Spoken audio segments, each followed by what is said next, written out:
The story begins in the silent night. Amidst the stillness, strange sounds whisper, whether it's the cold wind at midnight, the moonlight peeking through the clouds, or the senses of an experienced assassin. There is a knight kneeling and bowing his head before someone once again. Well done. He looked up briefly, then bowed his head in gratitude and said, "Thank you, Lordess." The man standing before him with a serious expression is dearest Robert. He has long hair flowing freely, with a cold and mysterious aura that makes those around him feel intimidated. The voice in the knight's head still hasn't stopped. They say they will die at the hands of this man tonight. Dyrus gently tells the knight, bowing before him, "You have shown me a result worthy of a lord's position." "Thanks to your efforts, our family has made great progress," the knight replied humbly. "I only do what I need to do, sir." The name of this knight is Dion. The Lord looks at you with a knowing smile.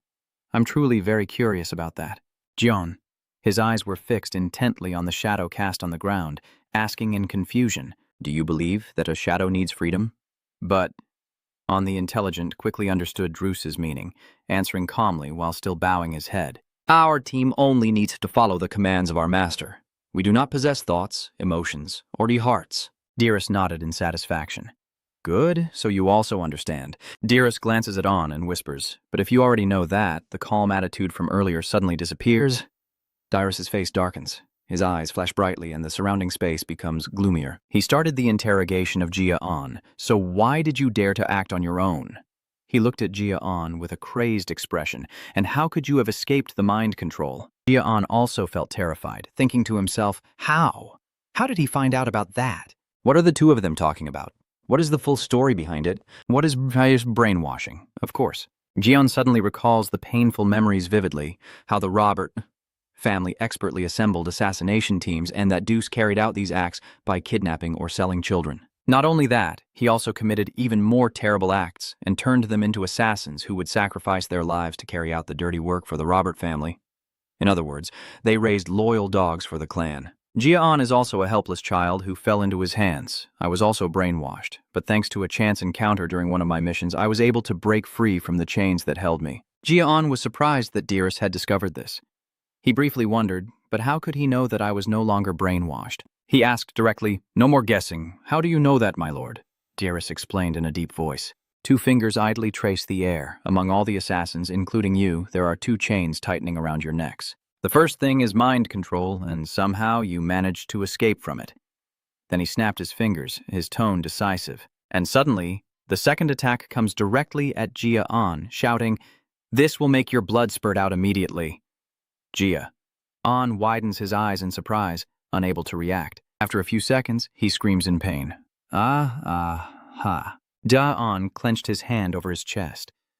What is this pain? It feels like my heart is being cut apart. Dearest smiled, satisfied, contrasting with Gia Anon's pain, calmly saying that it was the wasp larva. Dearest explains calmly that a parasite has been implanted into your body, and it is still following my orders, gradually corroding your heart. Is brainwashing not enough for you, and now you want me to eat the parasite as well? Even after doing all that, you still pretend to be noble and virtuous. You're truly a despicable scoundrel. Dyrus remained completely calm and said arrogantly, "That's called caution, not pettiness. Don't forget you've managed to escape mind control." He arrogantly declares his way of life, saying that everyone wears a mask, but his mask is just thicker and more special than others. Gia Anon couldn't think of anything else. He only knew that his greatest enemy in life was him. He engraves the name Deuce Robert deep into his mind. That painful past suddenly floods back. I was kidnapped at an age when I can hardly remember anything. I can never forget those days, Gia Anon. I remember being raised as a hunting dog and assassin for the Robert family, and even after becoming a knight, I lived without a heart or emotions. The turning point in my life began, but thanks to a lucky encounter, I was able to learn a technique called Fire Eye, and that technique proved to be a special ability of the strongest swordsman on the continent from long ago, that helped me break free from mind control. Gia Anon drifted in his memories. I thought I could finally escape the shadow team and dream of freedom. Finally, I had hope. The rage made him scream in despair. So, why is what awaits me at the end of the road death and not freedom, Gia? Anon kept lamenting, his body collapsing onto the ground, but his mind still burdened with many chains. What sin have I committed?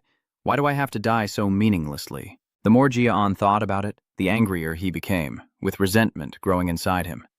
He clenched his teeth, his hand tightening into a fist and pounding down on the ground. Damn it, I can't let everything end like this. The little remaining willpower helps Gia Anon get up, and he is determined that if he is going to die here anyway. Diros was a bit stunned to see Gia Anon stand up, staring blankly, and asked, "How can you possibly get up in that condition?" Gia Anon didn't bother to answer the silly question, using his hands to push himself off the ground, ready to attack, as he kept encouraging himself. If this is how it ends for me, Gia. Anon grit his teeth, his eyes blazing, and he vowed to either grab him or at least hurt him before he dies. In the silent night, Gia Anon shouted fiercely. He shouted silently to himself that he wouldn't die a miserable death. His whole body lunged forward at Diros. He seems calm, not moving at all, standing still. At this moment, only Druz is in Gia Anon's eyes, his enemy. But his wounded body was not in a state to face a cold-blooded Diros. He swung his sword decisively, blood spraying out again. Gia Anon collapsed once more onto the cold ground, his eyes wide open in denial. Diros stands watching him gasp for breath, but his gaze on Dion is a bit different.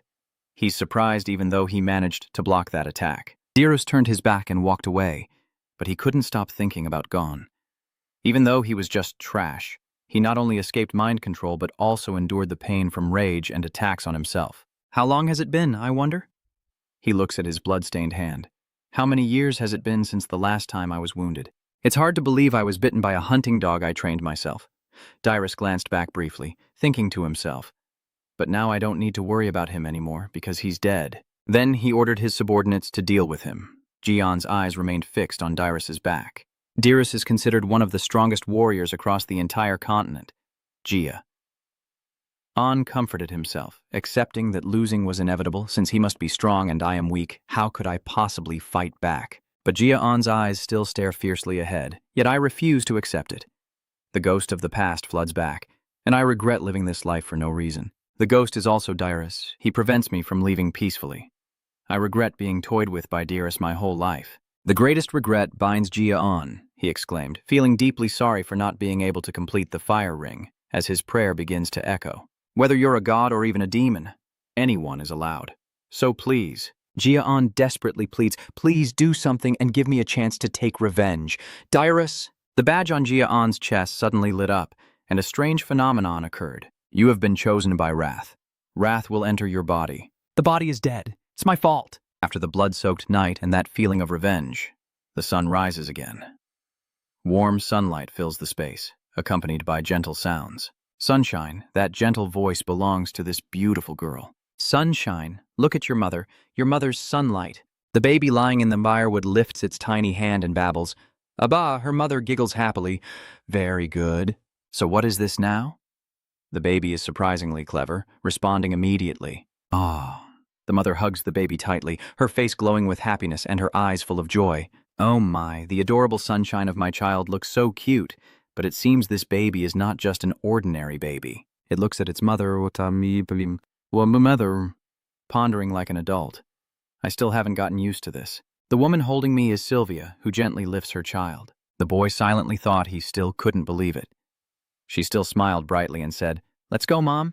The baby's mother looked intently at her own mother. There is no doubt that Gia Anon is in this form. I have been reincarnated as this woman's child. Gia Anon remembered that although he still retained memories from his past life as an assassin, he was extremely confused when he first opened his eyes. At first I thought this was a dream and I slept for hundreds of days, so why haven't I woken up yet? However, no matter how much I sleep, I have finally accepted the truth that I have been reborn. Sylvia gently holds on in her arms, gazing at the outside scenery. The weather is really beautiful today, isn't it? Sylvia gazed into the distance, hoping the Lord would return soon. She spoke with hope, so he could give her a beautiful name. Gia Anon looked at his mother with a slightly sad and somewhat strange expression when called by that nickname. He briefly thought that he hadn't seen his child for hundreds of days, so he must be very busy. Thinking that way, he mumbled happily to his mother. The place Gia Anon lives now is a vast, magnificent, and luxurious space that exudes wealth and elegance just by a quick glance. Gia Anon quietly thought that he still couldn't uncover much after being reborn, but at least he knew this was a wealthy, noble family. Even the bedroom was decorated with luxurious and splendid moon decorations, quite different from the dark scene in his previous life. Reborn into a powerful and rich family would be better than into an ordinary one. But even though I am now living in love and abundance, I still ache with the longing I felt back then. I tell myself that being reborn into this wealthy life is good because I need to take revenge. Dion has never forgotten Dyrus's ruthless face. What I still clearly remember is the anger and hatred I felt in my heart before I died. But I have to persist in reincarnating, even if I come back as a child. Gia Anon hasn't really accomplished much yet. I've only been staying in this room all this time. I don't know where I am, I don't know my position, or what situation I'm in. Baby Gon reflects quietly because I haven't yet perfected the ring transformation technique. I must be even more patient and endure. In my past life, I was known as the greatest assassin of the Robert family. Now, lucky to be reborn, Gon lives only to wait for the day he can take revenge on Drus. Gia Anon has to try his best. I can suppress my emotions and desires until the right moment. Baby Gia Anon looked around curiously, but that only made me more intrigued. The brilliance and size of this mansion are even more than just luxurious. Suddenly, Gia Anon's gaze fixates on something. Sylvia's maid Helen rushes in hurriedly. "Miss Sylvia!" She stands at the front of the room and shouts loudly. "The Lord is coming back," Sylvia stammered in shock. Dad looks surprised. "Does that mean the Lord is my grandfather?" Sylvia panicked and asked what we need to prepare. Helen hurriedly stops her. "It's too late. He has already arrived at the door," she exclaimed. "Oh no." Sylvia's face clearly shows her worry. Both she and Helen looked towards the door, while Gia Anon also curiously glanced over, then stared in amazement. "What the hell? What is this presence?" From outside the door, 3 figures quietly entered, announcing the Lord's return. The Lord's footsteps are heavy and commanding, meant to exert pressure through his mere presence. He has blonde hair and a tall, muscular build. Gia Anon stared in shock, muttering, "Huh?" The more he looked, the more amazed he became. "No way. If I'm not mistaken, this person is Sylvia." Then I can only nervously stammer in fear. "Ha ha ha ha." He didn't even greet us before asking directly, "Is this the kid?" Gia Anon stared intently at his lord, sure of it. He recalled each fragment of memory. An older man with sunlit hair, fiery red eyes, and a cold, icy face, the ruler of the greatest family on the continent, the destroyer king of the north, Glenn Jigat. Glay looked at Gia Anon with a somewhat serious expression, as if somehow understanding, while Gia Anon gazed up at his grandfather with big eyes, feeling excited inside because he had been reborn into the strongest family on the continent. "Are you planning to keep him?" "Gia Anon, from today onwards, will be the boy's name," Lord Glenn said as he gently lifted the child. "Just as its name suggests, it lives quietly and exists silently, like a shadow, as if I am not here." Gia. Anon looked at his grandfather in confusion. "After surviving life and death, I also have a new name." After saying that, he turned and walked away. Gia Anon happily whispered the new name, Gia Anon. "It's late at night now, and seeing the quiet surroundings, I guess everyone must be asleep." He sat up, his tiny, adorable body contrasting sharply with his previously sad expression. "It's been 100 days of despair, but now I have a chance." Hua's body merges with the baby, so their habits are also like those of a baby. Gia. Anon quietly thinks that sometimes he suddenly feels sleepy. Gia Anon remembered that every time he woke up, Sylvia was beside him. He still couldn't control mana or anything, but at least he felt relieved being able to sleep alone in the cradle, though his remaining rationality helped him sit up again. "All right, let's begin. I will resume my training, and the fire orb will condense." The sacred mountain forest space appears in the mind. Usually practitioners on the continent use breath to allow mana from nature and aura to accumulate in the mind energy, but fire orbs obtained through special catalysts are different. Dion concentrates intensely, like a wizard creating a mana circle that forms a ring around the heart, helping to increase endurance, stimulate physical growth, and enhance willpower and mana harmony. Therefore, this method provides an ideal condition for a person to become a warrior. Dion kept thinking and felt more excited. It is the ultimate technique. He is very confident in his path. Another advantage is that even a genius like Dyrus cannot detect whether the fire orb exists or not. So Gonan remains determined to train. Above all, if I train my body and mind using the fire orb. At this moment, Dion may have a different appearance, but his thoughts are still the same as Bao's, turning Gigas's swordsmanship into his own. Hearing this, Gon was very happy because his revenge against Drus Robert would no longer be just a dream. Then he looked back at his tiny body now. Maybe it's because of this body's structure that my mana channels are so cold. That's why my whole body still feels cold even after sleeping for 20 hours or more. Baby Gia Anon closes her eyes and concentrates her mind. Mana blockage? Or is it in the 9 territories? It's serious. If this continues, I'll die from the cold air blocking my mana channels. I told myself I need to unblock the channels with a fire pill. On the other hand, throwing away this bone-chilling cold would be a pity. So I'll combine it with the heat flow inside my body and circulate them. The sound of rustling occasionally echoes across the wild grass in the forest. Gia Anon silently thought, feeling relieved. All right, it might be a bit slow, but it's quite stable. Next, huh? Baby Gia Anon showed his defiance to the grown-up Gia Anon inside. Gia Anon lies down, just a little training and already exhausted. I hate this tiny, weak body so much. Gia Anon cursed himself for not being able to do it. After a while, Gia Anon the baby fell asleep.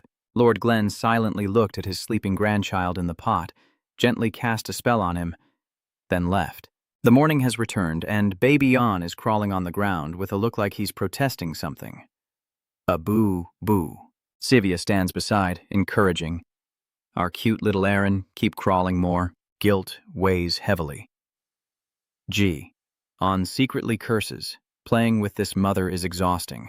Her soul is that of an adult, but I'm forced to act like a baby. I'm about to die.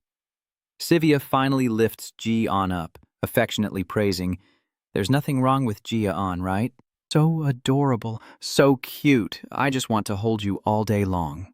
She kept sweetly talking to her child. Our cute little Aaron. Suddenly, there was a clattering sound outside. Is Sivia here? You're just pretending. Oh, you're not a saint. Penance, Saint chuckled softly, with a gentle and holy smile that matched his title. What saint are we talking about here? Just call me old man. Gia Anon looked puzzled. So this is Van Than? Turns out the seemingly friendly Pan Than is actually an influential figure. His holy power and magic skills are among the best on the continent. He is the most famous healer on the continent, but his love for wandering makes it as hard to meet him as reaching the sky. Vengeance. Saint looked at the baby Anon and said, I was out for a walk and came to visit you because I heard you just had a baby. Is this the one? Oh, yes. He gently lifted Anon up, making him smile kindly. The blonde-haired, red-eyed girl looks just like her. Sylvia smiles. Aren't they quite beautiful? Van Than comments a few words. The little boy is really cute. Completely different from Glenn. So what's this kid's name? Oh, his name. Sylvia was a bit confused when introducing the boy named Gia Anon Van Than, who glanced slightly over. Was it intentional to give him a name meaning darkness? Sylvia nodded. That's right. Van Than looked at Gia Anon with a slightly annoyed expression when hearing the name. Naming a child after darkness? I wonder what Glowin is thinking. Gia Anon stared intently at Van Than. He doesn't seem to match any of the titles. Maybe there's some connection between them. I heard that the Destroyer King of the North and Van Than are friends, but if that's true, Van Than gently smiled and said, let this old man see which kid it is. He places his hand on that little chest. Sylvia watches silently.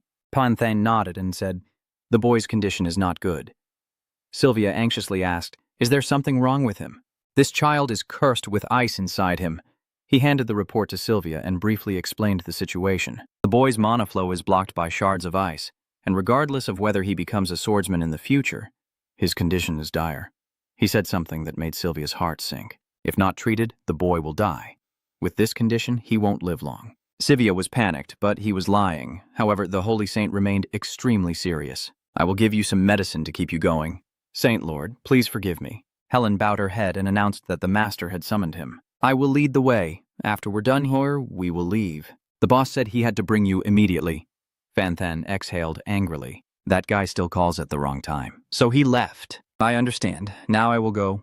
Gia Anon watches his back. Now I understand. It's a curse ice. Well, knowing the name doesn't really change anything. A tear falls onto the baby's face. Don't say it's from the fireball. Sylvia is sobbing, her body trembling. She looked at her tiny child in her arms, tears streaming down her face, and she uttered words that seemed to deny all of the Holy Vengeance's warnings. It was a lie. Sylvia sobbed. I can't lose my child like this. Who said you would die? It's pointless. She holds Gia Anon tightly in her arms. I will do everything to heal you. Your mother will do whatever it takes. You can't go. Gia Anon, don't get sick. Gia Anon in a past life was a child deprived of love and trained as a cold-blooded assassin. He hasn't felt loved in a long time. Holding her close, Dawn's eyes widen. What is this feeling? My heart aches. It hurts. My whole body feels exhausted. It hurts. In Daon's mind, the thought was stuck tightly. I don't want to see this scene. I want to touch Sylvia and tell her, don't cry. Baby Gia Anon gently wipes her tears with his tiny hand as Sylvia gazes in surprise at her unexpected action. Baby Gia Anon still tries to reach out and touch his mother's cheek. Like any other baby, Gia Anon makes his first sounds. Gia Anon's mother calls her again. At this moment, Glenn and Fan Than are talking when they hear a loud cry. Lady Sylvia, you can't stop now. Please, what's going on? Helen is trying to stop Sylvia. You can't. Sylvia barged straight into the room where Lord Glenn was discussing work. Helen shouted loudly. Lady Sylvia, the master is... She panted heavily, looking at her father. He irritably scolds softly. What is this rudeness? His stern gaze fixed on his daughter. This shameful, clumsy child. Sylvia suddenly knelt down at this moment. I beg you, father. She bows her head to the ground, pleading with her father. Please save my family, Sylvia begged tearfully. Please save them, she said through choked sobs. Surely you know the boy's condition, but he means everything to me. Please, please save my son. Glenn responds very calmly that surely the boy won't be able to survive as a warrior. Why should I save a child who can't contribute anything to the family? Sylvia tried to persuade him. Isn't the child your grandson, sir? Lo asked sternly. The grandson you brought back after running away from home? He kept uttering cold and profound words. The only thing I will do is have it carry the Jiga's family name. Consider it the little luck I can give it, but that's all there is. Hearing her father say these words, Sylvia felt unwilling. She screams, damn. Glenn coldly orders, I have nothing more to say, take her out. Sylvia kept begging him until the very last moment. Dad, please, please. She begged through sobs, please, father, save him. But despite being refused, Sylvia's maternal heart couldn't be stopped by Glenn's indifferent attitude from pleading for her child. She kept repeating, please turn it on. But in the end, she was dragged out of the room. Fan Than watched Sylvia until the door slammed shut, then sighed and said to Glenn, well, you're still as stubborn as ever. Is it really that hard? Why did you do that when you were the one who told me to check on my nephew? Glenn quickly interrupted and said, be quiet. Tell me the details of the child's illness. Fan Than began his report. As I mentioned, his 9 mana channels have been blocked by the cold, and the condition will worsen as he grows older. Fan Than also knew that last night Glenn cast a spell on Gia Anon. Since he pushed back the cold wind with his aura, there should be no problem. But as I said, your grandson won't be able to become a warrior. Lowen took a small sip of tea and said, as long as the boy is alive, that doesn't matter. Fan Than wondered, your behavior is completely different from before. You still love your grandson, right? He immediately wondered about what had been bothering him all along. But if you plan to do that, then why did you name your grandson Gia Anon? There are many good names, so why that one? Glenn sighed and explained, Gaion doesn't just mean darkness. His serious and contemplative expression reflected in the 1,000-year-old cup, carrying an entirely opposite meaning. Inside Sylvia's estate, Gon gently gives Gon medicine and soothingly says, Ga Onon, this is the fairy medicine that Fan Than gave you. It's a bit bitter, but try to endure it. Not only is Gia Anon unpleasant, but even adults like Helen and Sylvia feel like vomiting just from the smell. Dayon Bibo said, ah. Sylvia opened her eyes and saw Gon holding out his hands, asking to be picked up. What a relief! Sylvia and Helen burst into tears. The boy has swallowed it. Dayon has endured the bitterness and taken it. Helen, that's right. Although the medicine is very bitter compared to that for children, I am sure he understands people's feelings. She held Dayon tightly in her arms as tears started to flow again. She gently called her child by name. Gia Anon. Gia Anon gazed outside, lost in thought, feeling a bit bitter. But a dose of fiery magic medicine was exactly what he needed right now. The heat would push back the cold in his mana flow. Sylvia sobbed again. Does she understand her mother's heart? Little Gia Anon finally has a new age. Can he now speak clearly? No more stuttering. Give him more of the elixir, please. Time has flown by. It's been 2 years since I started training and taking the fairy medicine, little Gia. Ian has grown a bit more now. He was so happy to see his hand gradually gaining fire energy. Thanks to it, he was able to achieve the fire orb more quickly. Now Gia Anon's condition has improved significantly. My fire core has reached 1 star. Every day that passes, Gia Anon's fire core is cultivated and accumulates more energy, and another 2 years of persistent training have gone by. Young Gia Anon does many things every day. My usual schedule includes playing with Sylvia and Helen in the morning. Surely there's no other child on this continent busier than me, spending time sleeping during the day and training at night. Time keeps passing, and now I am 5 years old. Gia Anon's abilities have improved greatly now that he has obtained the second fire orb. Your soul has become a little stronger with the effect of the second fire orb. Your magical power has increased with the effect of the second refined fire orb. The power of will has increased with the effect of the second fire orb. The strength has increased with the effect of the second fire orb. He smiled with satisfaction. The boy read each word carefully, grinning excitedly. I finally did it. I created the second fire orb. Dion looks much more lively. With the second fireball, the flame now formed a cross shape. My mana sensitivity has increased a bit, all thanks to this message. Lost in research, the call from outside the door woke you up. Oh my, young master. Helen, you're awake now? I'll take your clothes to the laundry. Gia Anon replied quickly. Yeah, go ahead. Dion watched Helen working diligently, deep in thought just as I expected. She can't see this message window. The progress update window for Gone has appeared since I was reborn. I have seen this window and my status since I obtained the first fire orb. As a child, Gia Anon was very confused. At first, I wasn't sure what it was, but with my innate intelligence and sharpness, I quickly realized it was a convenient system that let me see my status in an instant. The status window shows the first fire orb state: bone cold infection, poor endurance. Baby Gia Anon was very scared when he saw Helen suddenly enter, but he observed her expression and concluded. And based on Helen's reaction at that time, Dia, it seems she didn't see these messages. Gia Anon scratches his chin, lost in thought. Still, my health condition and the frost curse haven't changed even after reaching 2 stars. If I don't take the fire attribute elixir, how difficult will it be to get to 2 stars? I have a vague feeling that it's not just the fairy potion. Dion keeps thinking that surely Sylvia, Helen, and the others in the mansion have been helping out all year, so their care must have made some difference. Helen has left, leaving Gia Anon alone in the room with his thoughts swirling in his mind. The boy sighs softly. But I'm only 5 years old. I still have plenty of time. There's no need to rush. It turns out that since I was young, my fatigue wasn't because I was a child, but because my body was cursed. Bang Nguyen is very complicated, and so is having poor endurance. That's why I get tired easily, even with just normal movements. But Gia Anon quickly regains his composure. However, in my previous life, I was known as the greatest assassin, and now I also know the best training method for the fire orb based on my experience. As long as I can get the fire pill, those poor conditions will completely disappear. Plus, if I learn Jig's sword technique, I will definitely be able to kill Dirus. But to take revenge, you also need to wait for the right moment. Gon is only a 5-year-old boy now. I also realize this, but I can't rush things. Dirus is a candidate for the title of the strongest on the continent. Remembering that face, Gia Anon told himself he wouldn't be able to bear it if he got too emotional about revenge too soon. The number of people capable of killing him can be counted on one hand.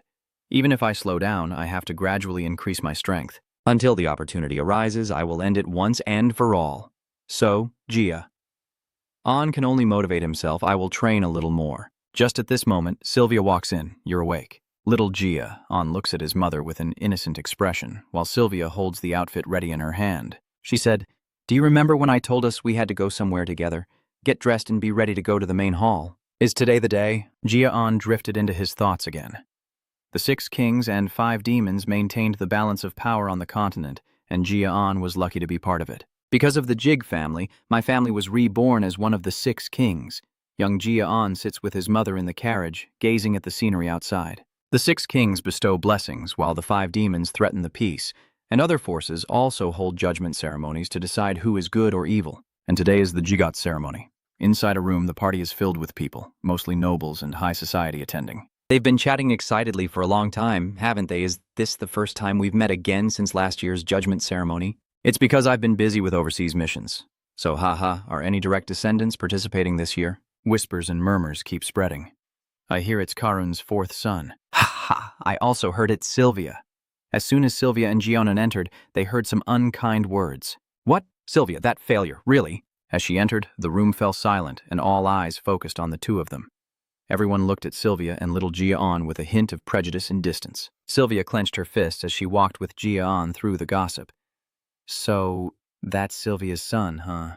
The boy is still very young. I heard he's sick. The rumors must be true. There's no avoiding it.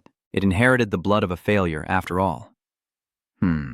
Should I call it the offspring of failure? After a while, the gossip still hasn't stopped. I can't believe she's allowed to step foot here. Do we need to hold a judgment ceremony for the child of a failure? I really hope I won't have to see them again. Honestly, my standards have really dropped. Gia Anon also feels sad about this.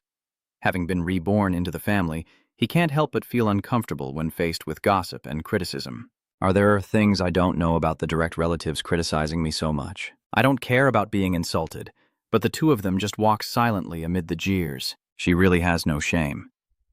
Gia Anon froze at these words. Sivia quickly realized and hurriedly comforted her child. It's okay, Gia Anon. The boy looked up at his mother. Sivia still wore a gentle smile and softly told him to just look at her. Gia Anon also understood and stopped worrying. A notification sounded that the Lord was approaching, and his steady footsteps entered. Gia Anon also looked up, following that step. It's been a long time. Maybe about 5 years, right? Your grandfather, Lord Glenn, has entered and is seated majestically on the golden throne in the main hall. He is Gon's grandfather, the most skilled assassin of the Robert Glenn family. Glenn slowly begins to speak, as if everyone has gathered already. Suddenly he gestured with his hand, and immediately an enormous sword shot down from above. Gia Anon stared intently. Could that be the Sword of Judgment? Glenn announced the start of the judgment ritual and quickly signaled his subordinates. Following his signal, a sword shot straight down. Everyone looked up. At this moment, Glenn loudly declares the start of the judgment ritual. The boy Gia Anon opens his eyes wide. Could that be the judgment sword? If you place your hand on the sword, it can reveal a person's mana talent level. Glenn's subordinates begin reading from the list. Let's begin. The first is Boyden. There is a child around that age upstairs who answers clearly yes. Boyden stepped down and touched the sword. The skull of a child had an incomplete top. When they turned 4, they began to close and merge together, and after that, their mana ability would no longer change. As Boyden touched it, the holy sword immediately reacted, which is why the children were gathered to see how skilled they were at using mana. During this judgment ceremony, everyone clapped and praised loudly. The boy has a wind attribute. Look, the sword is glowing. The boy's mana quality is also the best. A prodigious talent, truly the son of Lord Karun. Glenn also nodded. This attribute is not bad, very suitable for a swordsman. You should focus on sensing the energy of the wind. The next name to be called is Runan Suan from the Sulian family. Anon stands watching. Confident he can see how this sword works. The light on the sword reveals the purity of the mana, and the mana attribute is shown at the tip of the sword. Dion shatters, so this is how he assesses others' talent. Jigat Runan is also praised by everyone as a genius from the Suian family. It's not like the girl with the Suian surname is here for no reason. She holds the same status as Lord Bon, only Dion is tired of it. Everyone in this family is obsessed with the word talent. He also knows his own fate. I guess my result won't be good. Even if I succeed in achieving the 2-star fire orb, my mana still contains a lot of cold, icy energy. Well, anyway, I don't really care. The disciple continues reading. The last person everyone focused on was the one called Onjat. Glenn suddenly became more focused, his eyes showing more worry than before. Gia Anon stepped forward at the call. Please come to the front. Sivia gently said, Let's go, Gia Anon. Yes, I understand. Gia Anon shows no expression like the kids earlier. I don't expect much, just want to see which attribute suits this body and which one I should develop in the future. Sivia gently smiled and softly said, Have you seen how the children before you did it? Just do exactly the same thing. Gia Anon replied, Yes, I understand. Young Gia Anon sighs. A Gia Anon gently reaches out and lightly touches the sword. Contrasting with the gentle and mesmerizing light from earlier, as soon as Gia Anon touched the holy sword, it burst out with a blazing yellow glow like fire. Gia Anon stared in confusion, wondering what that light was. The boy's eyes grew dreamy, and in front of Gia Anon now appeared a scene of hundreds of monsters of various shapes. What kind of scene am I witnessing? Gia Anon looked in utter confusion. Sitting on the ground, the boy asked the shadowy figure in front of him, Who is this person? He is raising his sword high, an overwhelming aura emanating from him. He swings the sword decisively, and the monsters are quickly defeated, disappearing, leaving only a strange light behind. Gia Anon looked trembling, the boy confused. Why the stone sword? Judgments and mockery echo all around. Look, the light hasn't even reached halfway up the sword. Glenn hurriedly ordered, The judgment ceremony is over. You may leave now. Everyone quickly departed, none bothering to hide their contemptuous smiles they reserved only for Gon and his mother. The butler respectfully said, I will leave now, young Master Bren, the last guest to come out. And the door slammed shut. Glenn remained seated on the chair, speaking firmly. I guess there's nothing we can do, Your Excellency. Glenn didn't expect much either, so he wasn't too disappointed or ashamed.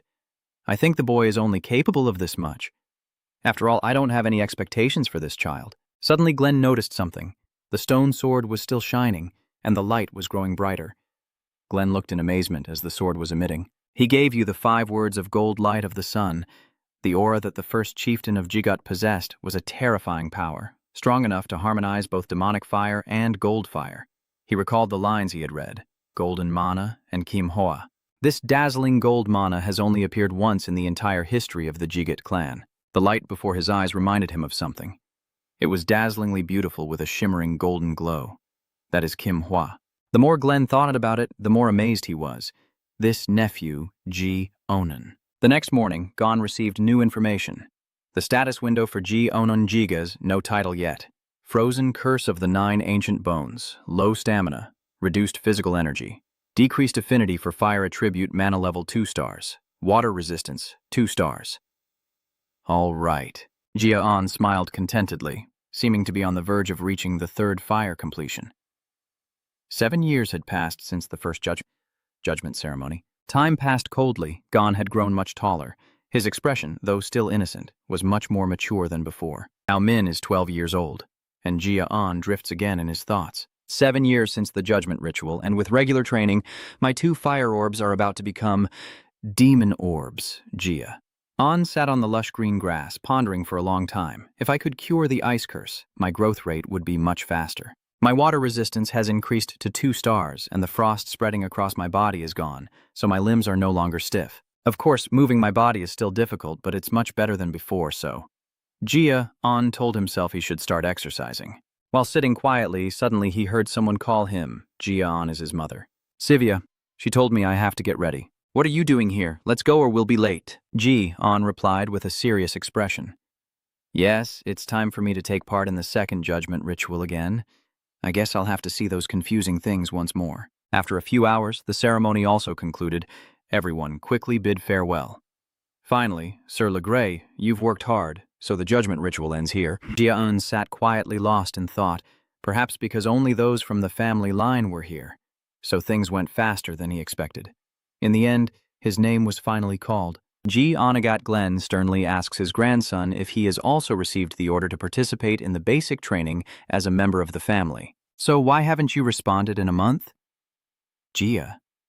Anon looked at him blankly. What is he talking about? Basic training? Sylvia quickly intervened for her child. Father, Gon is different from other children. He still has a curse within his body, so training is still too much for him. Turns out Mom was hiding this from him. Jion looked at his mother's actions and realized. Does Sylvia already know about this? Glenn coldly declares that this place is Jigat's territory. He frowned, looking very serious, and said there are no exceptions or refusals for those who bear the name Jat. If they can't go, then crawl there and train. A Jat family member must have that spirit. Sylvia frantically begged, No, please, Father, give me a little more time, Lowen responded angrily. Sylvia was stunned. If not, are you planning to run away again? Are you going to take that child with you? Glenn spat harsh words at his only daughter. On this land, you can only live as a Jat family member. If you don't like it, then get out of here, right now. As soon as he finished speaking, everyone was in an uproar. What's going on? Is she trying to run away again? This will be interesting. Now, she doesn't even have the energy or mana flow to break it anymore.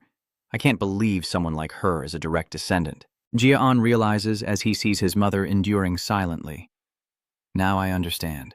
The reason Sylvia is treated like that is nothing new. Gia Anon has realized it's because she left this family. Be careful to connect each detail.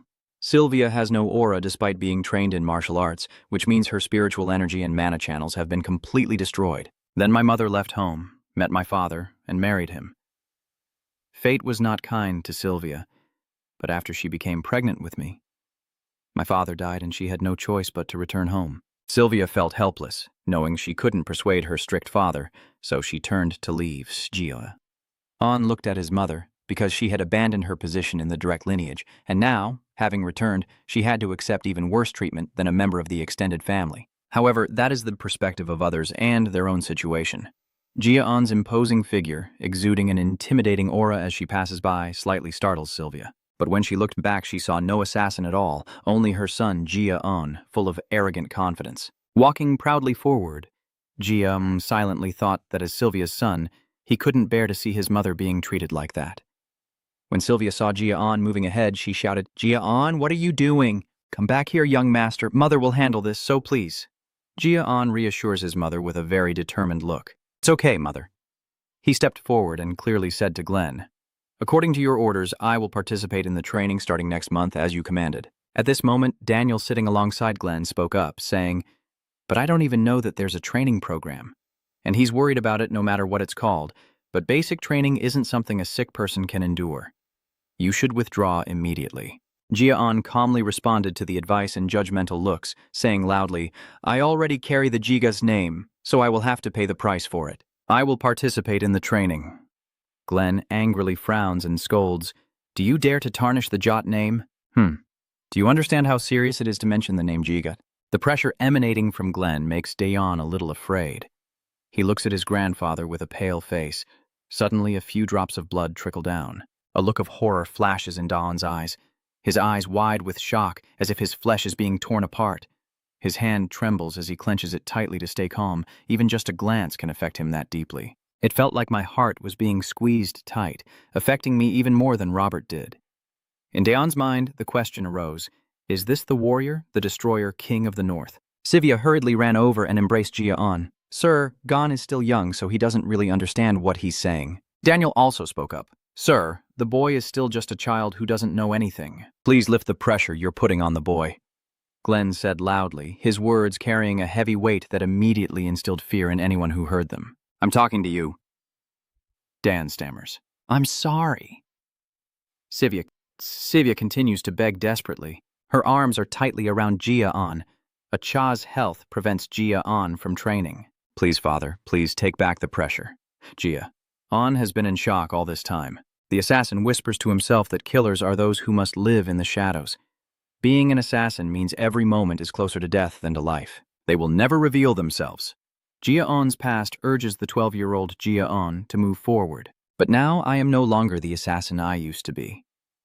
Young Gia Anon looked back at his past self. Gia Anon reminds himself that he will no longer live in the shadows. The 12-year-old Gia Anon stares intently at his old self, vowing that he will no longer live as an assassin. The boy Gia Anon clenched his teeth, sweat pouring down as he repeatedly echoed his own desire in his mind. "Now I am Jaun Jiga, and I will return Sylvia to her rightful place." The boy calmly continued, "No, I don't know, because I grew up in the servants' mansion, not the main building. I don't know how arrogant the name Jiga sounds. That's why I want to see for myself what the place called Jigas really is like by participating in the training." Young Gia Anon was reborn and now lives happily every day, all thanks to Sylvia's care and upbringing. As Gia Anon, I will protect Sylvia, happiness, and the smiles of those I cherish. Since being reborn, desire and love have quietly revived Gon's once cold and corrupted heart. For the first time in his life, he wants to fight for others' lives rather than take them. That's why Gia Anon promised himself to restore his mother's honor. I am determined to regain everything with my own hands. Glenn has calmed down from his anger, but his serious attitude remains. "Are you saying you will judge the Jig clan based on that basic training?" Gia Anon answered without hesitation. "Right now, that is the only way for him to learn about the Jot clan." Glenn then said, "I will need to check everything to make sure the instructor is fully prepared. He tried his best in hopes of not disappointing you." After straining himself like that, Gia Anon staggered and fell. In his previous life, he was the best assassin, and now he has learned about the legend of the 6 lights. Fire Orb. If I can harness all their powers, claiming a high position in the family isn't impossible. But even as I fall, On's hand remains clenched tight, and in my mind echoes the thought, I will show you how hard the pebble you look down on truly is. The boys of the family are training enthusiastically. Carol sits cross-legged in the room, a bit suspicious. Isn't that boy a patient who can't move? He is the master of the martial spirit Hall Karagat. His secretary quickly reports, yes, only 1 or 2 maids overheard the conversation between the Saint of Wrath and the head of the family. Surely the young master was seriously ill. Karun pondered. When I saw the boy before, his body wasn't normal, so how could he withstand the pressure from me? Looking back now, Sylvia was also once the most talented person. He ordered the secretary to plant someone inside the main residence. Yes, in the garden, Gia Anon trains every day, always trying to act as quickly as possible. Sylvia runs after her, worried that Doan might overexert herself and fall ill, and calls out anxiously, Doan, don't push yourself too hard. But Gia Anon still tries his best. At the Glen training ground, he strides forward amid everyone's cheers. Let's welcome the clan leader's visit. Welcome, sir. Lord. In another place, Reimer is lying on the sofa with a hat covering his eyes. Suddenly, a voice rings out. Stop pretending to sleep. Get up, Rimmer. He stood up suddenly and was surprised to see Glen. Oh my God, I can't believe it, the chief said with a smile. You are the only one who can see through my pretending to sleep skills, Sir Clan Leader. He crossed his arms in blame. The trainers are sweating and running back and forth, and you're just standing here so calmly. I smile calmly and say they will naturally follow my orders. I use my head, while those people are just doing manual labor fairly enough, he said helplessly, frowning. You're already 50, but you still act like a child. I smile and reply, do humans really change that much? But I am an elf, Reimer asked, making Glen suddenly serious. So you came here for your youngest grandson. I crossed my arms and said, Lady Sylvia also came to speak with me. But I didn't expect the clan chief himself to come here. He was surprised to hear that. Did Sylvia come here? He replied, she asked me not to let the family be harmed. He casually advised, if you also have that intention, then perhaps your trip this time will be in vain. Chief, you yourself said that no one could interfere with the training camp's duration. Not even you. Suddenly, his attitude changed and became serious. If you care about your youngest nephew, I am no exception either, Glen replied calmly. Of course, you didn't expect him to react like that. Are you stunned? He then seriously warned, don't ease up on training, keep pushing until you feel it's enough and eliminate the weak. Dreamer looked shocked but clenched his jaw. So your grandson was expelled, Chief. Do you mean that? I can't help but feel flattered. I didn't realize you care for your relatives more than I thought.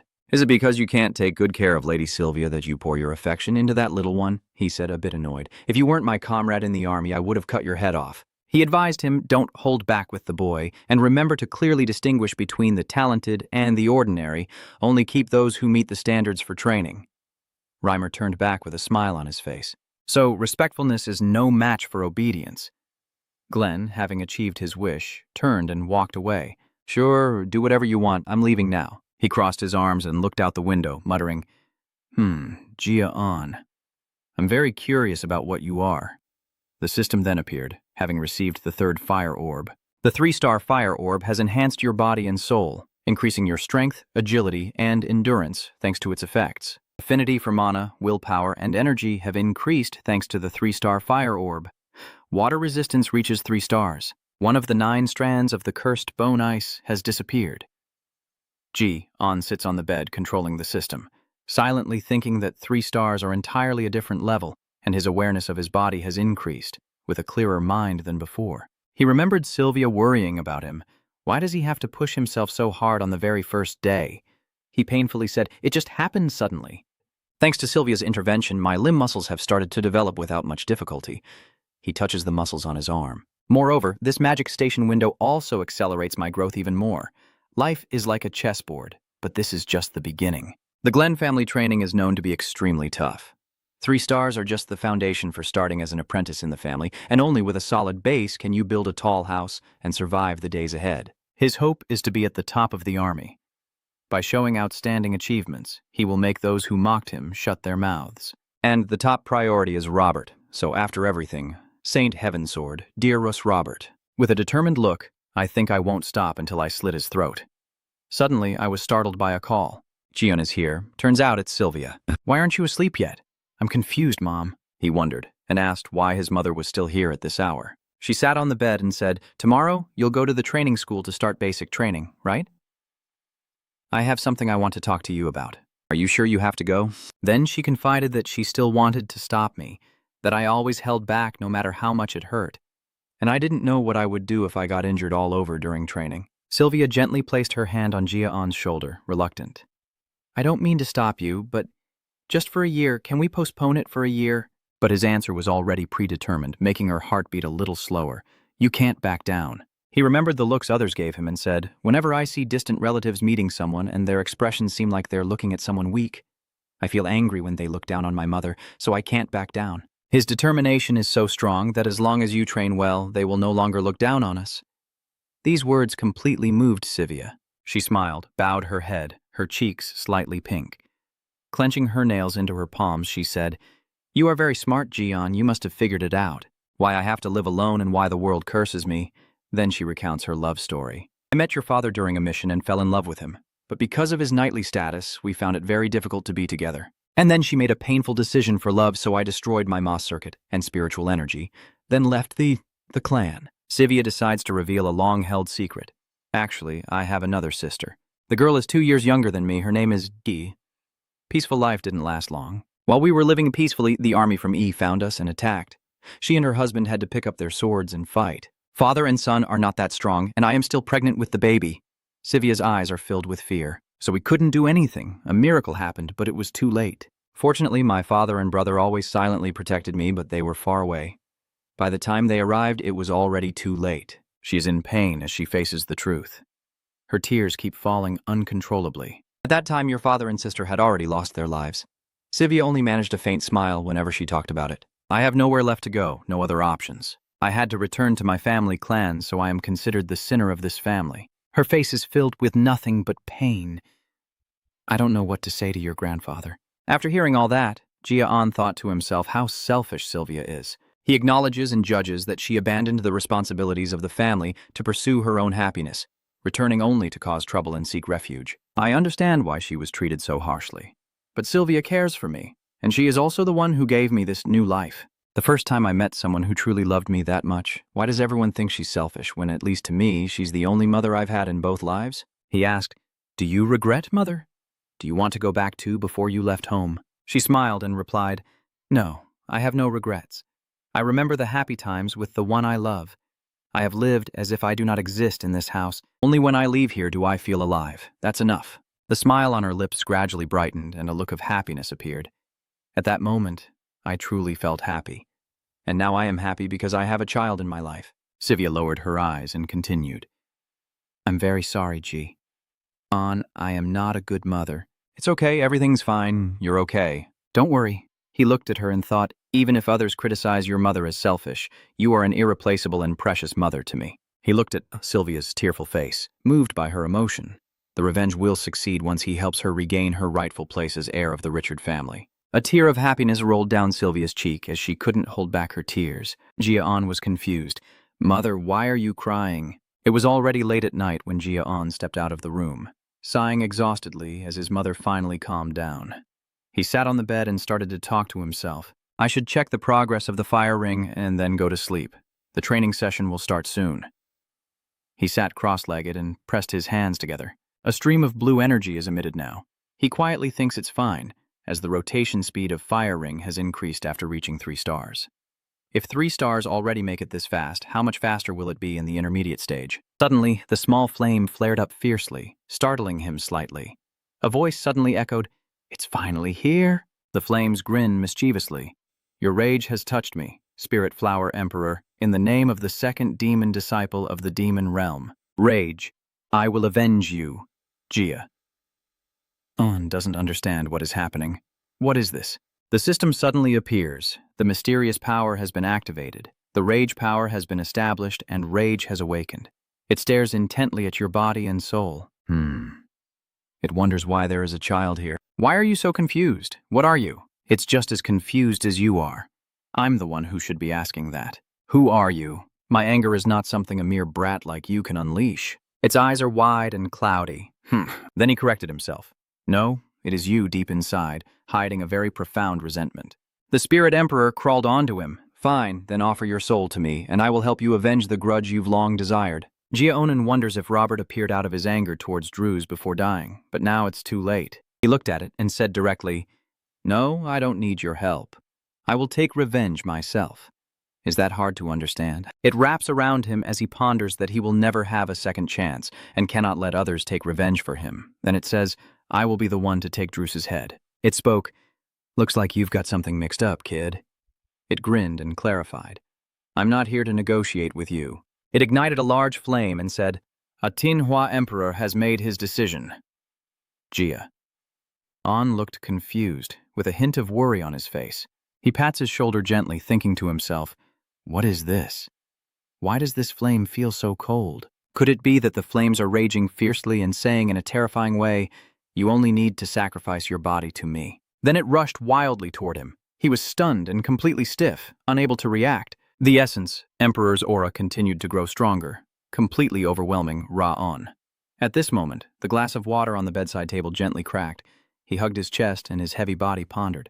It's too cold. My body doesn't feel it. Even my mind feels like it's freezing. His elemental attribute is ice, not fire. The face of the divine essence, Emperor, gradually appears, speaking in a hypnotic voice. Think about him. Release your rage, even if they are gods. I, the Essence Emperor, will end them. Your whole body trembles with cold and deep hatred inside. Only with water-resistant skills can I endure a little longer, but this attack is not just about affecting temperature. He feels a bit worried about facing this guy. A bad feeling arises, and he keeps provoking his anger. The Emperor's essence whispers in his ear, I'll smash his head, eat his flesh, drink his blood, surrender quickly, and offer your body to me. I think about my loved ones. If I give him this body, who knows what he will do to Sylvia and the servants. I would rather die than sacrifice my body to woe him. Emperor Spirit of Essence transforms back into a blue flame. If you unleash your fury and accept me, you will feel at ease. But you choose to continue struggling uselessly like this. I once didn't want to damage this body so I could use it later, but I think it wouldn't make any difference anyway. It keeps whispering in your ear that it won't hold back anymore and will just devour you whole. His face was filled with pain, as if his body was about to shatter. He clenched his teeth and endured, gripping his shoulders tightly. I'm reaching my limit. This body can't hold on much longer. If this keeps up, I'll die soon. I want to live. Suddenly he was startled, opened his eyes wide, then clasped his hands together and controlled the spiritual energy. If I can resist the ice aura thanks to the water resistance skill, then I might also endure the physical and mental pain when using the fire complete. If you want to live, this is the only way. At this moment, the fire and water skills merged together, creating a surprising floral crown. It looked confused. Huh?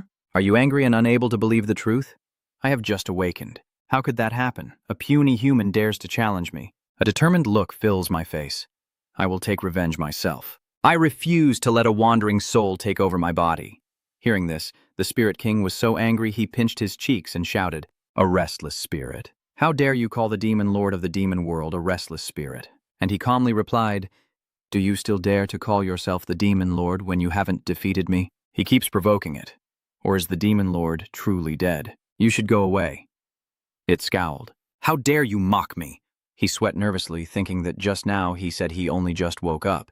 Maybe that's why he couldn't use all his power. Suddenly, the system appeared, offering a support ability. What is this? Why all of a sudden? The Celestial Emperor shouted loudly upon recognizing it.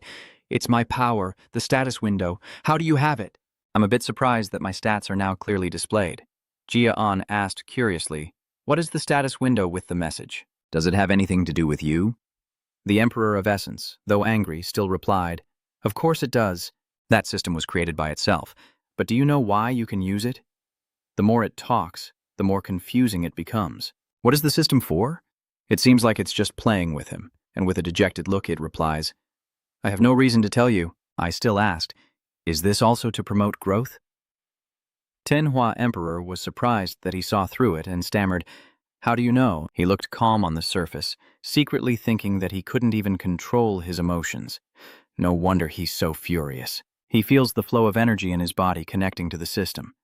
It's strange. The effect of the fire complete is even stronger than before, so it's all thanks to the system. The Essence, Emperor is gradually losing patience, shouting angrily, Offer your body as a sacrifice and return the power to me. It speaks loudly and opens its mouth wide. Hurry up and give it back. It clings to his body. What do you think you're doing? Gia Anon automatically crossed his arms, expressionless, and said, It's worth a try, even though I haven't used much mana for that punch. He crossed his arms and looked at the furious Tinhua De, thinking to himself, How can a human dare to treat me like this? Is he an invisible spirit? Then Aura won't be able to do anything to him either. He's been showing off all this time, but no one has appeared. He waved his hand to blow the flames away. Perhaps I am the only one who can see and feel him.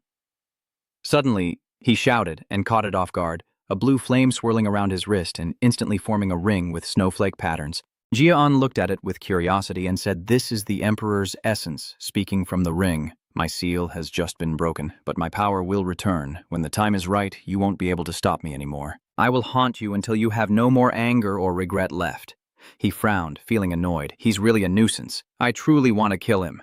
He imagines Sylvia sleeping peacefully, but if he forces him to part from himself, the system might disappear. And who knows what he will do to Sivia with Helen to force him to surrender. Dion held the bracelet close to his eye, inspecting it carefully, keeping him nearby for easier monitoring, trusting in his own ability to improve, hoping he could control him. Outside, it was late at night. The moon had risen high, and they were still arguing, somewhat unrelated, but in the end, they chose the floral bracelet, which didn't suit you at all. My personal preferences don't judge me. Got it? I don't care how thin I am. Finally, the new day begins, with the bones gradually dissolving into the clouds covering the towering hills. Helen is trying to comfort Sylvia. The young master will be fine. Sylvia was tense. I know, but suddenly, at this moment, Gia Anon's voice rang out. I'm ready. He steps off the elevator with a bright smile on his face. I'm heading to the training school, Helen reminds On to say, remember to be careful, young master, and don't push yourself too hard. I understand, Helen. Are you coming back? Miss Sylvia, seeing you see off the young master like that will make him feel hurt. Gia Anon, travel safely and don't worry, as I told you. If it's too difficult, just let it go and don't push yourself too hard. He then left immediately, waving goodbye. Sylvia watched her son's back and asked, everything will be okay, right? Helen comforted her. The young master has improved a lot. He will get through the training and come back. Her eyes are full of sadness. Yes, he's much better than before. But this child, she recalls the past moments when Helen was trying to persuade her. Lady Sylvia, why is your writing this time so famously insightful on Z-Chat? With Gia Anon's efforts, he will succeed. Gia Anon embraces her and comforts her. That's right, Mother. I promised I wouldn't let myself get hurt. Right? Hearing these mature words from him, Sylvia shed tears of happiness and a little sadness. Don't worry, I will definitely keep my promise. Sylvia placed her hand on her chest, recalling Gia Anon's voice. Just trust me, I keep calling your name silently. Gia Anon. Seeing his back as he left, she couldn't hold back and cried, tremblingly. Come back safely. At Zik Chat, training program number 5. The academies are now getting to know each other. Which family do you come from? They probably aren't strict with the students, right? My parents told me I had to be in the top 10. Gia. Anon looked around and thought to himself, as rumored, there are really a lot of people here. He walks alone, ignoring the noisy children, not only those related to the training school but also those recommended by their clans. He continues to ponder Helen's words, as this year there are so many people that they even had to set up 6 training schools simultaneously. Suddenly, a few voices caught his attention. Aren't those his? Some people looked at him and whispered, look at those tiny muscles. They probably shattered just by touching them. Someone as sickly as him probably only made it halfway and ran away, so why did he come here to show off? Not only that, but he's even scrutinizing the Celestial Emperor, and what's with that old floral bracelet from who knows when? So outdated. If Tin Hua Day hears this, he will be furious. What are you guys talking about? Stepped forward and insulted those 2 guys pointlessly. You blind fools, you nobles with eyes but can't see. The Supreme Emperor will crush your bones and tear out your eyes. Suddenly, Gia Anon spoke up. Why are you 2 discussing this? He looked at them directly and calmly said, you guys shouldn't speak ill of others behind their backs. The 2 of them were startled when they heard that. How dare you? It's obvious you're a troublemaker and forced to live in the annex building. The person is from an outside family, not a direct descendant. Hearing those words, he not only stayed calm but tilted his head and asked back, what status do you have to use the word judge when you yourself are only of a collateral lineage? It seems he hit their sore spot. The 2 of them were speechless. Isn't that term only used for opponents of lower status? A reckless guy rushed forward, grabbing his collar and throwing a punch. You're really something else. Gion's eyes lit up fiercely, his face terrifying, when suddenly a voice rang out, stopping him in his tracks. It was Bren from behind, saying, the training is about to start. What are you guys doing? Are you daring to tarnish the reputation of the rich Chat clan in front of outsiders? The 2 guys, seeing him, awkwardly scratched their heads and stammered. Ben, I'm sorry. He stepped in front of Gian, crossed his arms, and said, you also need to know your place. His face was extremely arrogant. You are just a tiny grain of sand that I can easily brush away. If you don't want to be kicked out of the annex building, then better mind your own business. Baron thought of the people in the annex and Gen Tai, who had already attracted all the attention of the clan school with the kid in front of him, but was using the situation instead of relying on his own true abilities. He clenched his teeth in anger, a rude person who had no right to attend the training but dared to do so. He turned his back and walked away, not forgetting to threaten. If you're not planning to join the training course, then get out of here right now. And if you are, stay out of my sight because you won't be able to pass this training at all, Dion replied calmly, surprising Bren. I've heard enough of your nonsense. It's time for you to be rebutted. Someone from a direct lineage, yet you hold no rank at all. Are you planning to kick me out of the building? Do you think you can do that when you're not even a student yet? At this point, he looked a bit dissatisfied and said, Oh, I guess you might have a chance to do that if you go crying and begging your father. Boren looked disgusted and said, A descendant of the system dares to do this. Just as the battle was about to begin, the nearby door suddenly swung open wide by Rimmer's alluring long leg. He seems excited about this, loudly saying, Wow, you're already fighting? I guess it's because you have the spirit of youth. Gia Anon immediately recognized that it was none other than Rimmer Kwang Kiem of the Re-Chat clan, who was said to have retired after his spiritual energy was damaged. Reimer still smiling, he said, Why don't you continue fighting after the opening ceremony? Daeon's thoughts continued. Surprised to see him here, Boren saw him, then shrugged and turned away. He loudly greeted all the students. Welcome, everyone. I am the headmaster, and I will oversee your training. He smiles brightly and introduces himself, saying, My name is Rimmer. I look forward to a smooth cooperation. I heard there are up to 160 students participating in the training, but only 8 instructors. No matter how you look at it, there are too many students, so I will reduce that number through testing. With that, he said excitedly, actually only keeping a quarter of them. The people below were shocked. Only keeping that few people? No way. What is going on? The teacher is just sorting out the good and the bad. I just want to select a few outstanding people. Tin Huade got wind of it and got angry. You arrogant bastard! How dare you look down on the Supreme Flower Emperor? I'll tear that demon's ears off. He quickly grabbed the bracelet and left quietly. Reimer slumped into a chair and continued, In this training school, I am the law. If you have any complaints, just go see the clan leader. I'll start right away. His face was incredibly calm. Huh? What are you doing? Hurry up and run. They were confused and didn't understand what was happening. Hey, even though they didn't understand, everyone was running as fast as they could. With his cheers, endurance and willpower are the foundation of martial arts. Run several laps in the gym until I say stop, running at maximum speed. Tin Hua Emperor muttered now. If you want to run, you have to go ahead. Why are you just staying behind? Why did he suddenly make me run? Gia. On runs lightly. This isn't a competition, so there's no need to surpass others. I think about Rimmer's personality and quietly consider that what Rimmer values is a person's potential and character. Among the students here, he seems to be the most special. He doesn't pay attention to superficial things. His face was covered in sweat, and his eyes were filled with determination. Those who can endure will pass this trial. I'm sure I'll hold on until the end.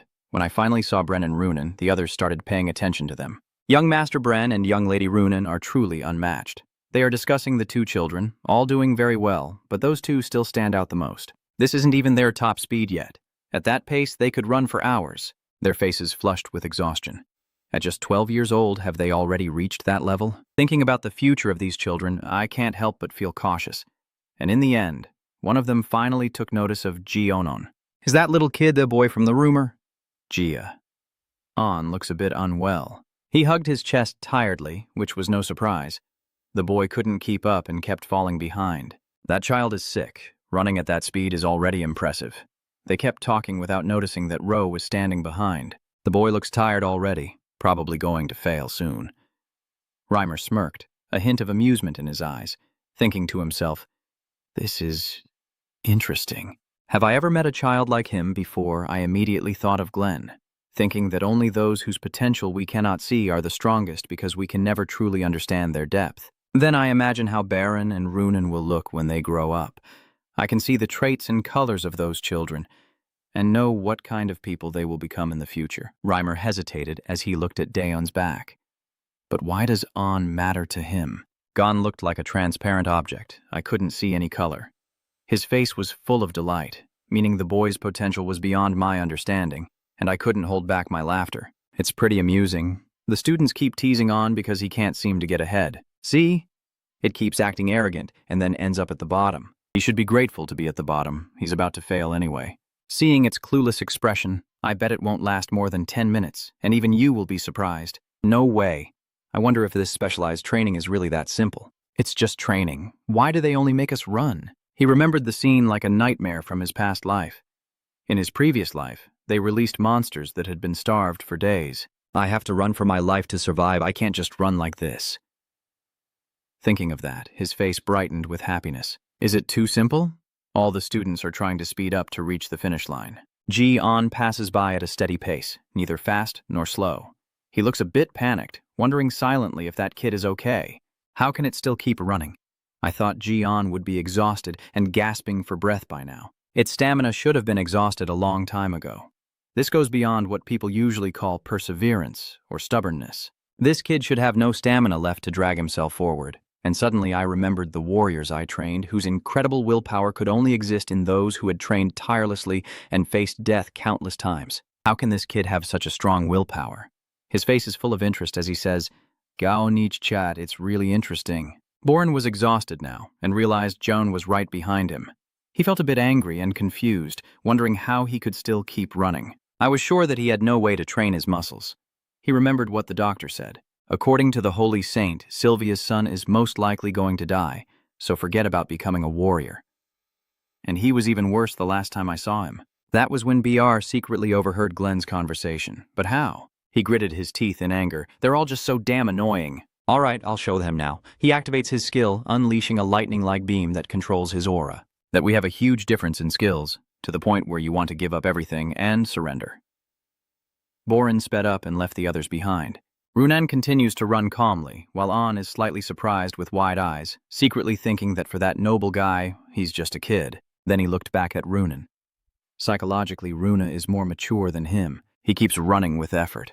We're not competing with each other in this test at all. This is a confrontation with oneself. There's no reason to be affected by him and disrupt your current rhythm. The sky is now covered with white clouds and the blinding sunlight shines down. Everyone was exhausted after running for so long, all of them panting heavily. One of them, a bit jealous, wiped sweat from his cheek and silently thought, "Damn it, what is this? How is he still able to keep running? I was sure people said he was sick. Does Dion even know what exhaustion is? He seems to be out of breath too, but he still tries to think to himself that stopping this nonsense is easy. I'm about to die from the coldness of my body now. My heart feels like it's burning with a blazing red flame, as if my heart and lungs are being squeezed tightly. But somehow, I can still extend my stamina by optimizing the use of the fire orb. Despite the fatigue, a smile still appears on his face. The only thing to be relieved about here is that the fire spirit is developing rapidly. I guess I need to give it my all so it can reach its maximum effect if I keep going like this. The Spirit King now mockingly says, "How pathetic you are. Although your body will be possessed by the Emperor of Essence, you're not only falling behind, but look at your disgusting state. It's grinning with a big blue flame. Give it to me. Hand over your body to the Emperor of Essence." Besides defeating that green-haired guy, his eyes widened slightly with difficulty, and he thought to himself, "Damn it, this is the worst time for this." It suddenly erupted and opened its mouth as if to swallow him whole. I will make them completely paralyzed forever. His whole body now aches as if an electric current is passing through it. He grits his teeth in pain, trying to encourage himself to endure. My senses are leaving me because of the rage. Sweat drips down my chin, my legs keep running, and my eyes are becoming dim. But I need to pretend that nothing has happened for as long as possible. I remind the Celestial Flower Emperor to stop your stupid tricks and stay quiet. That thing won't work on me. Don't make me laugh. How could you not be affected? No mortal in this world can withstand the wrath of the Celestial Emperor. He clutched his chest in contempt, determined to see how long he could endure it. Gon opened his mouth wider to swallow each breath, silently telling himself he had to withstand it. If I show weakness now, he can sense that if I let my guard down even for a second, he will take over my body and attack me fiercely. Seeing your stubbornness, the Emperor of Essence shouts, "Why is this stubborn fool? Why does the fury of the Celestial Emperor have no effect on you?" He staggered forward, his face grim. It hurts so much. I feel like I'm about to die, and I can't even control my body anymore. His vision was narrowing, his sight fading, and he could barely breathe properly anymore. His eyes only flickered with a faint last glimmer. Was this the farthest he could reach? At this moment, the student spoke up. "Hey, you can stop now." Boren frowned. "You're so stubborn." Jian leaned on his knee, catching his breath, silently thinking he almost collapsed there, and this life wouldn't be easy either. Runan looked at him silently. The Spirit Emperor couldn't believe this. "He's truly a monster. How could you?" He smirked and replied, "That's why I told you that was useless. It doesn't work on me at all." He placed his hand on his chest, feeling the blazing fire, and quietly thought that, despite everything, It had clearly helped the growth of the fire core. Moreover, his body had also developed thanks to the status window. If he continued training like this, he was sure he could. Suddenly, he raised his head and froze. It turned out that the system interface appeared, the conditions had been met, pushing beyond the limits of his physical endurance, and his stats had been boosted. My strength has increased, my agility has increased, and my stamina has increased. Tin Huade was stunned, unable to believe his eyes. What is going on here? Why did it give you extra stats for overcoming the attack of the Emperor of Essence? Gia Anon also couldn't hide his surprise, his eyes wide open, as Tin Huade's voice still echoed in his ears. This is really ridiculous, Reimer then spoke. Well done, everyone. We will end the test here, he continued, making everyone below tense. And about what I told you before I ran, I didn't expect him to change his attitude 180 degrees. I was joking about eliminating everyone and only keeping a quarter of you. Everyone seems unhappy about it and is murmuring. What?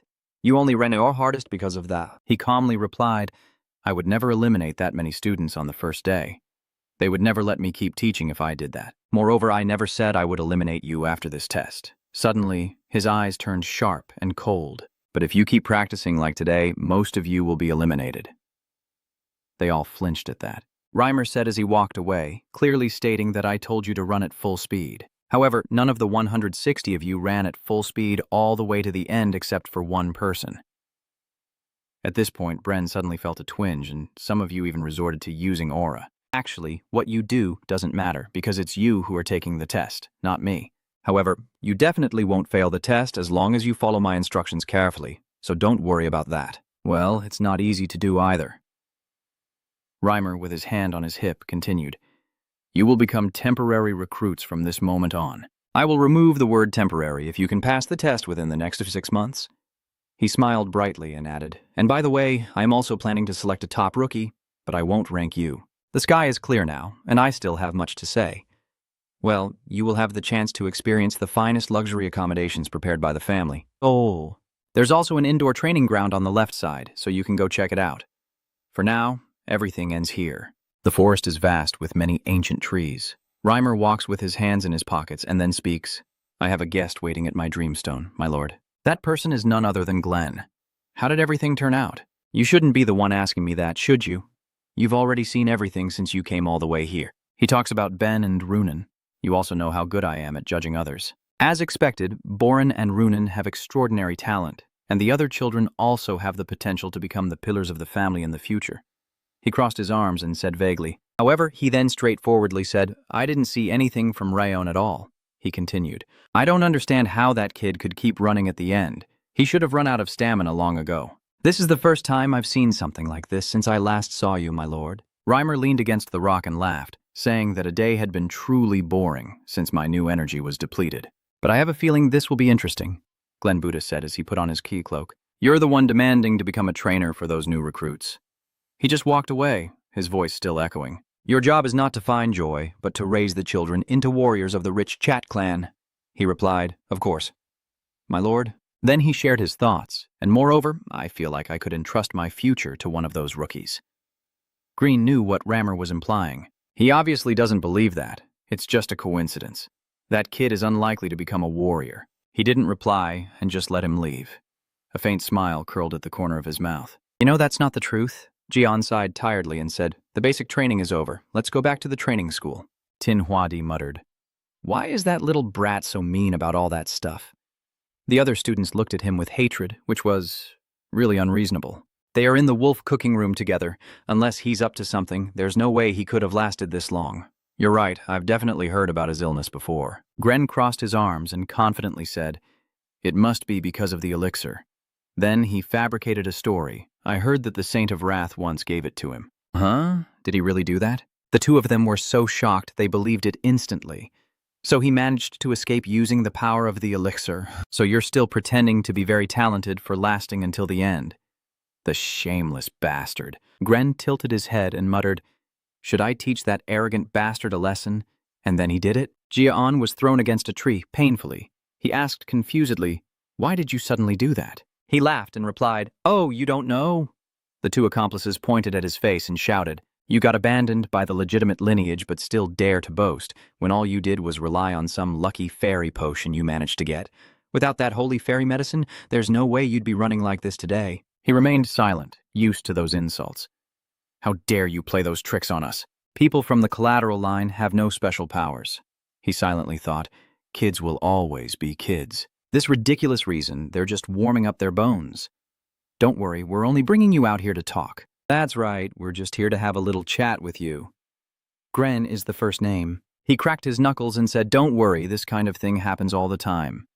He grinned mischievously and threw a punch forward. You heard the teacher say it, right? We need to exchange and learn from each other, and you, the Celestial Emperor, look down on him. My master endured such treatment without even being upset, even though it wasn't something truly painful, and suddenly threw a punch just before Gren could do anything. The two guys were so shocked their eyes widened and their mouths dropped open.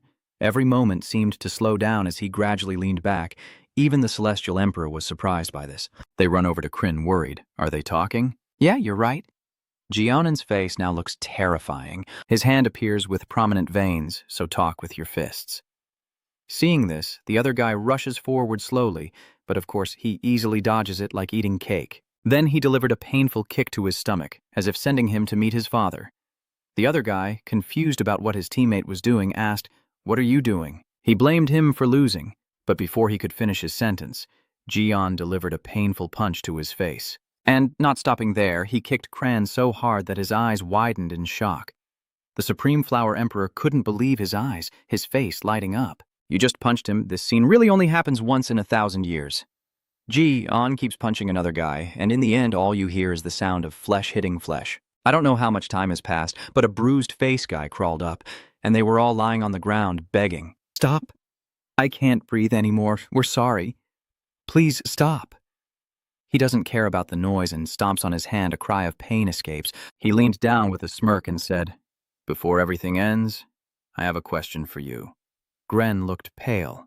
Okay. Hearing of that question, he panicked. Who was the one who urged you to do this? It has to be Bren, right? He's the one who told the truth. No, we didn't hide him doing it. Bren is not involved in this. I can't quite believe what I'm hearing. I thought you didn't like me, but maybe you're not that mean after all. Then I ask, are you guys going to tell the others about our talk today? Gren seems to understand, and trembling with fear, he replied, Of course not. Gia Anon grabbed his hair, his face terrifying and threatening. Fine. If you don't want to keep talking tomorrow, then stay away from me tomorrow. His eyes were filled with fear. We won't bother you anymore. We were wrong. If you understand the order, then leave. Unexpectedly, Raymer was watching everything from behind the tree. He happily thought to himself, what a beautiful scene. It's like witnessing the young lord in his youth. The boy's bloodline is real, and he also has martial talent. He muttered to himself, a warm gem among the most talented people. I am really looking forward to that spot. Is the kid chatting there? It is now midnight. The moon and countless stars illuminate the sky. Dawn is in the room, and the system has met the required conditions. Nongno was very pleased with your reaction and quickly gained 1 point. Tin Huade was so angry, he flew into a rage. What is this? Did you get points for pleasing the Supreme Essence Emperor? This system is pretty crazy. He calmly said, you created it, so how come you don't know? Of course, I've never tested this system on anyone else before. This is because you stole it from the Emperor's essence. His reaction was very calm as he slowly stood up. Oh, I see. That only makes it more annoying for him. You ungrateful brat. It keeps glaring at me with a low growl, then reluctantly says, I have a suggestion for you. Gia Anon is confused. A suggestion? The essence. Emperor makes a strange request. Bet with the Essence Emperor. If you win, I will give you attribute points. But if you lose, you must accept my fury. Immediately, the system appears. Anger proposes a bet with you. The condition is to pass the official student exam, aiming for first place to succeed, with all stats increased by 2 and receiving any attribute if you fail. Create 10 points of anger emotion. Gia Anon asked, do you mean achieving first place in the competition to become an official student that Raymer mentioned? It replied, yes. He said there would be a clear top result. He asked again, what does any attribute mean? It replies, one of the attributes of the Celestial Emperor will be bestowed upon you, of course at a lower level to suit someone ordinary like you. He still seems curious. Then just one more question. What happens if you fail to generate 10 points of anger? The spirit of the Supreme Emperor once again explained to you that, as shown in the text, you will receive the emotion of fury, which is a trait of the Supreme Emperor. It grinned and said that the anger passed on by the Supreme Emperor isn't anything special. But if you hold on to that fury, you'll lose control over your own emotions. The image of Gia Anon losing control appears before your eyes, as if he has become someone else, no matter how strong your willpower is. He looked at it thoughtfully, so that was his true intention. Then he raised his coffee cup to drink, observing how he behaved like a trustworthy person. I don't think he's lying. He even answered very sincerely. He thought about this for a long time, like tasting the forbidden fruit. Compared to the reward, the risk of failure was quite small. Maybe this is the poisoned apple I have to eat. For someone like me who is ill, becoming top of the class will be very difficult. But I am someone who has already been resurrected. Gia Anon extended his hand and said, "The conditions are not bad. Fine, I accept." The essence of the Emperor's eyes lit up. Very well. A blue flame appears and surrounds his hand. The system notifies you that you have accepted the bet on wrath. He silently reminds himself that if he leverages his past life experience, he will never lose. Outside the city, the sun is now shining warmly. A trainee lies exhausted on the ground, sweat pouring down their face as they sit there complaining tiredly. My legs are about to explode. I can't stand up anymore. I've been running out of breath all morning, and now this. Remember Romer smiling as he assigned the students their task. What you are doing now is the stance of standing guard. Even though it's just a riding stance, don't underestimate it. The students are in pain, while I stand to the side smiling and saying, "This is a basic martial arts stance that everyone must practice. Hold that position until I tell you to stop. I'm going to sleep now, and I will remind you many times. Oh, of course it's not mandatory either, so let me remind you, you are resting, not me." One side shouted in anger, "It's too hard, I can't do it anymore." "When will we get to learn swordsmanship?" another helplessly said. "Just leave. You've only been running and standing still so far." Boren walks by and says, "Well then, stop complaining. Basic training is over. Go practice, because we're only learning the basics. Your swordsmanship will wear down." The Supreme Emperor watched them leave with a hint of regret. "They've gone." He asked, "Are they going to train swordsmanship and you're not coming?" Gia Anon replied honestly, "I don't need to go right now." With this poor skill, practicing swordsmanship would just be a waste of time. He continued to focus on physical training, because what he needed now wasn't a sword but a solid foundation of strength and stamina. He wants to balance his ice and fire skills. Currently, because of the ice curse, his physical strength is much weaker than others. For growth and training, a solid foundation is always the most important.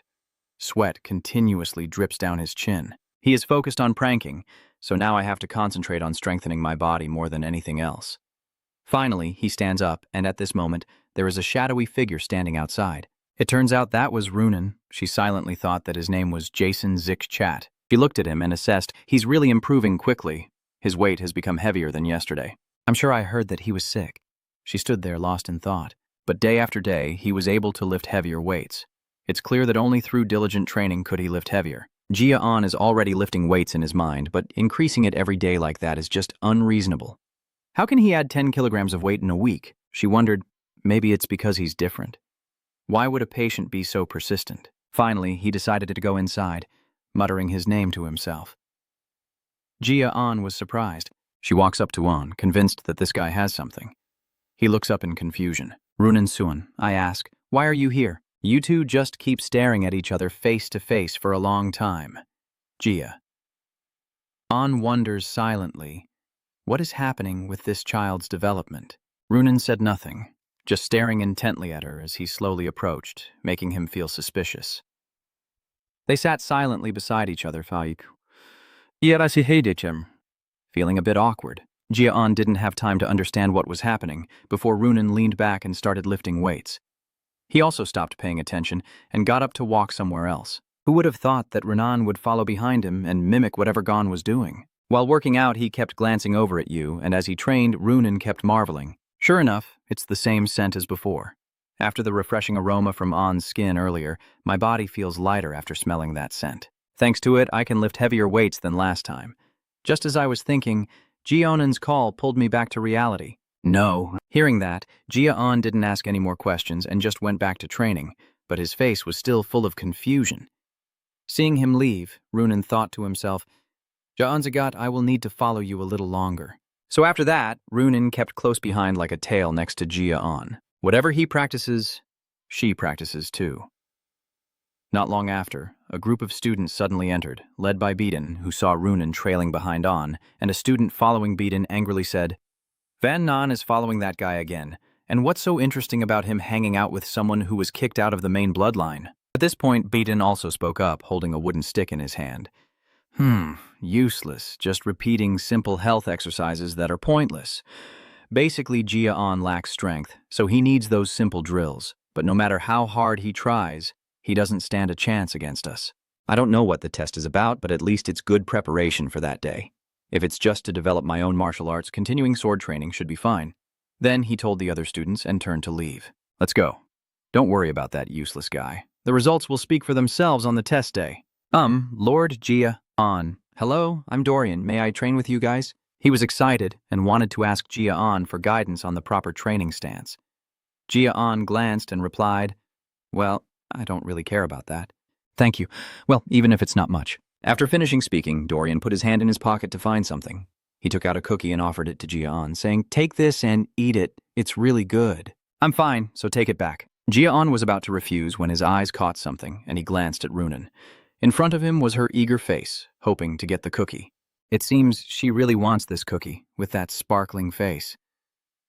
Gia Anon was a bit speechless and handed the cookie to Runen. He sighed in exasperation, now with a stranger beside him.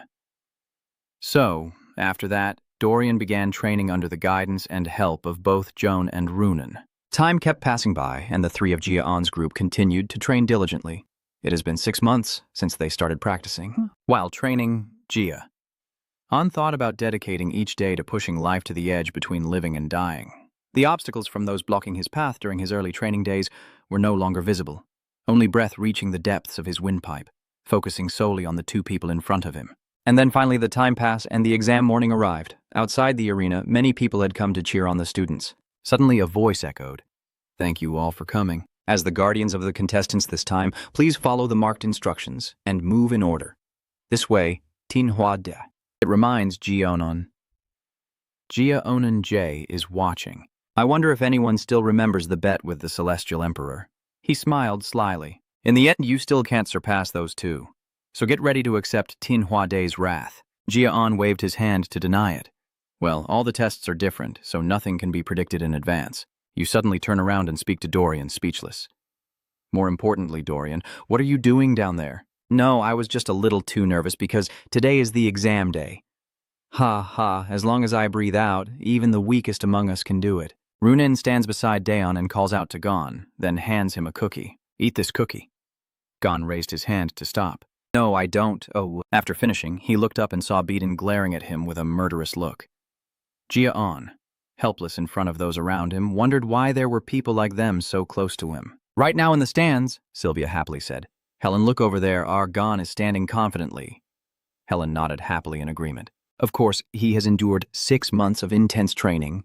Seeing Gia Anon talking with 2 other students, Sylvia seemed reassured. It seems our Gia Anon also has friends now. With his personality, it's only natural. Young Master Gia Anon has never once complained because he is still young and considerate. Making friends with everyone, I am so proud of him. Sylvia smiles happily. Suddenly everything around falls silent as she looks in one direction, and a man steps in. The crowd gasps in surprise, whispering, "The clan leader is coming in." "Chief, is the chief actually coming to see this himself?" The person entering is Chief Glenn Jigat. "Didn't he used to come and see for himself before?" Reimer asked in surprise. "Hey, what is the chief doing here?" Glenn was confused by everyone's exaggerated reaction. "This is an event that will shape the future of the clan. Your reactions make it seem like this is a place I shouldn't be in." Reimer shyly laughed and said, "Ha ha, of course not. Welcome, sir." Then he declared, "Well, since the clan leader is here, we won't beat around the bush anymore. We will immediately start the official internship selection test. So, ladies and gentlemen, everyone here at Gigas, the criteria you are all curious about will now be revealed. Through my pressure, this is today's test." As soon as the words were spoken, Reimer unleashed his pressure in all directions, explaining the details of today's test. Pressure is simply something inseparable from a warrior's life. This test will assess how well you can handle it. Suddenly, someone spoke up in protest. "Wait a moment," I object. "It's not long since the kids learned aura, so why are they being tested on pressure already?" As a result, many others also spoke up. In fact, there are still children who haven't learned aura yet. A pressure test is just too unfair. Not to mention some kids saying that all you did in this class was sleep. What kind of test is this? Reimer sighed and explained. Pressure is not just about mana application. True pressure is the level of spiritual power a warrior has built up through their achievements. It is proof that a warrior can demonstrate their skill without needing aura. Some still refuse to believe and try to argue. You're talking about that, but he hasn't finished speaking when a voice suddenly rings out. He's not wrong. That guy was stunned to see the Lord speaking to him. My lord? Glenn continued, saying that only someone who has lived and trained in a certain way can truly grasp pressure. Hearing this, Reimer seemed pleased and smiled. He continued, even someone without aura can possess immense pressure depending on the difficulty of their perseverance. Reimer cheerfully praised, truly, my lord, you really understand everything. He turned to everyone and said, so that's how it is. I believe no one here has any objections to the test anymore, right? So let's ignore the troublemakers and start the test now. Arunan Sulion. The pressure I am about to unleash will be at a level you can overcome if you give your all during this training. If you can withstand the pressure and touch me, you will pass. With that, Reimer smirked and gradually released his pressure on Runan.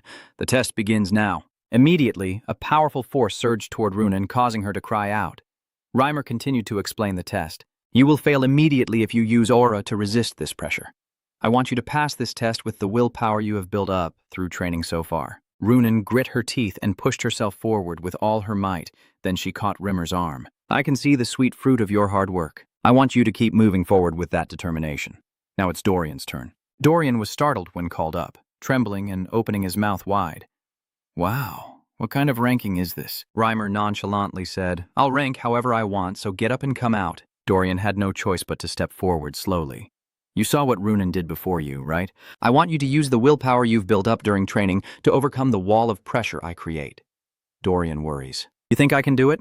I'm quite notorious for having no willpower at all. Reimer immediately releases his pressure. Well, if you don't have it, I'll just beat you down. It's simple. Doria was quickly overwhelmed by the pressure. You clenched your teeth, trying not to fall.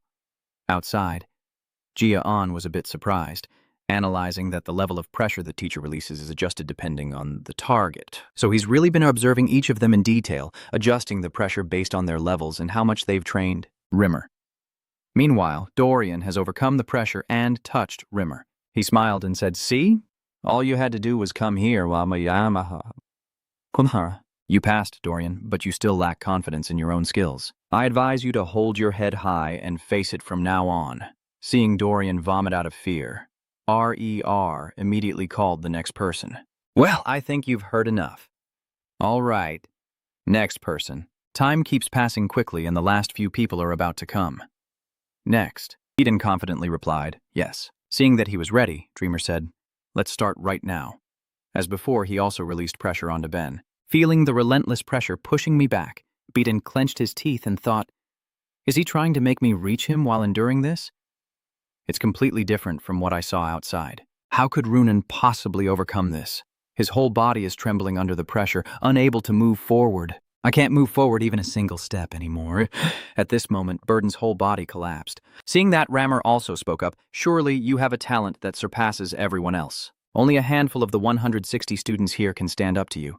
But like the others, you have wasted your time following me. What's the point of honing your swordsmanship when you lack a goal? What you should be doing isn't just practicing your sword skills, but training your body and willpower. You always rely on your aura when things get tough. If you use it now, you'll fail immediately. Raymer's words made Beaton realize that he couldn't fail here. There's no way I can forget what happened back then. At the moment my father refused to let my brother in, I could never forget his cold, piercing eyes. If I can't get through this, I will be cast aside too. Thinking that, he was determined, trying his best to stand up and move towards Rimmer. Rimmer, satisfied, said, you passed. He gently reminds Burden that he's still just a 12-year-old kid. I want you to stop pretending to be an adult and train at a pace suitable for your age. If the only thing you do is look ahead, you won't notice the thorns piercing through your feet. Reimer stops, turns to where An is finally sitting. Gia Anon calmly and gently steps forward. Yes, I am the last one. Are you ready? Gia.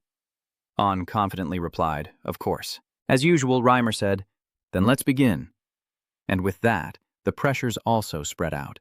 But this time, unlike before, Reimer kept releasing pressure that made it stronger and stronger.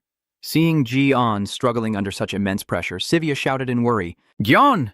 Glenn was also amazed by the pressure being released. What kind of crazy pressure is this? Yet Dion still stands calmly in front of that huge pressure as if nothing is happening. You asked, "Is this really a test for me?" Reimer excitedly said, "I don't know either. But your talent is definitely superior to Beaton and Gia Anon. Try to handle this." After finishing, Greer also released an even greater pressure than before. Now the family was beginning to struggle. The spiritual level isn't something stored in the body, it belongs to the realm of the soul. And right now, I not only have the spiritual level of Gyeongot, but also the level from my past life as an assassin. Then he stepped forward with his foot, and Rammer was a bit surprised. Can it really withstand this much pressure? Glenn's face also shows shock. It's hard to accept reality. How could you? This is really absurd. Right now, this is something that should go beyond the limits of impossibility. As Reimer's thoughts just ended, On had already reached him. Seeing the situation, everyone was wide-eyed in amazement. Has the test ended yet? The students around, stunned and unable to believe it, said, "Did he just pass through that pressure? No way. Did he really break through? That kid, a destructive one with no aura, how could he do it?" Reimer also couldn't believe it and asked, "What are you doing? I've been watching you train for 6 months. I am Gia Anon. I asked because you have done better than everything I have taught you over the past 6 months. The teacher created the pressure beyond your ability. He intentionally caused trouble, but I didn't expect you to be able to break through it." Gia Anon immediately made a gesture as if explaining, while Reimer initially didn't understand, with a puzzled expression. Suddenly, he seemed to realize the meaning behind Gon's actions. "I see." He laughed and said, "Ha ha ha ha ha." It seems the headmaster has lost focus. Gonon Jigas is the last candidate. The official selection process has ended. I will now announce the top students you are curious about. Dreamer's words made everyone present feel tense. The top student of training school number 5 is Jaon Jigit. In the stands, Sivia and Helen listened, overwhelmed with emotion. "Our Jion has taken first place, Mrs. Svia. Jion has done it. Everyone around is still talking about this result. I can't believe Gia Ong is the top student. If he managed to overcome that pressure, then he must be strong. But how did he surpass young Master Beaton?" Suddenly Beaton shouted in protest, "I don't accept it. This isn't right." "You're lying," Reimer wondered. "What are you talking about? When it comes to endurance, strength, and talent, Gia Anon is inferior to me. I won't accept someone like him taking first place. It's obvious he's cheating. It's obvious he's cheating." Beaton's words made those around doubt the manipulated results. It does seem plausible that he remains at the top, despite being involved in the conspiracy. "I heard he doesn't even have an aura, or maybe he bribed the teachers. If the rumors about Teacher Dreamer are true, then that seems to be the case." Beaton continued, "We are all warriors of the Jot clan. Instead of a single match, I think we should have a confrontation to decide who is the true one." Hearing that, Reimer smiled and looked at him. He asked if you really desired the position of top student that much. "Burden-just? No, that's not it." That question made Beaton blush shyly and deny it. "Oh no, that's not it." Reimer turned to ask General, "Unfortunately, the test is already over." "Chief, what do you think I should do now?" The chief thought for a moment before speaking. "Gongas, it seems the others don't accept this result. Do you want to fight Beaton?" Hearing the clan leader's question, Beaton looked smugly at Daon. But who would have expected Gyeonan to honestly say no? In front of everyone's surprise, the test is over, the results are in. So why bother fighting him without any benefit? Then Gia Anon turned to Beaton and said that you always speak confidently and uphold your honor. I didn't think you would lose so badly. Your words make Beaton angry, that damn bastard. The clan leader spoke.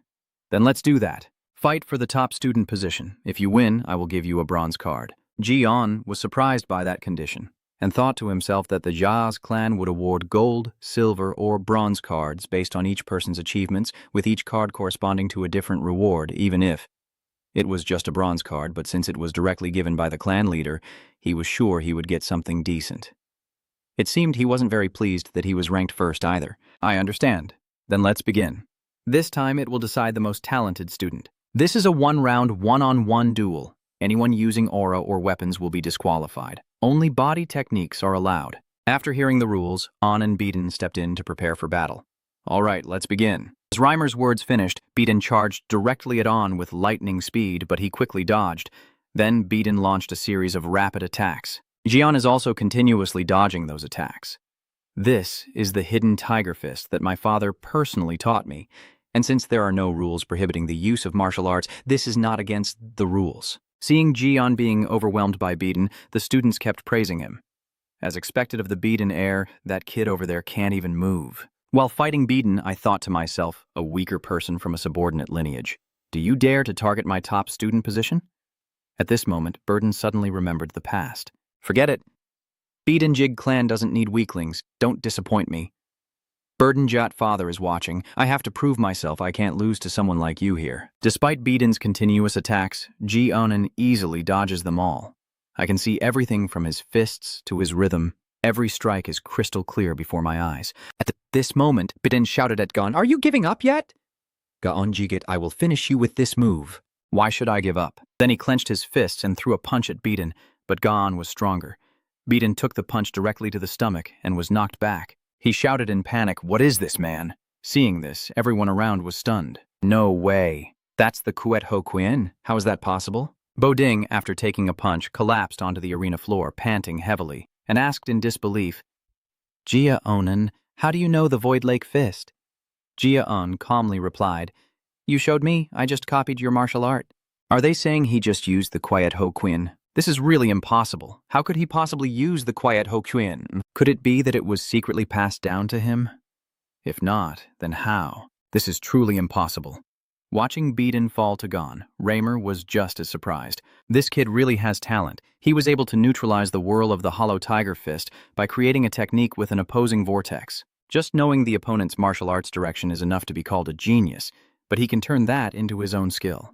This is the kind of talent that can stand at the top of this continent. This is what the Jigot family has been searching for, a prodigious talent. Including his thoughts, Raymer announced the result. "I believe this match is over. As everyone has seen, the result is quite clear. The winner is Onon Jigot. With this, today's test has come to an end." Sylvia then ran down from the stands and quickly approached Gon. She happily hugs him and gently strokes his head. Both Sylvia and Helen burst with joy at Gon's victory, smiling warmly at him. The Spirit Emperor flew after saying, "I am hungry. Let's go home now." At Runan's place, his father was so happy he hugged him and cried while Beaten was taken outside by a butler. Beaten saw something that made him both worried and sad. Among the crowd, he saw his father looking at him, but then his father turned and walked away. This made him feel disappointed. That evening, at the Ben family estate, his father called him into the study for a talk. He turned his back to you and coldly said, "Burden, quickly reply, 'Yes, sir.' Do you remember what I told you?" "Did." "I tell you to return to the rank of the top rookie and never lose to anyone that's not too much to ask." "I told you to defeat the Sulian Wenchva family. After trampling on that bastard, return to your position as the leader of the class. Forget about the WCH family. Did you lose to that trash that was cast out of the clan? Are you trying to make me a joke, or what?" Beaten's father kept scolding him. "Are you asking Baden, or do you want your fate to be like those two brothers of yours?" Beaten nervously replied, "No, sir. I've already ruined my first chance. They will choose the class leader after grading the students at the end of the graduation ceremony. Make sure you give me that position back." And then he ordered Beaten to leave the room. "Go now?" he said. He said sadly, "Yes." As Beaten left, he thought about his father's words.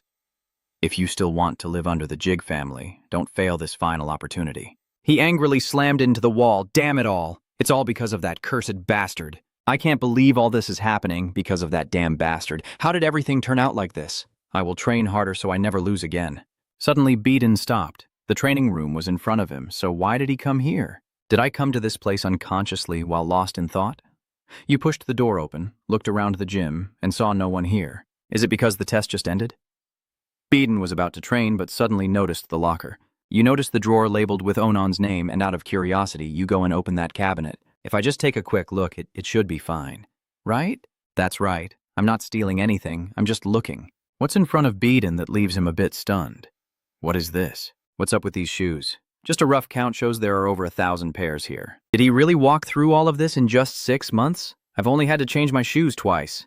Beaten was amazed at the number of shoes in the house and then thought to himself. But it seems he has found the answer. That's right, now I remember. He's always training, while I keep neglecting the basics and just swinging my sword to show off to others. It's funny how I can relax comfortably in my own room while he exudes the best of the Jasat family. Yet I do the complete opposite. Beaten felt ashamed as he looked around the training room, then put Gia Anon's shoes back in their place and left. It seemed like he had silently made a decision in his mind. The scene shifts to Gia Anon's place, where the Emperor of Essence is still marveling non-stop. Oh my God, I can't believe it. I've lived for hundreds of years and I've never met anyone like you. What are you? Who knows? You can think whatever you like. First, tell me what this ability is, Gia Anon said as he opened his status window to check. You won the bet with rage and the reward will be given to the winner. All skill points increase by 2. Those possessed by Thin No will gain a random ability, a 1-star intuition ability created by Hoa Tuyet. Seeing Jion's skill gaining the Emperor's essence through Snowflower's intuitive ability, you received a superlative power far beyond your mediocrity. This ability can expand a person's awareness range. It's only 1 star now, but it can still increase by about 10%. The Emperor's essence allows me to perceive 10 times more than before. Hearing that, Gia Anon was stunned. Really? That's great then. But you wonder why it's called Snowflake's Intuition? Titch named it that way. Does it sound bad? Gia Anon looks disapproving. No matter what you think, you're still terrible at naming things, huh? You can say that too. The next morning, the steward suddenly came to see Gia Anon. The head of the clan summoned him to speak with the young master. Sivia was shocked. Did he really practice? Did Gia Anon do something wrong? The butler smiled reassuringly and said, "Ha ha, young lady, don't worry." He explained, "The head of the clan just wants to personally give the token to the young master." Later, Gia Anon was in front of the clan leader, kneeling to pay his respects. Green spoke, "I may not like it, but I will keep my promise." "Yes, chief." The butler immediately hands the bronze token to Gion. Gionja, as promised, you will be granted a bronze token. Later, when you return it, you will receive a reward or a privilege in return. Gia Anon looked at the bronze token thoughtfully, then suddenly made a request on the spot. "So I have a request right now, Sivia Jigat. What should I do to regain the position my mother once held?" Gia Anon asked. Your words surprised Glenn a little. He said, "The original position. You mean her place in the direct lineage?" "Yes, that's right." Gia Anon thought to himself. It seems that suddenly he has become more agreeable. "What is going on here?" The clan leader immediately provided an answer. "A success. If you achieve a feat recognized by the entire clan, it's possible, but it's not that simple. Getting others' recognition is as hard as plucking stars from the sky. Almost impossible, especially for a kid like you." Hearing this, Gia Anon smiled and said, "But you said it's still possible." Then he left the metal card back in its place, to the butler's astonishment. "Well then, thank you for your answer, clan leader." Then he turned to leave, but Gia Anon had only taken a few steps when the chief stopped him. "Wait," Delin said. "I haven't asked about my reward yet. It's just a simple question, no need for a token. I can still give you an answer." Gia Anon felt a bit skeptical about life after hearing that. "Huh? I never expected to hear these words from the Destroyer King of the Four Directions. Tell me what you desire." Gia Anon clenched his fists and made up his mind. "So I thought of something I need the most, and then I made my request. I want to learn a cultivation technique. That will be taught to you by the trainers at the start of basic training. You need a better spiritual energy cultivation technique than the one learned during basic training. Please grant me a cultivation technique worthy of this badge. My previous dark spiritual energy cultivation method is not enough. To restore Sylvia's position and behead Dirus, I need a more powerful aura than this." Glenn asked again, "So you want the proper cultivation technique?" Then he snapped his fingers and understood something. One side of the shelf next to Gia Anon opened up. From then on, the bookshelves appeared around him. Seeing what was before his eyes, Gia Anon was stunned. This is one of the Jot family's bookshelves. If you place your hand on the center, the book you need will appear immediately. "Ah, I see now. Then I will place my hand in the center. It just needs something better than the dark energy cultivation technique. Hopefully something useful will appear." A book from the bookshelf. Shovos leaves its spot and flies over to him. What is this old, tattered book? Seeing the book Gia Anon is holding, both Glyn and the butler stare in shock. What is this? How did I get this book? The 10,000 Fires Cultivation. Gia Anon also struggled to understand as he flipped through the book. What kind of technique is this? But as soon as you just touched it, a strange light emanated from the book. So the pages in the book kept flying out and surrounding him. Gia Anon was surprised but absorbed what was in the book. Does the current situation make Glenn remember the past? Do you think Sylvia was shunned by the people in the family? It's not something I need to know. The prosperity of the family is the top priority right now. Go do something else. Did Sylvia get close to another man and leave home? Don't bother me with those petty things. After days of only thinking about the family and pushing aside my feelings, I've built an army capable of breaking through the demon wall. My family is growing stronger, so what have I lost? Sir, there is news that your son-in-law and granddaughter have been attacked. The attacker seems to be a twin demon that Lady Sylvia investigated.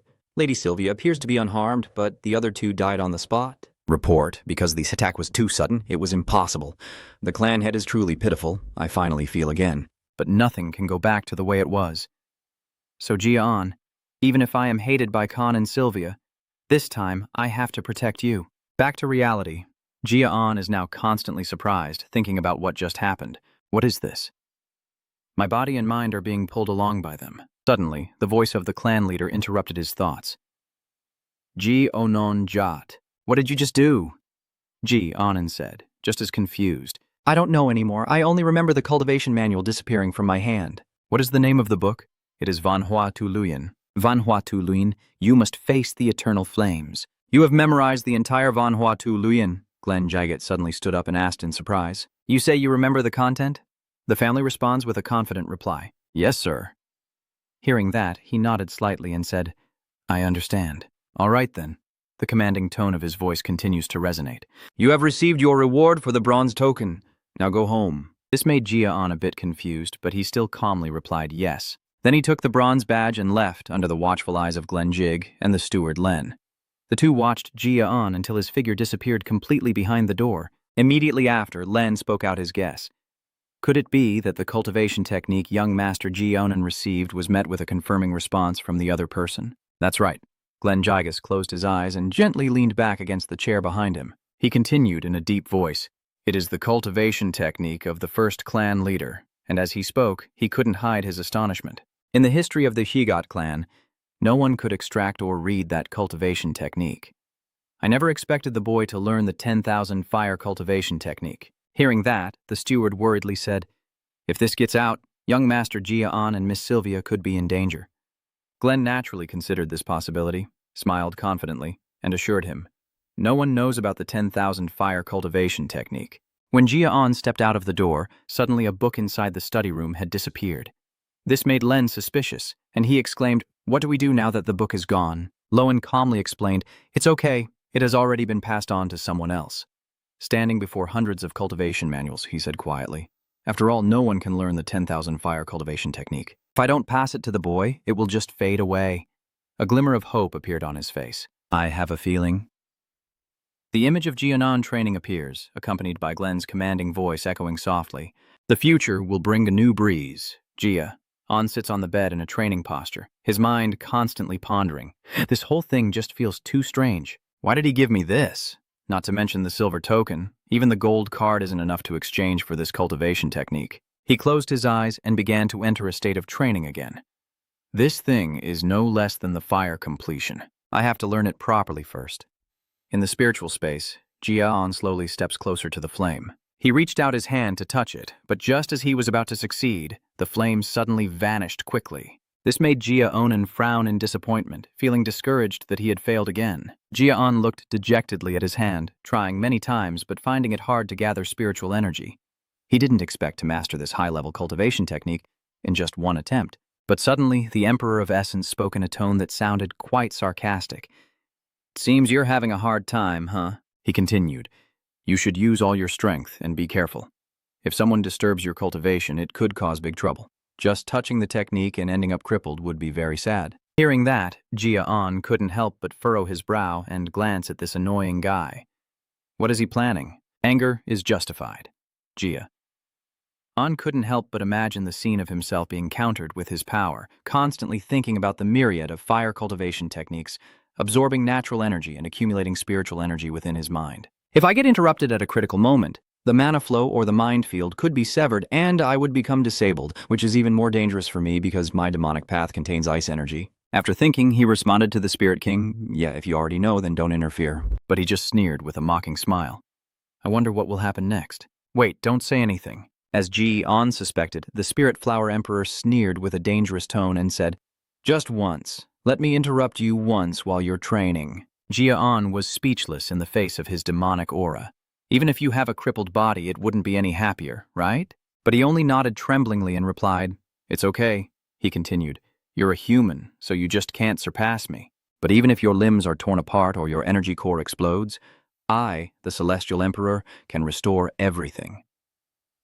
When you become disabled and give up everything, that is the best opportunity for me, the Celestial Emperor, to strike. I see. You only say it once, right? I am very much looking forward to seeing what move you make this time. Hearing the human say such challenging words, the Emperor of Essence grew even more smug and snorted. You're blowing your own horn again. Be afraid every day because you never know when I, the Emperor of Radiant Flowers, will strike. He kept thinking, he's a demon from the demon world, always ready to possess his body whenever he gets the chance.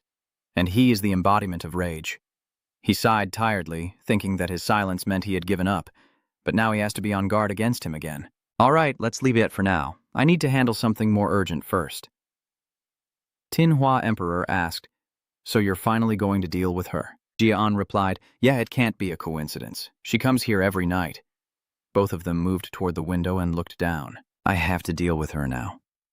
It's been a while since I last did this old job. Outside the building by the river, a woman dressed as a maid is secretly doing something. The maid from Judy's building carefully writes a secret report on a piece of paper, whispering to herself, I have nothing to report except that he keeps muttering to himself. But this time I really have something to report. Remembering what happened a few hours ago, she couldn't help but be amazed. Who would have thought he could acquire such a high-level cultivation technique with just that bronze token? Judy remembered watching him train and the intense flow of mana as he cultivated spiritual energy. It's unbelievable that her hand kept writing. This is truly important information for the Central Martial Palace. After finishing writing, she carefully folded the paper and thought, because it was an order, I had to do it. But he's just a child and doesn't know how long he can fool him. Then she gently let the secret letter sink below the water and sat watching it drift away. As soon as she saw the secret letter had floated a certain distance, Judy let out a soft sigh. Just as she was about to turn back, a knife was already pressed against her neck, accompanied by a deadly warning. If you dare to speak, I will kill you. The owner of the knife continues to threaten. If you move, you will also die. With a cold voice, he ordered Judiel, lowering his gaze and looking down at the lake. Faced with this hidden danger, Judy had no choice but to obey, her mind racing wildly. Who is he? She lowered her gaze, sweat beginning to bead on her forehead. Who could be emitting such deadly aura? As soon as she recognized the familiar face reflected on the water, Judy couldn't help but be surprised. Jianjas, how does this kid manage to follow me? As if reading her thoughts, Gia Anon simply explained, Since returning to this secondary building, I have sensed your scrutinizing gaze. So, have you gotten any information yet? This made Judiel even more suspicious. No way. Does he already know everything? Remembering the days of silently observing the target, even though I was very careful, I was detected long ago. And Judy kept feeling lost. I thought I left no trace at all, so he just pretended not to see it? Why? Suddenly, Gia Anon demanded that she open her mouth. Judy tremblingly obeyed. At that moment, Gia Anon immediately pushed something into her mouth. She was forced to swallow the strange object, choking and feeling nauseous, her mouth constantly moaning until she had to kneel and vomit. As she struggled to get the strange thing out of her mouth, Gia Anon calmly picked up the paper that hadn't yet been fully swallowed. I can't read the contents of this letter. This kind of paper needs a special method to read it correctly, right? Gia Anon asked coldly, word by word. Water, earth, fire, sunlight. As soon as Oni, meaning the moon, appeared, Judiel's face showed an unmistakable look of confusion. She stammered, How did you know? Gon responded to her by revealing the contents of the Arisjig secret letter. Upon reading this, Karunjigi immediately confirmed it was Karunjigi's order, making Judiel even more astonished and stunned. Seeing Gia Onon's expressionless face, Judiel lost her composure and thought, No, this can't be right. My expressions are flawless. I have spent years training to become a skilled spy. Only reading my own expressions, he can't possibly read that much. Suddenly, she remembered what Gia Anon had just put in her mouth. Wait, I can't let this happen. The pain writhing in my body means he can easily read my thoughts now. The more she thought about it, the more she trembled. There was only one possible explanation for this. The image of the deadly insect she had just swallowed flashed in her mind, causing Judiel to faint in shock. Could it be the blood insect? The scene shifts to the confrontation between Judiel and Karunjigas, where he orders her to infiltrate the auxiliary building and send me all the information about Joan and Sylvia. He emphasized that if I completed this mission well, I would be rewarded with that person. Returning to reality, the maid spy nervously knelt and asked Jian, You already fed me the cuckoo insect, didn't you? Hearing that, Jian was momentarily surprised and asked back, Do you also know about the cuckoo wasp? Then his voice became amused. It's surprising that you know about the bloodworm. As soon as she received that confirmation, a wave of nausea hit. causing Judiel to immediately lean back, clutching her chest as she inserted it into her target's body. Can the poisoner detect not only their location but also their thoughts? The insect swarm is one of the most terrifying curses in this world. The assassin can kill the target at any moment with excruciating pain. That expression, without a doubt, is definitely a curse. Gia Anon coldly spoke, noticing her look of pain and fear, and said, "You sent this letter to Karen Jigat, so you must be an agent sent by the martial arts temple. And this mission must have started 7 months ago. After the judgment ceremony, you investigated thoroughly, right?" You hold the paper and smirk, saying, "Not only me, but my mother Helen and all the other maids." Judiel's expression grows even paler. I thought this would be a simple mission. In her mind, Karen's orders and directives kept flashing. Just gathering information about the child and the disabled Sivia, I thought I could complete the mission easily, but there is a monster living in this auxiliary building. Threatened by the presence of what she calls the monster, Judiel hurriedly begged, "I will change the content, I will report false information." But Gia Anon's side simply dismissively brushed it off, saying, "Forget it. Even if you change the intelligence reports, Carr will find out about me anyway," adding another comment that crushed her pride. "It only makes him realize how useless you are." Suddenly, Gia Anon suddenly pressed his face close to Judy's, his blood-red eyes wide with hostility, mockingly gazing at his trembling prey. Then he ordered, "From now on, you will be a double-agent snake." He continued, "You will report to him any information he will soon discover, hiding important details and not revealing anything to anyone. On the contrary, you must bring me valuable information from his side." After hearing that, Judy was trembling and simply obeyed. "All right, I will do as you command." Hearing this response, Gia Anon nodded in satisfaction. Finally, he sat up and walked away, smiling goodbye before leaving. "See you next time." His voice echoed everywhere, enough for Judiel, still recovering mentally, to hear. "I hope to receive useful information." On the way back to the bedroom, Emperor Tinhua curiously asked, "Why were you able to summon the berserk insect?" "I didn't bother using that disgusting thing. I gave her a poison pill that caused her temporary intense pain." The Emperor of Prosperity was even more amazed.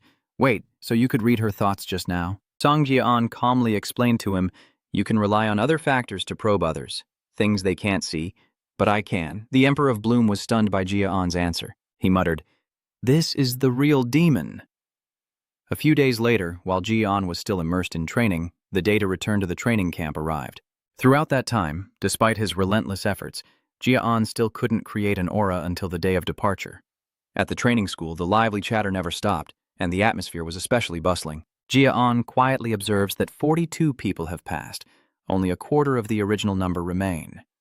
He recalls the lively face of that teacher, Dreamer, who is indeed very strict about results. A sudden voice rang out, "Gia Anon!" Hearing someone call out to Gia Anon, she turned around and recognized it was Runan. Runan slowly approached him, then stood facing to Anon, making him a bit confused about her expression. Runan kept staring at him like that, as if she wanted to say something. A small memory of her surfaced. "So, young master, Anon helped our daughter with her training?" That was from a few days ago at the Sulian estate. At that moment, Runan was focused on her dessert when her mother asked her, so she simply replied. "Yes." Your mother continued to ask, "Have you greeted him and said thank you yet?" Lunan immediately responded. "When he gives you snacks," she continued. "So what about when he helps you practice?" Hearing that, Runan pondered for a moment, then innocently said, "No." This made her mother a bit curious. "What's wrong?" Runan replied very obediently. Her father told her not to initiate conversations with boys, and her mother's expression immediately darkened. "Oh, I understand now?" Then her mother seriously re-educated her daughter on proper manners. Runan, expressing gratitude is not about gender. She continued, "If you receive help, you must always respect and be grateful to them. That's just common courtesy." Hearing this, Runan's face unusually blushed, and her mother continued to remind her. "Remember, don't forget it." Returning to reality, Runan mustered all her courage and said to Gia Anon, "Thank you." You made him unusually flustered. Tinhua Emperor was also quite puzzled and asked, why did she suddenly say thank you? But actually, I don't know either, and awkwardly replied, "I don't know. How would I know?" After successfully saying thank you, Runan proudly gives herself a like, just as an excited voice rings out. "Young Master Gia Anon." Dorian hurried over, still talking despite being out of breath. "Young Master, how are you doing? I thought I was going to die. When I was just a trainee, I already felt like I was about to die. As soon as I finished the first sentence, die." He kept rambling on. "So I can't imagine how much harder it will be now that I've become an official student. I keep having those nightmares. Last night I kept tossing and turning and couldn't sleep. I was just afraid I wouldn't be able to do it. And by the way, I really made the Imperial Flower put on a face of evaluation. You talk so much, Dorian keeps talking nonstop. But I am very happy, because the young master is actually the top student. When Bren, the young master, is the leader, I didn't even have time to finish my sentence before Bren's face, which looked like he had just been slapped with a bucket of cold water, suddenly appeared behind Dorian, causing him to panic and shout loudly. Dorian was so scared he collapsed to the ground, ready for Bren's anger, but it seemed he didn't really care. Baron slowly approached and stood facing him with the same cold expression as before. The two of them continued to stare at each other for a while without saying a word, until Bren suddenly bowed perfectly and said, "I apologize. I admit my defeat last week, and let everyone see my embarrassing side. However, I will not give up. My gaze becomes extremely determined. No matter how hard I try, I will stand confidently in front of you." Then he turned and left, still saying, "I will not retreat nor give up." Emperor Tinhua and Gia Anon watched Bren leave with complicated feelings. Gia Anon sighed softly, surprised that a 13-year-old could admit his mistakes, truly the upbringing of a noble family. But it seemed that the Emperor of Essence was still upset about the previous incident, which made him look extremely irritable. He'd already been beaten once, but still didn't know his place. Hurry and follow him and gouge out his eyes. Gia Anon just sighed and offered comfort. "That's good enough. Calm down already. This monster still won't admit defeat and keeps shouting, 'Who cares about that anyway?'" At that moment, Reimer's voice rang out, apologizing for being late. He chuckled nervously and said, "I overslept because I had a little drink yesterday. Have you all rested well? First, I congratulate you on becoming official students. We will start official training from today onwards." Gia Anon listened carefully as he spoke about the overall plan, just like last time. From now on, there will be a few additional training programs added. Reimer begins to explain the lessons. On the first day, we will learn about the method of cultivating spiritual energy, when suddenly a loud noise rang out, causing everyone to look towards the source of the sound. She is a girl with long black hair, wearing cold-resistant sleeves, looking at the crowd in front of her. After successfully opening the door, she curses in frustration. "Damn it, the door just wouldn't open. I almost got into trouble." Doria recognized the furious person and stammered in fear. "You must be the one then," said Rimmer's calm voice. "You're finally here. Everyone pay attention." He is not the instructor guiding her, but she is the student who failed last time. Then he said, "From now on, everyone will train together, so let's all say hello to your friends." The girl spoke first, looking very confident as she introduced herself. "I am Matha Jigat." The direct lineage of Matha Jigas suddenly let out a sigh, clearly not very friendly. Reimer, still smiling, continued, "She may look that way, but she's a very kind girl." But Reimer's words were immediately cut off by Matha. First, Matha stepped forward, standing between the new students and asking who the leader was. Gia Anon didn't react, simply listening quietly as Matha rambled on. "I can't let someone of a lower rank stand above me like that. I need to find out who the bastard is holding that position." Her expression turned defiant. "Come out here and let's fight." Matha keeps moving among the students, trying to find her target, her mouth challenging. "Why not just fight right now?" Gia Anon looked annoyed and whispered to the Emperor of the Brilliant Flower, "Is there a problem with the feng shui? Why do I keep getting involved with these people?" Finally, he calmly stepped forward and said clearly, "I am Gia Anon Jigat. I am the top student." Matha immediately sneered, showing contempt as she coldly looked down and commented, "You don't look like a top student at all, do you?" "All right, then." Matha then clenched her fists and prepared to fight. "No need to talk much. A fight will tell everything." Suddenly, Ben criticized her way of acting. "Matha Jigas, why are you so rude?" A surge of anger flared up, and Matha started to get snappy. Is this punk talking back to a senior like that? Then she approached and looked at Bren with a gaze that seemed ready to hit him.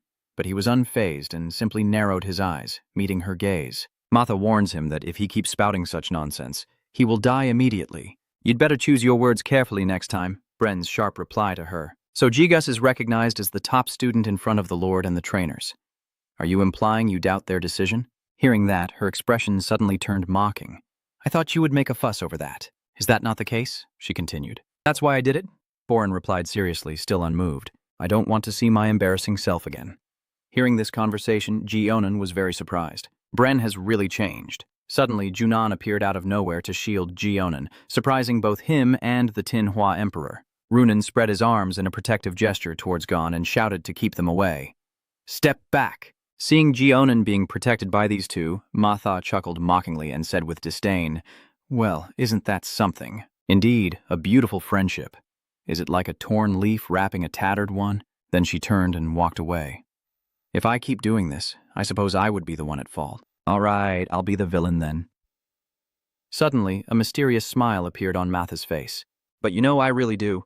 Right after that, she suddenly sped up and charged at Dion, speaking with a harsh tone, really hating cowards who hide behind others. They are even more pitiful than the arrogant ones, and this clearly surprised Runen and Baron with Matha's unexpected attack. She swung a fist wrapped in magic towards Dion, but he easily dodged her surprise attack and even blocked and nullified it, leaving Matha completely unable to believe that Gia Anon could handle her attack so effortlessly. Before she could recover, Gia Anon threw a punch back at her. Although Matha dodged directly, the force of the punch pushed them apart, creating some distance. Seeing the battle, Bren couldn't help but be surprised and exclaimed out loud.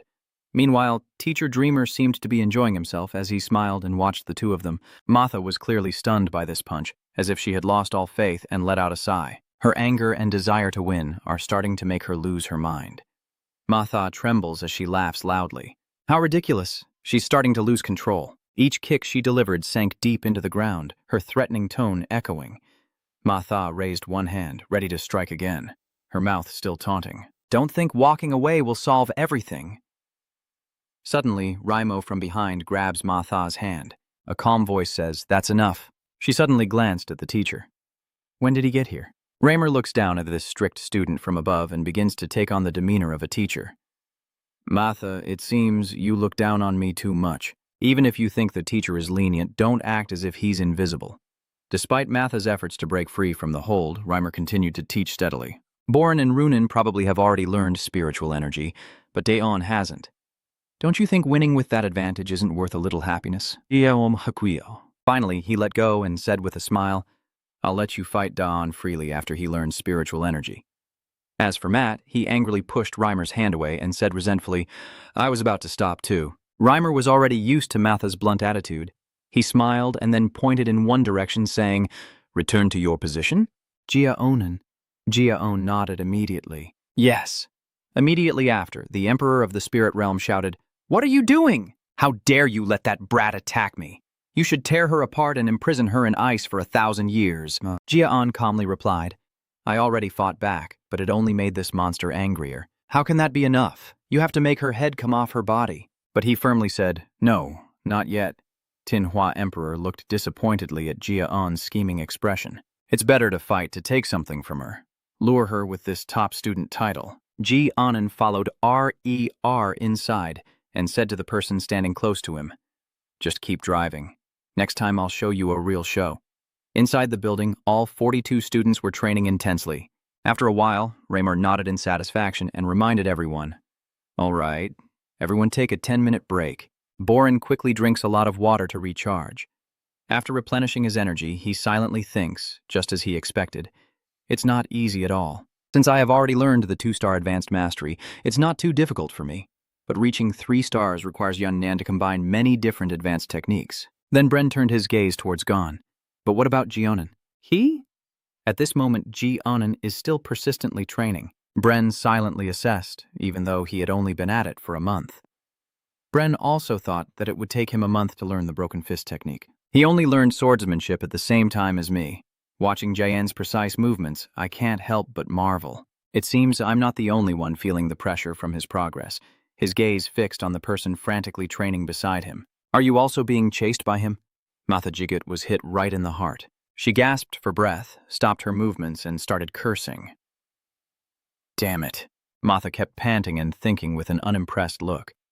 Gonzagat, even though this is his first time learning martial arts, how could he improve so quickly? Matha compared and thought that he didn't look like he had learned before like Bren or Runen, and his body wasn't normal either, so there was still bandages inside. How could he train all day with that body? The more she thought, the more jealous she became. Grinding her teeth, she couldn't fall behind. Matha remembered those praises and praised herself. "My talent is formidable. That's what everyone says about me." She recalls her past. Since being adopted by the Jig family, she has always been a hunter. "I surpass all direct and collateral lines. What are those guys? Always bragging about being geniuses or whatever." Matha sneered and mocked as they despair. Matha keeps insisting that I am the genius, I am the best. That was once who I was. But Matha's current situation has been turned upside down, and she knows this very well. She gritted her teeth and thought, but now I am very worried I can't control myself anymore. Late at night, the close butler to Maha had been waiting for her for a long time. He respectfully bowed his head to her. You performed very well today, Lady Matha. Don't worry, miss. What do you mean by that? As I said, because he has shown his good side, people have forgotten, but young Master On will not stand a chance against him, miss. Hearing that, Matha furrowed her brows and asked back, He will never defeat me, her voice full of doubt. What basis do you have to say that? The butler smiled mysteriously and said, Because young Master Gia Anon is critically weak and he cannot overcome it. Gia Anon is still persevering in training, gripping the sword with great strength and meeting the standard. Sweat has soaked Gon's hair. Although tired, his swordsmanship skills are improving more and more. A student approached another and asked, I want to ask you about this, but the other student immediately told him to observe and learn. He looked at the stance, but that student seemed shy, so he immediately refused. No, I can't ask him. I was surprised to hear the other student reply, but his swordsmanship is really good. With a slap, Matha's applause echoed, and she wore an enigmatic smile, praising him well done. Matha, with a voice that couldn't be more genuine, commented on Gon's skill. I didn't expect that in such a short time you could have trained alongside me. You're even better than a genius, you learned so quickly. Suddenly, her professional smile returned to her usual smile. But as expected, the rest of the words are all bitter insults meant to provoke on. With such weak mana sensing ability, no matter how much you train, it's useless. It's a pity. Matha's voice was loud enough for everyone in the training room to hear. Maybe at least you could become a swordsmanship trainer. Everyone fell silent after this conversation. Even Rimmer, sensing the awkward atmosphere, Matha arrogantly thought no one was saying anything. As I suspected, she kept criticizing Gia Anon, and no one thought that this fool still hadn't mastered aura after 4 months. Everything started from a conversation between Matha and her butler, who said that young Master Gia Anon had no talent for aura at all. After hearing this, Matha was stunned with her mouth agape. Seeing the young lady's surprise, he quickly explained probably because she doesn't know that this happened after she was adopted. But at the evaluation ceremony, Gia On's mana sensitivity was the lowest. His voice was steady. The only one who hasn't learned aura in the 5th training hall is young Master Gia Anon. Hui Truongdong will only help him achieve a basic or slightly better training method. Just slightly better than everyone's basic Black Lin training method. He continued, but he still hasn't mastered any method, so the results of the evaluation ceremony are probably accurate. He might be the best at swordsmanship and fighting, but without using aura, he can't become a true martial artist. Hearing this, Matha's expression shifted from surprise to excitement. Then finally, she burst out laughing. Remembering the past, Matha smugly stroked her hair, still angry about losing to that guy. She smirked, but that guy wasn't even worth bothering with. Her train of thought was interrupted by Runan's deadly glare. Seeing Runan staring at her as if he wanted to say something, Matha coldly asked, Do you want to say something to me? Runan ordered. Go on, make Matha seem quite interested. Oh, is that all? Runa frowned and repeated, Go on. Matha's face suddenly shows a teasing smile as she purrs, I'm leaving now. Before she departs, she smugly boasts, I still have to attend the main factions class. In the evening inside the training room, Gia Anon sat resting on a bench with 2 empty water bottles at his feet. He sighed tiredly and wiped his sweat with a towel. Today I think that's enough. Then he smiled happily, feeling truly joyful. A fragment of my past life memory appears on the battlefield, where I didn't learn martial arts but survival and killing. Only my assassination skills improved, and I couldn't learn anything else. I keep discovering new things, and I never expected I would enjoy developing myself through martial arts this much. Suddenly, Tinhua Emperor angrily shouted, Are you awake yet? I can't believe you just stood there silently when you were humiliated. Gia Anon, hearing that, asked curiously, Yes, I was humiliated. Emperor Tinhua was stunned and said sharply, That little girl with black hair keeps talking behind your back. But Gia Anon replied indifferently, So, that's how it is? I wasn't listening. I was too focused. The smoke monster roared through its nose. You need to pay more attention. If she said that about me, I would have frozen her into ice already. With such harsh words, Gia Anon calmly replied, I already said fighting her now wouldn't benefit us. I can easily defeat her even without the 10,000 fire techniques. Before he could finish speaking, An saw that Runan had been waiting for him behind the door for a long time. He briefly called her name, Runan. He continued, Why are you standing there? Then she handed it to him. and told him to eat. Gia Anon took it and felt the warmth of the cake in his hand. "It's cold, what is this?" Runan saw that he hesitated and immediately ordered, "Eat." Gia Anon nodded blankly. "Oh, okay." As I was about to put the cake in my mouth, I briefly thought that as an assassin, I shouldn't eat what others give me. But since the cake has successfully been put into his mouth, he probably won't poison me. The flavor of the cake begins to spread. Gia Anon was quite surprised by this flavor, while Tin Hua Day already showed an extremely delighted and excited expression, saying, "What is this? I've never tasted anything this sweet in the demon world, and it's cold too." "What is this?" Runan asked. asked. "How do you find it?" Gia Anon nodded and said, "Delicious. So good," while the Empress of Essence kept circling around, clearly loving this new taste. "More? I want to eat more," Runan replied. It was the ice cream ball. Then she left, and Gia Anon hurriedly called out, Hey, wait, Tin Hua Day is even more urgent. Give me one more, then I'll go." Seeing Runan had already left, he muttered dejectedly, "She's so strange. Why didn't she give me one more?" And Gia Anon was thinking about something else. Was he worried about me? He remembered that Runan liked sweets like a kid. It seemed there were only 4 of these. He guesses she probably left one for him. She must have been struggling with her feelings a lot. Thinking of that, Gia Anon smiles and sighs. But what does it matter to me? As he was leaving, he said, I should repay her kindness later. Emperor Tin Hua still remembered the sweet taste from earlier and cheerfully said, "Then ask her for one more piece." At the annex building, Gia Anon announced, "I am back," and immediately a group of servants warmly came to greet him. "Gia Anon has been waiting for a long time. Why is it taking so long for you to come back?" Gia Anon replied softly, "It's only been a week." The servant then asked, "Are you hungry? I'll do something to get you something to eat." Gia Anon immediately refused. "No, I don't." But before he could finish speaking, the servant's voice hurriedly ordered the others, "Hurry up." After a while, Judy handed Gon her secret report and said, "This is the report I will send to the mid-level martial arts hall." Gon asked, "What did they say?" Judy stammered, "Nothing much." Then she continued, "They ordered me to investigate more thoroughly because your swordsmanship and combat skills are advancing too quickly, but it seems they're no longer interested since you can't use aura." Gon immediately asked another question, "And what about Mother?" "I think they're less interested in Lady Sivia now. She guessed they would send me back soon like this." Hearing that, Gia Anon frowned. "I can't let her go yet. I still need to use her." Judy hesitantly said, Gia Anon shot a quick glance, signaling her to speak quickly. Judy immediately asked, "Do you intentionally refuse to learn aura?" Gia Anon suddenly smiled a deadly smile. "Who knows?" he asked softly. "What do you think?" Gia Anon's threatening aura immediately made her tremble in fear. "It's nothing. I apologize for asking such an inappropriate question." Gia Anon smiled and then gave the order. "All right, go outside now," Judel whispered. "Yes," Emperor Tin Hua said with a frown. "They actually think you deliberately refuse to learn." Gia Anon replied calmly, "Taking advantage of the situation and environment for your own benefit is very clever."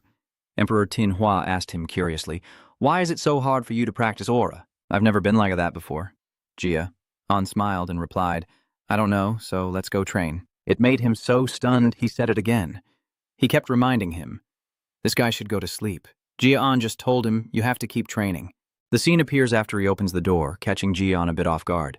It turns out she had been waiting outside all along. Gia Anon softly called Trainer Rimmer. Hearing that, he happily turned to look at him. "Oh, you can't sleep?" Gia Anon asked casually. "Why are you here?" Reimer stepped forward, nodding, and said, "I am here to teach you." Then he placed a hand on your shoulder and said, "I will help you discover your attribute." "I thought you would teach me about attributes or something. Why are we taking a walk like this now?" Reimer smiled and shook his head, saying, "Don't complain anymore. Just wait and see. I might be a little lazy, but I'm still an excellent teacher." Gon looked around curiously and asked, "How do you plan to teach me about mana attributes here?" Reimer just smiled and looked at him. He reminisced about his impression of Gia Anon, which he still couldn't forget. The first time he saw her practicing her technique. Reimer described it as a flame as hot as magma. He commented that it was completely different from normal training techniques. Reimer thought that she had tried to adapt to the coldness of her body along with the flames instead of eliminating them directly from her mana flow. He imagines how he would be pleased if his family could truly master this technique. After a moment of reflection, Reimer gently sighs and then says, "That should be enough." In the middle of the forest. Why are you here? Reimer suddenly swung his hand, creating a gust of wind that blew against Dion. Reimer explained, I want to create a wind sword to protect my lord. What you are seeing now. Then he began to create a stronger wind, even able to see the elemental colors within it. The wind he chose. Dion opened his eyes wide, feeling the sensation on his hand. Reimer softly said, You were right to weaken it so you could get used to it, but you seem not to be afraid at all. I'm not a child at all. Then he coldly said, I have felt this wind since I was born because I am an elf. But you are a human. Your mana flow is filled with cold air, so it will be more difficult for you. Reimer said there are many types of warm, cold, or sharp winds. Then he reached up to the sky and said that he wanted a wind sword that could cut through anything. Finally, he proudly declared that he had achieved it. Then he told Gia Anon that he must find his own thing. Think about the fire you want to obtain. Suddenly, Gia Anon spoke up. This is the north. Unless you set fire to this forest, you won't be able to see the proper flames. Reimer smiled teasingly, saying if that's the case, we'd be beheaded right away. He looked back at Anon with a pleased expression and said, But there's a place that's perfect for you. After a while, the master and disciple arrived at a blacksmith's forge. Hey, old man, I'm here. The old man replied in a deep voice, I don't even know why the fire is bad, so it's you. Reimer crossed his arms and smiled awkwardly. It seems like we're going to fail again tonight. Ra'an, curious, asks, Where are we? This is the place with the hottest and brightest fire in the north. I also added a charcoal forge. The old man inside the forge asked Rimmer, What did you bring this time? Rimmer shook his head and said, Hey, it's the master's grandson. But he didn't seem to care and replied, I am just a retired old man, unless the master comes here himself. I was suddenly surprised. Wow, fire?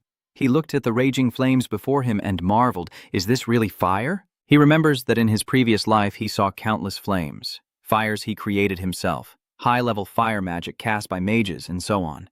He looks at the current flames as if they are these fires. Gon feels the heat, the image, the flames. He begins to focus, visualizing the fire he wants to create. Just as his hand was about to grasp it, the flame disappeared. Gia. Anon silently felt disappointed. He's turned down the fire a bit. My name is Van Can. Old man Van Can reminded him, if you want to be polite, you can go somewhere else. Gia Anon was extremely surprised to hear that name. Van Can looked at the old man and remembered a famous artisan known worldwide for his craftsmanship. Is it really Van Canaan? Gia Anon thought. You created Glenn Jiggett's true heaven sword, but he disappeared 30 years ago. So he's here after all. Gia Anon immediately encounters the polite person who greets him. Nice to meet you.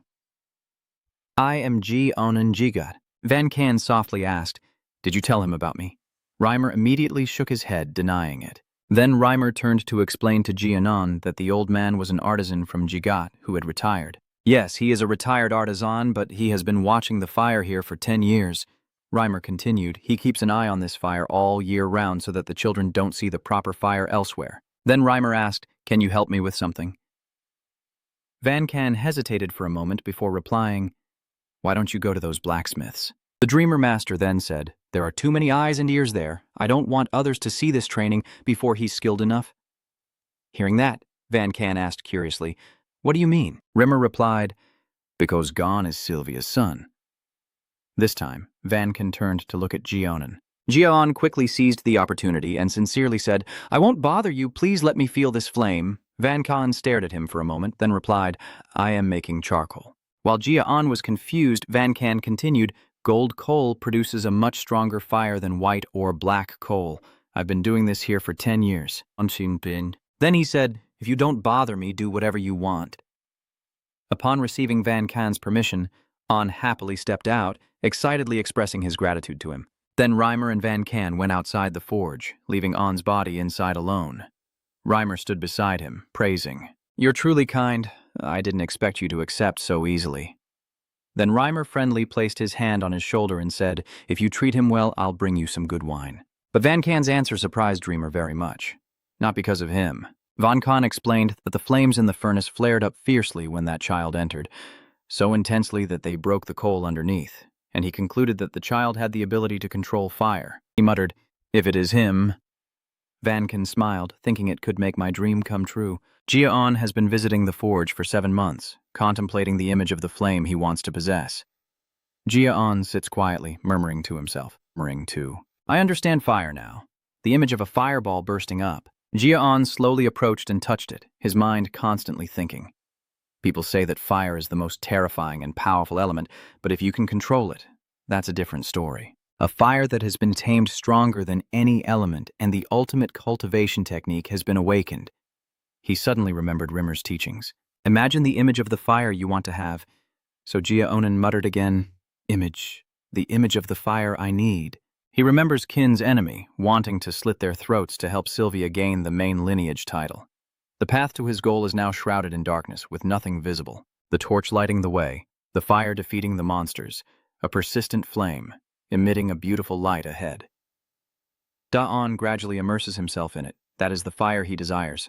Dion patiently trains, feeling a stronger fire energy flowing through his body and sensing the heat of this fiery space seeping into his flesh. It forces him to focus and catch it. He needs to sense it a little more. In his subconscious, Dion's entire body seems to be surrounded by flames, which surprises him. Is this a state of complete uncertainty? Can I see my own subconscious right in front of me? He pursed his lips and thought that if he focused a little more, a stream of ice elemental magic would appear on his left hand. Tin Huade smirked mischievously. It's my turn now. Didn't I say I would wait until you were at your weakest to freeze you? As soon as the evil demon finished speaking, a powerful surge of demonic energy enveloped Gia Anon, causing his left hand to freeze instantly, leaving him in utter panic. I was too careless. Why did it have to be now? I remember over the past 7 months, I forgot that he's been very quiet lately, but he's not an ally of mine. His smiling face makes him forget that he is a demon king who wants to take his life. Surrounded by the overwhelming demonic energy of the demon king, Gia Anon struggled uncomfortably. Damn it, it feels like my body is breaking apart into pieces. It's too hard to breathe. If I move now, I might die, but if I use the 10,000 flowers technique, I will also die. He desperately tries to focus his own aura again. Gia Anon struggles to breathe. To survive, I have to think. I need to come up with a plan. The ice has already started to freeze his lower body. Gia Anon shook his head in difficulty, but his mind was too foggy. The evil demon enjoyed watching Gia Anon suffer. He smiled cunningly and chuckled. How beautiful your struggle is. How so? Do you think you can withstand my power like before? Then he added an unnecessary remark. Gia Anon's eyes gradually sank into a trance as the sinister voice of the demon echoed throughout the space. Your body and soul are now mine. He loudly declared, your efforts and life are all pointless. You're no different from that worker in the furnace, but don't worry, I will surely avenge you. Just as he was about to lose his mind, the demon suggested a way for Gia Anon to counterattack. Furnace? Thanks for the suggestion. In the end, Gia Anon used all his remaining strength to gather power. He clenched his teeth, determined to risk everything. If he didn't do it, he would die. The fire in the kiln suddenly blazed fiercely. Instead of absorbing natural mana heated by the kiln, I will directly absorb mana from the kiln. It is a fierce and much hotter flame that can swallow everything. Dion screams as he absorbs it. Dion's body begins to absorb mana from the furnace as he mutters to himself, causing the demon king to be stunned into shouting. What are you doing? The 3 lumps of coal in the furnace start to glow brighter. Von Kahn was still patiently observing the furnace when the clash of mana and the explosion of flames startled him into standing up. His panic still hasn't subsided. What's going on? Why are the flames suddenly so high? I've never seen such intense flames before. He looked around and noticed something. What's going on with this furnace? Van Ka looked over at the boy still meditating on the other side. Feeling puzzled. Gia Anon. Gia Anon is trembling all over, even though he's sitting close to the furnace, which makes Van Kahn feel very puzzled. If the furnace is burning like that, how can it be cold? Then he stood up and he approached Gia Anon, calling out worriedly, Are you okay? Why are you trembling like a dried fish? Say something. As soon as Van Kahn showed signs of touching gone, Reimer appeared out of nowhere and seriously blocked his action. Van Kahn asked in surprise, Rimmer? And Rimmer simply reminded him, Take her away, don't touch her. What are you saying? He might die. Reimer calmly spreads his hands to explain. Right now, he's in a completely helpless state, and there's nothing we can do. If we touch her, she'll bleed to death. Van Kahn, hearing this, also had to lower his hands. He softly asked, Is that the cold air you mentioned? We can't do anything about it. Rimmer nodded anxiously. No, it's too dangerous. Rimmer looked at Gia Anon and silently prayed, Gia Anon, please don't die. Currently inside the mind, a fierce battle is raging as the flames have melted through the ice and are gradually engulfing the entire space, with the Demon King screaming wildly. Stop right there. You can't do anything. Of course, someone as determined and passionate as Gia Anon would never listen to the devil who is always waiting to take his life. He grits his teeth in stubborn determination. I have already died a miserable death once. Gia Anon's eyes become sharper than ever before. My past life was meaningless. I died with my eyes open, and I'm sure I won't experience that again. As Dion gets closer to the desired flame, he reaches out with all his strength, trying to touch it. The temperature outside the furnace is already approaching the limit. Van Can anxiously shouts, "It's too hot! If this keeps up, the furnace won't be able to withstand such a spike in temperature." Reimer concentrates, sensing the mana inside the furnace gathering together. Are you absorbing mana? Gon's subconscious roars fiercely, unleashing the firepower within him. No matter how much the Demon King tries, he cannot hold on any longer. Gia Anon successfully seized the flame, and the Demon King was finally defeated. An earth-shattering explosion erupted instantly, a fireball bursting across the entire space, forming a mushroom cloud right inside the forge, as tall as a city. Reimer was startled and worried, shouting, "Gon, are you okay?" Van Can also anxiously calls out to Gia Anon Jot. As the smoke and fire gradually clear, Reimer stares in shock at the shadow glimpsed within the explosion. Gian is slowly getting up. Sparkling elemental particles appear around him. Reimer was even more amazed to realize that what Dion was wearing now was a fire crystal, and a system notification appeared beside Gia Anon. You have learned the 10,000 fire cultivation technique. Gia Anon observes the snowflake in his hand. The surrounding area continues to echo with system notifications. The 10,000 fire technique has reached 2 stars thanks to the high temperature. Fire resistance was created after leveling up.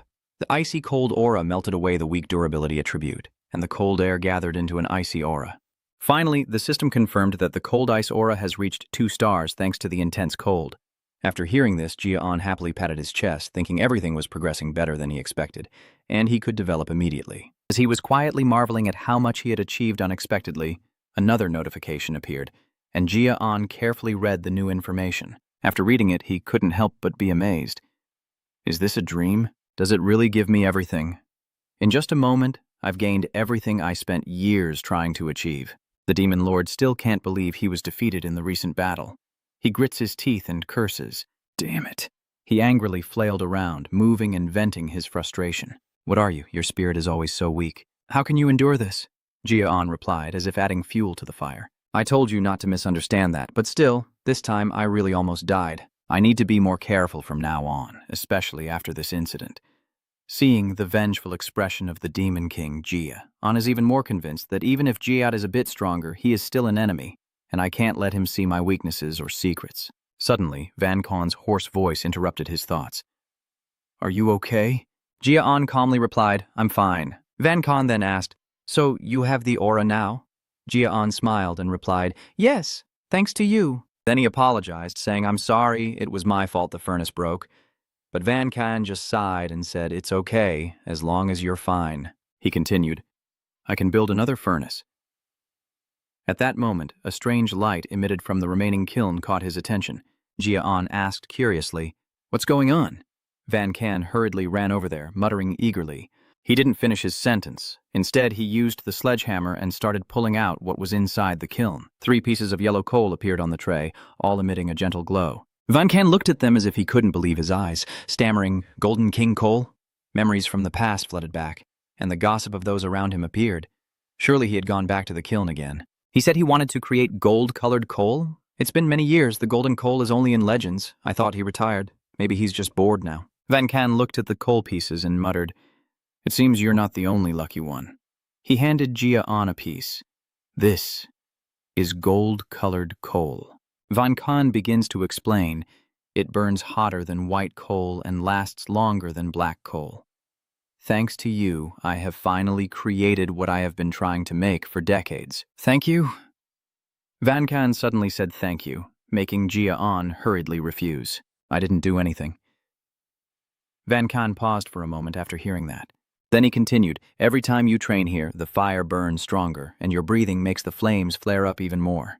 The heat from it spreads throughout this place. Then Van Can smiled and said, I'm just a rough guy who only knows how to work with a hammer, but I still know what you've done, all thanks to you. Finally, he asked, So I want to ask you something. Gia Anon, what is your goal? Gia Anon softly muttered, What is my goal? Van Can nodded. So, what kind of swordsman do you want to become? Ji-on pondered for a moment before firmly placing a hand on his chest and saying clearly, I want to become a warrior who never gives up no matter what opponent I face. Van Can nodded in satisfaction. I didn't expect a child to say such a thing. A swordsman who never gives up. He continued, in the next 3 to 5 years you will be able to have a sword. And when you think you have enough resolve and strength, come find me.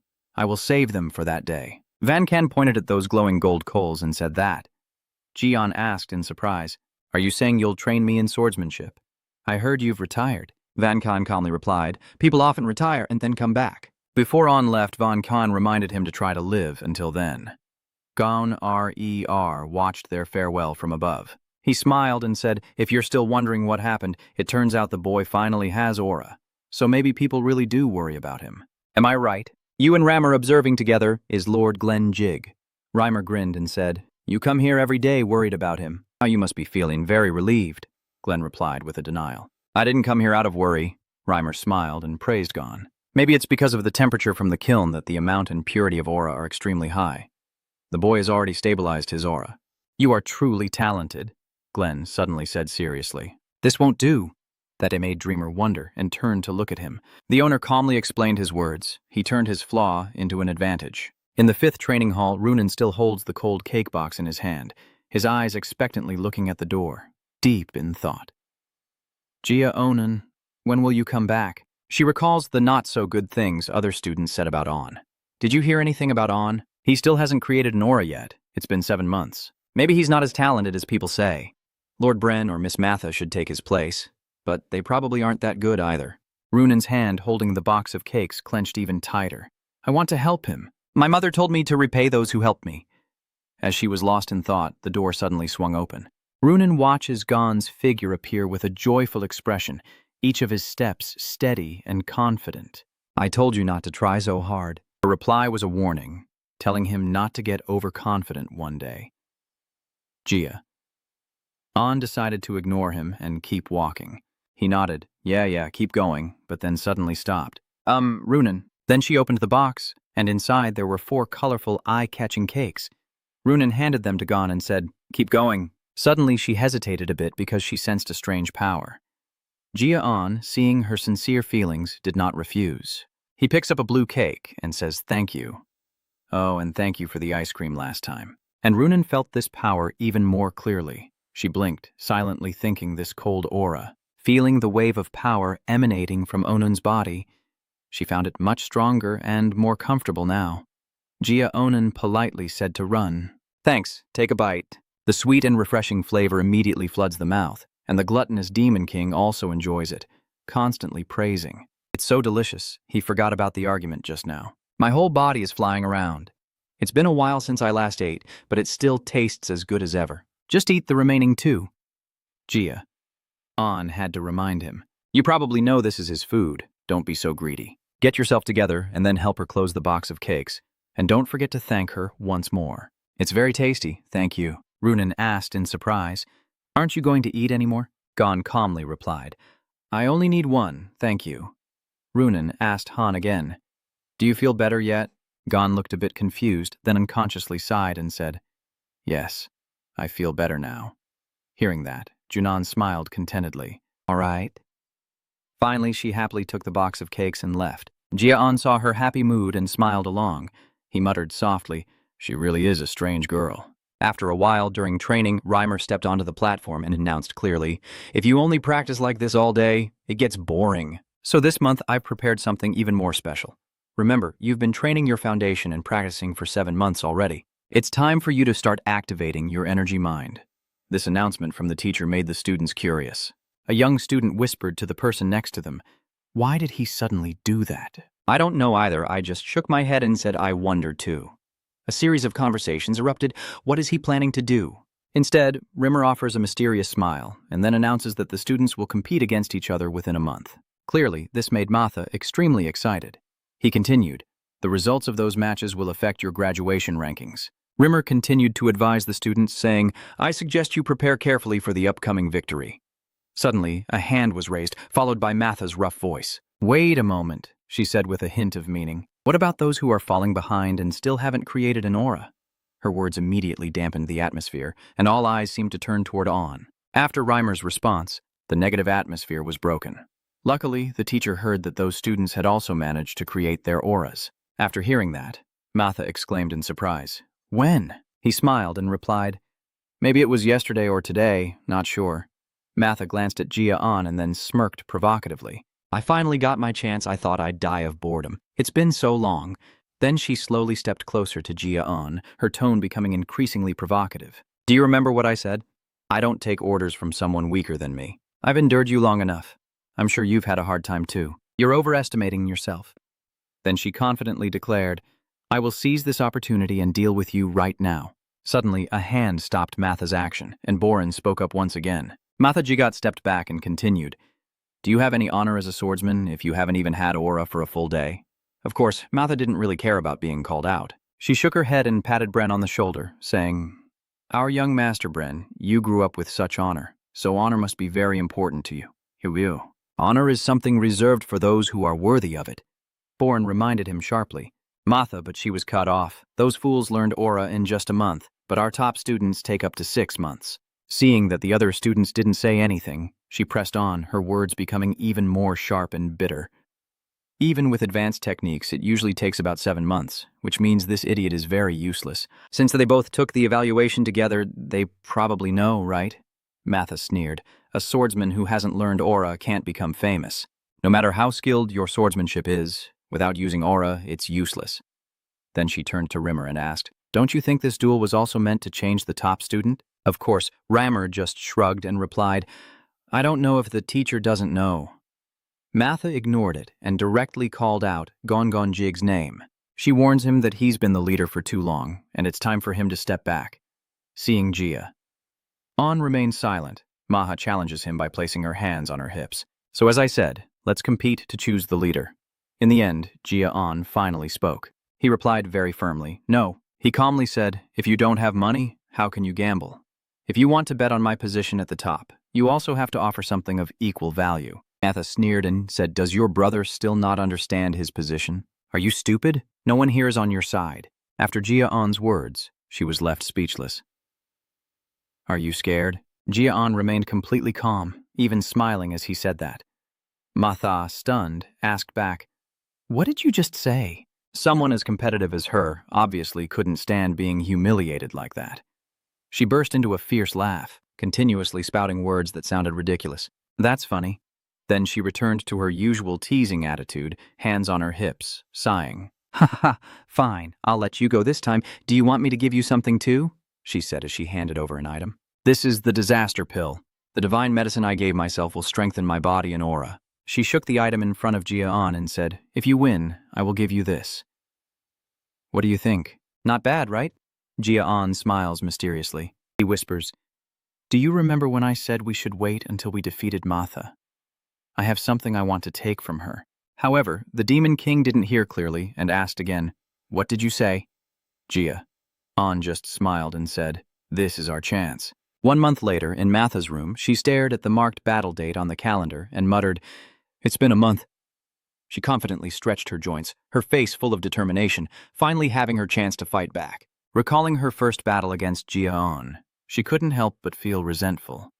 Before coming here, she had never been beaten by someone her age. That was the first time someone had fought her. Frowning with determination, Matha saw this as the chance to avenge the humiliation he had caused her 8 months ago. After preparing herself, Matha stepped forward confidently. That damn Gia On only learned one type of aura. He can't possibly beat someone who has trained for 3 years like me. Thinking this, she clenched her fists, but waiting for an incompetent like him would only be a waste of time. A wave of painful memories flooded back. Maha clenched her lips and knew she had to become stronger quickly, because she needed to save someone. She boldly declared, This is the end for you, Onjagus. At the 5th training ground, the double match is about to begin.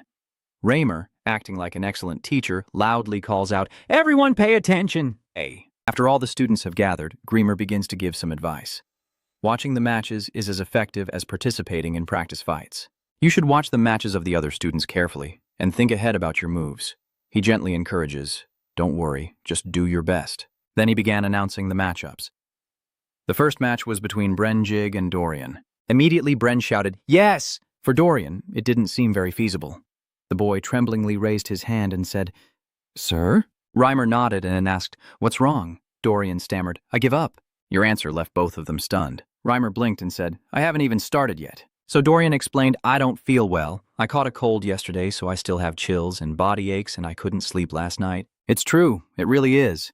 The Demon Lord teacher was irritated by the situation and shouted in anger. If he were my subordinate, I would have cut off his head on the spot.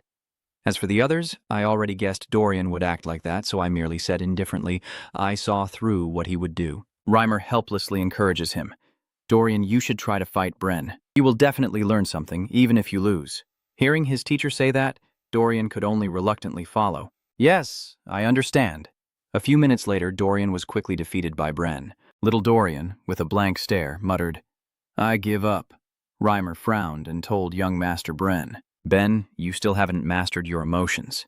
If you had fought properly, you would have defeated him in 5 moves. His reply was tinged with a bit of irritation, and I couldn't help but feel angry at his attitude. Then Reimer turned to comment that Dorian was still lying on the ground.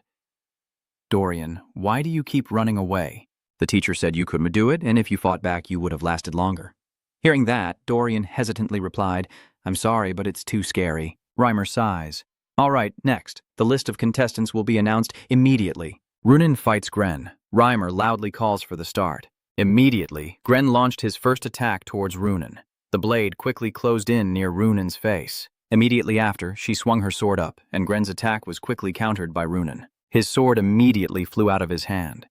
Gren was very surprised that his attack was repelled like that, with a look as if to say, "This time it's over." Gren's sword was knocked away and clattered onto the ground. Reimer clapped his hands to signal enough. He started giving comments to each person.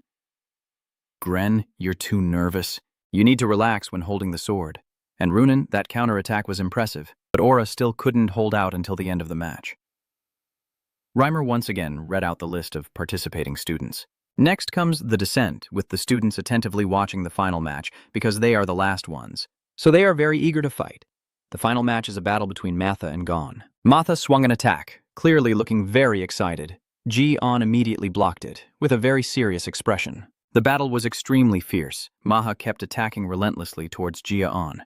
After a while, Gia Anon counterattacked. Matha shows a surprised expression when countered, as another attack comes from Dion. Even though she managed to block it, her clearly troubled expression reveals she is gradually being overwhelmed by Gia Anon. A deadly strike aimed at her neck from Dion was swung, and Matha quickly dodged. She immediately stepped back, and both of them entered a defensive stance. Matha was the first to speak. "I didn't expect you to withstand all my attacks. I have to admit, you're talented." Then she counterattacked. "But your talent is limited to swordsmanship only." As she finished speaking, she continued to raise her sword to the sky and shouted loudly, "A half-hearted warrior who isn't skilled with aura like you will never shine." Her aura immediately burst out, enveloping her body. One of Matha's legs gathered strength to leap up, and she jumped forward with an aura-infused attack at Gon. Gon quickly blocked it, but the heavy pressure made it difficult for him to defend. Matha puts in even more effort. "Oh, you managed to block that, but how much longer can you keep this up?" At the same time, Matha thought to herself that talent in using aura was extremely important, even more so than swordsmanship. Since your 7 months of supernatural power only created a small aura like a pea, you have no chance of becoming a swordsman. The more Matha thought about it, the more intense she became, viciously threatening. "If you still refuse to surrender, the next strike will shatter your bones." But before she could finish her words, Gia Anon's counterattack caught her off guard. She quickly blocked the attack but was pushed back. Gia Anon calmly said, "She keeps talking about talent. People in her family seem to value their talent a bit too much." Matha laughed and replied, "You probably find me annoying because I have no talent, so I want to show you what a true talented person can do." Gia Anon coldly responded, "Then I will show you the opposite." After finishing, Gia Anon unleashed a burst of fire-type aura, asserting that talent is not the most important thing. Matha was stunned by the situation before her. Gia Anon began to unleash his bestowed ultimate skill, the perfect fire technique. Matha stared at it intently, muttering to herself, "What is that flame?" Her instincts told her it's dangerous. Definitely not ordinary fire. There's something hidden behind those flames. She secretly marvels at how it is so beautiful that it sends a chill down her spine. Matha gently swallows her saliva and then tightly grips the sword's tail. She coldly said, "I guess I should take this seriously too," and then unleashed her ultimate skill. The ultimate point-shaped crystal. Gia Anon silently analyzes Matha's skills. The ultimate point is when I concentrate aura at a single spot. At this age, she has already mastered it. That's impressive. I guess she's planning to put everything into her next move. Matha solemnly raises her sword. I admit he's very strong, but he won't withstand this move. Then she begins to gather her energy and charges at Gia Anon with a fierce attack. The clash of their auras immediately caused a shockwave, tearing the ground apart, as students nervously shouted and the earth cracked open. What's going on? The battle in front of us has made the atmosphere extremely tense, dust and debris flying everywhere, and a sword has been broken in half. Matha lies unconscious on the ground, still clutching the broken sword, while Gia Anon calmly looks at her as if nothing happened. The students are stunned and whispering, "Did Gia Anon win? No way, Matha lost again. What's wrong with his aura?" Meanwhile, Gia Anon remains very calm, rubbing his wrist. After observing for a while, he gently assessed his opponent. I see that even unconscious, she keeps her fists clenched. She has something even more remarkable than skill or talent. Dion concluded that it was her mental strength. At the main building, Glenn nodded in agreement. So, Anon defeated Matha.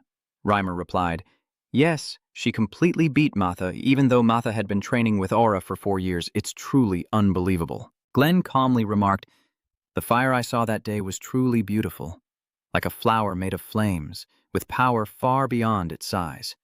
I believe everyone in the clan already knows about this. Just guide the boy and don't let him become arrogant." Greer nodded happily. "Of course."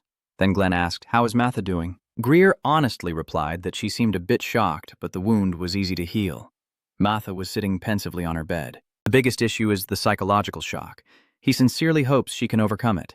Early in the morning, Gia Anon was carefully planting a flower in the ground, while the Demon King kept nagging, "Can you be a bit more careful?"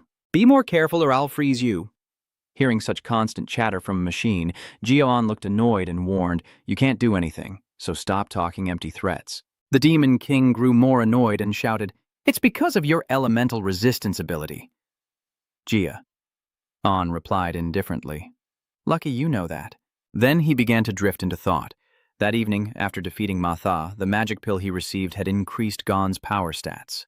The 4th fire orb has formed. The fire orb has reached level 4. The 4th level of the fire orb is enhancing the body and soul.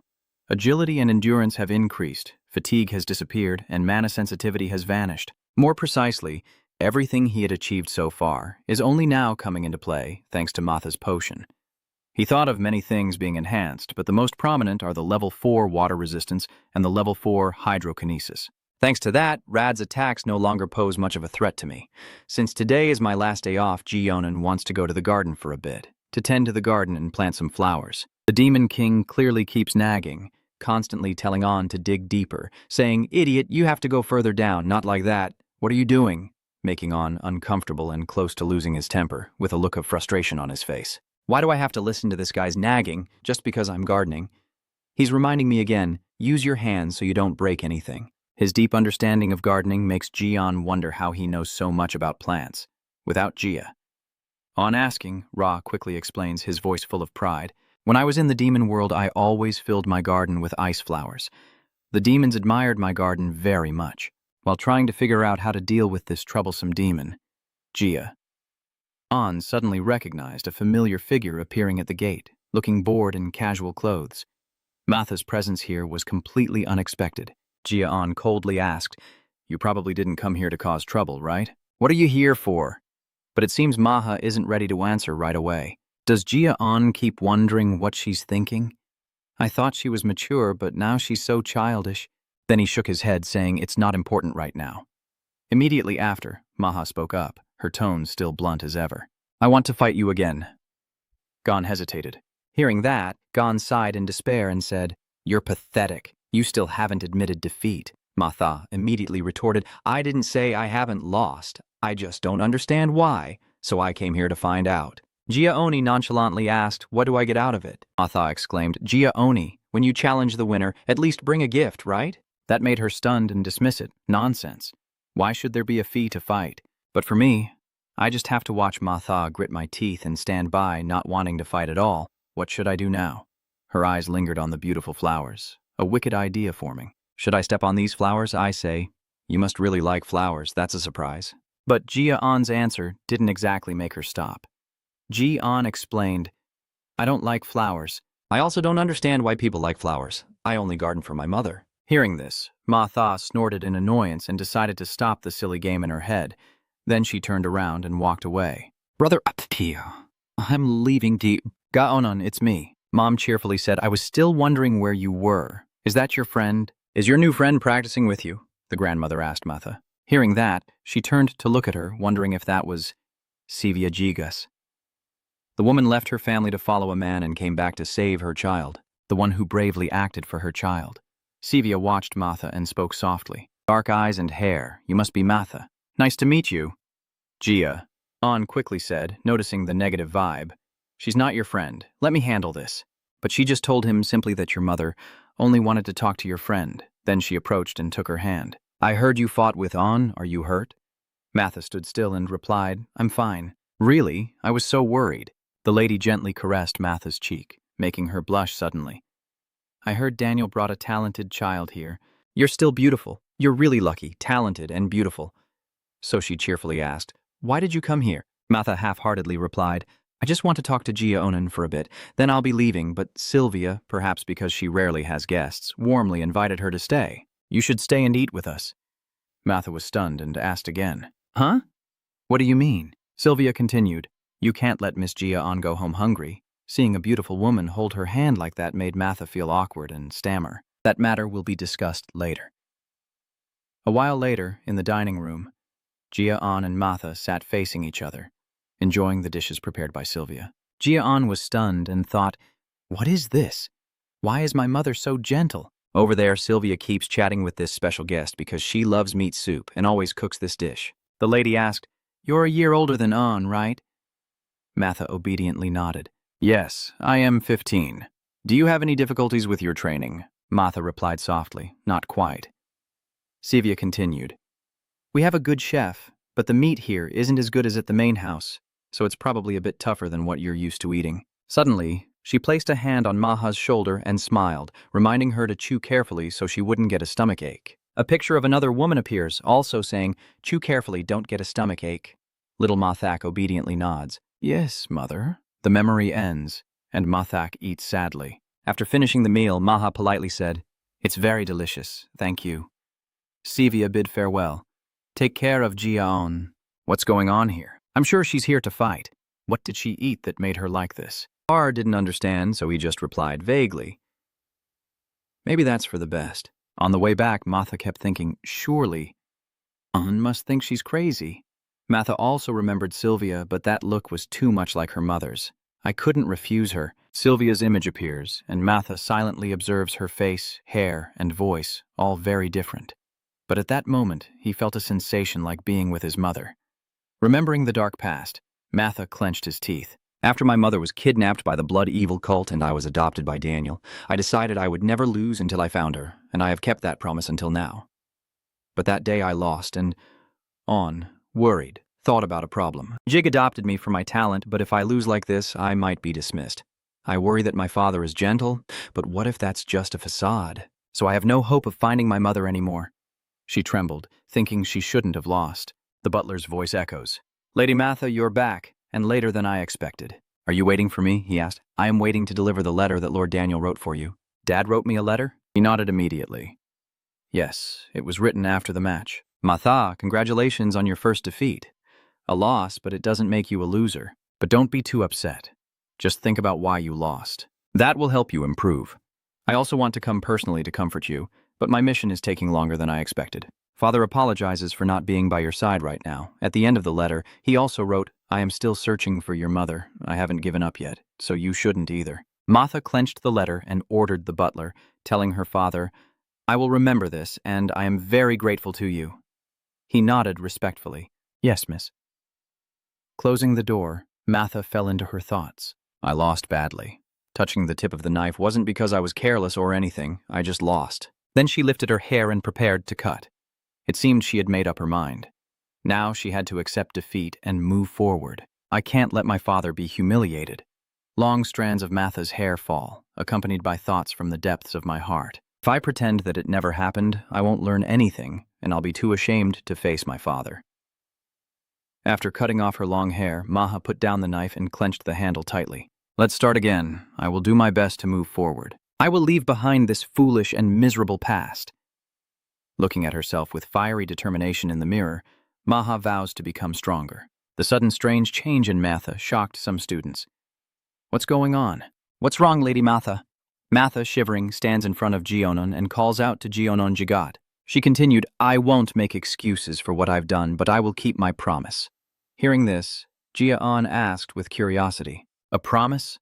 Matha snapped and walked away, saying, I mean the promise that the loser has to obey the winner. I just wanted to say that. I'm leaving now. Gia Anon sighed quietly, thinking to himself how surprising it was that even if he promised, he never expected her to accept so obediently. He watched Matha's back and noted that she must have changed quite a bit in that short time. Even though she's young, that virtue is very admirable. Suddenly, she kicked Dorian and cursed, Why are you standing in front of me? Get out, Dorian had to awkwardly say. I'm sorry, Gon helplessly thought, but it seems she only does that with me. The new year has arrived, and although small, many things have changed. Gia Anon silently reflects. Contrary to everyone's thoughts, Matha still followed his own way after the new year passed. He continued to observe that Born became calmer and more reliable, and Runan's spear grew sharper than before, even though her expression still appeared the same. He looked at himself, while I risked my life and danger to practice, which has become an everyday routine. Seeing On improve more and more, many students couldn't help but marvel. No way. We just learned that technique, and he's already mastered it in just half a day. He must have learned it earlier. There's no way he could become proficient so quickly. Those people kept discussing, even comparing Dion's movements to Reimer's. But he just stood still, closing his eyes for a moment, didn't he? His stance is even more perfect than the master's. A few days ago, Reimer came to report Gon's achievements to Lord Glenn. I can't believe it. The boy must have used his brain to memorize all those images. It's a monster. A real monster. Glenn frowned and asked, Are you its personal butler or something? Whenever you meet me, you only talk about him. Reimer simply smiled charmingly at that. Sir, I understand what you mean. I know you also want to know about him. Suddenly, Vio looked down and asked the host, but the servants in the main building seemed very busy. Are they preparing something? Glenn coldly replied, Nothing at all. We're just expecting a guest. A guest? Glenn said. The envoy from the Kingdom of Owen will arrive here in a few days. The Kingdom of Owen is one of 6 kingdoms in the central continent, one of the few that still maintains friendly relations with Jig and rarely interacts with others. It is a kingdom of knights who highly value swords and martial arts. Reimer asked quietly, Who is the envoy from the Kingdom of Owen? Glenn replied in a deep voice. They announced it was the 3rd prince, but probably Count Totten was the real representative. Hearing the name of this duke, Reimer muttered softly, So the crazy guy finally became a duke. Then he suddenly thought of something. Wait a minute. The 3rd prince is probably still young, maybe around Gia Anon and Bren's age. In response, Glenn simply said, I don't know. I haven't looked into him before. Then he reminded you should also tell the students to behave properly. Huh? Another training ground as well? Glenn explained calmly. The trainee knights will escort the crown prince, and they also want to observe how the swordsmen and knights are training. We can't let them see Jiga's true nature. Reimer stroked his chin thoughtfully and said, The crown prince and the apprentice knights of the Owen kingdom are about the same age. Then he smiled softly and said, This might be quite interesting. Glenn stood nearby, unable to help but notice he seemed to be plotting something. Returning to the present, after Reimer delivered shocking news, most of the students looked extremely surprised. Huh? We're going to fight the apprentice knights of the Owen kingdom? Reimer smiled and said, Yes, you probably also heard that their envoy has arrived. The 3rd prince has come, and he said he wants to fight you. But why all of a sudden? Why are you all scared? The teacher said, A swordsman must always be ready to draw his sword even while sleeping. Some students whispered, I heard he's planning to visit the 6th training ground instead of ours. Why did he suddenly change his mind? Of course, everything is related to the esteemed teacher Reimer. Previously, Reimer visited the camp of the 3rd prince and respectfully said, Your Highness, I heard you visited the 6th training ground. Judging by his expression, they probably disappointed him. He continued, If you have time, please visit the 5th training ground. Reimer specifically emphasized, I will make you impressed, and then returned to reality. It's understandable that you're surprised. The teacher's announcement was sudden. Let's meet them first before drawing conclusions. Now, the door is open, everyone can come in. A group of soldiers led by a very striking blonde-haired young man. Dreamer introduces them as the pride of the Owen kingdom. the trainee knights. The blonde-haired young man confidently introduced himself.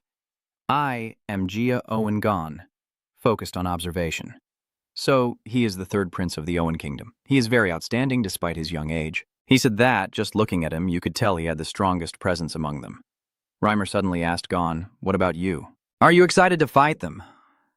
Gia Anon looked towards the crown prince, thinking that since the prince was in the middle, he could be a good opponent to practice the water wave technique and the star swordsmanship he just learned. Then Ji An replied, No, I want to fight him. Reimer nodded and declared, If the top student is excited, then surely all of you agree. Let's start the match. We need a total of 20 people. Follow Gia An and choose the opponents you want to face. Suddenly he paused for a moment. Oh, I forgot an important thing. Dreamer's voice, though it sounds joking, is laced with danger. The teacher has already set this challenge for you, so you must win. If we lose, the teacher will kill us, leaving the students stunned and unsure how to react. After a while, Gia An had chosen the participants for the match. I think that's enough. Now go ahead and observe the knight you'll face. He warned them to watch their hands carefully, and some students noticed an interesting detail. They were surprised and said, Huh? They're trembling, Gon explains. On the outside, they seem confident, but they're just like us. They are just apprentice soldiers around our age and are worried about fighting soon. My older brother confidently said, We are no less diligent than any other kingdom. Your sweat and tears will be worth the effort. Gon encourages you strongly. Don't worry and do your best. Show them how good we are.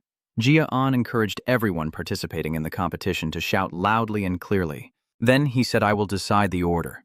He carefully analyzed that the first match is very important because it will boost everyone's morale, which is why we will assign the person who is sure to win. Gia An pointed at someone and asked, Can you do it? Matha immediately waved her hand and said, I will finish quickly.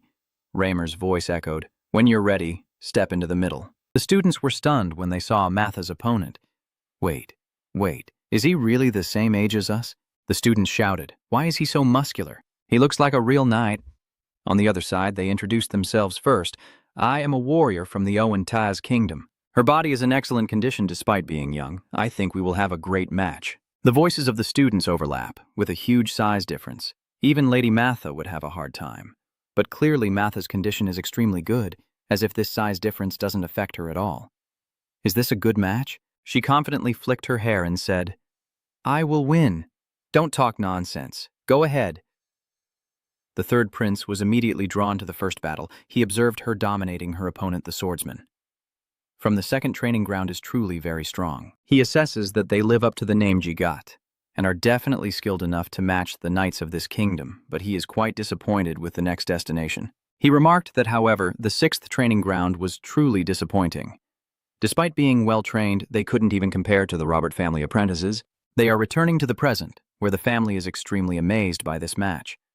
I assess that this training ground also has some very talented apprentices. My Countess Tatan quietly said, So you suddenly appeared yesterday and invited me to the fifth training ground because of this, right? Rhea Reimer shrugged and replied, Training with one of the 6 Imperial Knights is a rare opportunity. I think this is a rare opportunity. I believe it's a good lesson for us. I scoff and find it hard to believe the words coming from someone who once called himself a genius swordsman. Reimer glanced at Tayton and said, So I should go back to my usual behavior, huh?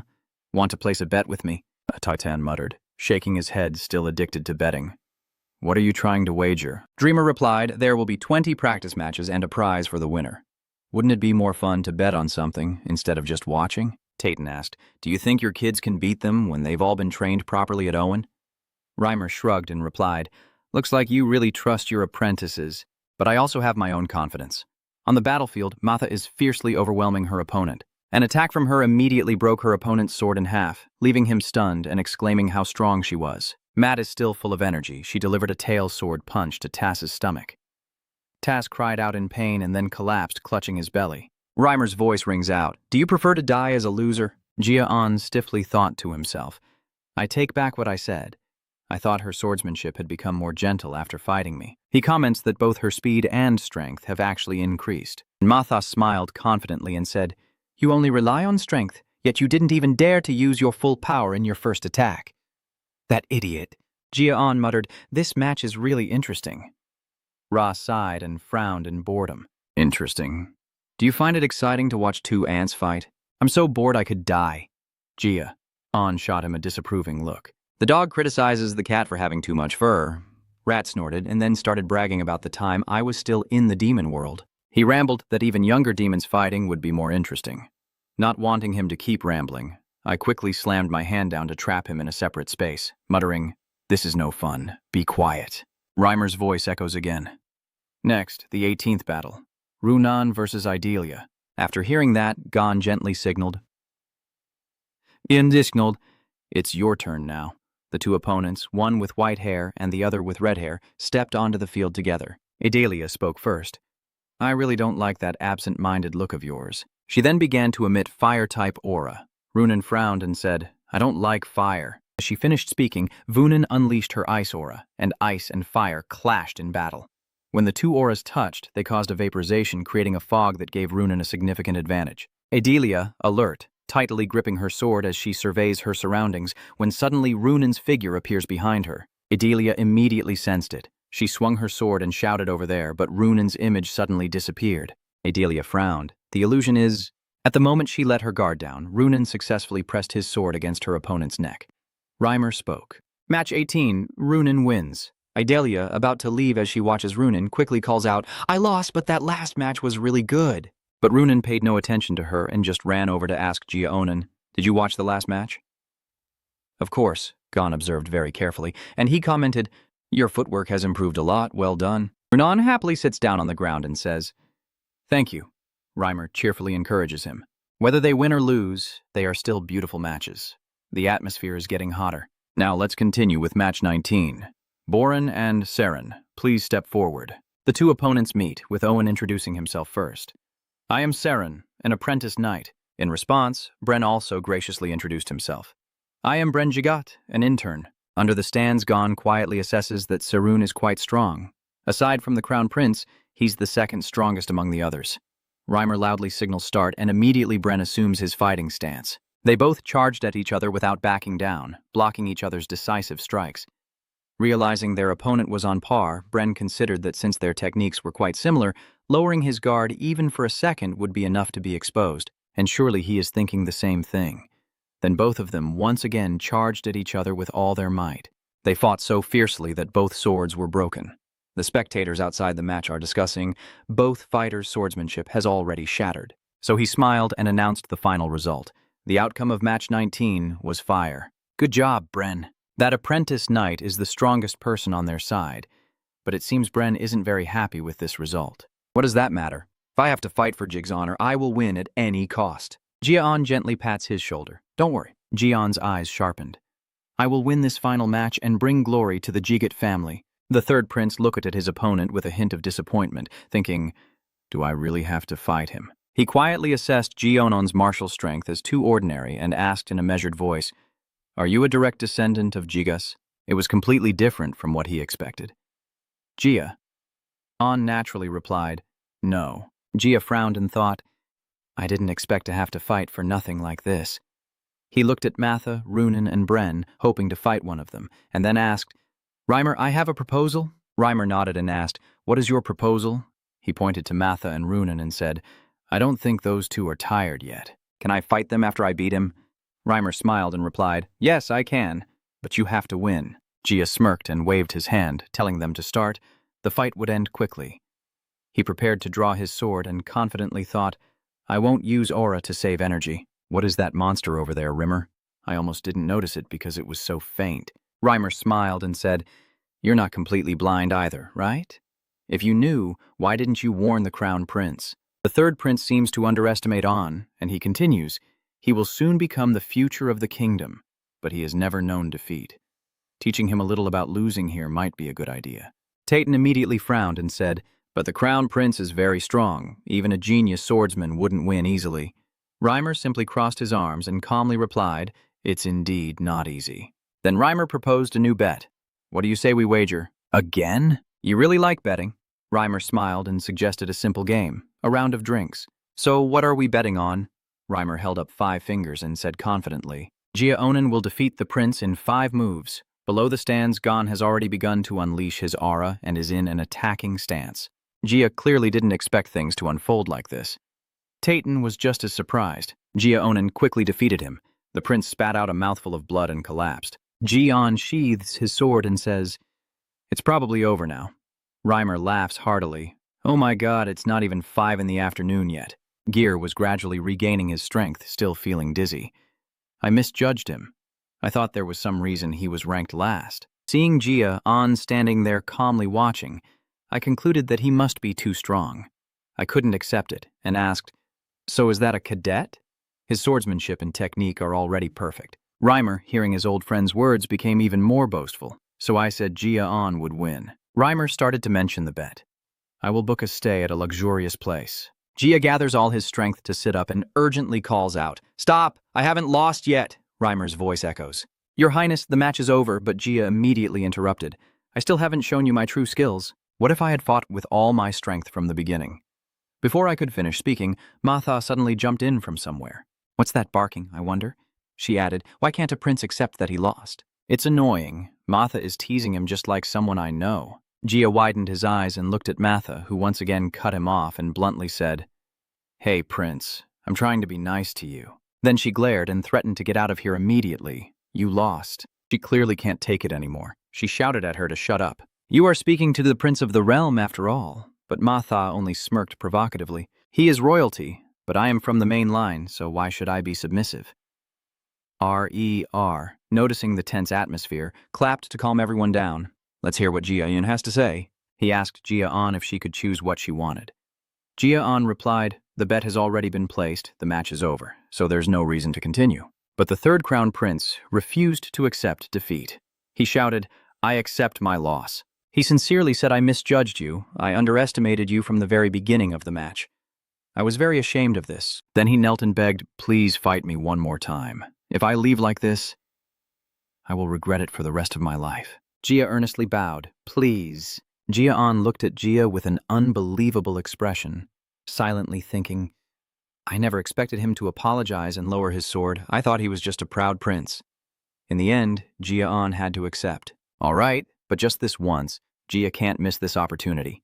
He hurriedly said, "Of course, another match is about to begin." Gia clenched the gold badge in his hand, reflecting on himself and saying, "I was too complacent and underestimated him, which led to my defeat." Then he tore the string around his neck with one hand, the golden badge hanging from it, with determination. He unleashed his powerful aura and firmly declared, "I will give it my all this time." This aura has terrified everyone, and Tayton is even more amazed. The prince stammered, "Third prince, that swordsmanship is just, but I know what you're about to say and you have responded. Now is not the time to hide your strength," he said through clenched teeth.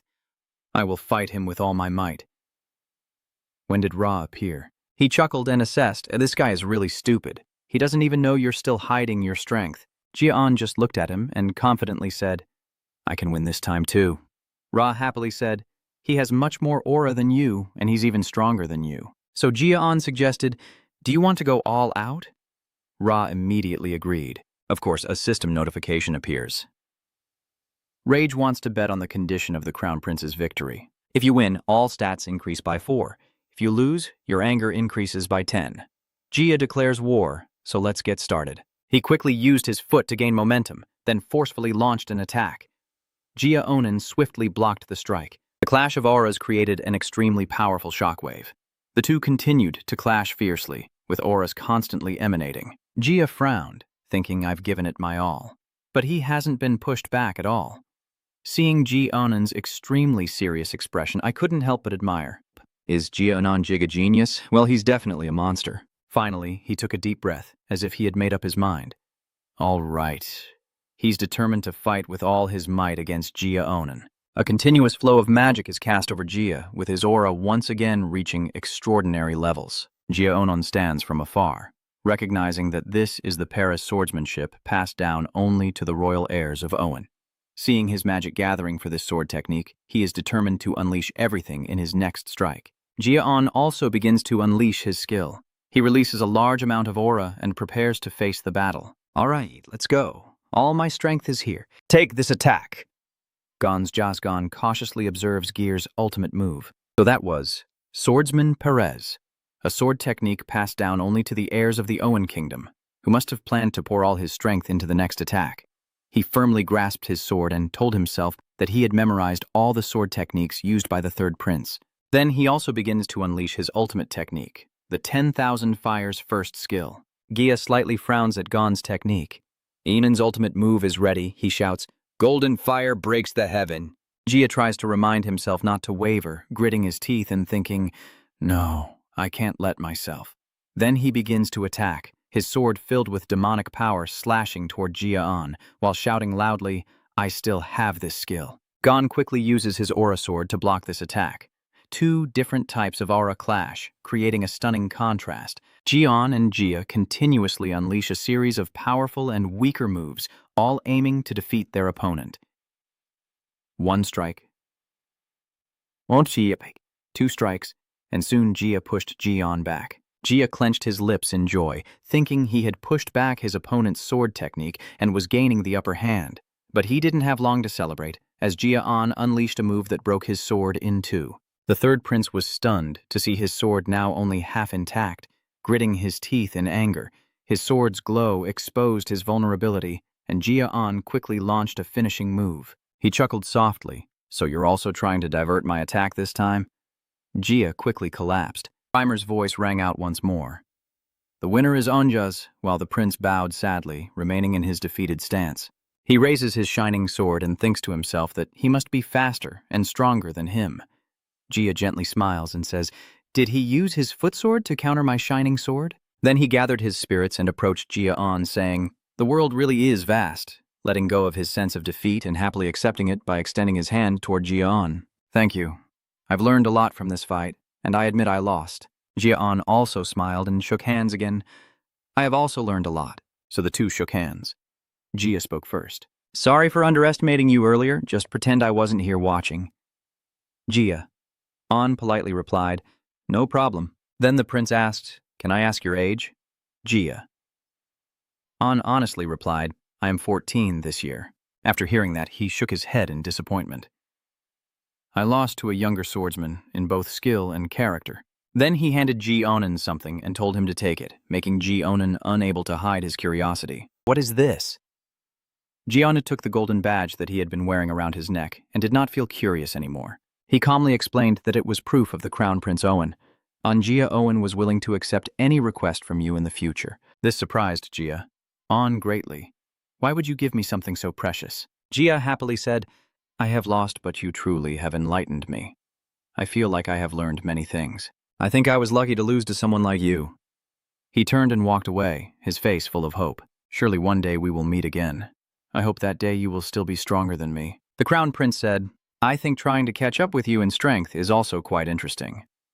Then Gia approached and said to Rimmer, "Coach Rimmer, we lost, you won decisively." Reimer also nodded generously. "All right then." Then he told us to disperse, saying, "Disperse now," bringing us back from a state of confusion to normal. "Yes, Your Highness, I have urgent matters to attend to right now." On the Gia side, he tightly holds the badge given by Gia with a complicated mood.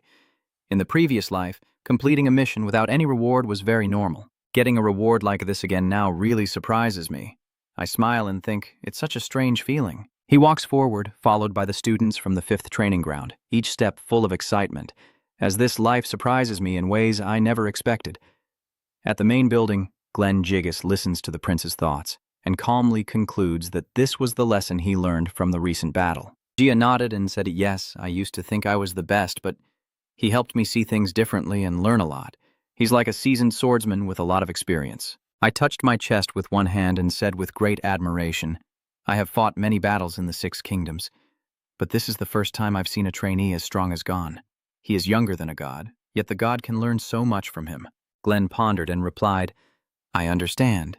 Gia continued, "That is why I plan to return after this training session. I want to train and learn quickly from what I have learned from him." Understanding Gear's excited mood, Landlord Glenn Jiggis nodded slightly. "All right, please send my thanks to the king for the letter." Gia immediately nodded respectfully in agreement. "Yes, thank you." The sky now displays the colors of sunset, shining on the envoy army. En returned from the north. On the way, I hurriedly rode my horse closer to the family, looking nervous. "Your Highness, You quickly drew Gia's attention. He glanced over at Tan and asked, "What's wrong?" "What does the Duke want to say?"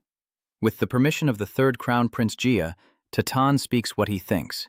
Revealing your power and using the parry sword technique in the battle against Gon was a bit too much. He sincerely advises that hiding one's strength is very important. After hearing Tatan speak, I could only laugh helplessly. I know I might have gone a bit too far too. Tatan is still worried. Giving him the card might be a bit too much. But this time Gia gently brushed it aside. No head. I, Tatan, slowly ride my horse and calmly share my thoughts with the Duke. Gia Anon Jigut has shown goodwill towards me. He might have been very angry at being underestimated, but in the end he still treated me politely. So I only responded with kindness. He continued, and also, Dion showed me a secret sword technique. Hearing this, Tatan still had some objections. That's right. But Gia smiled softly and added, the card is an investment, which confused Tatan a bit. What does this mean? The third prince explained, with skills, character, and spirit at that age, surely he will become an outstanding person in the future even if he is not directly related. Then he revealed his true intention. If I get close to someone like that, wouldn't it be beneficial for me? After hearing the Duke, Tatan also had to admire the depth of his own prince. He thought to himself, he's really planning far ahead, isn't he? The one who praised me just shrugged and said, I grew up in the royal family. If I can't think like that, then I might as well die. The conversation ended, and Gia silently thought of the person who left an unforgettable impression on him, Gia Anon. I remember how awkward Dion looked when everyone praised him, and I wonder how strong he'll be the next time we meet. At the same time, in the main building, Jia's butler Len maintained a formal stance as he conversed with his master. I suppose you're very pleased to see your grandson recognized by a prince from another country, master. What do you mean by that? It's been a long time since I saw you smile so warmly. As a reflex, Glenn reached out and touched his face, muttering, a smile. Yes, he did smile when the prince mentioned the young master Gia On's name. Glenn couldn't believe it and denied it. Lowen, you're out now. You must be mistaken. Master, I am a bit concerned about what Duke Tatan said. What do you plan to do about it? When it comes to this matter, Glenn fell into thought for a moment. Remember the conversation from a few hours ago. Tatan told you this. Do I have something to tell you besides the prince's letter? After receiving Glenn's permission, Tata said seriously, I have a message from Emperor Owen and Lee Cross Albert Owen II to deliver to you. Glenn briefly frowned, sensing that this was not good news. Sure enough, the five shadows have started to act again. The fifth training ground Rammer wholeheartedly praised his students. You did very well in the sparring session with the trainees from the Oran Kingdom. Then he began announcing a new training program. It seems everything is ready. Next week, I will prepare a special skills training session for you. By the end, the students started whispering among themselves. Special skills, huh? Timid Dorian asked, what is this special training? Reimer honestly replied, calling it a special training might not be quite accurate. He emphasized that it has to be a real battle. You should also prepare yourselves to sweat and shed tears. Rammer delved deeper into the details of this training session. To the south of the Dierig territory, deep within the mountain ranges, there is a band calling themselves the Snowclaw. He continued, saying that their allies are in the south and north, living by collecting tolls on the local roads, but recently they have become more brazen. Dreamer also recounted recent incidents where they have been killing and robbing merchants more frequently. After hearing this, some students, despite seeming completely unfamiliar with this mission, bravely asked, so our task is to eliminate them? Raymer pondered for a moment before replying, yes, it was indeed like that before. Another student immediately asked, it used to be like that? Someone else asked, has the mission changed? Why are we not ambushing? We can't. He coldly said, they ambushed and slaughtered a village in the south, then burned everything to the ground. The terrifying and dangerous nature of this mission has left most of the trainees trembling in shock. Rammer observed for a moment, then crossed his arms and said, that is why the mission has been changed to tracking them down first and then destroying them. Even though they are just a band of thieves, they all use hidden spiritual energy, so you are not allowed to take control. Finally, Raymer set the time to start the mission. We will depart tomorrow night. Get ready. A leaf is quickly cut in half by a sharp sword. The owner of this ultimate skill is none other than Runan. She raises her sword, flicks it slightly, then puts on a sad expression. I want to practice my stance a bit more before leaving, but things haven't gone as I hoped. She recalls Gia On's movement stances, and strangely thinks that Gia On's thrusts are very agile and smooth. I don't know where my problem lies anymore. She looked towards the training hall and thought to herself, maybe Gia On is training inside right now. Should I go ask him? Runan kept staring at the building for a while, then finally turned away, probably because she didn't want to bother him. She firmly grasped her sword and focused on training, just practicing alone. A while later, the sun had begun to set on the horizon. The water pooled from the rain reflected the image of the training building, and suddenly it trembled. Runan tiredly lies down on a large rock, thinking to herself that she's weaker than before, but her movements are smoother. Today is enough. Then she got up and looked towards the training building, guessing that Gia Anon was probably still training, just stopping by to say goodbye to him before heading home. Suddenly, she paused for a moment. Runan remembers that her mother told her to come home early this weekend. She bought some ice cream. So Runan decided to follow the call of her heart. Time to go home. They will ask him tomorrow. When we meet tomorrow, I will give him some cream. Runan kept walking, but she could feel someone following her. A strange man suddenly appeared behind her and called out her name, Runan. She immediately turned around and instinctively asking who it was, but when she fully saw the man's face, Vanan showed a terrified expression never seen before on her usually indifferent face. That man also has white hair just like her. He smiled and said, "It's been a while since we met," and Runan tremblingly called out this man's name, Sarya. Sarya Sen, the man, smiles softly, his face resembling Runan by about 70 or 80%. He slowly approached the trembling An and smiled, saying, "Aren't you happy to see your brother again? Your behavior makes me sad." Suddenly, his gentle tone turned sharp. "Didn't he tell you not to make that face anymore?" Sia kneels on one leg and gently says to his younger sister, "You've improved a lot in the dreamer training. I didn't expect you to become stronger than I hoped." He smiles and asks, "I'm very proud of you, Runan, right?" But Runan's terrified expression showed that his words carried no good meaning at all. Siarya suddenly widened his eyes and stared fiercely at Runan, his tone sharp as if to threaten her. "But you won't risk your life to join any dangerous battles or confrontations, right?" Runan shouted in fear, tears almost spilling out, desperately trying to keep this dangerous person away. Sharia sighed and, as he spoke, reached into his pocket as if pulling out something. "Do you have amnesia about everything I taught you? Maybe I should remind you then?"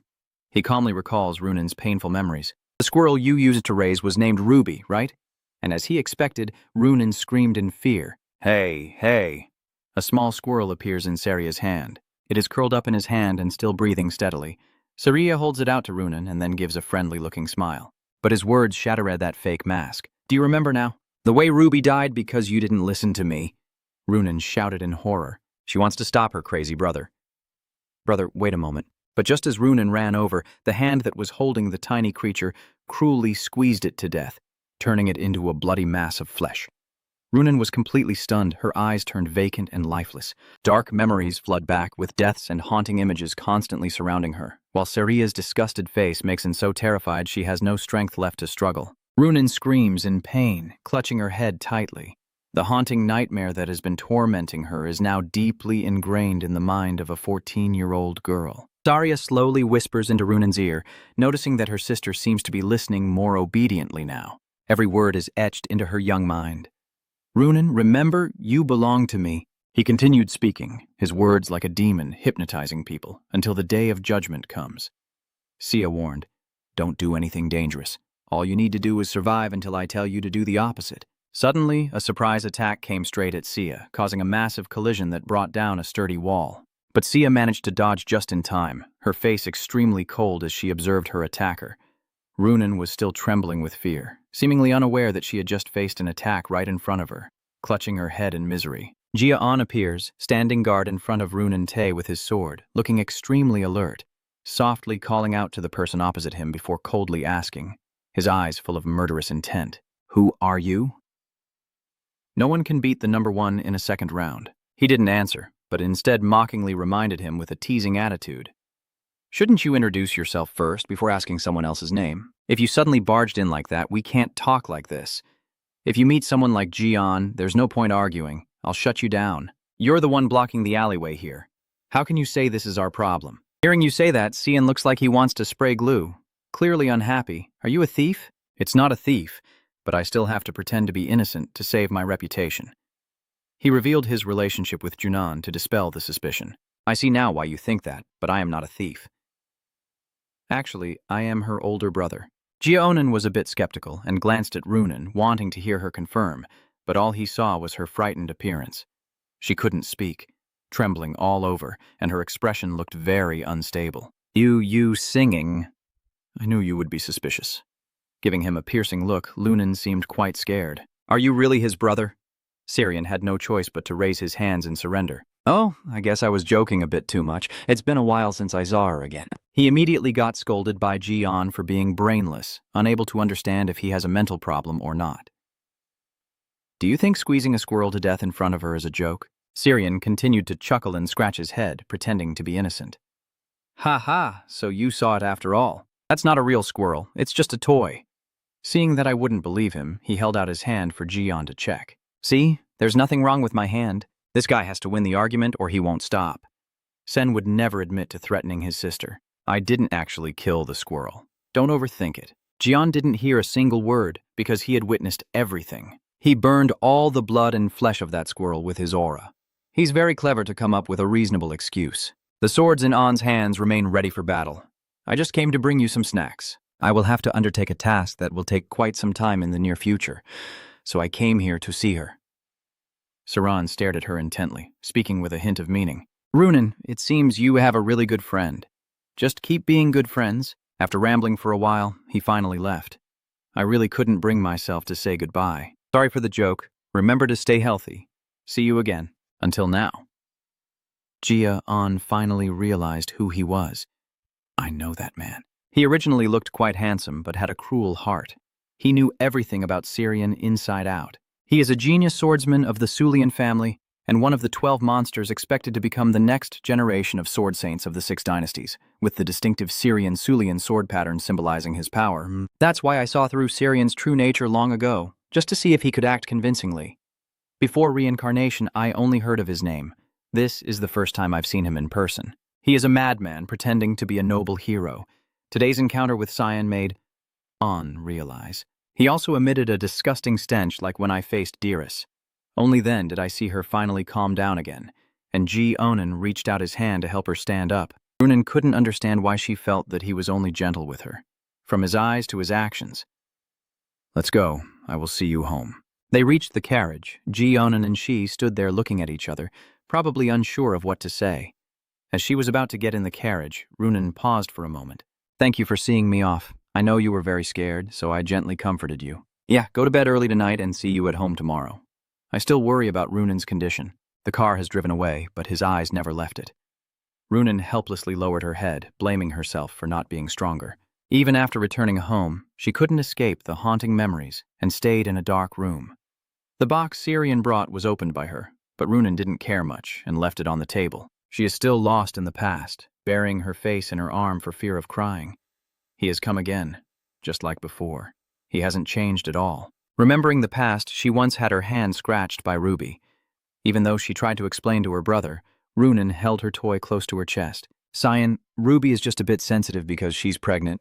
I'm fine, I don't hurt. No one could have guessed that he would be so ruthless as to make Ruby unable to recover. And that was just the beginning. Syrian's personality is a bit abnormal. I don't understand what he's thinking when he says, "You belong to me, you can't get hurt, and you won't get hurt in the future. You just need to breathe and live well." All the threats he made to her are gradually breaking Renal's spirit. If you tell your parents, I will kill them all. Even if they are your family, I will destroy everything. I will burn everyone except you. That is why she became a timid person. Someone will get hurt if I mention them. It's best to stay silent. It's simply because she's afraid Syrian might put them in danger, so she isolates herself. Everything will be fine as long as she stays silent. Later, Ronald's attention shifted to someone else. I thought I was the only one who was lonely, the only one suffering in silence. She felt somewhat comforted, her fears gradually fading, but now she had someone to share her pain with. With him by her side, Renan grew more determined and confident in the path she had chosen after meeting Agnes. I know how good he is, how hard he tries, and how much suffering he endures. He is like a ray of light, and with my admiration, I gain the strength to fight as I see him change others' perceptions through his efforts. I thought I could do what he did. I tried my best to stay by his side and become a better person. Reality is always harsh on Runan, but it seems I still can't do it. If I keep being weak, I won't be able to escape the nightmare, just like the box he brought, Tui. It's okay as long as I can still endure. The houses here have a unique style, typical of the southernmost region of the Ghat domain in John Village. The swordsman group arrived with Rammer before splitting up, and the instructor reminded us that we will stay here for the night. Hearing the officer say that, the trainees seemed to feel an even heavier burden. You all did very well in crossing the space door. You must be tired. Rest well tonight, as this will be your last chance to relax before starting the mission. The master even came in person to guide the students. Hello to the swordsman from Gia. I'll lead everyone to the resting room this way. Dreamer thanks you on behalf of everyone for your hospitality. The flames blazing in the cold winter are truly unmatched. Gia Anon suddenly started rambling, but it made no sense at all, thanks to the anger that even the Celestial Emperor had to wonder. What are you talking about? I started to remember when we were both investigating someone. If you hadn't suggested it, I wouldn't have noticed yesterday. I didn't realize he was hiding his energy. The Spirit King sensed that something strange was happening over there, which is why Gia Anon noticed the oddity. It's puffed up again. Of course I would do that for that cold girl. Even he feels somewhat more at ease now. He won't be back for a long time because he's on a mission. Runen will always be like that if he is still your brother. Manhwa Emperor is actually more reckless than him. Give me the person's body, you idiot! I will return it to you right after I kill him. Gia Anon was stunned by his decision. What? It soars through the air, very proud of its reputation. The Essence Emperor will repay double and seek revenge 10 times over. The girl introduced me to such a delicious cream, so I will do this for her. You're also involved in this? Are you joking? How can I refuse to do that? But he still insists firmly. Emperor Manhwa is really serious. Gia Anon can't risk doing something so foolish. Even if you speak the truth, it won't change anything. You have your own way of thinking, which only shows your understanding. But he has hurt Runen. Even if you kill him, it won't change what has already happened to her. Even the Supreme Emperor has to ponder. It turns out the fate was set in motion long ago. Her image is still deeply imprinted in his mind. Runen, she is the first person to care for me in both this life and the previous one. Gia Anon is determined to protect Runen at all costs. If anything happens to her, I will kill the one responsible. All the students were exhausted, as if they had been in a car accident.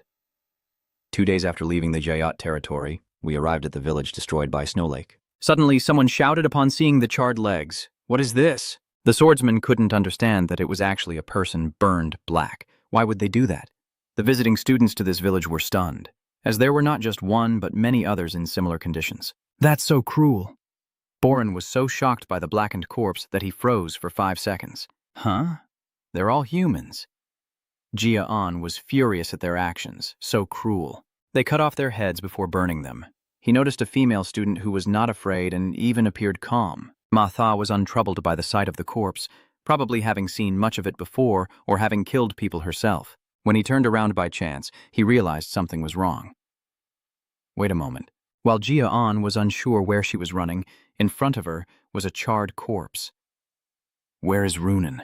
At her feet is the hand of one of the victims killed by the gang. Runen tries to hold back her emotions, covering her mouth to prevent herself from screaming. After a moment for the students to see clearly on their own, Raymer gathered everyone to explain. The terrible scene she is witnessing here is the result of the White Tiger gang. While the instructor is reminding them, Bren is not paying attention and is lost in thought. Remember this moment well and never forget it. Be more alert if you encounter them. The instructor pulls out an item and repeatedly emphasizes the important point. This is called a silent. It's called a silent whistle. It makes no sound no matter how loudly you blow it. The only people who can hear this whistle are those trained to listen for it. So if anything happens, don't hesitate to use it. Runen also received a drill to see how to use it. While Raymer was still speaking, the guards would immediately react and come to your rescue as quickly as possible. No matter how dangerous the enemy is, the instructor still trusts his students. Their swords are merciless. Clashing with them can lead to unimaginable consequences. However, instead of immediately blowing the whistle, you should do everything you can first. You can try fighting them without our help. Raymer is very straightforward and fears no power. Don't hesitate to eliminate them whenever you have the chance. Because of their crimes, they deserve to die. Unlike everyone's brave spirit, Lunan fell into complete silence. When the officer announced the activity for the day, she stood in the back, too afraid to speak up. Divide into groups according to the captain's orders. Matha will be in Group A and Ben will be in Group B. Everyone will move in groups of 3 or 4. Holding her sword, she is still haunted by Cyan's words. Remember, Runen, you belong to me. His threatening image of her becomes clearer with each moment. Don't do anything dangerous that could hurt me. Just keep living until the day I need you, and I will kill anything that dares to hurt you. Before she could calm down, she was startled by a call, and Runen surprisingly invited her to join him and create a team. Are you coming with me? You still can't seem to shake your mood. The worry in her heart remains unresolved. The snow is falling more heavily than before, and Runen hesitates slightly. But with him by her side, Runen still decided to go along to ease her tension. Having just seen the scene here, Gon had already made his plans. Is that Mount Ruten? From that high point, we might be able to observe what's happening below. And it would also be easier to escape from the enemy if we got into trouble, as it would be a perfect place for them to hide. Based on my past life experience, I confidently assert that because that place is too perfect, the bandits won't hide there, As it could be their target point for us. Gia Anon boldly guesses that the bandits usually hide behind large trees in the forest. There's no way they would choose such an obvious spot when they know people are tailing them.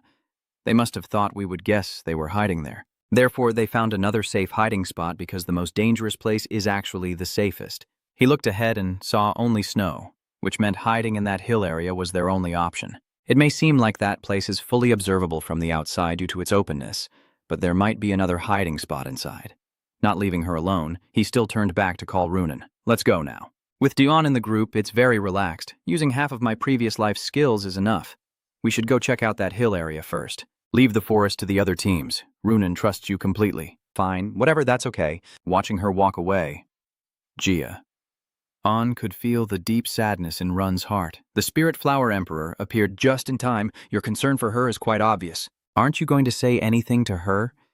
Even though you truly care about her, you can't focus on Runen's personal matters. I also don't know what to say to her anymore. Besides, that's also a matter concerning her family. Deep down, he also knew that his relationship with his mother was not good because he couldn't even understand his own feelings towards Sylvia right now. There was no way he could give her good advice about her family. It doesn't mean I will give up halfway.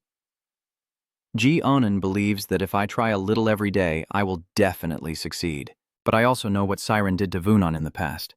Maybe I can solve this problem if I get the chance. But finding that opportunity is also difficult. When he and Runen reached the end of the road, Gia Anon confirmed that his own thoughts were correct. Moreover, everything was part of my plan. Both of them clung to the trees to move forward. The path is more difficult because of the snow below, but how can it stop his knowledge? There is a hidden forest behind the hill that outsiders can't see. It's quite deep, and his experience from the previous life makes it easy for Gia Anon to uncover their sneaky tricks. It seems like all traces of humans have been hidden, so others won't be able to find them. Still, those tricks only fool amateurs. Once you've acted, the rice turns into bran. It's useless to me. Because I trained in many essential skills before, just killing the target alone won't make me the best assassin. The first attempt at scouting and gathering information must be done by the best in all those aspects. With the skills of these bandits, not only did he guess correctly, but he also showed no fear. Maybe they fooled an ordinary hunter, but for me it's useless. Runen, I think the White Tiger Gang's base is nearby. Gia Anon still feels it's better to be a little cautious. Follow me and try to stay as silent as possible, even with your breath. Runen also obeyed and did so, faintly. Suddenly, he and she stop abruptly, his right hand ready to draw his sword at any moment. Gia Anon notices only a few mousetraps on the ground. What do you think it is? This doesn't matter. Underestimating others will bring danger sooner. I am confident that, thanks to my prediction, they have nothing special except some traps at the entrance. Maybe they thought no one could get this far because there are many signs of life around. But Gia Anon couldn't have expected that the robbers were outside the gate with a little boy. It seems they underestimated us. Just a quick look and you can tell that kid is a hostage. Your observation skills haven't diminished over time. The robbers guarding the gate are quite big, but I don't sense any strong aura from them. They're just low-level fighters. He clearly recognizes that the enemy is on his level. The bulky guy near the hostage is strong enough to survive with his swordsmanship. To develop the analytical skills I have today, Gia Anon worked very hard in the past. The bandits are probably gathering inside. There's no way they would leave the only hostage outside under such simple guard. Basically, I can see that direct combat isn't advantageous. There are probably dozens of robbers inside. Should I sound the alarm to alert everyone? I could retreat now and attack together with the main force when they arrive, but in reality, that wouldn't give us any more time to prepare. The current situation of the hostage is extremely critical. If this continues, the kid will freeze to death. He won't be able to survive until the full support arrives. I'm ready to draw my sword and fight them. In theory, we will proceed with these steps. They still haven't realized our presence. The best course of action now is to rescue the hostage before they find us and deal with them quickly and efficiently. You and Runen are very clever for hiding in the bushes facing the boy. She doesn't trust herself and fears she will mess things up. But what calms Runen down is his concern for her. Runen, look at me. Gia Anon knows how to soothe the heart, standing before her and affirming, "Don't worry too much. We can save that boy, but I need your help." You must be sure that Junon agrees with the plan you've made. Once I give the signal, use your magic to block the sound. The main thing I will do, you just focus on those henchmen. Can you handle it? Runen is afraid to show herself, worried she will be a burden to him. Can I change like he did? In the end, she finally mustered the courage to look straight ahead. Keep trying. A thief yawns loudly, complaining to his accomplices. I'm so sleepy. How much longer is my shift? How much longer until it's over?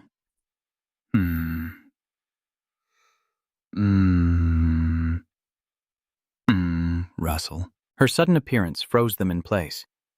Who are you? Runen, with all the trust placed in him, used the luminary release skill to block the sound waves, and by the time they realized the shield around them, it was too late. Damn it, the panicked thief doesn't know what to do. Our voices can't get out. Did that girl just stop the noise with magic? Rue keeps criticizing the village. Why would someone be able to use magic in a place like this? At the same time, Gon rushed toward them with his sword. This is my chance. Before dealing with the big guy behind me, he won't see me swing my sword before I pass by them, so I'll take care of these two first. Unexpectedly, the force was so strong that the thief's head was accidentally seen by Runen. She immediately froze, unable to believe her eyes anymore.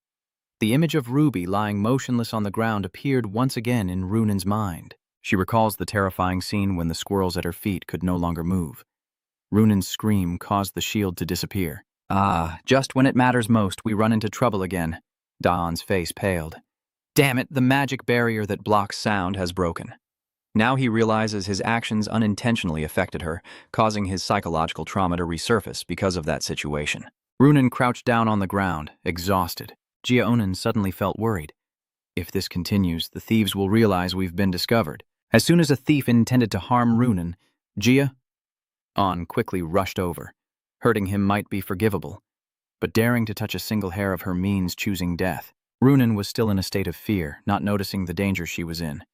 Luckily, he managed to subdue him to the ground, with his sword pressed against his chin as a warning. Gia Anon always follows through on what he says. This is no ordinary threat. If you know what's good for you, don't shout out loud. I haven't allowed you to speak yet, so you're dead for sure. You must answer my questions. If you don't obey, I will withdraw your sword.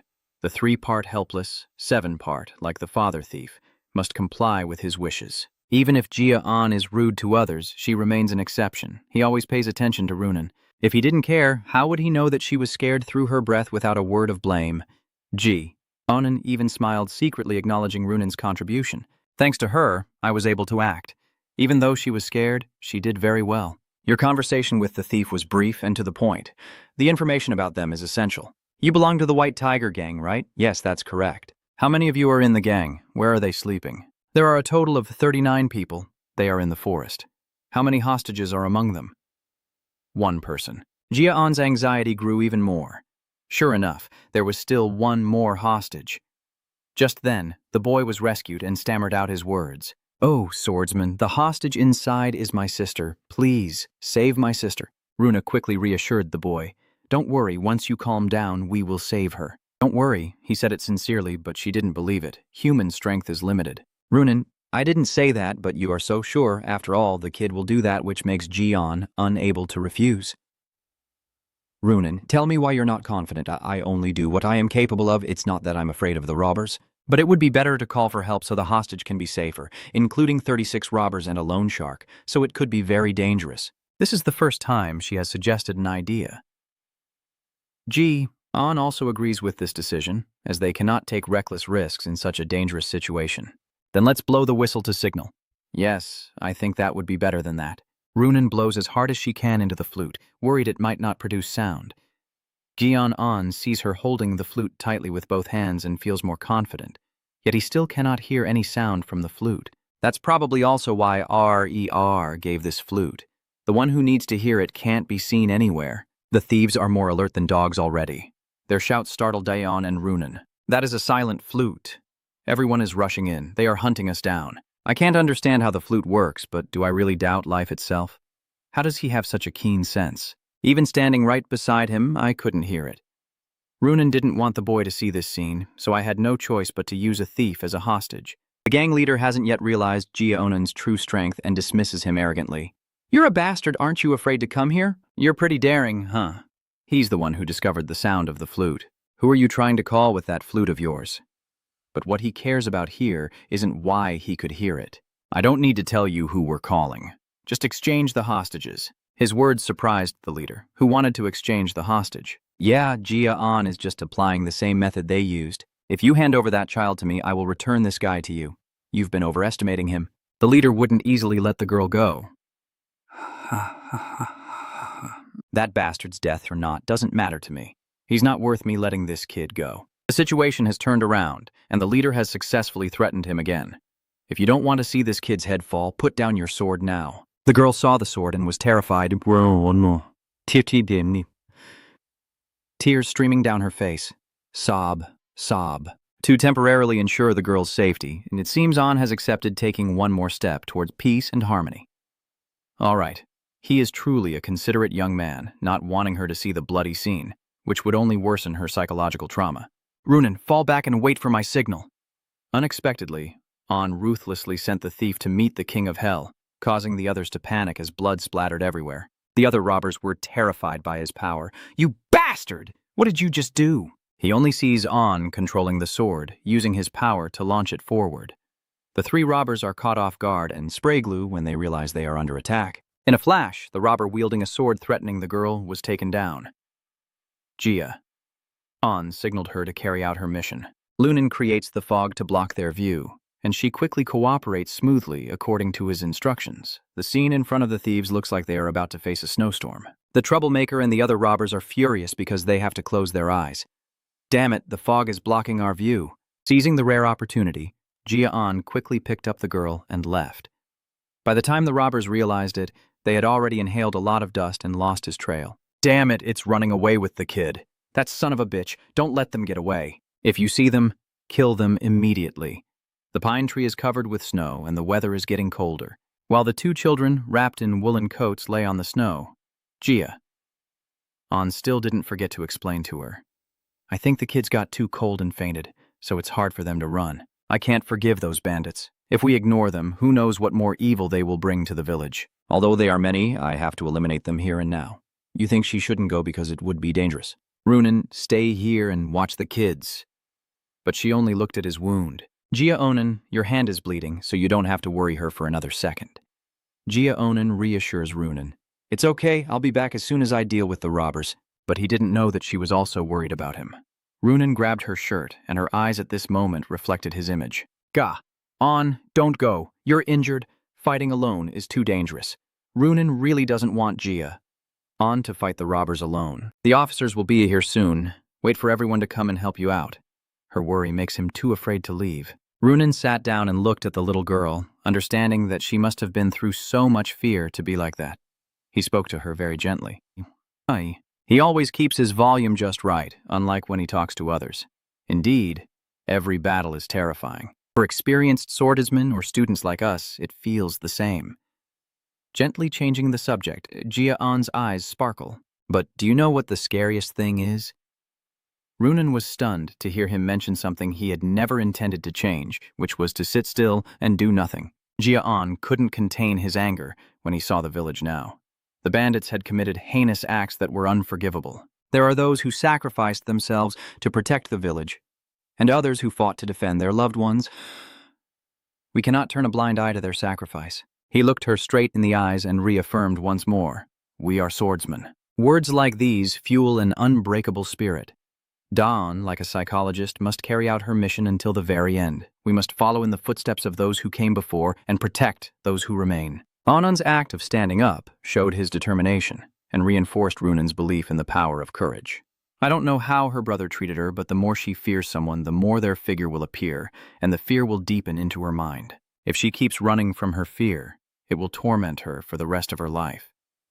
Every word he says to her is gentle, yet filled with affection and encouragement. "Run. Only you can protect yourself and your loved ones." Ga-an put his hand inside his left chest. Chest, not knowing what important item he was holding. He placed a small item into her palm, reminding her to move forward. From now on, everything she does will be decided by her own hands. Runan suddenly changes attitude even more than before. Gia Anon steps forward to the cave entrance to challenge the bandits, no longer needing to hide in the shadows. She remained seated silently, tears threatening to fall as Gia Anon brought a new hope with the small wooden squirrel in her hand, and she wept softly. I want to change. I want to forget. I no longer want the past to control me. I want to protect what I cherish most. I will no longer hide in the shadows. The small wooden squirrel I gave her today has eased some of her childhood memories and pointed towards the bright future ahead. I must keep moving forward. Gia Anon charged at the bandits, taking down several with a single sword strike. Seeing this, the robbers shouted, "Damn it! Kill him now!" The soldiers looked at Anon with concern, and he continued to shout, "Kill him, stop him quickly. He's just a kid, but no one can stop him." Gia Anon slowly approaches the thief, who shouts again, "Why can't you stop him?" Gia Anon remains very calm, watching him. Suddenly, a thief from behind charged at him to attack, but he recognized it. As he strikes down, Gia Anon quickly dodges to the side. Without giving him much time to think, the old thief takes the opportunity to slash directly at him. He secretly thought he was definitely going to die. That damn bastard. His sword slashed down with a bang, sending rocks flying everywhere, but as the dust cleared, he couldn't believe his eyes, and exclaimed, "Declaimed." What? Looking down at the blade, Gia Anon was no longer there. Where did he suddenly disappear to? Gia Anon suddenly appears behind him and coldly says, "You waiting for the right moment like a coward forever?" As soon as he finished speaking, Gia Anon swung his sword fiercely, decapitating him and splattering blood everywhere. The surrounding bandits were terrified. Monsters. How could someone so young be so strong? Is it really just a trainee? Gia Anon coldly looked at them. Surrender now. Your leader has already given up. Before he could finish his sentence, an attack suddenly came flying toward him from somewhere, and Ruan quickly raised his sword to block. The leader's laughter echoes. Ha ha, how ridiculous. Are you all giving up again to that kid? If this keeps up, we'll only embarrass ourselves in the North-South Alliance. You look pretty wealthy, probably from a well-off family, huh? That's good. Gia Anon didn't say anything and just calmly looked at him. Suddenly he jumped up, swinging his sword at me while still saying, "I was worried that when I catch you there won't be much ransom money. God hasn't abandoned me." Vukan finished speaking when he swung a powerful strike at Ruan and shouted loudly, "I will take you hostage." Ruan struggles to block the attack from the leader. He silently thinks this guy is the leader of the White Tiger Bandits. Surely he's an apprentice swordsman, not a true swordsman. As she fought the leader, a voice shouted in, "We found them! That bastard and the hostage are here!" Outside, Runan was struggling to fend off the thief, her whole body trembling. Ruan was panicked and worried for her. "Damn it, Junan isn't ready to fight yet. I have to help her." The leader took the opportunity while you were distracted to attack harder. "How dare you look away when I'm right in front of you? Are you worried about your accomplices?" Then he laughed happily, saying we could enjoy ourselves a little more, and continued attacking relentlessly, putting him on the defensive. He secretly cursed in his heart, damn it. Outside, the annoying thief shouted at Runan, "Damn it, this bastard is using strange skills. It seems like you've never killed anyone before." As soon as he finished speaking, he rushed quickly toward her, hostage in hand, no more beating around the bush. Seeing the thief rush forward, she felt worried and whispered to herself that she had to protect the children at all costs, but to do that she had to kill the enemy right in front of her. Luckily, he's not a tough opponent, her arm gradually tightening her sword. She kept reassuring herself, "I can do this. I have to kill him. Kill him. Don't forget what Gia Anon said." Once again she saw Cien appear, and Runan stared in confusion as Cien raised his hand to block the sword. In her heart she was confused, her inner voice shouting out. She seemed to sink into her thoughts again. Or maybe she saw him again. "I have to chase him away, but I can't forget the fear from that wedding day. Can I protect something like what Gia Anon did? I can't even properly wield my sword in this situation. Am I afraid I've never really protected anything before?" When she heard that call, she suddenly snapped out of her thoughts. Gon smiled reassuringly at her and said, "It's okay, you can do it." Runan tearfully looked at Onan. She felt Gia Anon approaching her, saying, "Don't worry, come here with Toe." It was as if Gia Anon pulled her out of that terrifying darkness. Tears welled up in her eyes as she thought to herself, "I have to thank him." She swung her sword with all her might because she had gained courage. Facing Syrian, she no longer hesitated, and with a single strike, she seemed to cut away the darkness within her. She kept thinking about how he helped her move forward and trusted her. She dashed past the thief and slashed his chest, causing him to fall back. Then she returned to her calm demeanor with a determined look. The leader looked uncomfortable upon seeing this. Are those guys losing to these kids? Useless bunch. Hearing Han say that, Gia Anon interrupted and said, "She is not just a kid. She is a child who can overcome her past on her own, and she has a kind heart." At this moment, he clenched his sword, and flames rose around him. Gia Anon calmly said, "She is a swordsman who has overcome challenges."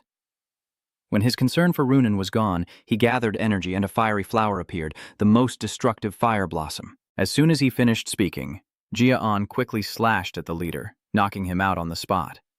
After a moment, Gia Anon checked the thieves' belongings, silently thinking that he wanted to see if there were any other traps before the masters arrived. He holds up a flower, a bi-colored blossom. It's a rare herb, but is it really worth destroying an entire village just for this? While Gia Anon was thinking about the flower, suddenly a sarcastic voice asked, "Is it over already?" He saw him holding the flower and asked, "Oh, is that the bi-colored flower Vu Kan has?" Then he put on a cheerful expression. "Did you two kill them all? So he's the eternal Richter gang leader of the North-South Alliance. What if I already killed them?"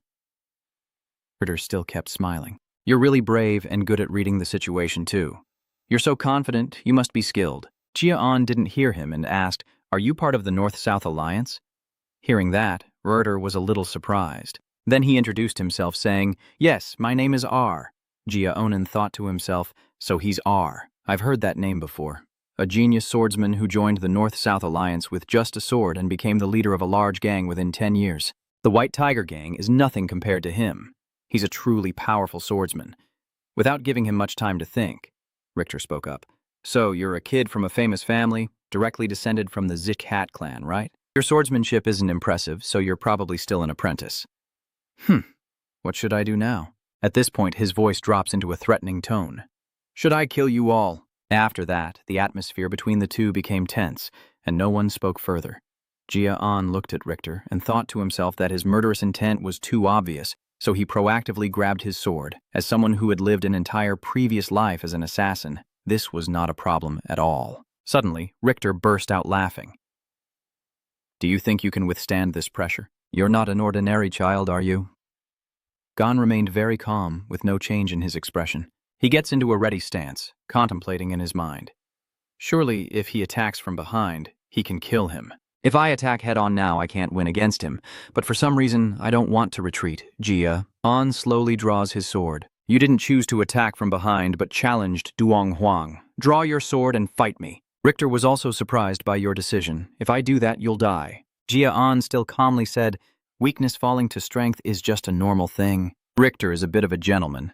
Not many kids your age can speak like that. Then he returned to his cheerful demeanor. "After understanding your character, I don't really want to fight you anymore." "Killing you here would be a waste," Gia Anon replied coldly. "A warrior cannot choose where he dies."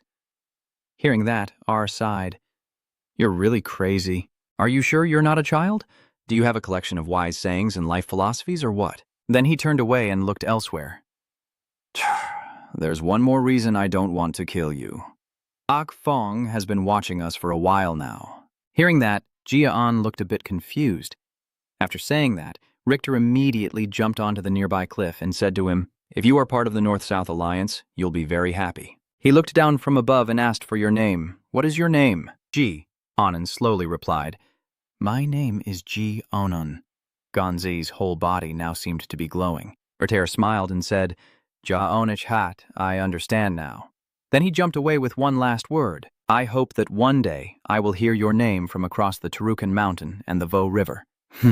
Gia Anon saw this and said to Runen, "He's gone now." Turned to the girl. "Runen, let's go too." She agrees. "Oh, I see." As he was about to leave, Runen called him back. "Jion?" He looked back confused. "What's wrong?" Ishim shyly asked him. "Am I good?" Gia Anon. You're the best." Lunan heard that and smiled happily. "And so, my short but very long mission has come to an end." When he returned with the head of the Snowclaw Bandits leader, Gon calmly held up the head. "This is the leader of the Snowclaw Bandit." Beaton was surprised. "Why you?" "Beaton and Matha are very upset because they lost to me again." Reimer Da comforts the other students who haven't performed well and seems to be giving them advice, then ends up telling them the story of how the teacher's first snow mission went. Wan Linjiet also didn't miss the chance to show off and proudly tell him that the story of that big-eared guy was nothing special. I even froze the entire castle during my first mission. Gia Anon could only listen in helpless silence. Listening to those two chatterboxes made my ears want to burst. The children who were saved lost their parents, so the Cillian family decided to adopt them. The children seemed to like that because they like Runan. After returning and completing the mission, Runan and I were summoned to see the king. We all received medals for our achievements. I was very surprised to be praised by him, but I was even more shocked when he gave me the bicolored flower. Gia Anon, holding the flower with a surprised expression, said that since I took it, I should keep it, even though it's an extremely rare divine herb. Well, that's fine then. After finishing everything, Gia Anon returned home, but was extremely surprised and exclaimed, "What is it?" Dorian stepped out, and Gia Anon immediately asked in surprise, "Why are you here?" Dorian looks happy. "The young master finally, you have returned." Dorian scratched his head and continued speaking. "Yes, ma'am asked me to stop by and inform her when the mission is complete." Gia Anon didn't say anything after hearing that. After a moment, he asked, "So did you tell my mother everything?" "Yes, I did. I told the lady about your touching story." Gia Anon looked blank, silently wondering what this idiot had done. At this moment, his mother Sylvia and the servant appear. "Is Gia Anon your child? The young master has returned." Seeing this, he thought to himself that Sylvia would be very angry if she knew he was facing off against the gang. Then he stammered, "I didn't mean to cause trouble." Before he could finish, his mother rushed in and hugged him tightly. Sylvia looked at him and praised him. Well done. When Anon saw Sylvia's attitude, he was confused. Then she took his hand. "Do you think my mother will be angry with me?" Gia Anon asked again. "Mom always told you to be careful. Then she told you about the head of the family. That's why my family head wields a sword to protect the weak. I've heard that he always reaches out to those in need. The Rich Hat family continues to uphold that wish of his." She smiled and added, "My dream is to become a swordsman like that." "Why are you scolding me for rescuing those hostages?" Sylvia placed her hand on his shoulder and emphasized her words. "Mom is very proud of you." Sylvia once again hugs him, making him feel awkward. "The maids beside us are also happy. We are very proud to hear this story. Tomorrow I will go to the main palace. I will proudly tell everyone about this." Sylvia said emotionally, "My son has grown up to be a good man." Seeing that, he also hugged his aunt and silently thought that he couldn't understand him. Such complicated feelings. Then he suddenly remembered Dorian. That fool of a guy. Huade just appeared. Now I remember him.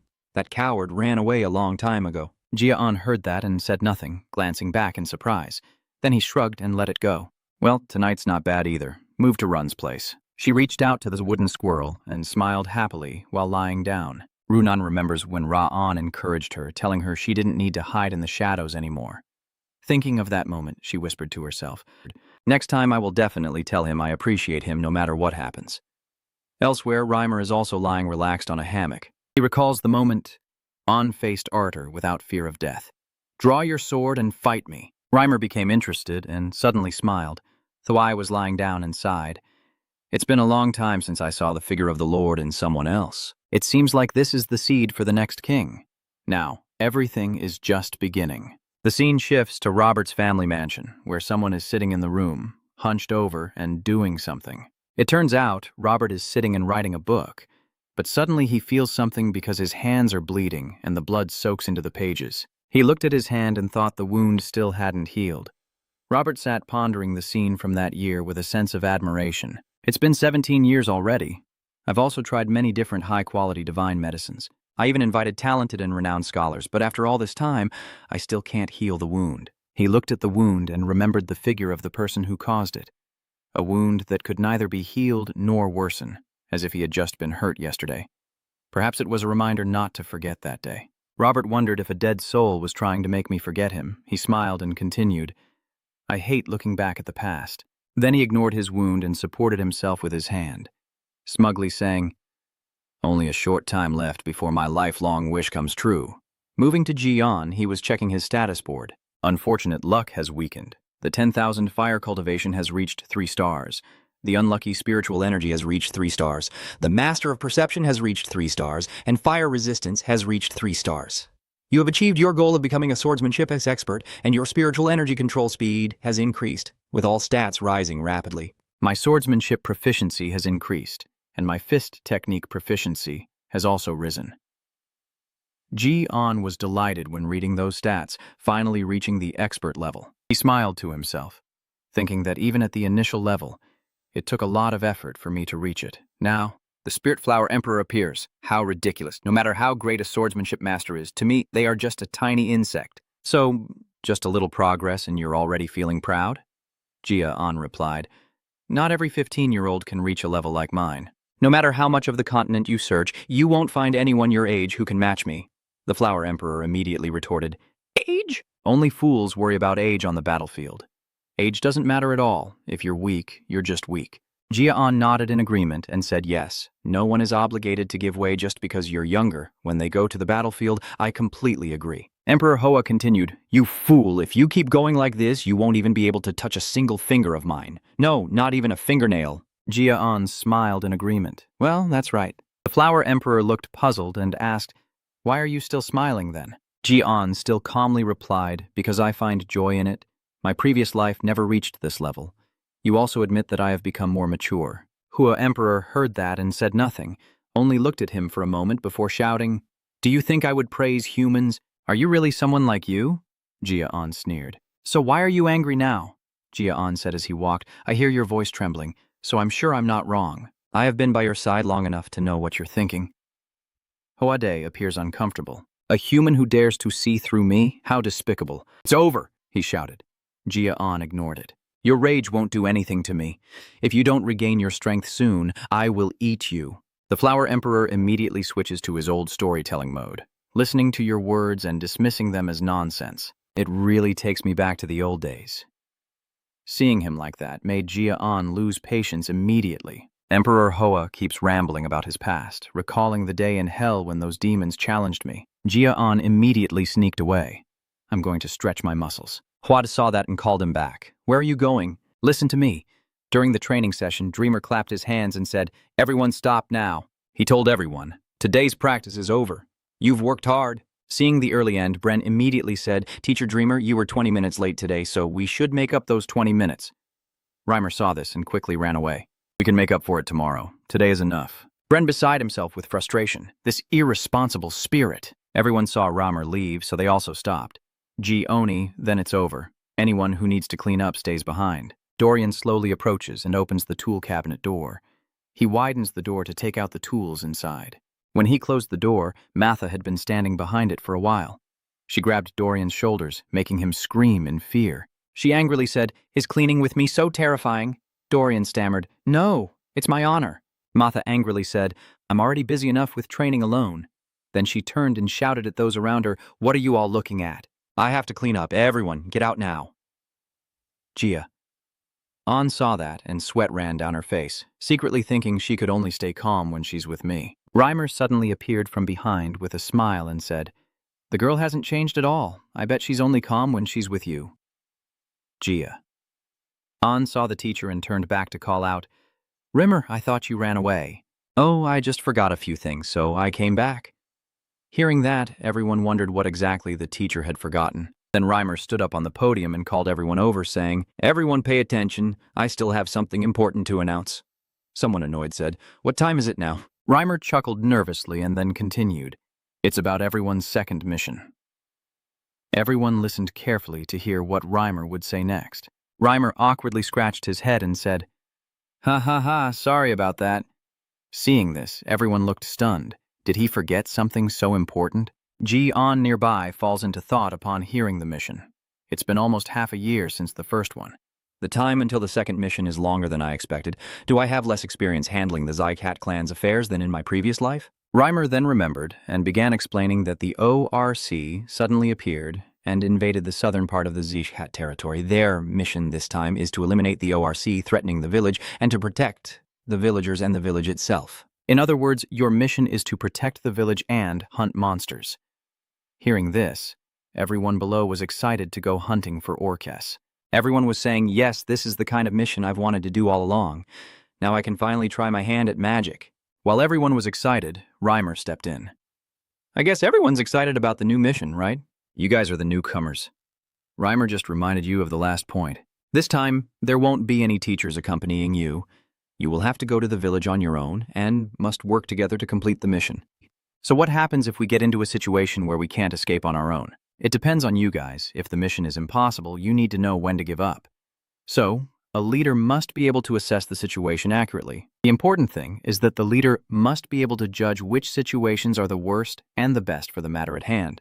Dorian then voiced his opinion. Isn't fleeing from the mission not considered a good idea? Raymer continued explaining. It usually is like that, but it also depends on the type of situation. If I can escape alone while surrounded by 5 monsters, then I should be praised. Dorian quietly rejoiced. Great, so I can run away without any trouble. Bren, seeing this, was helpless and said nothing. Raymer said, So you will leave early the day after tomorrow? Everyone looked stunned and asked together, Just 2 days. After hearing that, everyone was worried. Why is there so little time? That's just too much. It's already evening, and we only have 1 day left, Raymer advised the students. There are many things you need to prepare for monster extermination, compared to defense or dungeon exploration. Then he smiled and continued, Remember, you'll cause chaos if you're not fully prepared, so be careful. Bren immediately shouted, We will prepare better. Let me show you. Raymer finished his speech. That's enough for now. For Bren then looked over at Gon. You see, on calming everyone down, Professor Raymer has always told us that we never know when or what the mission will be like. Now is not the time to panic, we should prepare. The more you complain, the less time we have. Everyone calmed down after hearing that. Well, it's true, nothing guarantees we'll be fully prepared when the mission begins. Let's move. Raymer saw that he could calm everyone down and couldn't help but smile. Then Raymer turned to tell everyone that Tran Tin is more aggressive and stronger than they think compared to their previous fights. They are much more difficult just because of their numbers. They have a lot, so the others don't have the advantage in numbers. He continued explaining that it would be very difficult to face them one-on-one. It's best for you to dodge their attacks rather than block them. Bring as little luggage as possible and gather here at dawn 2 days from now. That's all. As Raymer finished speaking, it was already getting dark outside. Time quickly passed, and by the morning, 2 days later, Gon had already finished packing his belongings. He looked at the bag, silently thinking of a lightweight pack enchanted with a spell. Clearly, the teacher didn't intend to help us store our belongings. I think he's trying to say that we have to do everything, so it's okay for my father and me. The Flower Emperor appears, sees you so relaxed, and says, You arrogant fool. And it explained to him, Do you think everything will go as you plan? The unexpected can happen at any moment. Gia Anon nodded in agreement. That's fair enough. Then he turned to tease the Flower Emperor the same way he was shown all those stats. Emperor Hoa is angry. I really want to sew your mouth shut. Gia Anon keeps teasing. There's no way you can do that. While they were talking, a noise came from outside the door, and Gia Anon, confused, opened it. Who would be dropping by at this hour? He opened the door and asked who was there. When Gia Anon saw the person outside and was surprised, he was at a loss for words. It wasn't until later that he finally spoke. Mom, your mother scolded Ra-On, saying you should have told me if you had a mission. Ren asked, confused. How did you find out? Did Dorian tell you? His mother immediately replied. Raymer said it was him. Dion immediately scolded Raymer inwardly. You little demon. Then he turned to softly look at his mother and said, I'm sorry, I apologize. Your mother took a deep breath and calmed down. Then she took hold of your arms and said, Gone. Sylvia advised him that being class president is not just about representing the other students, but also about guiding them on a better path. You shouldn't handle missions alone. You should assign appropriate tasks to your teammates to minimize losses and lead everyone to success. Your life depends on your decision. Gia Anon, upon hearing this, thought to himself that he expected his mother to scold him, but it turned out she was giving him advice. Then she placed her hand on his chest and said, The monster extermination mission seems easy, but is actually very difficult. Make sure to kill every single one to protect the villagers. Sylvia continued speaking gently, so you should be aware of that when carrying out your mission. You're no longer a student but a swordsman of the Hat family. I want you to prove that you are a swordsman and can inherit the will of the Zik Hat family. Only then will Gia Anon voice his question. You think I came here to scold you? Sylvia immediately shows her anger. I'm really angry. I'm worried and upset right now, but I can't do anything. She just holds him tightly. However, this is not the time to scold him, as he is still stunned by the unexpected hug, and Sylvia gently comforts him. You're coming home ready to be scolded, but I'm glad to see you shining more than when you started training. But I still can't stop worrying about you. Gia Anon was surprised by his own words full of love. He seemed to feel his mother's love and tightly embraced her. Everyone was gathered early in the morning for the mission. Dreamer on the stage giving instructions. In the end, anything can happen, so be as careful as possible. He said his final words before his students went on their missions, stepping back if they thought it was too much. Everyone below shouted loudly, "Yes, sir." Song Raymer sat down heavily. "Then go now. It usually takes a month, but since we've cleared the path, it should only take about 2 weeks. All right, I wish you all good luck. Everyone together, yeah." Professor Reimer then turned around to direct everyone. Now we split into 4 groups and move according to the formation we discussed earlier. Reimer, seeing Gon like that, feels relieved. I'm sure they'll be fine. Dion is not only talented in combat and spiritual energy, but also excels in strategic planning. Dion is currently giving instructions, so everyone should remember their positions in case of battle. Reimer watched and thought to himself that she would definitely complete the mission and come back. She's only 15 years old. Dion orders everyone to double-check everything before leaving. Dorian and Gren review all the supplies and the condition of the team members. After finishing the check, everyone started to leave. Reimer watched on from behind and thought to himself, "I'm looking forward to seeing how he'll act." An assistant, feeling worried, asked Reimer, "Should we go keep watch? With this distance, they won't notice where we're going." Reimer immediately disagreed. Not yet, one of them is quite sharp. Then he lazily yawned and walked away. "I'm going to sleep for a bit before I leave." The assistants beside him were speechless. Then they turned to each other and asked, "Is it going to be okay? Should we go now?" Seeing that, Reimer interjected, "You should focus on the spirits instead." "Are you sure about that information?" "Yes, we confirmed it's in that village." Then he ordered, "Okay, let's go. You can kill anyone who gets in your way." His hooded eyes turned red as he loudly announced the move towards the forest beside the village. Gia Anon looks surprised to see someone. It turns out to be Ken Jigen, the direct student of the top academy in the 6th training school. He was also surprised to see Gon. Gia Anon asked, "Why are you guys here? And you guys?" Gia Anon looked at him and thought to himself, "This is Ken Jigen. I heard he joined the 6th training school late due to an injury, but it seems he's recovered now." Then he assessed Ken's figure, noticing he also seemed skilled with a sword. Ken spoke up first, saying, "We are on a mission to eliminate the Trontin, so why are you guys here?" "We are also on a mission to eliminate the Trontin." Ken is surprised. "Are we on the same mission?" "I haven't heard anyone say that yet." Gia Anon was also surprised. "Why the flag?" The night before departure, at a nearby bar, there was someone inside who called Reimer. "I heard Rimmer's students did very well on that mission." "That's right. I also heard they're still young but managed to defeat the bandits." Reimer smiled happily, raising his beer and saying, "I already praised them, but I really respect them. It's good for them to attack Trontin. They'll probably rush there soon.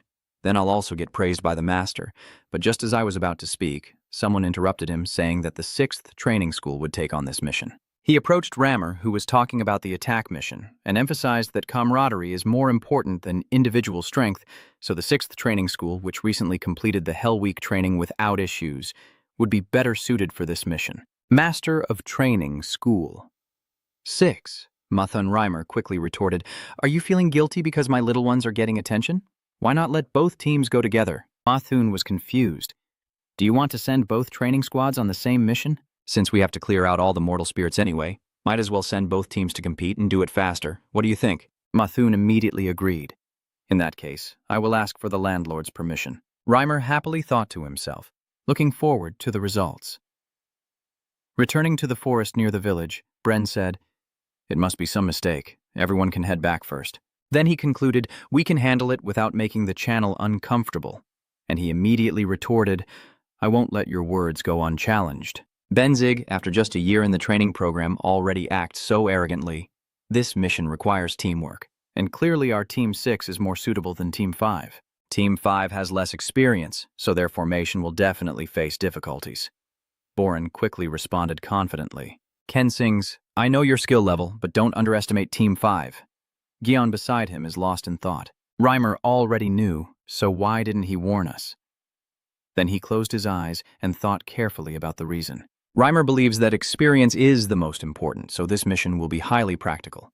But teamwork skills and tactics are important, and our team is lacking in both. Maybe the teacher wants Team 5 to compete against Team 6, so they can learn how to improve themselves. Seeing my idea confirmed really motivated me. Yeah, that makes sense, that sneaky bastard. Well, it's a good opportunity for those guys to learn from each other. Besides, my mother already told me before I left. Gia Anon remembered his mother's words. She wanted to see him become a swordsman who could protect others. He told himself he couldn't just ignore it. After thinking it through, he went over to stop the two of them. "Are you two going to waste time arguing here calmly? I'll step closer to persuade you. This way, we won't get anywhere. Let's just bet and see how it goes, Boren asked with confusion. What do you really mean? If you're not clear about the current situation, why waste energy? Gia Anon immediately turned and answered honestly. They didn't want to give up on the mission, and neither did he. Then he turned to everyone and said that this mission would involve many star spirits, also called ambushes, so they would definitely face tough opponents. Then he pointed to the sky and continued, let's see who will be the leader in this mission. Can you continue convincing Ken and Bren to take down the leader to cause chaos, and the rest will follow? If the main team faces difficulties, it will be an opportunity for the others. Both of them listened silently without saying anything. Then he turned to Ken. Sounds good? Ken Dongthun, all right then. Gia Anon looked at the distant mountain and said, let's start with that mountain. Then everyone changed into their uniforms and ran up the mountain. Matha smiled confidently and excitedly. The condition is simple. Destroy or take the enemy team's flag first and win. Much easier than fighting each person one by one. Hearing her say that, Gia Anon asked, so what's the plan? Matha confidently replied, why bother with plans when they always fail anyway? I'll wipe them out, so just wait. Then she rushed towards Team 6. Matha is delighted. Seeing this, the members of Team 6 take a defensive stance. Maha shouts loudly, with such failures, no strategy is needed. After finishing speaking, she swung her sword down with great force. At this moment, Gia Anon, from a distance, opened his spiritual perception, and Jagowan's sensing ability increased so much that he no longer needed to open his eyes. Gia Anon silently observed the battles between the two fighting teams and thought to himself, the fight has already begun. Runan asked him, is it okay to just charge in without a plan? Gon replied, they are all confident and wouldn't listen even if you told them. Seeing that, he asked again, so is there a chance to win? Gon without hesitation said, winning is guaranteed. Matha is struggling here, and Bren is the same. His words seemed to come true, suffering a humiliating defeat. Matha was furious. Why couldn't they break through? They're all weaklings, but their defenses are too strong. One guy from Team 6 shouted, don't think you're the center of the universe. Don't underestimate us. Don't. Matha, with the strength of Team 6, also felt it was difficult. The sky was gradually darkening, and the sun was beginning to set. The 5 members of the team were all covered in cuts and dirt, while Boren and Matha seemed to avoid Gon's gaze. You see Onan teasing again, feeling confident. Let's see who gets pushed back now. Then he turned to everyone and said, wrong assessments are one thing, but the world won't wait for us to improve. Do you all look down on them because the Kingdom of Orwyn doesn't value them? We will win anyway because our previous achievements are better. That's what everyone thinks, right? This is the result of fighting without a strategy. You don't know your enemies and you don't know yourself. Just tilt your head, tilt that proud head of yours and show off. Wasting energy and spiritual power only reveals all your techniques to the enemy. You're really good, huh? Gia Anon said, as if he hit the nail on the head, but no one said a word. Then he looked over at Team 6. They also train every day. Just because we're doing better doesn't mean we can look down on them.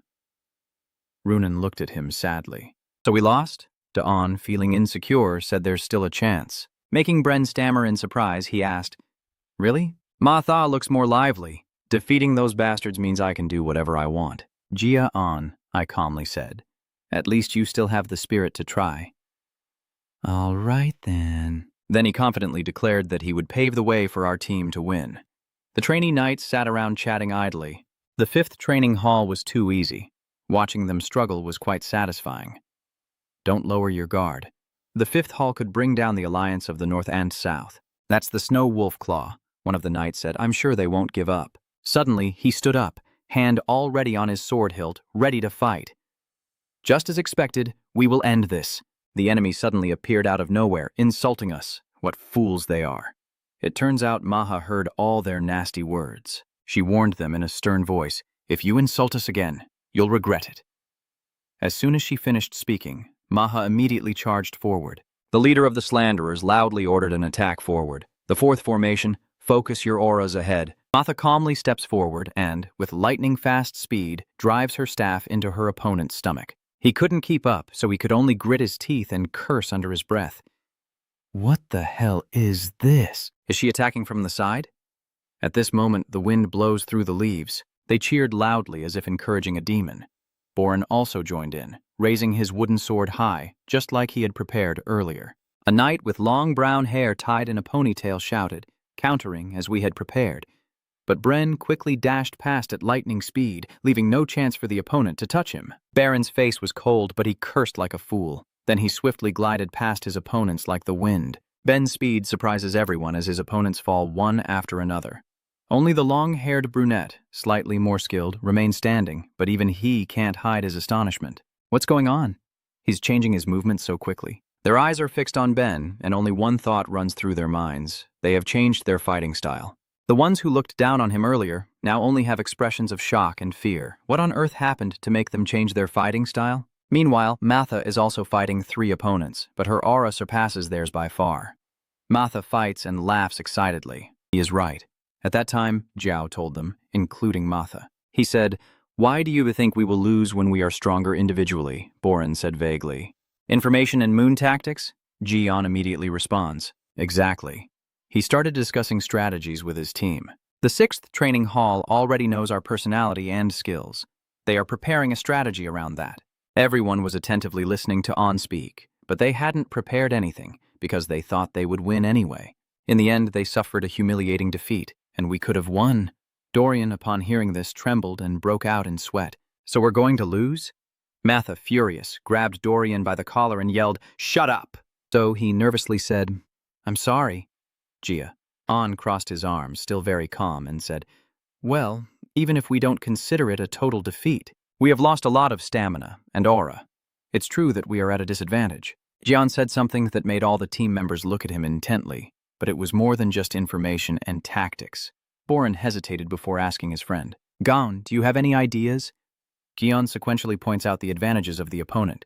Kitch Hat, the top student of the 6th training hall, with sharp eyes and intuition. Thanks to that, he can detect others from afar and send students who can counter them to fight. Matha snaps angrily. Then Gon immediately contacts his team members to find a chance to win. Matha's strengths are her power and endurance, but her attacks are too predictable. So he sends in Swordsman who can block her strikes to drain her aura. Boren is quick, but his skills are quite basic, so he sends in adaptable swordsman. Gia Anon still calmly continued, looking completely relaxed. "So, how do we win? The simplest way would be to change the order of the opponents." Then Gia Anon quickly dismisses it. "But I think you guys don't want that." Matha immediately reacted. "I don't like that. I have to win." "Sorry, I feel the same way." Gia Anon calmly advises the members. "Then you need to fight differently." "Different?" Gia Anon sincerely points out each member's fighting flaws. "Your fighting styles are too rigid, but there are many openings because you're not good at moving aura around your body. So find the weakness and strike there. Start with Ben." Joan said, "Bren, you are weaker against opponents who rely on their instincts to fight, but those guys are usually easy to deceive. You need to abandon your usual fighting style and trick them." Matha, getting impatient, said, "That sounds good, but haven't you been here the whole time? It seems like you're just watching us fight." Gia Anon remains calm and confident in his judgment. Indeed, his senses are sharp and superior to those of an average student. But with a confident yet humble attitude, Gia Anon declared firmly, "My senses are sharper." Ji Onan carefully and thoroughly observes each member fighting. "They are doing very well. It seems Renan won't be able to lose." A foot quietly steps from behind On. He speaks slowly and quietly now. He doesn't need to turn around. On knows who's looking for him. He calmly said, "Let's begin, shall we?" So it was Ken Zich singing, the opponent with sharp observation skills that Gia Anon mentioned earlier. Gia Anon still sat quietly on the chair, pondering for a few more minutes as the situation had changed from before. Ken had no choice but to go find the flag. Ken, although the strongest member of the opposing team, unlike his teammates, doesn't seem arrogant or conceited, and his attitude towards Jian isn't provocative. "I'm wondering why they lost." "So you told them to fight differently?" "The rumor that you weren't recognized by the other students is definitely false." Gia Anon faced with these words and simply remained silent, refusing to argue further.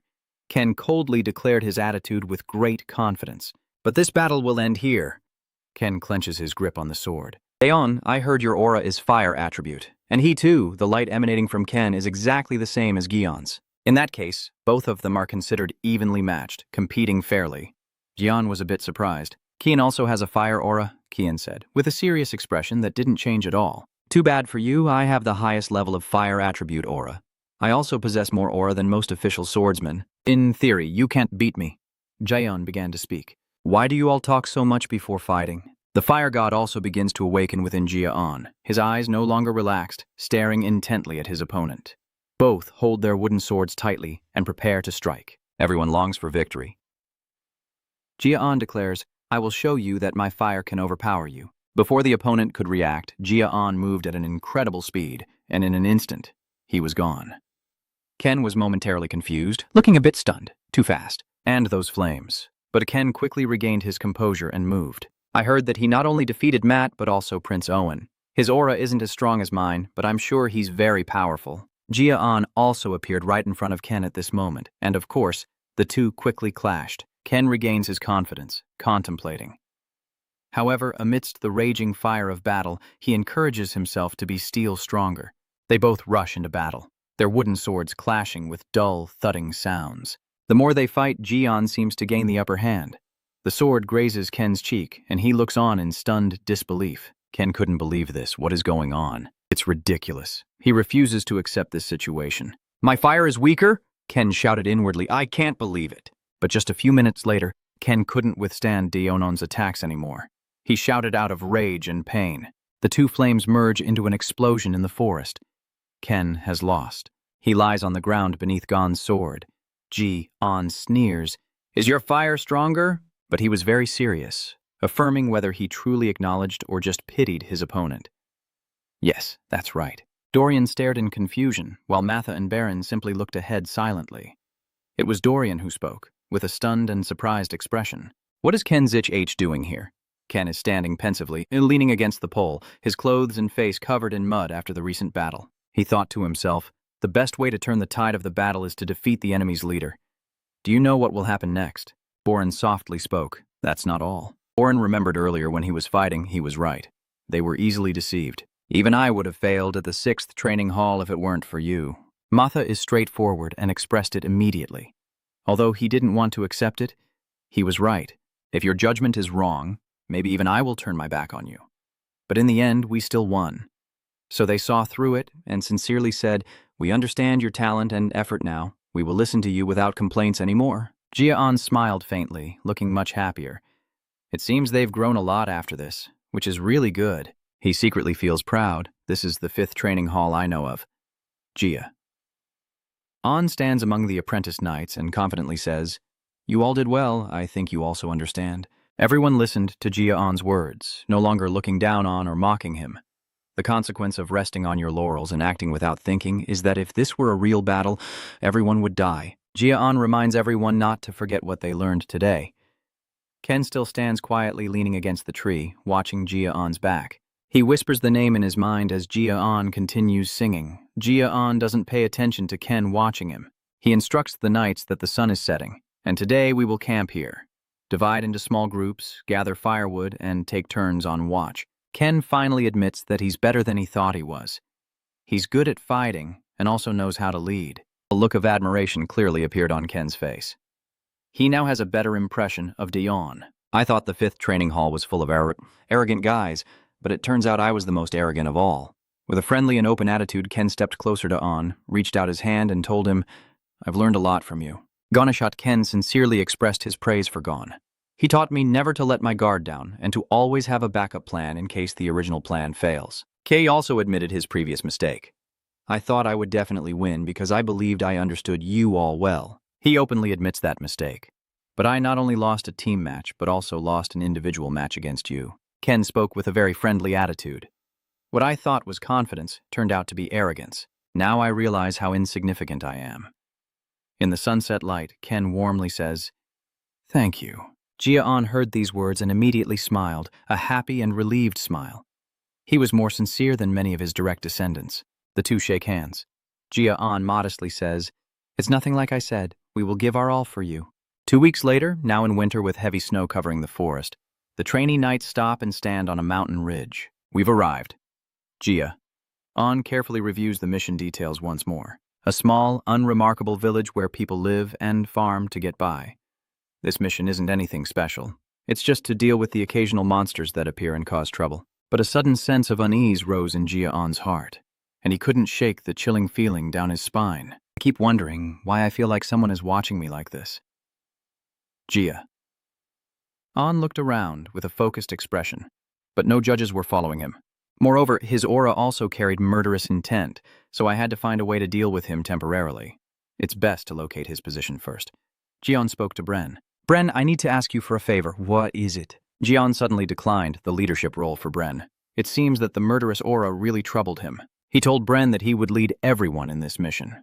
Gon's sudden suggestion left Bren stunned. He asked why that was the case. Dion calmly explained to everyone. In the first mission, only Runan and I can face the snow leopard claws, so maybe it's better for you to lead. Aren't you the one who said you wanted to become like me? Gia's attitude towards Boren is full of trust. Then prove yourself with what you've learned. Sing softly. All right, I'll show you. Boren understood. He quickly agreed, placing his hand on his chest and promising the team, I will be a good leader. Gia. An then told the team, everyone heard that, right? From now on, we will follow Bren's orders. I understand. Gon then turned to the only girl in the team. Matha, I will explain to you later. Just act normal, and everything will be fine, Matha said coldly before turning and walking away. You don't need to address me separately like that. I'll follow all your arrangements. I have always been normal. Gia? An looked at the members and then smiled gently. Then he whispered, then no. Do you also feel like someone is watching us? It also glanced lightly at him. Oh, you already know. Thin No exhales and flies around playfully. That's understandable, since you inherited my abilities. Gia Anon just wants to find those assassins. He asked, where are they? How many of them? Thin No replied with a slightly teasing attitude. If I told you his direction, would you be able to guess? But Gia Anon quickly covered Thin No's mouth. Just one guy. Seeing how quickly he figured it out, Thin No suddenly felt a bit embarrassed. Huh. Gia Anon calmly explains, because you said it was him, not us. Gia Anon with an indifferent look, but words that seemed to cut into the heart. Thank you for telling me. Fury at being insulted like that. He clenched his teeth and cursed the guy. He shouted behind Gia Anon, but he paid little attention. His mood has never relaxed since he realized the danger. He keeps doubting and still isn't sure if there's only one person. Gia Anon remains alert. Even if only one person is following him, there's a high chance his accomplices are nearby, so he can't lose his senses. Overthinking gives him a headache and makes him tired, so he sighs heavily. Looking blankly at the snow-covered forest ahead, Gia silently thought to himself that this mission wouldn't go smoothly. Deep inside the forest, a rough-looking burly man asked, where are they from? The subordinate reports to him that most of them are from the Crimson Clan, one of the 6 great emperors, which is nothing special. The subordinate guesses that they are just some ordinary soldiers and haven't seen any guides with them, so it's very likely that this is their second mission. Did you get detected? The subordinate answered respectfully. Of course not. I'm sure that even if I get close, they probably wouldn't be able to detect me. The leader also smiled with satisfaction. I didn't think a bunch of ordinary rookies could detect you. But what are those orcs and the new recruits doing here if we already control them? We've searched everywhere but still can't find it. Maybe it's inside this village. Should we attack now? The leader brushed it off and didn't wait. The subordinate still tried to speak, but now is the best chance to take down those rookies. The leader had already made up his mind. Killing the rookies would be easy, but revealing the Mana Stone's location would cause more harm than good. He is actually trying to use the apprentice knights to deal with the monsters. He said, let them defeat the monsters and then come back, as if they have completed their mission. He gently puts on his mask, his voice hoarse and low, and as soon as he does, the leader suddenly transforms, his sharp fangs protruding, yellow eyes glaring menacingly. His hands also grow larger, his pale skin turning dark green, and his body becomes much bigger. He told his subordinates that once they left, he would attack the village. His appearance now was no longer as imposing as before. He looks like a monster with cruel plans to destroy everything in his way. As night falls over the village, the knights enjoy the dinner prepared by the villagers. Gia Anon wondered why he kept staring at Bren and secretly called him Bren Z. He looked at Ben for a long time, thinking that at first he was a bit worried about him, but he has done much better than he expected. Dion observed Bren very carefully, and he did not take advantage of the Zik Hat family's reputation to be arrogant. Instead, he prioritized reassuring the village chief and the villagers. I believe that giving Bren the authority to manage the night squad was the right decision. I can see he's trying to do better. Anon was thinking to himself, but I guess I shouldn't worry about Ben. Even if I weren't here, Bren and the trainees could handle the monsters. Dion instinctively looked out the window again, and the real issue is that the person watching us while we're in the outskirts of the village. I'm not entirely sure, but I feel like they disappeared towards the mountains when we entered the village. Many vague thoughts crossed Dion's mind. Is the rich hat family testing us? Or is it someone entirely different? Worrying too much makes Dion try to reassure himself. Surely tomorrow we will find the answer. Boren looked at the monster tracks left behind on the ground. He is certain that the monsters are nearby. The village chief solemnly said, "Monsters appear at this time of year, but this year they are 3 times more numerous than usual. We can't handle so many monsters," he said. "We've actually seen more than 100 monsters since then. That means they could have a total of over 200 creatures. The village chief is most concerned about the safety of the knights. The problem isn't just their numbers. You're probably not familiar with the forest here. We'll prepare a guide for you so you won't get lost in the mountain. He is the fastest and most agile young man in the village, so I am sure he will be helpful." The guide the village chief mentioned is a young man around the same age as the members of the night team. He was assigned by the village chief to be the guide to Mountain Exbu. His name is Kanba. It seems that Kanba just hurried over and is out of breath. "I knew something was up when the village chief came to see me last night, but he asked me to be a guide for the Rich Hat Clan's trainees? My worst experience ever." Seeing the anxious look on Kanba's face, someone said, "Don't worry, it's Dion." He's reassuring both the village chief and Kana, with a very serious and trustworthy attitude. "We guarantee we will return home safely. The mission begins." Leader Bren shouted loudly, "Attention, everyone. Trantin usually fights better than other monsters, while demon spirits and little demons cheat with poison or other tricks. Boren also carefully warned the team that even a small wound could be fatal, so don't let your guard down. Everyone agreed and shouted in unison. "Yes, sir," Boren said to the small group leader. "Ken, please surround the training hall 6 and monitor any monsters trying to escape." He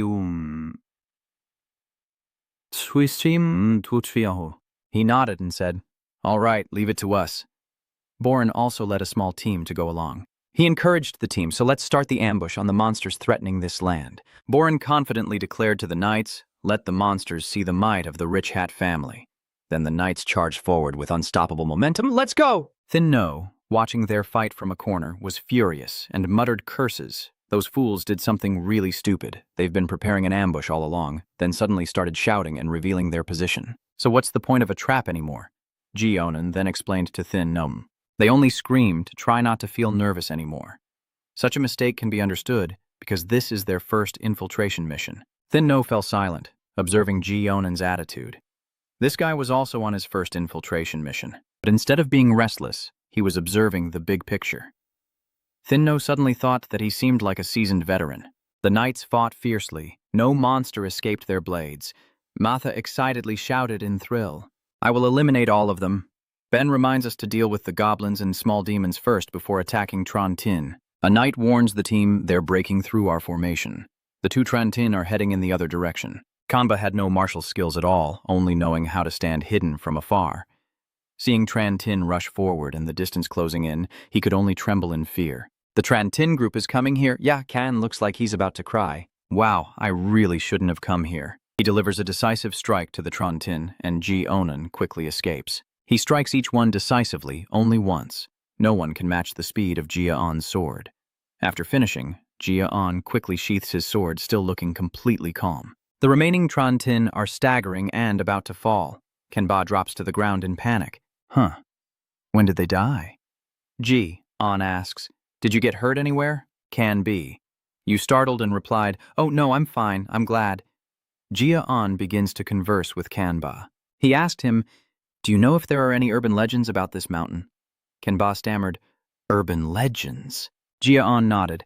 "Yeah, something like a big treasure or a monster." "Ah, I remember now," Kanba began to tell. "According to legend, hundreds of years ago, a fierce battle took place between the elf kingdom from the west and the knights here."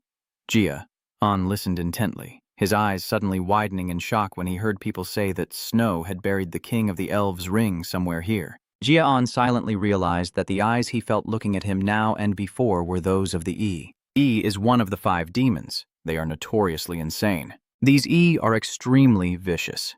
Their goal is to revive and restore the era when monsters ruled the world. They want to go back to those times and see monsters as gods. Gia Anon keeps thinking more and more and feels increasingly confused. But if that were all, they would have been wiped out a long time ago.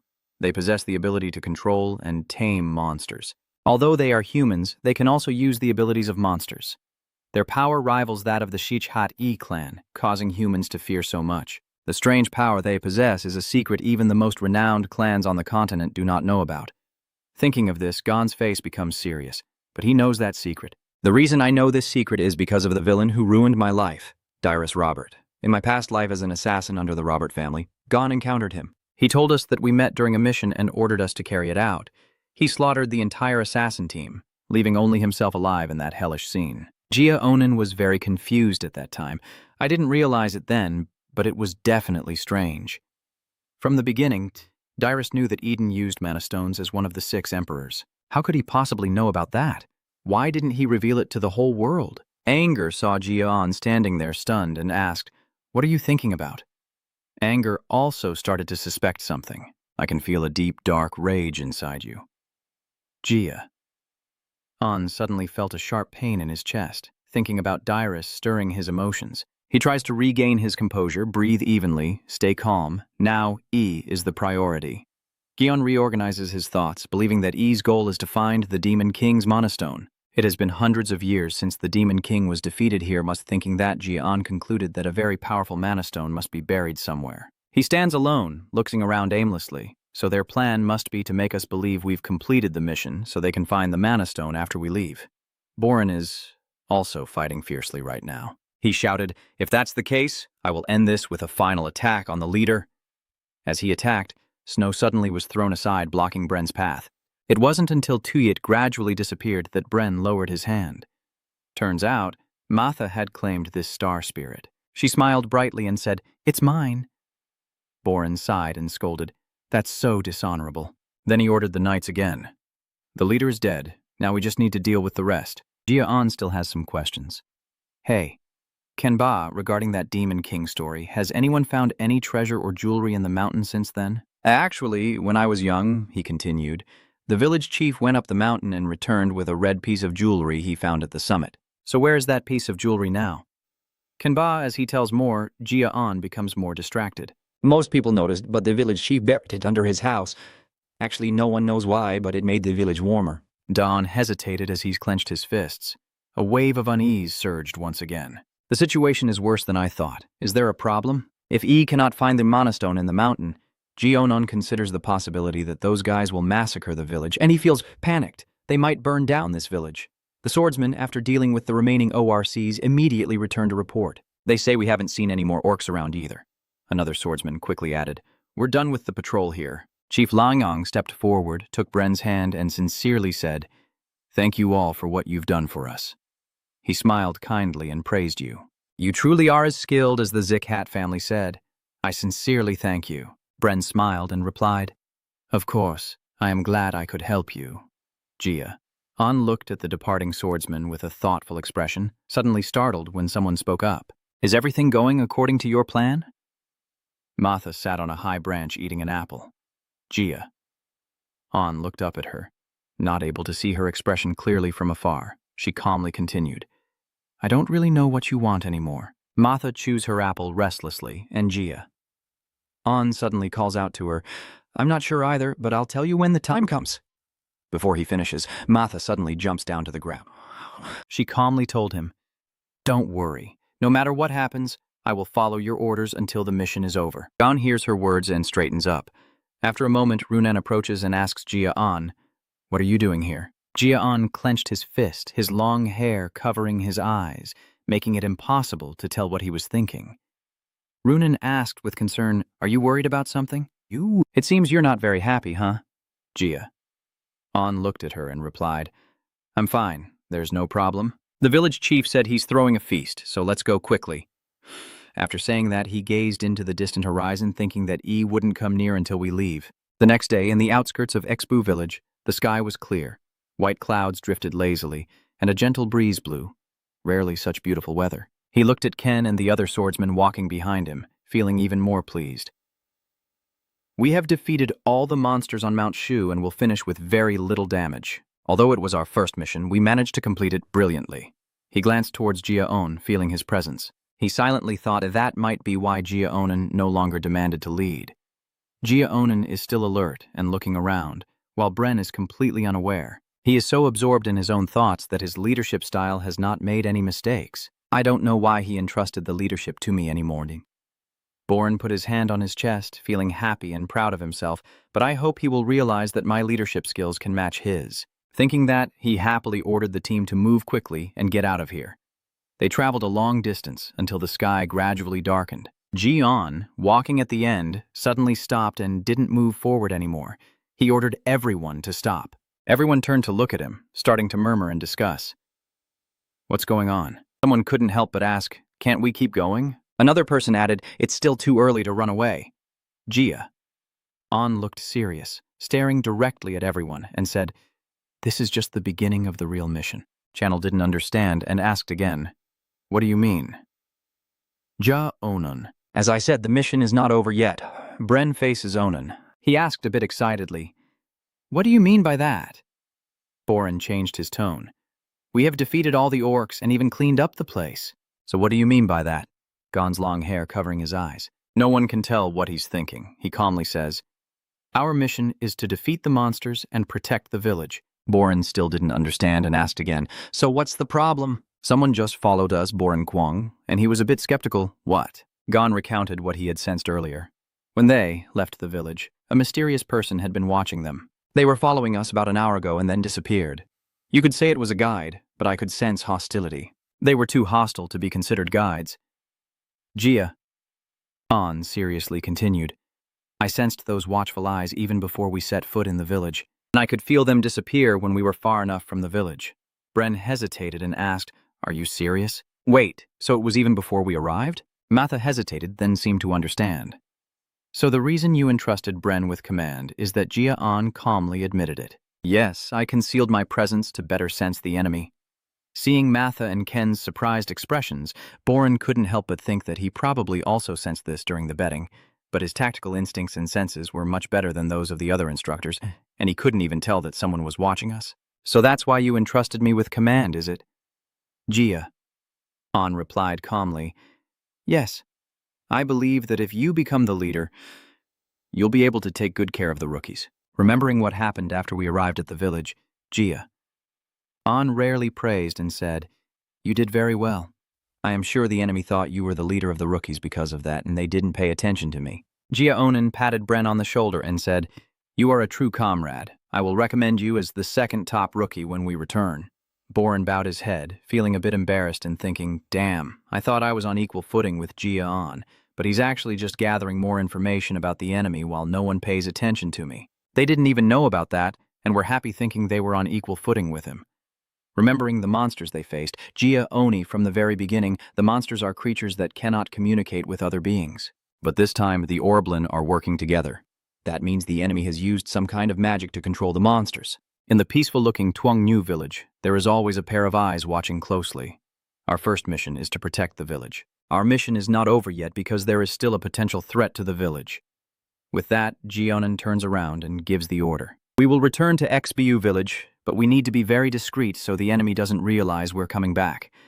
At this point, he seems a bit regretful. It would be great if we had the right equipment for this, but unfortunately we don't. Dorian quickly responded when he heard that. Yeah. You laid out a bunch of gear on the ground and happily asked Gia Anon, do you think this setup is discreet enough? Gia Anon looked at the pile of gear spread out on the ground and asked curiously, where did you get all this? Dorian cheerfully replied, I brought it just in case. Gon looked at him in surprise. Did you bring 40 of these just in case? Dorian gave him a thumbs up and smiled brightly. Being well prepared is never a waste, and even though it's a bit surprising, Gia Anon still praised you without hesitation. Good then. He turned to everyone and said, let's proceed as we trained in stealth. Gren, inform a nearby branch of the Z family about our current situation, since you're the fastest among us. Gren was a bit startled by the pointed gesture, but he quickly responded, shouting, huh, got it! After agreeing, Gren immediately left. Gia Anon placed his hand on his sword hilt and turned to everyone, saying, from now on, everyone follow my orders at all costs. After finishing, he changed his tone to a more serious one. I won't tolerate any acts of rebellion. 5 hours later, at E's temporary cooking site near Mount Xbu, a person in a black cloak bows respectfully to someone, then quickly reports back.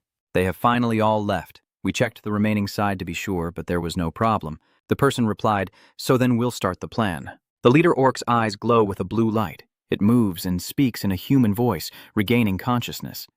Then it takes a step forward. Its massive form full of power causes the ground beneath it to shatter as it slings its long sword over its shoulder and roars loudly. Then it stomped its foot hard on the ground, causing the earth around it to shake. A horde of orcs armed with weapons appeared all over the mountain. The lead orc stands on the cliff and loudly orders the orcs below to kill them. The orcs obey the command and charge forward together. The lead orc with a fierce gaze said, "Do not let a single one escape." On the other side, the swordsman led by Gia Anon returned to the village, having reached a nearby hill. Bren still hesitated and asked again. Truly still, there. At this moment, Bren immediately put on a resolute expression and loudly said, "We must eliminate them all this time." Gon looked at Bren calmly and said, "No. It's not yet time. I thought I told you there's someone following us." Bren froze when he heard him say that. "You don't understand what he means." Gon continued, "It's not the gaze of a monster, but of a human. We still haven't identified who the enemy is." Buren only feels confused. He immediately raised his voice at Gon, but look at how many orcs there are. The village won't be able to stop them all. Gon still remained calm and said, "But if we intervene now and fail, everyone will perish." Boren disagreed. He voiced his opinion, saying, "We should intervene now if we want to save the village." Gon looked straight at Bren and asked, "Don't you remember that the instructor said understanding the mission is extremely important? It's not the right time yet." Dion's voice echoed loudly enough for everyone to hear.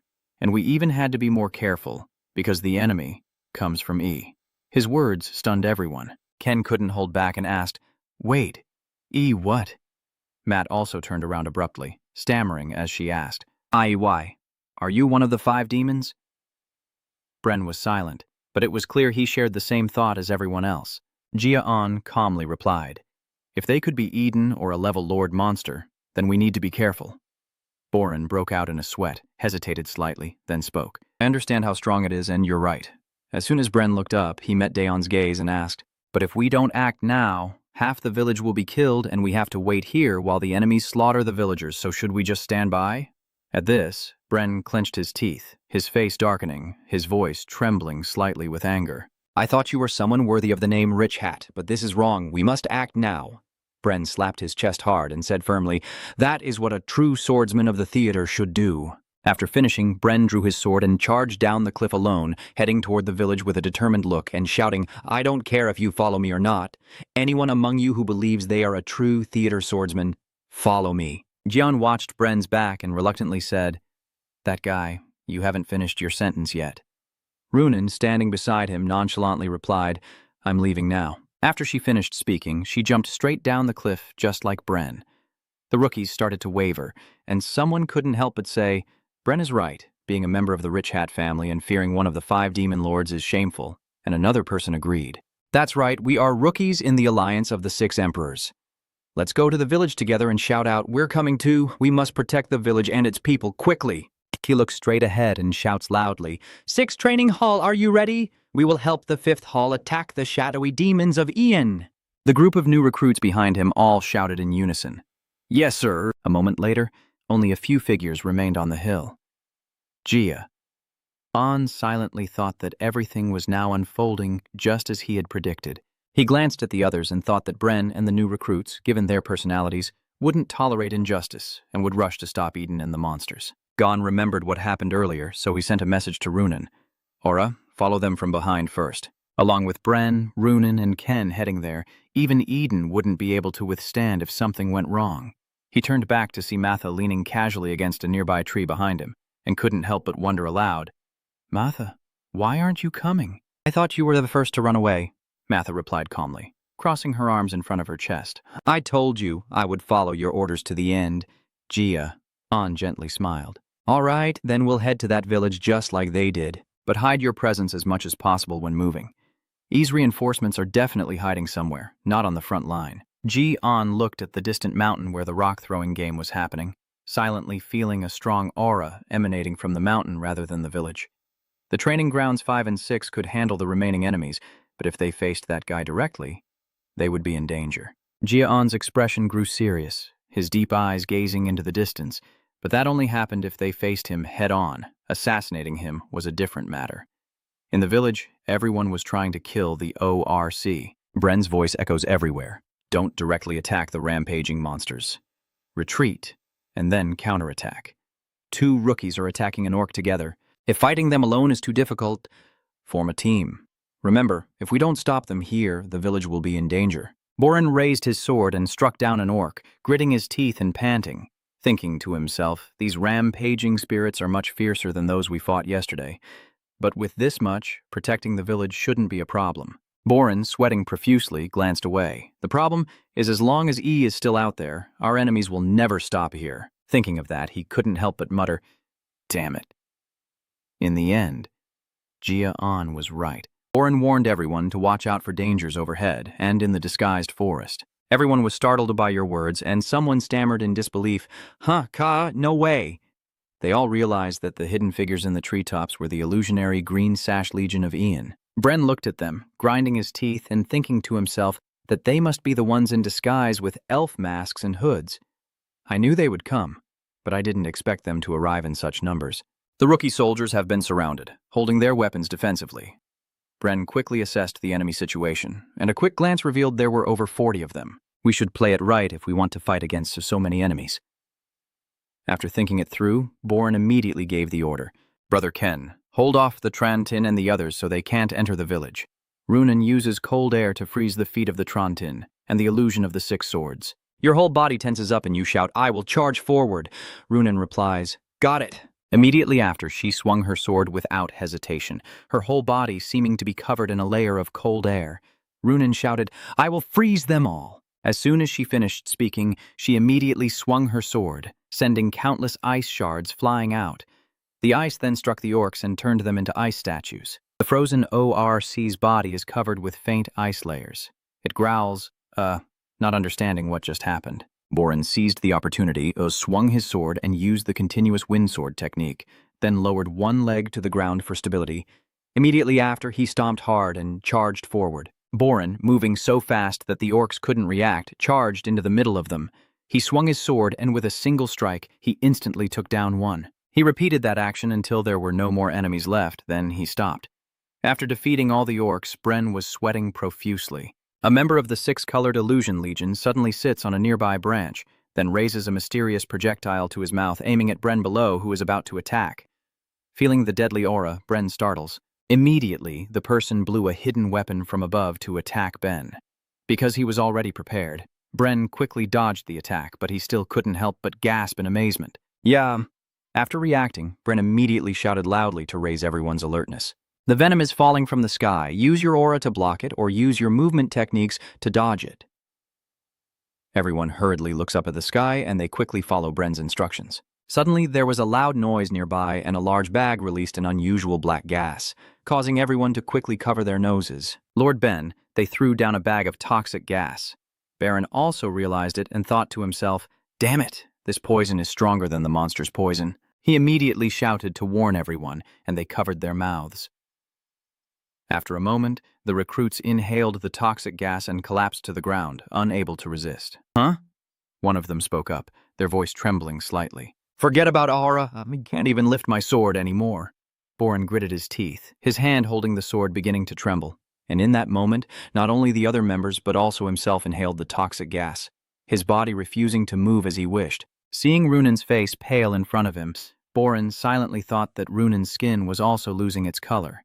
But the dust spirits and the 6-colored shadow images were still completely fine.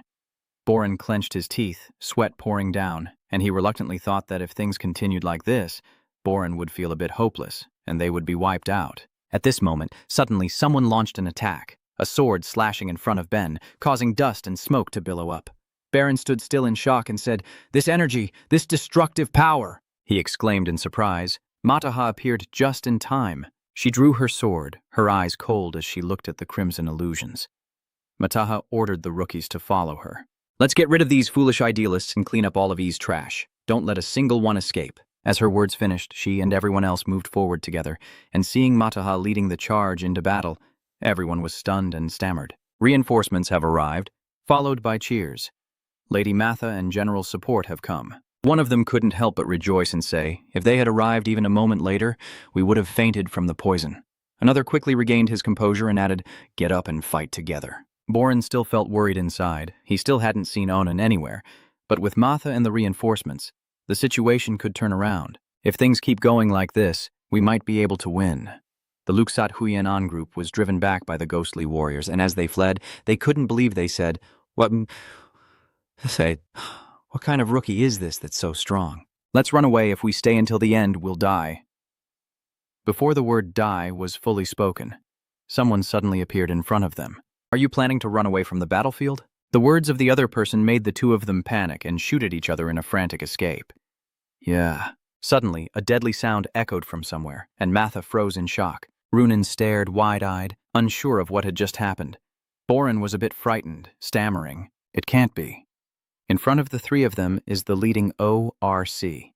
Bren observed it carefully and quickly analyzed in his mind that it was a much more powerful presence than those he had faced before. The multicolored illusion of the elf tribe champion and the ability to speak human language. Boren immediately recognized it and exclaimed, "Eden, the multicolored battle phantom." Its blue eyes light up, and its whole body exudes a terrifying aura. It is Eden Green Battle Phantom. Faced with such a formidable opponent, the three of them looked at it with caution. Bren asked loudly, "What are you doing here, warrior?" Eden Green Battle Phantom calmly replied, "I received a report that you have returned here." "Are you returning after realizing our ambush plan and trying to stop it? Compared to the rookies, you guys are pretty good. From what I've observed about your strength, that black-haired woman seems quite powerful." It slowly lifts the great sword resting on its neck. "But if you know it's difficult and still want to survive, you should quietly leave." "This is why all of you will die here today," it shouted as it swung the great sword to attack. "It's because you don't know how vast the world is." A loud explosion echoes through the forest. The sound was so loud it shook the entire area. Boren was struck and fell to the ground. He gritted his teeth in pain and let out a groan. Even Vunan and Matha fell to their knees under its power. The surrounding recruits were stunned, as just one strike brought down all three of them. "Where's Lord Ken?" the person next to him quickly replied. Sir Ken is currently facing the Tran Tin group beside the wooden barrier. Hearing this, the rookie worriedly said, "Damn it, what about when he comes out?" The person next to him immediately replied, "There's no way he would show himself after witnessing that." Matha, who was on the ground with his sword, tried to stand up. "Hey, the greenish-black illusionary fighter seems to think he's seen something interesting." He speaks up. "Can you stand up? It seems you're the lowest of the low among the trash here, which is obvious since you can sense our presence." Its eyes gleamed with a cold light, but even so, you are only a sprout I will crush under my foot. Ordinary bugs, no effort, no strength, and no discipline. Oh, your luck has run out. Facing Matha, who just stood up, it raised its great sword high and said, "All of you will perish here today." Suddenly, a bright flame ignited, accompanied by an unrecognizable voice, as Gia Anon suddenly appeared behind it, swinging his sword, surrounded by blazing red fire. He frowns and shouts loudly, "You will die too." The green and blue illusionary warrior turns its head at the sound. At this moment, Gia Anon has rushed closer and is about to reach it. It leans away to avoid the attack. Gia Anon used the 10,000 fire technique, unleashing a blazing slash that burned around him, cutting off one of the green-black illusion's arms as it fell to the ground with a thud. Gia Anon crouched down and landed safely behind it. The green and black illusionary warrior lost an arm, and it laughed loudly in praise. That ambush was pretty good, but it seems you didn't think I have a way to avoid your attack from hitting my neck." Gia Anon turns his head to look at it. He frowns and grits his teeth, surprised. That crazy bastard sacrificed his arm for it, but he paused for a moment before continuing. "What I want to do is still ahead of the game." "Hey!" The Luxak warrior turns around to face Gia Anon. "Despite the surprise attack, your skill to cut my hand is quite impressive. A promising rich hat, but that's all there is." Seeing Anon holding his sword and breathing heavily in front of him, it continued, "You look like you've already exhausted most of your strength with that attack." Gion's hands holding the sword tremble slightly. Just as he said, I pushed myself too hard trying to end this with that surprise attack, and now I can barely stand. Gia Anon asked, "Are you the one in charge here?" "Oh, you think my superior will step in just because of a small village like this?" Gia Anon still kept his guard up and said, "You lunatics, do you ever act as expected?" The dark green illusionary fighter raises its greatsword, eyes blazing, and with a mischievous grin, charges at Gia Anon shouting, "Let's see how long you can keep talking." Gia Anon quickly used his sword to block the attack, still not fully recovered. However, the sword of Gia Anon and the great sword of the green six-colored phantom fighter clashed, flashing a dazzling light. At this point, it's very clear, and so is he. The illusion of the black-green six-colored battle is clearly a bit surprised. Can you endure? You're better than I thought. Gia Anon fought it off without showing any weakness and coldly replied, "If that's all you've got, then I might as well give up being a swordsman." The black and green illusionary battle roared as it gathered strength for a heavy attack. Seeing no effect, it immediately withdrew its great dao, then swung its great sword up again. That's good thinking. The two sides kept changing tactics to attack, with dazzling sword moves that looked quite dizzying. For a moment, both sides maintained a balance, with no one willing to admit defeat. Boren knelt one knee on the ground, observing the battle. You're so surprised you can't believe it.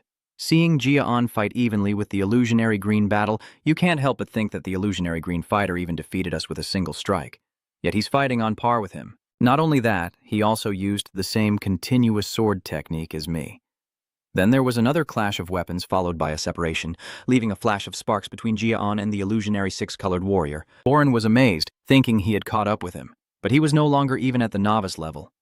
Matha beside Bren showed no surprise, calmly saying, "That is his true strength. What he showed earlier was just the surface." Bren remained silent, unsure of what to say.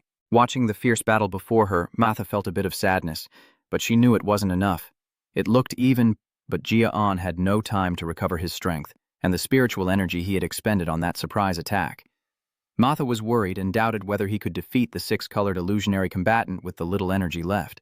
At this moment, Runen suddenly spoke up. "We have to help on." Matha and Bren both turned around in surprise to look at her. Matha, with one hand on her hip, let out a heavy breath and said, "You don't see that I'm also conserving my strength? You're even weaker than us, so what can you do?" If she rushes in, even one mistake could mean death in that strike. Runen ignored Maha's words and headed straight into the battle. Then what if it is? Matha was a bit surprised to see Runen. I thought she would be afraid, but she was calmer than usual. Does that mean she's different from when she was chasing after Rayon? Boren propped himself up with one hand and looked ahead. Suddenly he spoke up, saying, "I saw Hothen when I was even hesitant, like Runen said. We have to help him." His words surprised me a little. "Hey, have you forgotten the attack earlier? Do you really think that if the three of us rush in together, it will make any difference?" Bren stands up and follows Runen forward. The two turn their heads to look at Matha. "Even so, I can't turn a blind eye and let my teammates defend themselves. We are swordsmen of JAH. Matha, with one hand on her hip and the other scratching her head, seems to have given up. She closes her eyes and steps forward. "It's up to you, but if anything goes wrong, you guys will have to take responsibility for it." Matha tightly grips her sword as she follows the two of them. "Let's risk everything and fight." The six-colored illusionary warrior faces Gia Anon, its whole body emanating a dark, ominous aura. It suddenly speaks. "You're impressive to last so long against me as a rookie. I want to recruit you to the Eden." It asked curiously, "What is your name?" Gon clenched his sword tightly in his hand, standing there panting heavily. "Ga on Rich Hat." Hearing his answer, the black and green illusionary fighting eyes spark with a blue light. "I'm not sure, I ask again, are you a direct descendant of Zich Hat? Looking at your hair and eyes, I keep feeling suspicious." Gia Anon stood still without replying, but from his figure, I saw the shadow of his older brother. It seems the blood of the Northern Destroyer King runs deep in his veins. The entire body, shimmering with black and green illusions, radiates a terrifying aura. It spoke out, "I am withdrawing my recruitment. In this situation, I will do whatever it takes, using all possible means." It unleashed its power and shouted to eliminate you. Dark energy radiated more intensely from it, and its breathing grew heavier. It charged forward and attacked. This time, both its strength and agility have increased significantly, shocking Gia Anon.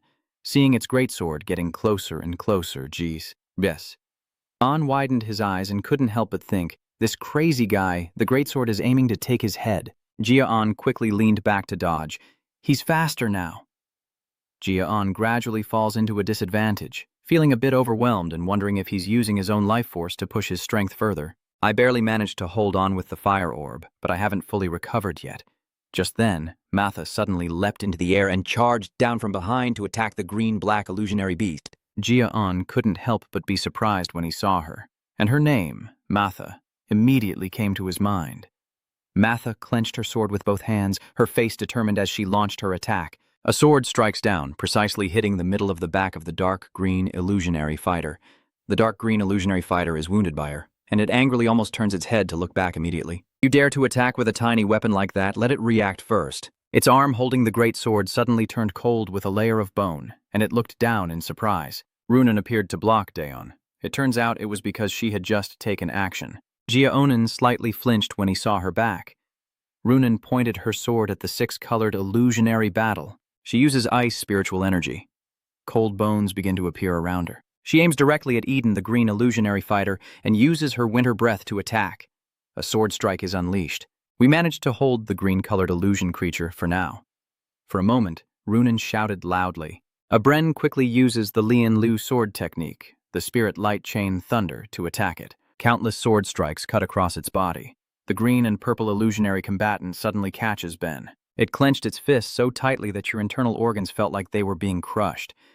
You shouted out and spat out a mouthful of blood. Hey! The illusion of the six-colored battle raises Bren high. The whole body is controlled by it and cannot move. It roars fiercely.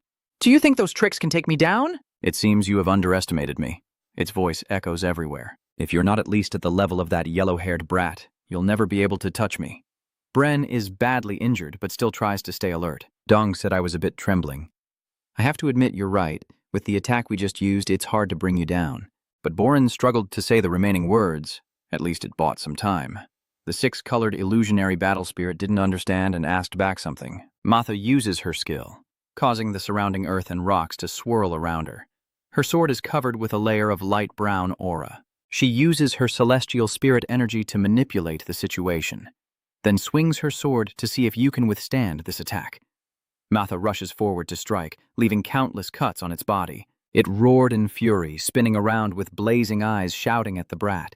It clenched Boren tightly in its hand and then swung its arm back with lightning speed. Then it suddenly threw Bren at Matha nearby with great force, enough to knock both of them backward and crash into a large tree some distance away before stopping. The entire body screams in pain as the green-black illusionary fighter approaches the two of them, and the creature must now know its place. At this moment, Gia Anon, who had been silent all along, suddenly spoke. It's not without reason. The green and black illusion creature only now remembers him. It is a bit surprised. Gia Anon stands still, gripping his sword tightly, his body surrounded by a blazing ring of fire. His eyes are full of determination as he loudly says, "Thank you, everyone. Thanks to your efforts, I have had enough time to recover." Seeing Ma Tha in pain, clutching his arm and leaning against a nearby tree, Gia Anon continued, "I promise I won't let the chance everyone risked their lives for go to waste." Boren lies on the ground, unable to move. "Listen, Oni, leave everything to me." Eden, the multicolored illusion of battle, turned to look at Gia Anon, unable to hide its surprise, and asked, "How do you still have so much strength?" "Who are you really?" "Gia." Ian raised his sword high, his whole body engulfed in blazing red flames, with the green illusion of Eden fighting before him. "You should feel honored. This is the first time I've used this skill on an enemy." An saw floating lotus flowers in the water, thinking he couldn't use it yet, but thanks to the enlightenment he gained in this battle, he can, now. Gia Anon unleashes the 10,000 flames fire. Technique Flame Fist Wind, flames raging around him as he stares directly at the green-black illusionary battle before him, his gaze like that of someone who has already seen a corpse, flames crackling around him. The green-black illusionary fighter is somewhat arrogant, and those flames are different from what he showed before. My instincts tell me it's very dangerous. No matter the cost, I must kill him now. Thinking that, it immediately charged at Gia Anon to attack and shouted, "Die!" Gia Anon swung his sword down, his eyes flashing with a deadly red light. He swung his sword, causing the black and green illusionary battle to halt, its great sword still raised but unable to strike down. Gia Anon then delivered a swift, elegant slash across the illusion's body, flames of red fire engulfing his blade with destructive power, as if capable of burning everything. Gia Anon frowned and looked straight ahead with a cold expression. The red flames still flickering around him, the head of the black-green illusionary battle creature was chopped off and rolled on the ground. Gia Anon stands facing the charred corpse he just cut, sweat pouring down his face, blood stains and blue on his body, breathing heavily with exhaustion. Runan stared in shock, wide-eyed, at a loss for words. Matha, clutching her stomach, surprised, said, "Gia Anon, you really?" Bren, with his hands behind his back, sat up and watched the scene, his face filled with disbelief. He really defeated the six-colored illusionary warrior. Gia Anon raises his sword high and loudly declares, Everyone is not finished yet. The six-colored illusion army is still here for the peace and prosperity of the kingdom. Let's kill them all. Everyone raises their weapons and shouts together, "Yes, sir!" Everyone gathered around the body of the six-colored illusion warrior, their faces filled with joy. Boren stood up and called out to On, "John Rich Hat." Gia Anon immediately turned to look at him when he heard the sound. Boren quickly said, "You're right. If it weren't for you and the reinforcements arriving in time, we would all be dead. And the villagers we need to protect would also perish. I sincerely thank you for saving us and apologize for not listening to you. Even if you warned us, I still ignored the village." With my head held high, I pat my chest and firmly say, ignoring injustice, because I am too weak, is not what a swordsman of Jichat should do. Gia Anon, sword in hand and one hand on his hip, nonchalantly nodded and turned away, leaving Boren somewhat stunned by his indifferent attitude. "Huh? What do you mean?" In the focused gaze of Runen, Matha, and everyone else, Gia Anon calmly said, "You fought with everything you had. I was able to overcome the six-colored illusion largely thanks to your efforts. So, thank you all. I mean it." Bren was confused and embarrassed by his words, feeling awkward as he turned away and stammered, "I don't understand what you're saying, but I will become stronger so this never happens again. That way, I won't need your help anymore." Gia Anon turned to praise Matha. She did very well too. "Matha, I owe my chance to recover to you." Matha looked at him in slight surprise. Gia Anon looked her in the eyes sincerely and said, "Thank you for obeying my orders." Matha slightly bowed her head, her long hair covering her expression. "If obeying orders is impossible, I'd rather just die and be done with it." "I'm going to the village to help them. Do whatever you want." Gia Anon rested his hands on the pillow and relaxed, exhaling tiredly, then silently wondered, "Is this all over now?" Suddenly, Gia Anon felt dizzy and blurry, staggering and unable to see the surroundings clearly. "Damn it. I relaxed too early. I can't feel my legs anymore." Before he completely fell, Runen quickly stepped forward and caught him. She let him lean on her and asked with concern, "Gia Anon, are you okay?" Gia Anon turned to look at her, a hint of surprise in his voice as he said, "Runen, you've always been here? How did you know I was about to fall?" Runen widened her eyes and looked at him seriously, saying, Just like at the training school, as if all your strength has been drained." Gia Anon, exhausted and out of energy, still managed to smile and said, "I feel the same way, secretly happy that not only I care about them, but they also care about me." Thinking that, Gia Anon relaxed and let go, smiling sincerely and saying thank you. Suddenly, something caught Gon's attention. He opened his eyes and looked in that direction. Multiple system status windows keep popping up in front of him. "You demonstrated your abilities by surpassing your own limits in the recent tough battle. All stats have increased by 1. You successfully ambushed a stronger opponent. You have acquired the special skill, Invisible Strike. You have defeated an opponent of a higher level than your. You have received the title of Immobilized Heart Faker. The status window shows the name Gia Anon Z Hat, the title of the Immovable Heartless.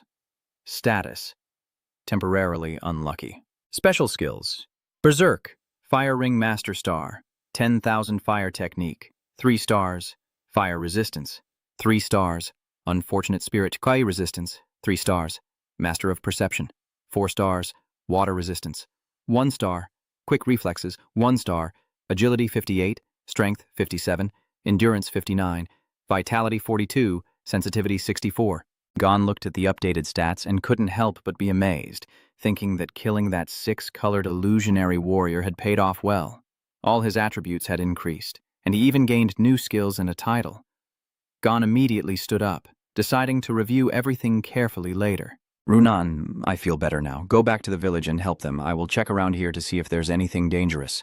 A moment later, Gon sat on a rock ledge, carefully examining the system information and silently thinking that this immovable heart dummy title is more useful than he thought. The effect when fighting stronger opponents is a 3% increase in your stats. Gion thought to himself, 3% may seem small, but as I become stronger, that extra boost will be very significant. From now on, I will have to fight much stronger opponents, so it will be a very useful skill. In addition, the system also explains that with the 1-star Invisible Strike, when performing a lethal attack, your aura will decrease, and the lethality of that strike will increase. Gia Anon stared at it and thought to himself, Voan Kitch seems to be a special assassination skill. If I had it before fighting that guy, I might have killed him on the first ambush. Wait a minute. I only defeated a lower-level monster and already got such a great reward. I can't help but shout in amazement. This system was created by me, so how is this possible? Thanks to you, I'm getting stronger quickly. I appreciate it. The furious Spirit King roared angrily, unwilling to accept defeat. I won't let you die easily. I will peel you open and drink your blood, so you die in agony. Gia. Anon no longer cares about it and stands up. He walks forward and waves goodbye to it. If you can do it, just go ahead. The Emperor's essence is like a punch into cotton, useless. It's dumbfounded. When it regained consciousness, it shouted angrily. Gia Anon acted as if he didn't hear. He smiles happily as he walks forward, while the new recruits actively help the villagers rebuild the village that was devastated by the orc attack. The wood carrier and the roof fixer each have their own tasks, bringing some wood over, and where are those scraps from earlier? The wooden fence is already built. Gia. Anon opens his eyes, still looking a bit dazed. He pushed back the blanket, sat up, and rubbed his forehead. I just planned to rest for a bit, but I ended up falling asleep. Gia. Anon opened the door and went outside. Outside, everyone is still working actively and coordinating very smoothly. It seems they finished repairing the fence while I was asleep. Just then, someone called out to him. Gia. Anon, you're awake now? Runen brought over a basin of water and asked with concern, How do you feel now? Gia. Anon turned to look at her and said, I feel better after a good sleep. Runen, hearing that, urged him to go quickly, saying, Everyone is waiting for you. Gon asked with a bit of confusion. Huh? Who's waiting for me? The villagers of the village. Boo. As night falls, the villagers gather around a blazing fire, all bowing their heads in respectful gratitude. On behalf of the villagers, we thank you, the Swordsman of Jichat. Thank you for protecting us. A couple gently hold their child in their arms, smiling happily as the village chief's voice echoes throughout. Everyone risked their lives to protect us. There are innocent villagers too, and without you, this village might have been destroyed. All of this we will always keep in our hearts. The village chief said each word clearly, piercing deeply into Gia Anon's soul. He was stunned for the first time, feeling warmth. Gia. Anon suddenly turned around to look at everyone. Behind him are his comrades who fought alongside him, and I can feel his silence. The darkness hides the expressions on his face, the respect from his teammates, and the genuine gratitude from the villagers. This is the first time I've felt this way. Gia Anon remembers the feet that once stepped into his muddy swamp in a past life. In my past life as a hitman, doing good was something I would never do. It seems he was born to be drowned in darkness. He stood on the brink, with only life or death remaining meaningful. His eyes at that moment were incredibly cold. It radiates a deadly aura and endless malice. All because of Druce Robert. He had to fight and kill many people. His hands are covered in fresh blood. All the dirty things I did, the people I killed just to gain his recognition. A devil disguised as a holy and forgiving angel. Gia Anon suddenly realizes that he must now live a different life. He leads the rookie team to face the village chief and the villagers behind him. Have I ever thought like this before? He clenched his fist tightly, and I could see the ambition rising within me, the desire taking over my soul. He looked up at the moon shining above and decided from now on he would live as a swordsman. I still see this scene many times again. The full moon is high and bright, and the gentle night wind blows softly, looking especially peaceful. His eyes shone brightly as he realized that was his target, his ideal. Right now, everyone on the street was laughing and chatting happily. Suddenly, he asked the village chief, Do you have a moment? I have something I want to ask. The village chief replied, Oh, I see. All right.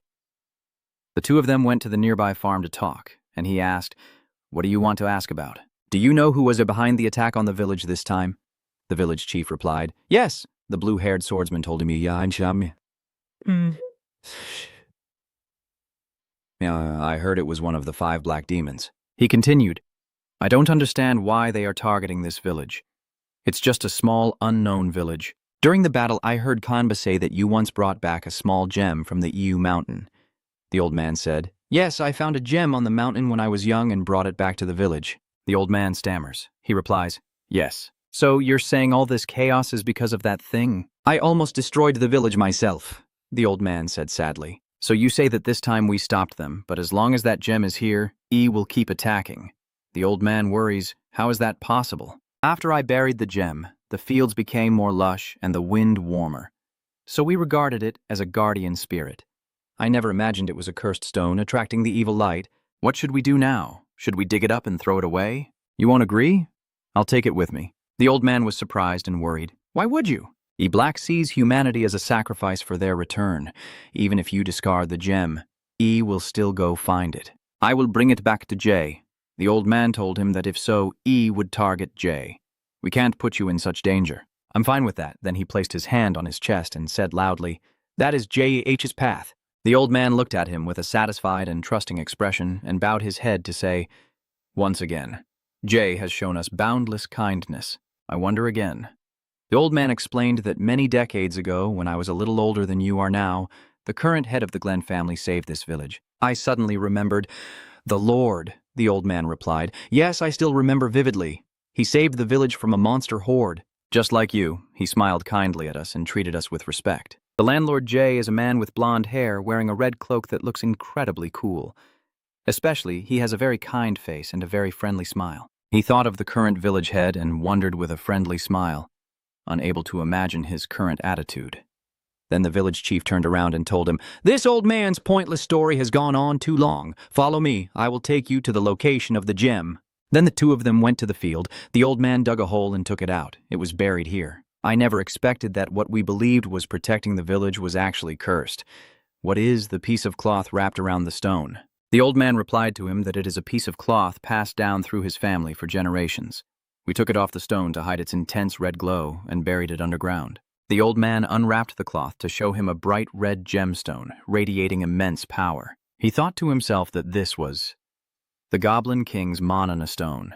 If this Manhwa stone fell into E's hands, just thinking about it makes him shiver. A new monster with the power of the Goblin King will be born. You tell the village chief to first wrap it in cloth. Suddenly, a voice from somewhere echoes. Now it all makes sense.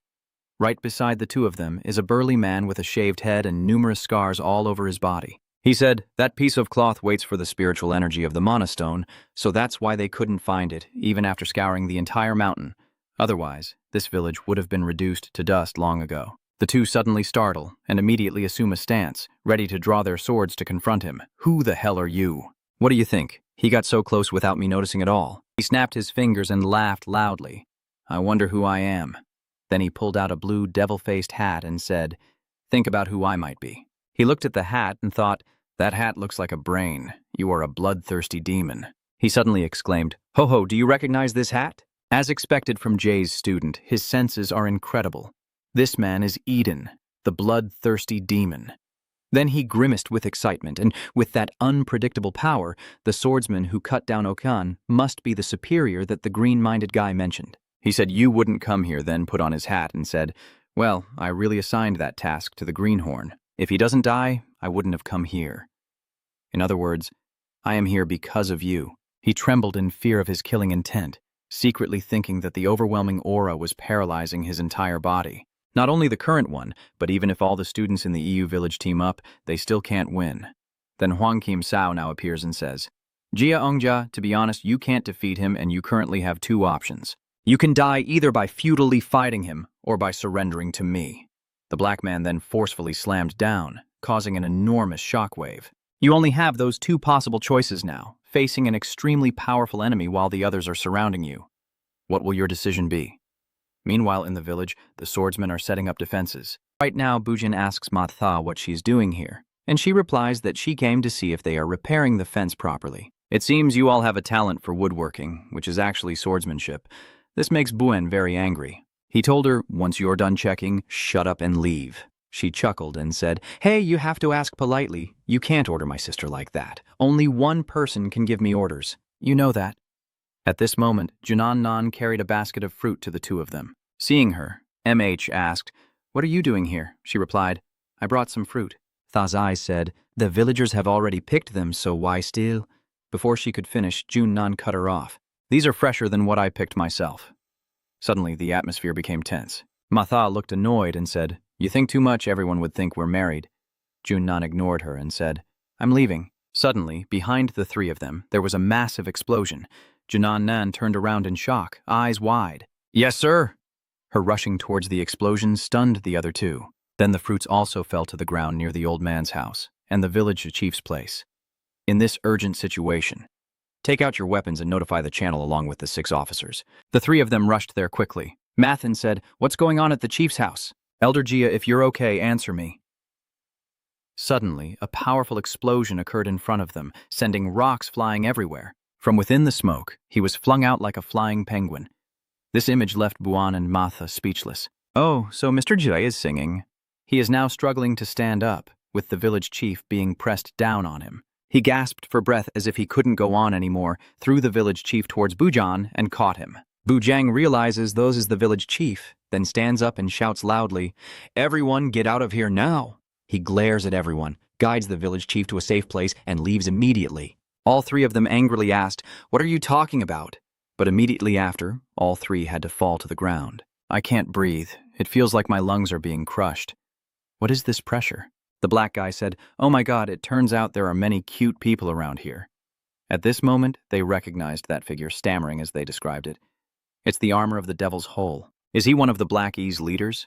Can no one withstand this level of pressure? It's so pitiful for those called Ja, the black one laughs. Suddenly, he shouted loudly, "What are you trying to do? Die? Wake up!" This statement stunned the girls. He continued, "If you keep standing there like fools, we will all be wiped out. Focus your energy to overcome the pressure and stand up. Buen, go separate and head to the village to evacuate the villagers." Buen replied, "I understand, I will be back soon." Matha Junan stays behind and prepares to distract. He continued, "Remember what Master Jim M always told us. Don't try to confront him. Just observe the situation. We have to push beyond our limits. Now is the time." After hearing this, the two girls felt much more energized. They no longer felt the pressure they had before and confidently raised their swords, ready to face Gia. He continued, "We need to push beyond our limits, both physically and mentally." The black demon laughed mockingly. "I like your spirit, but I wonder if surpassing your own limits is enough." My father thought to himself that the students and residents were behind him, and everything would end the moment he retreated. He had to find a gap and cut off his head. At this moment, he felt as if he was standing before an abyss, unable to convince himself or believe he could do it, as if facing an endless cliff. Life was already hard before, and now the black demon mocks you. You acted as if you would attack immediately, but you just stood there and looked behind. Whatever happens, happens. Then he started attacking him. He punches the ground hard enough to shatter it. "If you don't come to me, I will come to you." He rushes toward him and attacks relentlessly like a beast, leaving him stunned. He's even faster than before. At this moment, he begins to swing his sword techniques, creating a giant flame to attack him. The black-clad man rushing toward him suddenly hesitates. He realized this was the 10,000 fire. At this moment, you launched an attack at him, but he managed to block it. He suddenly realized this was a change of fate.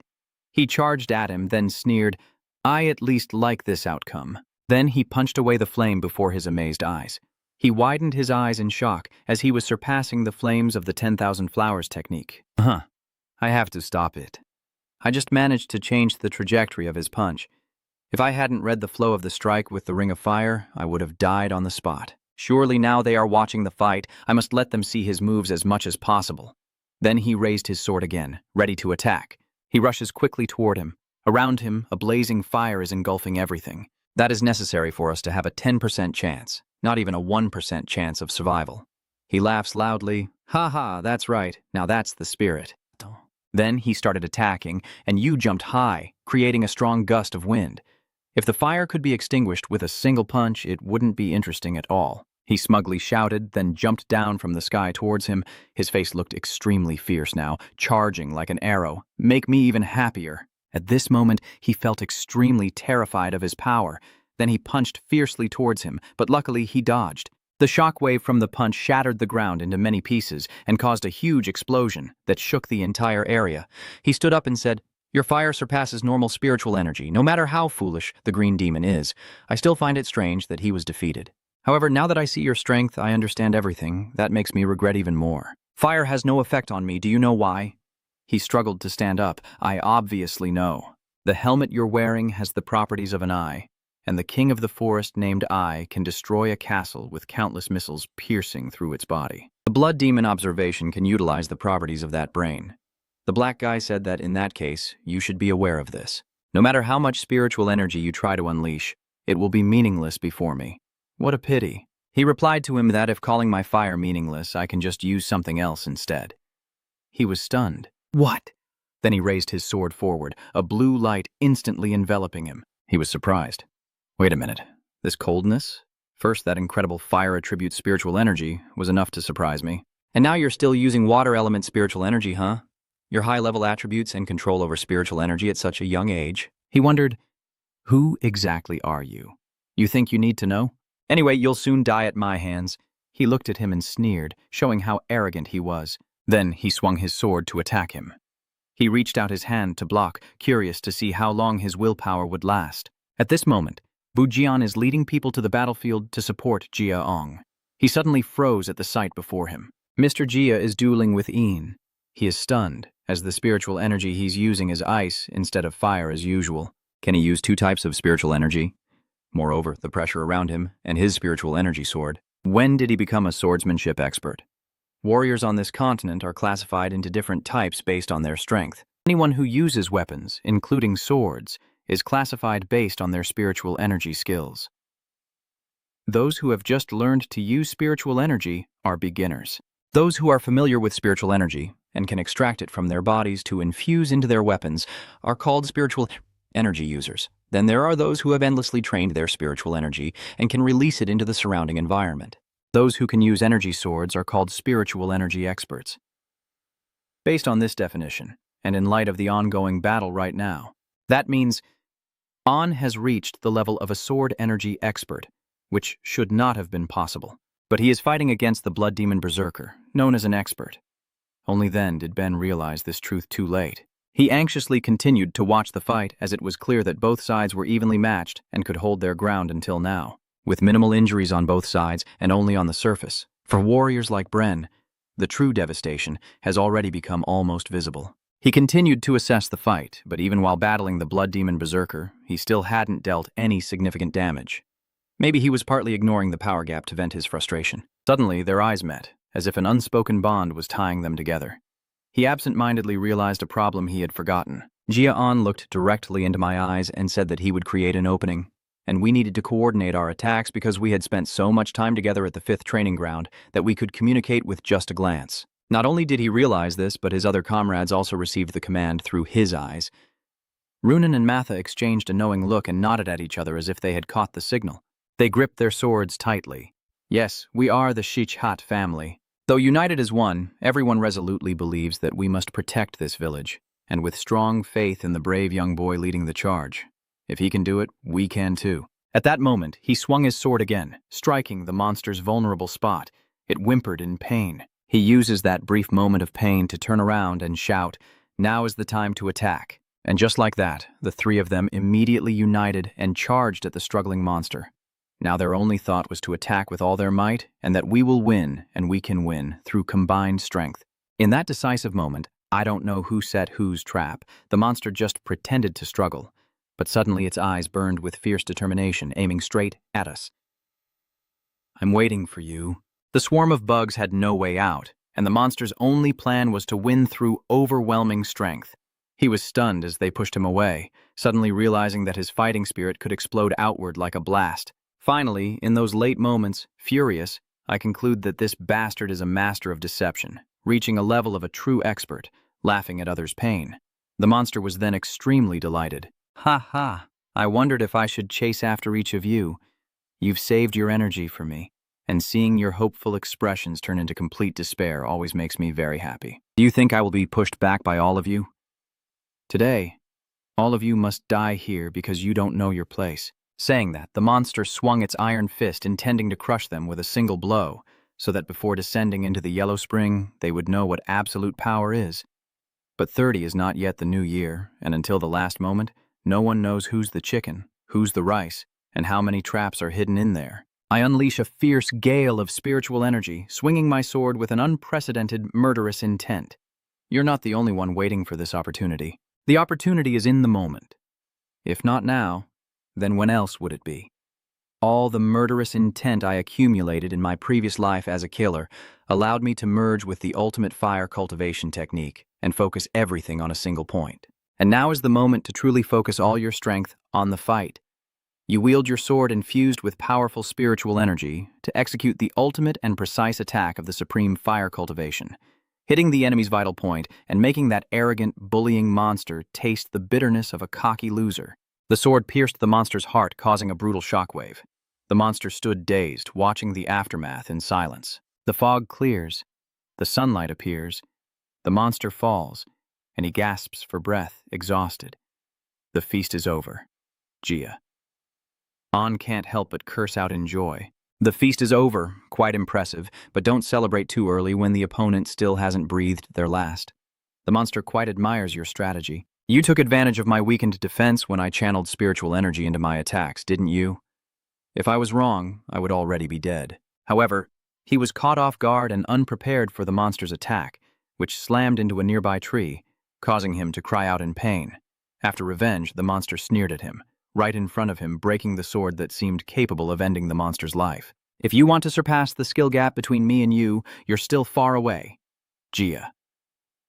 Anon gritted his teeth in frustration, struggling to stand up, thinking he could do it if his opponent's spiritual energy weakened. But he couldn't pierce through his muscles. He strengthened his skin and muscles to block my sword, so this is a master of spiritual energy. Even now you have to admit that their rank gap is enormous. My plan is ruined.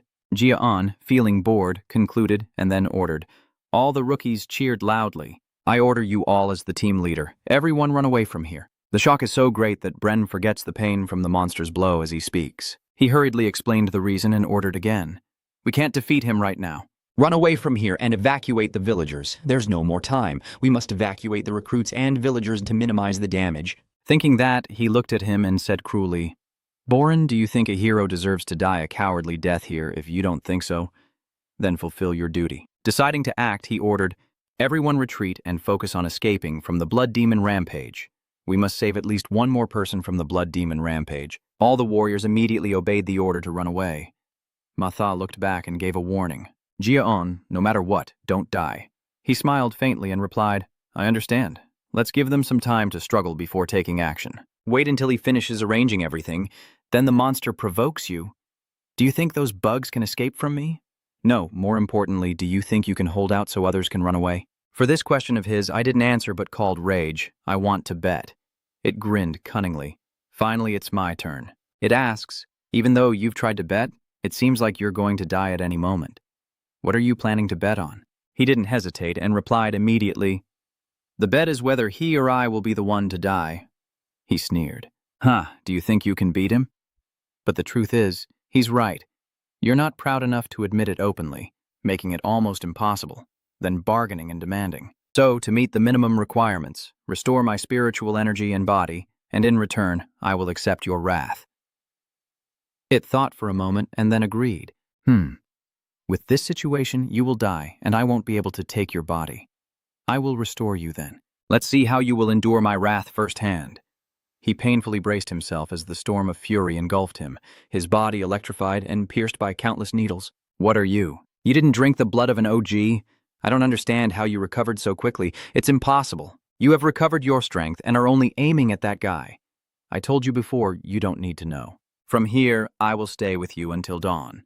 A group of people hurriedly moved forward, Bren leading the way. Now I want everyone to follow the orders. Help those who are injured or having trouble moving. I know everyone is very tired, but we have to move quickly. We don't have much time, so let's hurry and find a safe place. Someone hearing Bruce urging them also sweat with worry and asked, what is happening? Are we going to be okay? The other person sighed, saying that this happened just as we arrived again.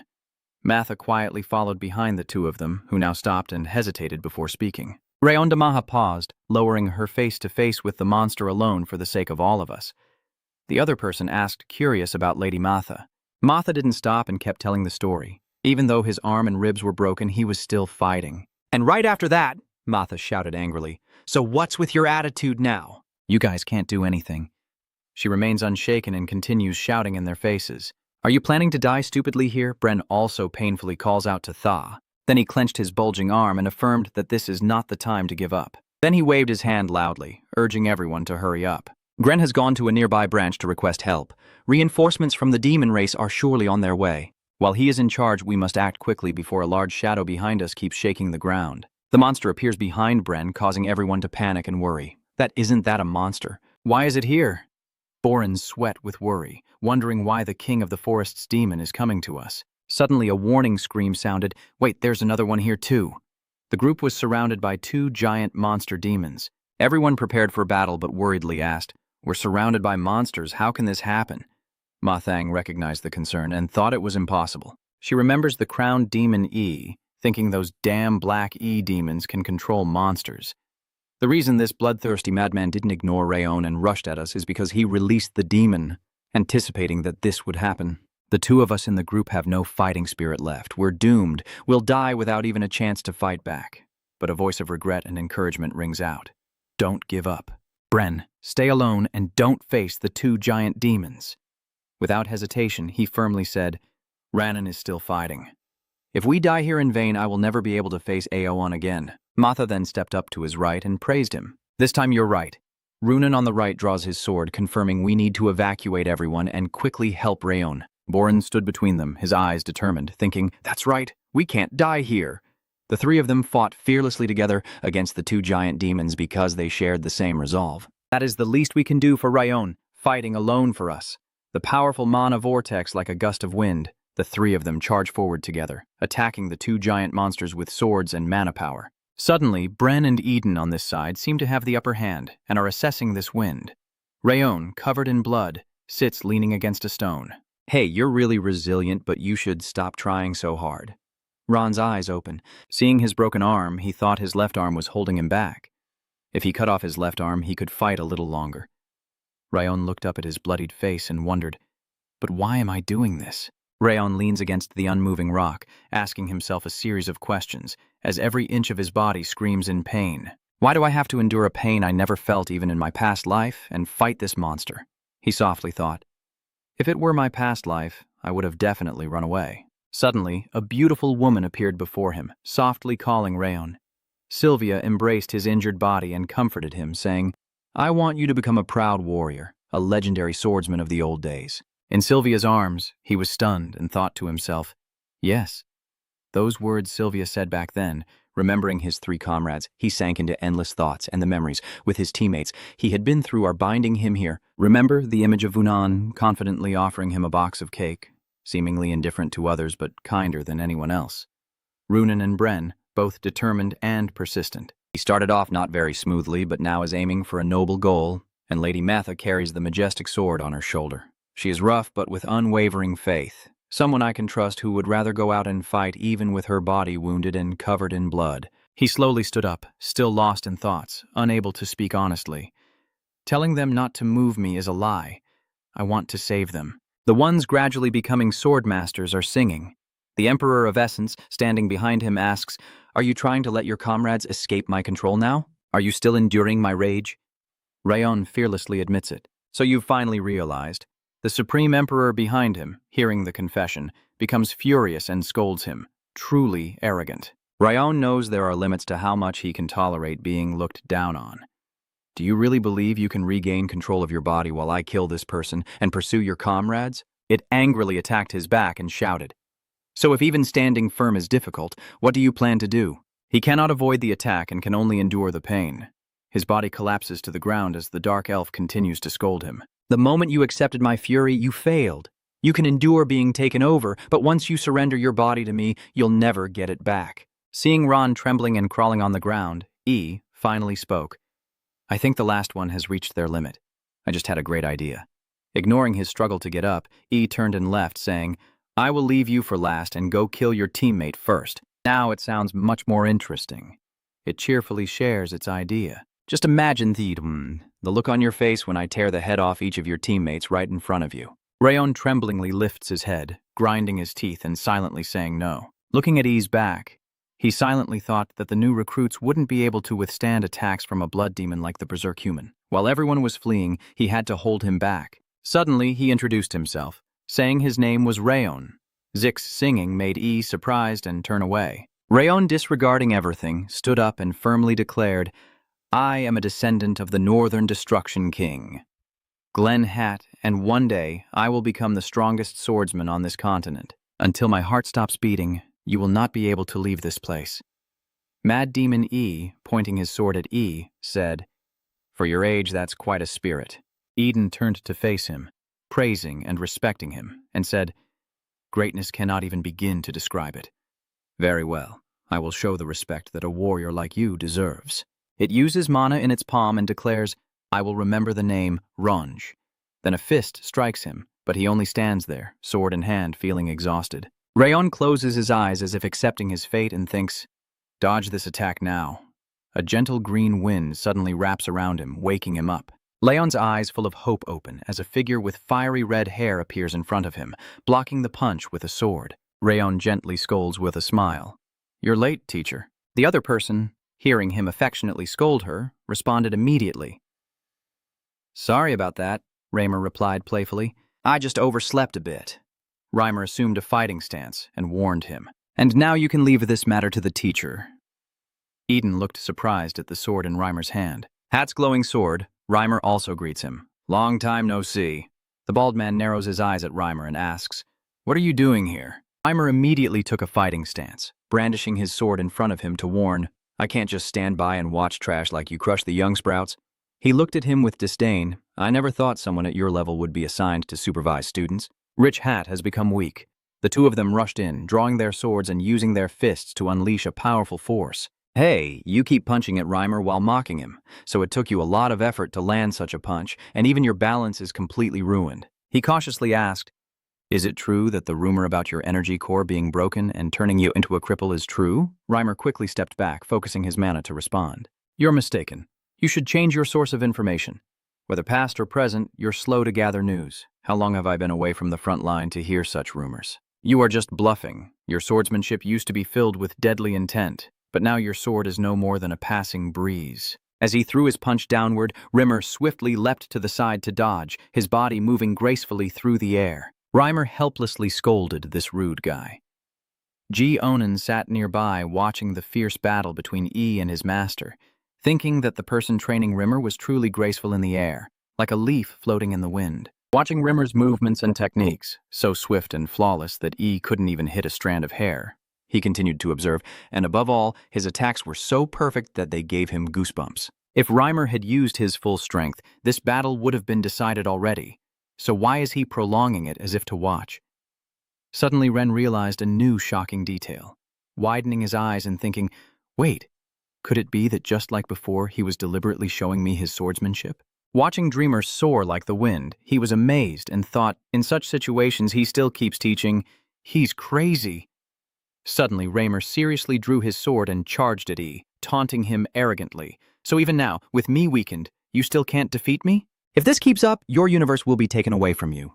Eden angrily punches him and shouts, shut up. But quickly, instead of blocking the attack, Reimer dodged perfectly to avoid the strike. Eden, furious from being teased, shouted loudly, Lightsword, stop joking and fight seriously with me.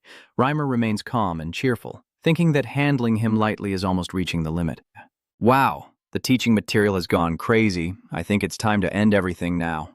Reimer calls out to Dion, who is resting with injuries. Look carefully, Gon. The source of mana power is gathering strongly around Reimer, and he's still very relaxed while finishing off Dion. Dion, this is how a warrior fights, and you must learn it. Raise your sword in front of you, apply mana seriously, and perform the sword technique. A powerful whirlwind appears as he finishes speaking, eyes blazing like a storm. Hey, looking at the person in front with a determined sword pointed at the sky?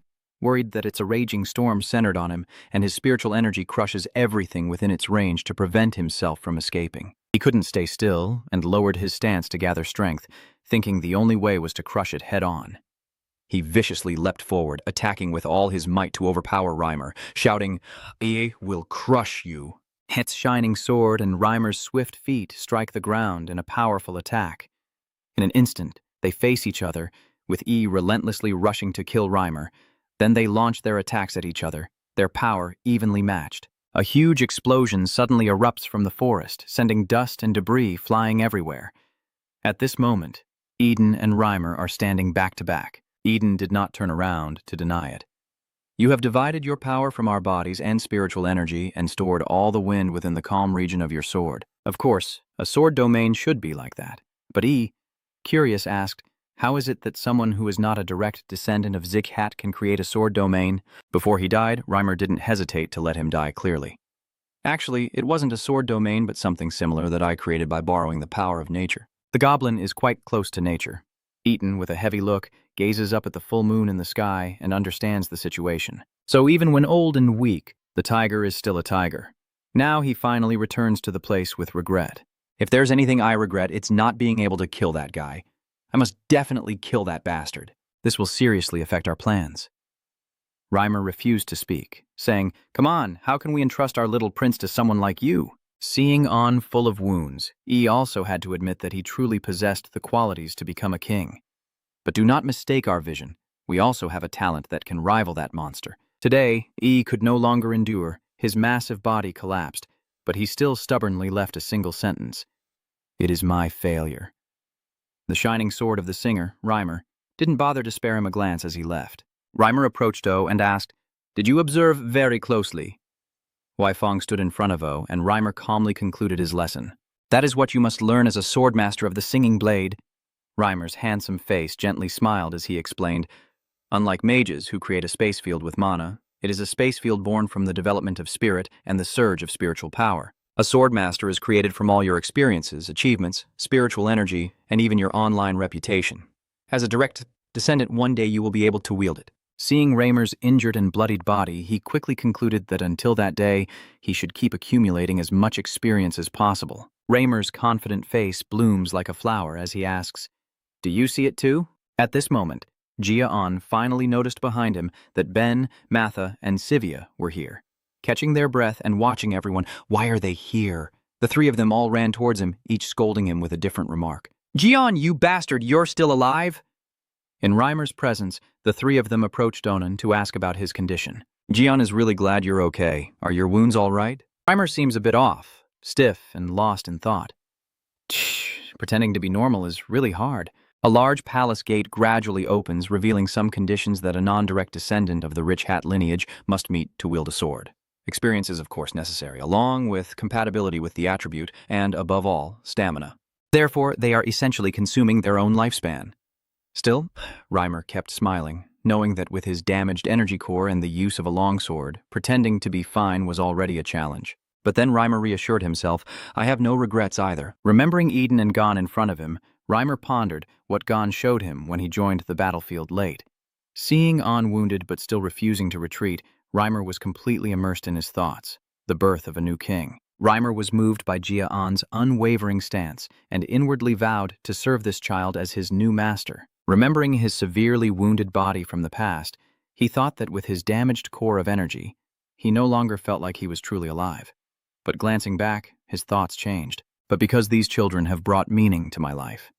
I resolutely stood up from behind, watching Gia Anon's group affirming that I had received a new life. The dreamer smiles contentedly with the current outcome, thinking of the peaceful scene before him. So even if my lifespan is shortened, I have no regrets.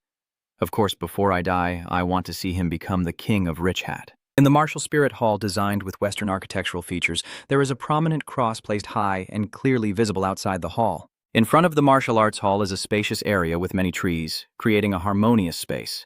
Inside, Glen Jig, the destroyer king of the north, sits leisurely on the central throne with a serious expression and a somewhat surprised tone. "Say it again. You claim to have faced the blood demon berserker from E?" Standing in the center of the main hall, Reimer Diaz with long red hair down to his back and cat-like ears looks very striking, smiling slyly as he responds, "I knew you would also be surprised, Lord. I rushed here just to see this reaction. It's really worth it." Seeing his excited look as if he found gold, the old man shouted, "Be quiet!" "Explain it clearly." Once he sees that it's enough, he also recounts the story seriously. "I couldn't believe what I saw with my own eyes, but I swear everything I say is the truth, without exception, and I am not the only one." As he recounted, his mind was also recalling that scene.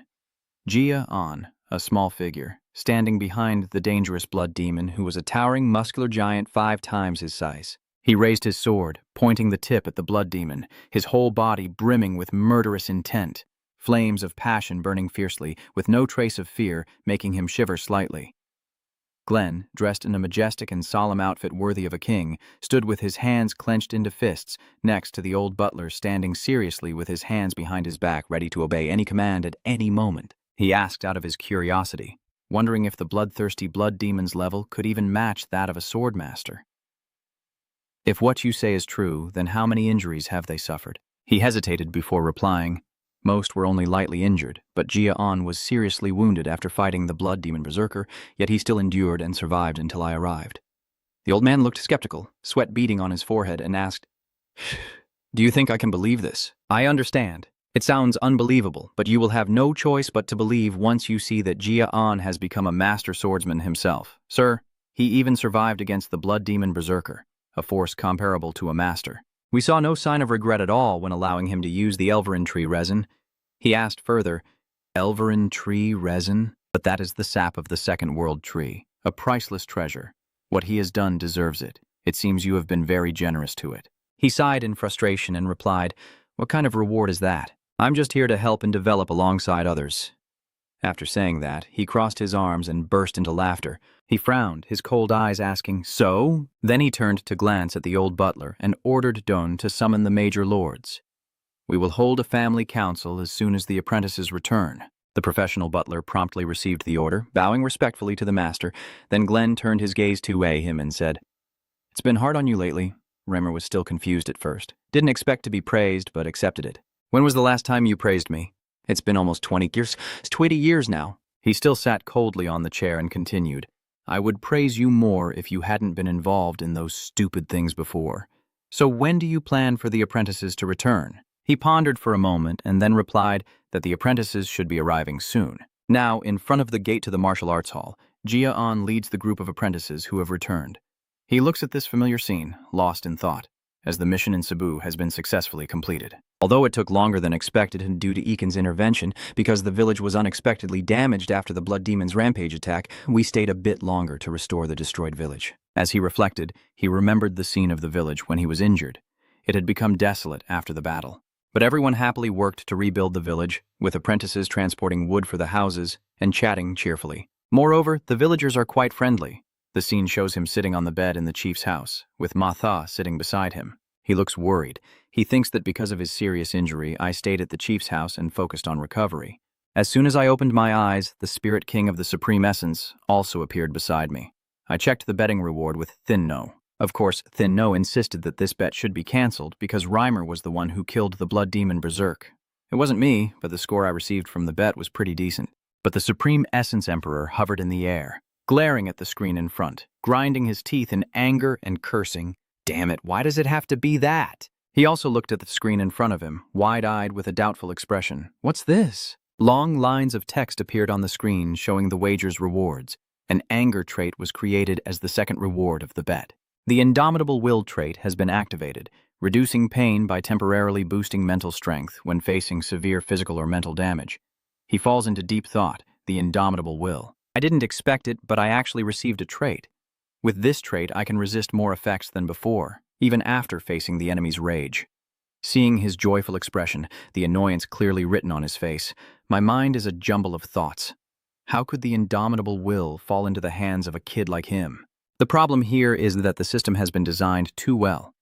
The Emperor's Essence system is designed to prioritize creating the abilities that the user needs most. Without that ability, I can take over his body. No, I need to calm down. I still have plenty of time. Given the current situation, the rate at which the Emperor's recovery ability is increasing is steady, even if very slow, and I can even instill a sense of rage into this kid.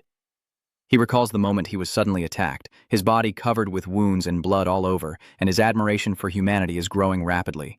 But in the end, the Emperor of Essence will still prevail. Just wait, your body and soul will belong to the Emperor of Essence. At the moment the Supreme Essence Emperor wins, scoundrels like you will be sealed beneath eternal ice. Then it gazes intently at you, its face twisted with fury as if eager to devour you alive. The blue sky with lazy clouds drifting aimlessly in the distance. In front of the martial arts hall, Jigat Ilun's external chief steward dressed entirely in black stands. Outside, they put on elegant cloaks that made them look like noble aristocrats and exuded a rare aura of authority. Standing opposite the apprentices, they all wore the same black outfit, each with a sword at their waist and a long scar across the right side of their face. He rested his hand on his hip, gripping the hilt of his sword with the other, and said clearly, "Welcome back." The tired crowd below groaned and complained. I really just wanted to go back and rest. I thought I was going to die from the exhaustion. Actually, it's a miracle that we somehow made it back. Seeing your exhausted and lifeless appearance, yet he still said, "You must be tired, but you can't rest yet." They all once again burst into disbelief, almost collapsing on the spot. He bravely uttered 2 words, "What?" Then he ordered them to go see the Lord. Although reluctant, they still entered the hall, bowed in respect to the Lord, with the great lords on either side. They stand in neat uniforms according to their ranks, with Glenn sitting on the central throne in the main hall, beside his old butler, as whispers and murmurs spread below. "Is that Jig? I heard you defeated the green monster god and resisted the attack of the blood demon berserker. Aren't those just baseless rumors?" He looks like he's only at the level of an advanced swordsman. The suffocating atmosphere here makes him feel uncomfortable, initially feeling a bit hesitant when the lord of the estate summoned everyone. But it turned out to be an unexpected opportunity. All of Jig's officers are gathered here. I realize one thing. I have learned something from this mission. If I keep going like this, I will only be able to strive to survive the upcoming battles. Therefore, I need to become stronger and faster. I remember the moment I was injured, kneeling and clutching my stomach, struggling to face the bloodthirsty demon. And now what you need to face is not it, but these noble dukes. You realize your current situation, and at this very moment, not only the clan leaders and great masters are present, but also the direct line of temple masters. That means Glenn Jig is paying attention to this matter. Because Glenn is very fair and just, he will definitely reward those who have contributed. Thinking this through, there is only one thing I need to do now. I must prove our achievements and attain new martial skills to become even stronger. Glenn, with a powerful and commanding voice, asked, "Jaun Jigat, I hear you are a key figure in this mission. Please explain the situation in detail." You are ordered to stand up and recount the story. It all started when I discovered that as soon as we stepped into the village of Cebu, we were being watched. So I surprised the green demon spirit while he was searching for the Goblin King's magic stones in the village. We thought the mission was over, but the Blood Demon Slayer suddenly attacked the village. Maybe because the communication was cut off and you volunteered to be the bait out of fear that the losses would be even greater if only us apprentices faced him. He frowned, gritting his teeth in anger, and shouted, "How dare you spit out such lies when you don't even know where you stand?" Other guild leaders also couldn't believe what they were hearing and started to murmur. "Lord, do you really believe what he said is the truth? Just the green demon alone would be enough to eliminate a few 15-year-old teenagers. Standing up to the bloodthirsty demon is completely a blatant lie." He remained calm without arguing and turned to another apprentice, Dorian, and told him to take those things away. The boy nodded clearly and pulled out from his tightly wrapped pocket, revealing their heads. One of the leaders recognized those items and said, "This is the head of the green demon god and the blood demon slayer," and someone beside him added, "So his report was true after all. Master Glenn, may I draw my sword?" He agrees, saying, "You may draw your sword." With approval, he quickly drew his sword from its sheath, the yellow flames surrounding it bursting out, causing those around to exclaim, "The sword aura and fire are both incredibly powerful. Could this really be the person Manhwa couldn't even reach the average level of during the judgment ceremony 10 years ago? Thanks to that, he was truly able to defeat the green monster god." He looked at him and asked, "So is that enough explanation?" Unable to counter his words, he clenched his teeth in suppressed rage, constantly cursing inwardly. Damn bastard. He really reached the level of a swordmaster and even brought back his head. I can't say anything more. Now that he is calmed down, he orders, "Listen up, Gons Jig, the top apprentice and all apprentices of the 5th and 6th training schools. You have done very well." We were all stunned, not only by Glenn's unexpected praise and encouragement, but also everyone in the Lord's Hall. The highest compliment Glenn had ever given before was that we did well. No matter how difficult the mission was, for the first time in decades, he told us we did very well.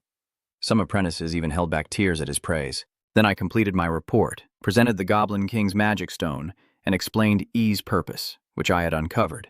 In the end, all the other apprentices received bronze badges, while I was awarded a silver badge before the ceremony concluded. Before leaving there, I was a bit disappointed and wondered if I had set my expectations too high. I thought I would get a personal reward for discovering E's purpose. Well, I guess I'll just give up on this new martial art.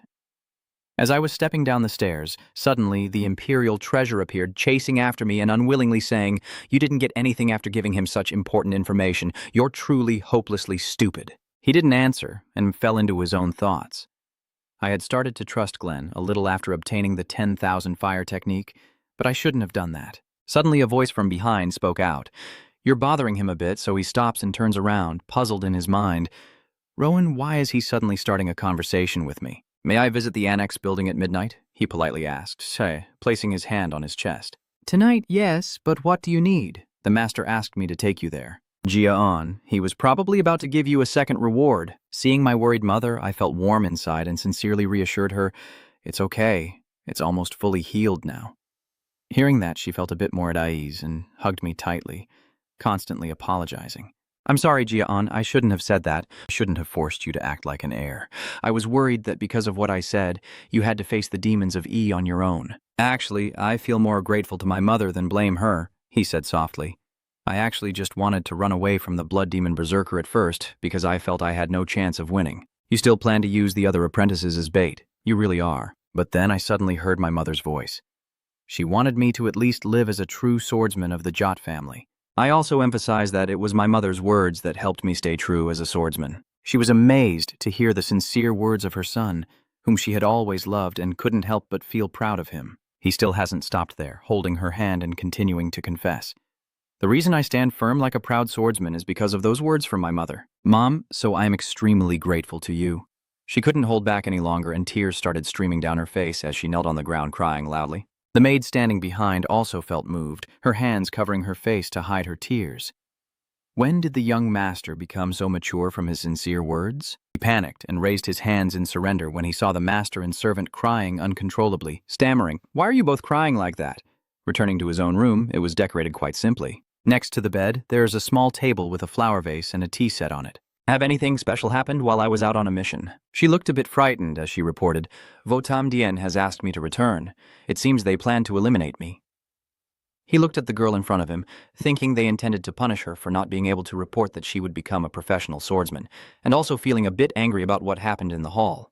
I can't let Judy die right now. She's an important double agent I need to save. Thinking quickly, he coldly threatened, Judy, from now on you must obey my orders if you want to live. She looked at him in shock and asked again, What do you mean? He sat with his arms crossed and calmly ordered.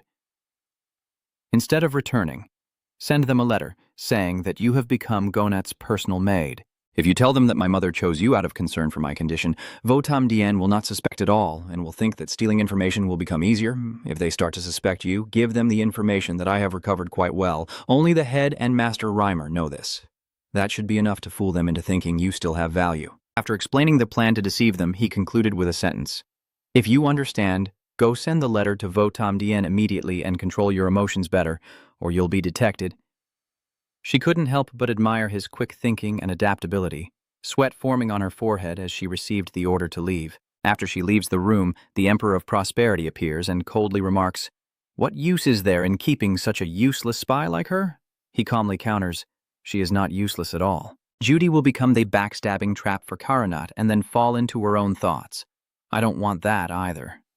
Seeing her abandoned after being exploited, just like I once turned and looked out the window. So, that's all for today.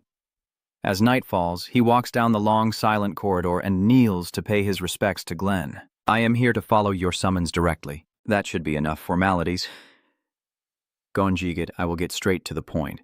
Which techniques did you use the most during this mission? Why are you asking about techniques all of a sudden? However, I believe that a warrior's mastery of their martial art will determine their life or death. So I used Jiangchuok, the basic martial art all apprentices learn.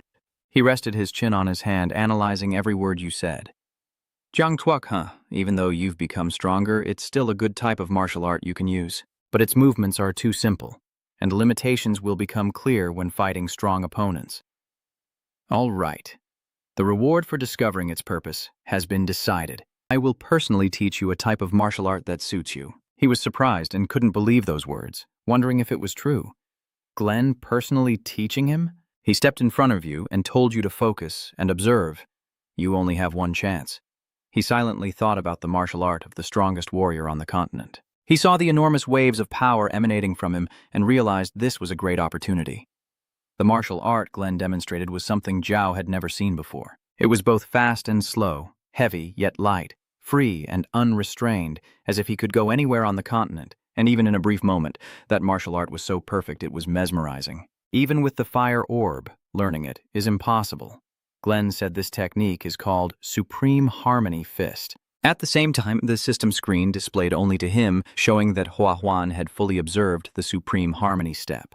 Learning the first step of the Supreme Harmony step will now begin. After completing a demonstration, he asked, Have you observed enough? Although he had been instructed by the system, he still pretended to be clumsy, clenched his fists and bowed his head. I'm sorry. With my current level, I can't keep up yet. I can only observe your first step. The old man nodded, showing he understood. Gia Anon, I understand now. You can go home. He coldly turned back to his seat, which is the reward for discovering Yi's purpose. Whether to learn or not is up to you. He also just bowed in return, showing no emotion on his face. Thank you, sir. I will take my leave. Then left. At this point, only Glenn and his servant remained in the hall. The old butler still spoke respectfully as always.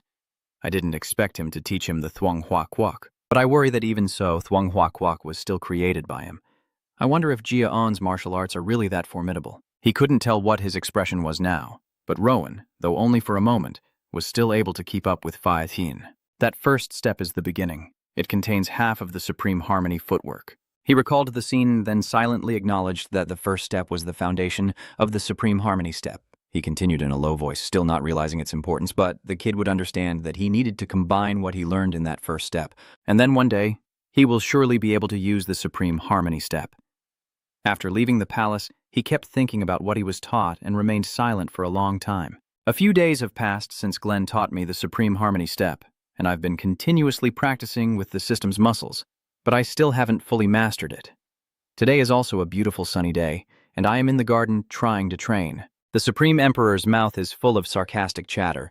I told you, that's not the kind of martial art a weakling like you can learn. The guy pays no attention, focuses on his training, constantly reassuring himself that if he tries a little harder, he can do it. Suddenly, a worried and angry voice from Mom G echoes from behind.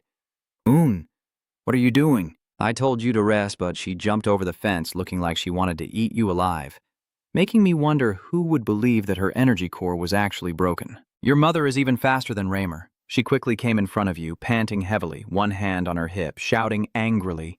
You promised her you would stop training until you fully recovered. He anxiously wondered what to do, raised his hand in surrender, and has said, I understand, Mom. Calm down. But inside he was thinking differently. Mom is even scarier than the demon lord of the demon world. Elsewhere in the garden, he was sitting on the swing, lost in thought, realizing that the training of the Supreme Harmony footwork had to be postponed because Sylvia kept scolding him non-stop. If I get caught again, along with the maidens who always smile but watch me everywhere, as soon as they see me start training, they burst out laughing with that familiar phrase. Young master, please tell me you're not planning to train. They look very happy. Well, taking a break like this for a while is also good. Suddenly, the maid's scream of alarm rang out, reporting, Young master, something big has happened. Reedon Jig is visiting us. Imagining his fierce appearance along with his old butler, they think he's the son of Bandhead Jigat. Glenn's fourth son? He turned around and saw the frantic appearance of the maid, then asked him what reason there was to visit the annex building. She patted her chest, panting from running so fast, and replied, We don't know the reason. But he immediately resorted to violence against the lady and the maids as soon as he arrived. He stared in shock, quickly stood up, and turned to go to his mother. The clear blue sky above the auxiliary building, designed meticulously and equally luxurious, Vaden stood with one hand on his hip, the old butler behind him with his arms crossed behind his back, his arrogant and condescending tone full of disdain. A guest visits and leaves the garden in disarray. What now? You just said you never received a letter, so I will come? Sylvia, dressed in a simple yet elegant long brown noble gown with a light silk scarf and a hat, looks quite modest but also very luxurious. Behind her is the loyal maid. Her humble demeanor makes anyone want to protect her, and her voice, slightly fearful, responds, We didn't see any letter. Hearing that, he lost patience and angrily shouted, Are you saying my butler is mistaken, or are you implying I am lying? She bowed her head, afraid to look directly at him, and quickly denied, I didn't mean that. Please wait a moment. We will clean up quickly. Then she and the maids hurriedly bowed and started tidying up the garden. I still keep that stance, but my face contorted as I thought I hate it so much. The entire family should have paid attention to me because recently I destroyed one of the branches of the White Blood sect. It should have been like that. But no one cared to mention what I had done. The entire family only focused on that brat. The images of family members turning their backs on him, no longer flattering him like before, kept flashing through his mind, making him even angrier. Why would a minor branch dare to overshadow my achievements? He arrogantly, losing patience, shouted loudly, How much longer do you want me to wait? Then he spat a mouthful of saliva onto Sylvia's hand, causing the maid to gasp and cover her mouth, stopping everything she was doing. The servant girl, Helen, couldn't take it anymore and stood up angrily to speak her mind. Young Master Jiden, even someone of direct lineage, has gone too far. Who do you think you're shouting at? Seeing only a small servant girl daring to yell in his face, he didn't hesitate to slap her hard across the cheek, causing her to lose her balance and fall backward. Hey, I am the legitimate heir of this family, so I am also your master. Even if I kill someone right now, I would only be confined for 2 days, but you dare to shout in my face. But he still didn't stop there, lifting his foot to step on her, but was stopped by Sylvia's voice saying, "Stop." Seeing the lady trying to step in to stop, she would definitely get hurt. The maid Judy clenched her fists in anger and said, Lady Sylvia carefully thought to herself that she couldn't let Lady Sylvia get hurt and had to stop her. Just then, Gia Anon, holding a sword in the garden behind, approached and saw him, confirming, "Are you Gia Anon?" Perfect timing, I was just about to meet you. Seeing you holding a sword, I scoffed disdainfully and asked, "What are you holding in your hand? Don't tell me you're planning to point that terrifying thing at my face. I come from that direct lineage, so put it away quietly before you cause a big fuss." Then he laughed loudly with a triumphant expression, proudly introducing himself as Jegden Jig, the son of Bandar Jat, the true master of the martial arts hall. He showed no fear at all and coldly asked, "So what?" Then raised his sword and pressed it against his neck. But the butler behind him was quicker, drawing his sword to block the attack from him. Surrounded and protected by the butler in front, he shouted in surprise, "Is this crazy guy even more dominant?" He punched the butler hard in the face, causing him to spin around and fall to the ground. Seeing this, he clenched his fists in anger but dared not step forward, though he kept cursing non-stop. "Do you know who you're attacking?" He bowed his head, but still held the sword tightly, restraining himself as he replied, "I know the thief broke into my house." Then he raised his sword and looked at him, making him panic and lose his composure, sweat pouring down his face but still trying to act tough. "What nonsense are you talking? I am the legitimate owner of this house." He kicked him hard in the stomach and said, "No, you're wrong. You bastard, you will pay for this." He stood there, watching his miserable denial. "You don't resemble our master at all, and this annex isn't yours. This is definitely my house, my family's home." I was about to end his life with a sword strike, causing him to fearfully fall back, raising his hands to block his chest. Suddenly, a long-haired man in a black cloak entered from outside and said, "Stop, Lord Sir Onjas." He remained in that stance, turning his head to look at the man and assessing him. Is he wearing that outfit as a member of the Heavenly Sword League? Swordsmen who work directly for the master. Why are they here? Seeing the Heavenly Sword, he seemed to see a savior, still trembling but regaining his initial confidence, pointing at the man and commanding him, "Heavenly Sword, kill this crazy dog right now for me." A mere minor branch family member dares to attack me. A direct lineage member. Reika looked at him without showing any respect and responded, "We only follow the orders of the master. You should also stop, young Master Jiden." The butler helped him up and continued to curse like a madman. "Huh? You're just a guard dog for your master. How dare you?" "Master, for now I will step back. If you oppose the Heavenly Sword Squad's swordsman, it will only cause more trouble." "I will never forget what happened today. Gonjat, just wait. Pointing a sword at my bloodline will cost you shame and that worthless life of yours." "And you just stood there watching his figure leave in silence, then turned to look at your mother." The maid Helen was still holding her cheek from the beating earlier. "Sorry, madam, I was too impulsive despite my age. It's all my fault." Seeing the battered appearance of the servant, she couldn't help but feel sorrowful and offered words of comfort. "Your bravery in standing up has given me courage. Helen, you did nothing wrong. Don't worry about this. I will handle it." He took his sword and approached the two of them, confidently saying, "No, mother, let me handle this. I was the one who provoked him. I will deal with it, so don't worry. Trust me." At the martial hall, both he and Ryden were kneeling before the altar, with Glenn sitting in the middle giving orders to both of them. "Get up," he asked sternly. "I heard there was a bit of trouble today." He then began to explain, "Yes, sir. I sent a letter to the annex first to talk to Gia Anon, but the annex was cold and dismissive toward me. They didn't even prepare anything to welcome us. On top of that, Gon didn't say a word before attacking me and the housekeeper. If I had just hesitated for a moment, I might have been killed by his surprise attack." Seeing how he embellishes the story to shift all the blame onto me, I can't help but admire him. It seems he's better at acting than wielding a sword. Unlike what Judiel has told about him, I interrupt to deny everything he's said so far. "Sir, all his words are lies, especially the part where he wants to talk to you. I still remember his face turning red when he scolded us. He angrily turned and grabbed his collar, cursing at that bastard." Seeing this, he also spoke up to stop it. "Stop right there." The butler also sternly reminds him, "Have you forgotten who you are standing in front of?"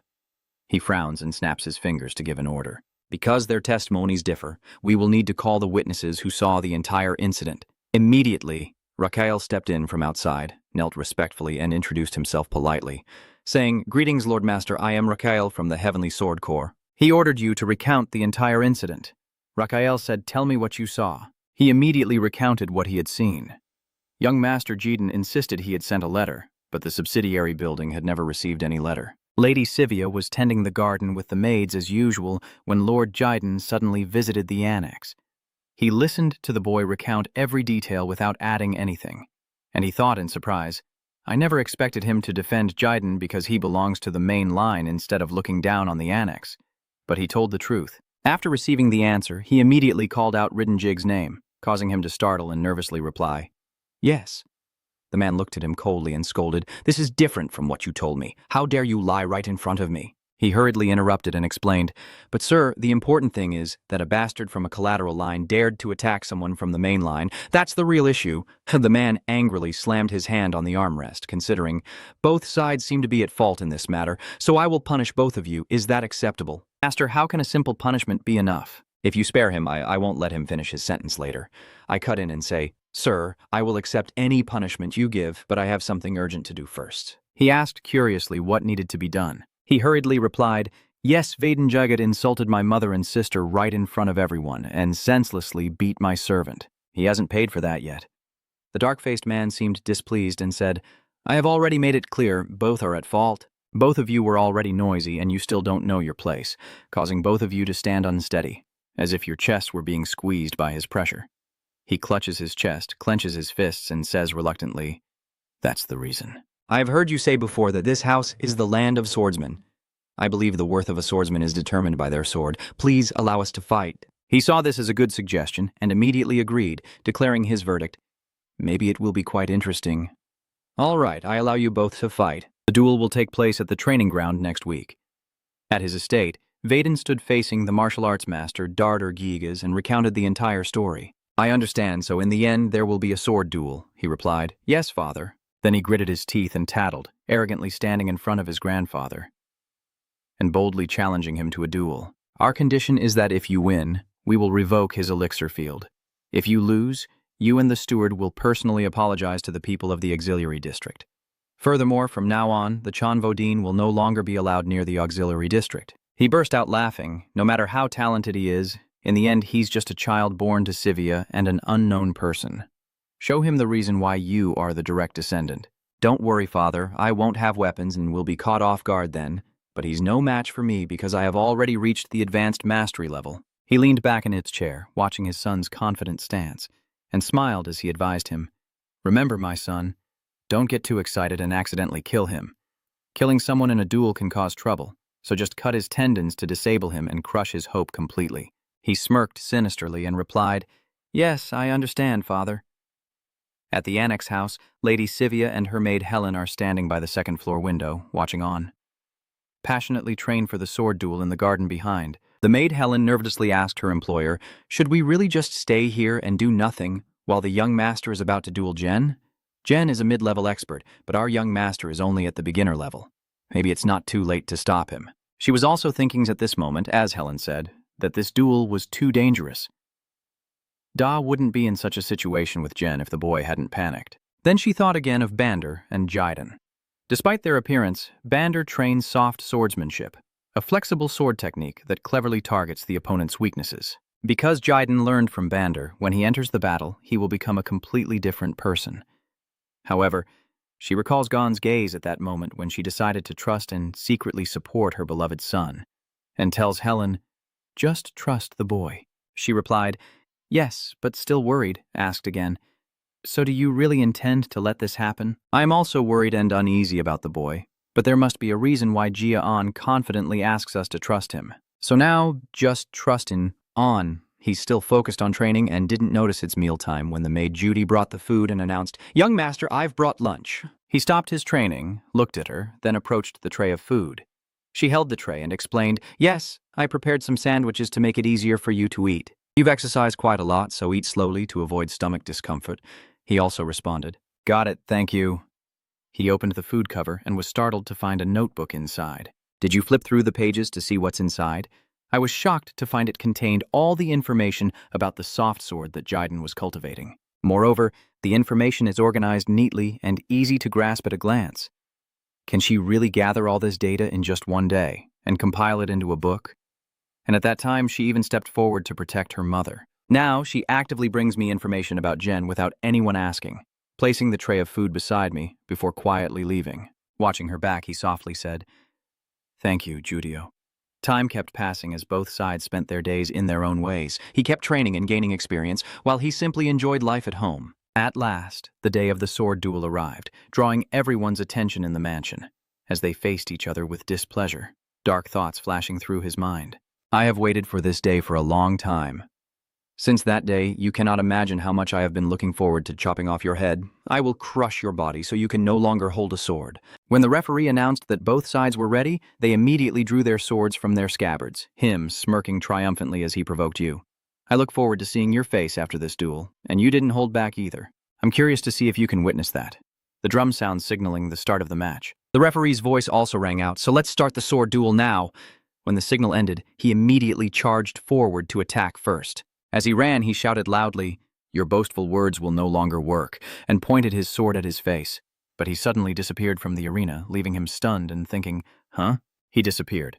While he was stunned and searching for him everywhere, suddenly he appeared behind him holding a sword against his neck, making him sweat profusely. Wondering, when did this bastard show up behind me? His voice coldly warns, "This is the first time. Today you will die 8 times. Use all your strength to punch him hard in the face, making him lose his balance and fall backward." The sword in his hand also flies out, and he struggles to stand up, spitting out a mouthful of fresh blood. He still can't accept that this is real. What just happened? I couldn't see his move at all. What did you do? He stared at him coldly and ordered, "Get up. What are you waiting for? I told you today you will die 8 times. Once for each of your lies about taking the test." He stands up, no longer the eager look he had before, cautiously defending himself, unable to tolerate his superior attitude, and angrily swings his sword to attack him. "You arrogant bastard! I will make you regret not finishing me off back then." This time, just like before, as he attacked, he disappeared without a trace, making him nervous inside, thinking he had vanished again. I thought I had definitely cut him down this time. While he was lost in thought, I appeared and stabbed the left cheek of him. I announced, "I am on your left side." This is the price he pays for spitting on the flower, nurtured by my mother.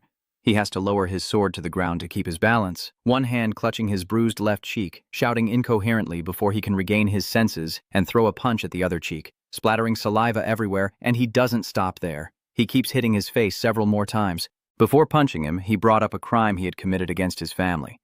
"This is the punishment for trampling on my mother's flower, and this is the punishment for hitting Helen." Only when he could no longer resist did he stop. He relaxed his hands and lay on the ground, his face swollen from the beating, eyes rolled back in disbelief, refusing to accept any explanation. This can't be real, this can't be happening. He is only using the Spirit Link Sword and the River Leap. Moreover, I am sure he is just a low-level expert, with a lower cultivation level than mine, so why did I lose to him? Helen and Sylvia stand on the viewing platform, carefully watching the duel without daring to look away. Noticing that their young master is gaining the upper hand, they sense something is off. He could end the fight with a single strike, but he deliberately creates an opening for his opponent and forces him into a corner. He is not doing this just to win. It means he is avenging the violence inflicted on us. I am deeply grateful. Even though we are just worthless servants and not considered human in this house where bloodline determines power, he is fighting against someone from the direct lineage for our sake, and even destroying him. Supervene softly called out to her child, recalling old memories, as her father only sought power and the house grew colder over time. I always felt Lok Long, despite being of direct lineage, couldn't endure it anymore. So she ran away from the house and turned her back on reality. But I shouldn't do that. She escaped from those unhappy memories and thought I should rely on my strength to overcome the unreasonable situations of this cruel land. That is what the boy is showing us right now. No matter how weak we are, we must have a strong will and fight until the very last moment, no matter who the opponent is, so they won't dare to cross the line. He is showing us that we need to move forward instead of running away. Now on the arena, the duel is nearing its end, and he can only hold on with difficulty, unable to fight back anymore. Finally, the referee announced the result. Vaden Jigat was paralyzed, and the outcome of the sword duel was decided. The winner of this sword fight is Gons Jigas. He stands there, exhausted and injured, lying motionless on the ground, a weight lifted from his heart as the heavy stone inside him finally falls away. After the referee announced the result, Jiden's father couldn't sit still anymore. His whole body seemed to be sitting on hot coals, leaning against the wall of the stands and shouting loudly. What kind of chaos is this? On the opposite side, Dreamer, overwhelmed with excitement, raised his hand and shouted, "I told you I would win," and everyone around him turned to look at him awkwardly. Dorian and the other apprentices also cheered happily, shouting encouragement for him. Yes, that's our young master. I knew you would win. In the main hall, the old butler couldn't help but marvel after hearing the result. I have dedicated a long time to the Jig family, but this is the first time I've seen everyone cheer for a branch without regard to status. Glenn also tacitly acknowledged that friends cheering for the boy despite his status was truly surprising. But what surprised me was that it happened during the match. Although still inexperienced, the boy was able to use Shanghua Kwuk. The Supreme Harmony Step is a footwork technique I developed after facing the darkness within my mind and reaching a state of transcendence. It is not a martial art that an ordinary warrior can learn, even if they spend their entire life practicing. But Gon was able to learn it in just 2 weeks, and with the fame he gained at that age, I had longed for power too much in the past. Power is the measure of worth in this family, and I was too naive to think I could change that. Thanks to being born into the direct lineage and understanding the injustice faced by those in the branch families, one day that boy might be able to change this family. After thinking it over, he stood up and gave the order. The fight is over. Fulfill the boy's condition. Ah, Rowan, cut the budget for the martial arts hall in half. Use any excuse if necessary. The old butler looked at his master, bitterly accepting the order. Understood.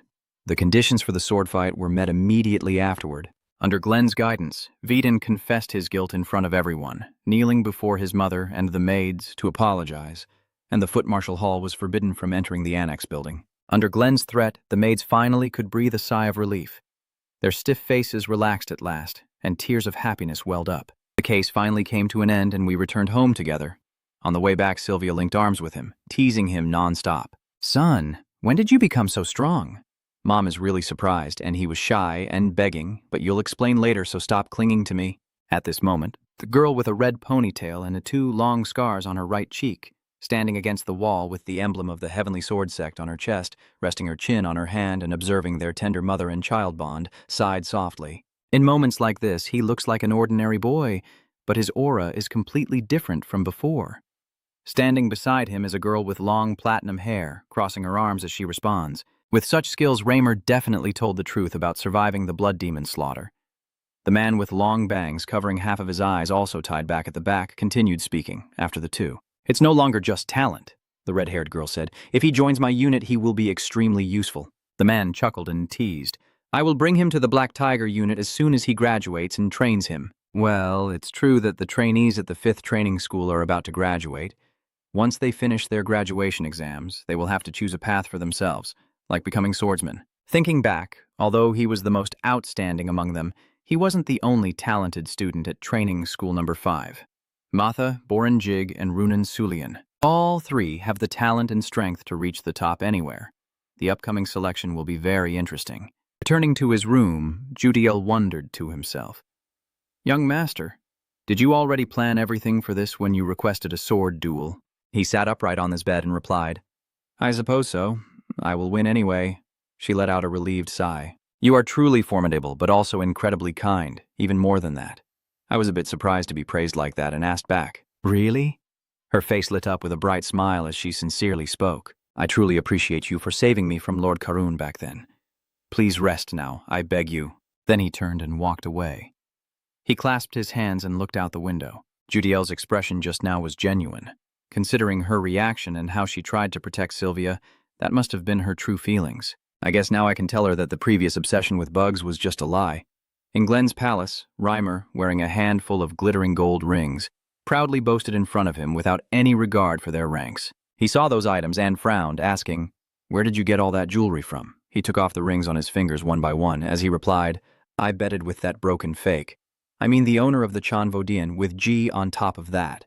And I also earned enough divine medicine for all the apprentices at the training school during those years." His face looked annoyed as he stared at him. "Are you saying you just extorted my son?" He took a sip of tea and calmly said, "You're not here to show off jewelry. Get to the point." He crossed his arms and cheerfully replied, "Got it? I'll be straightforward. I'm here to make a proposal." The man was a bit surprised. "A proposal? I thought I had completely trusted you to handle the training, but this is not about training.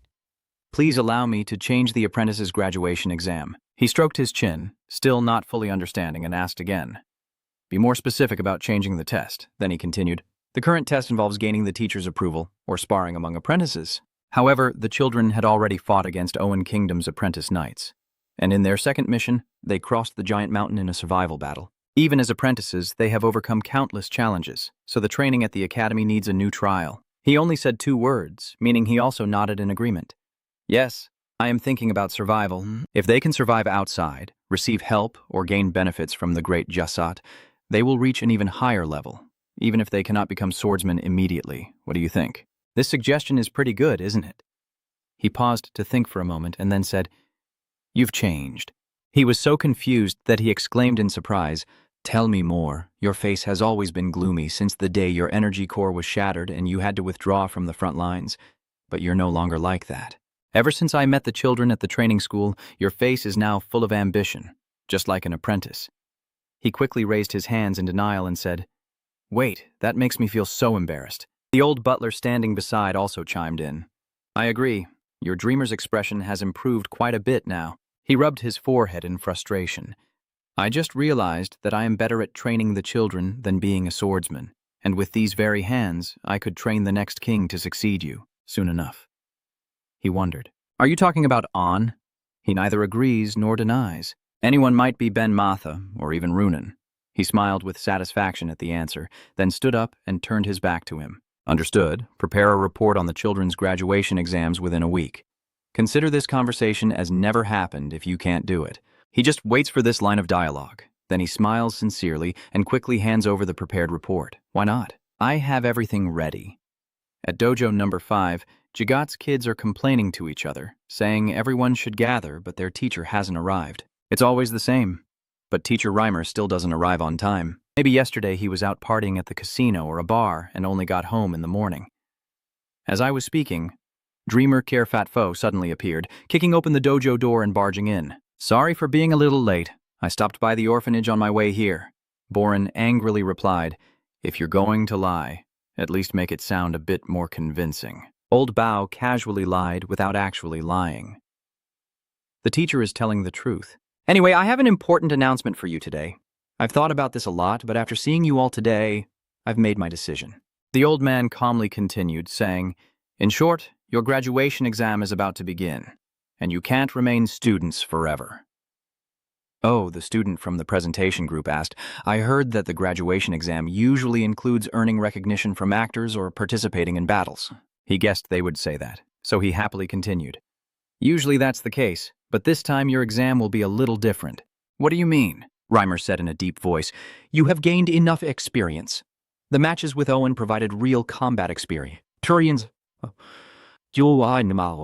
With the North-South Alliance, even if the opponents are just more powerful soldiers, in the previous mission you survived a surprise attack from the main intent. So instead of meaningless fights or seeking recognition from actors, you will step out into the world yourselves to see how vast it truly is. The main theme of this graduation exam is survival.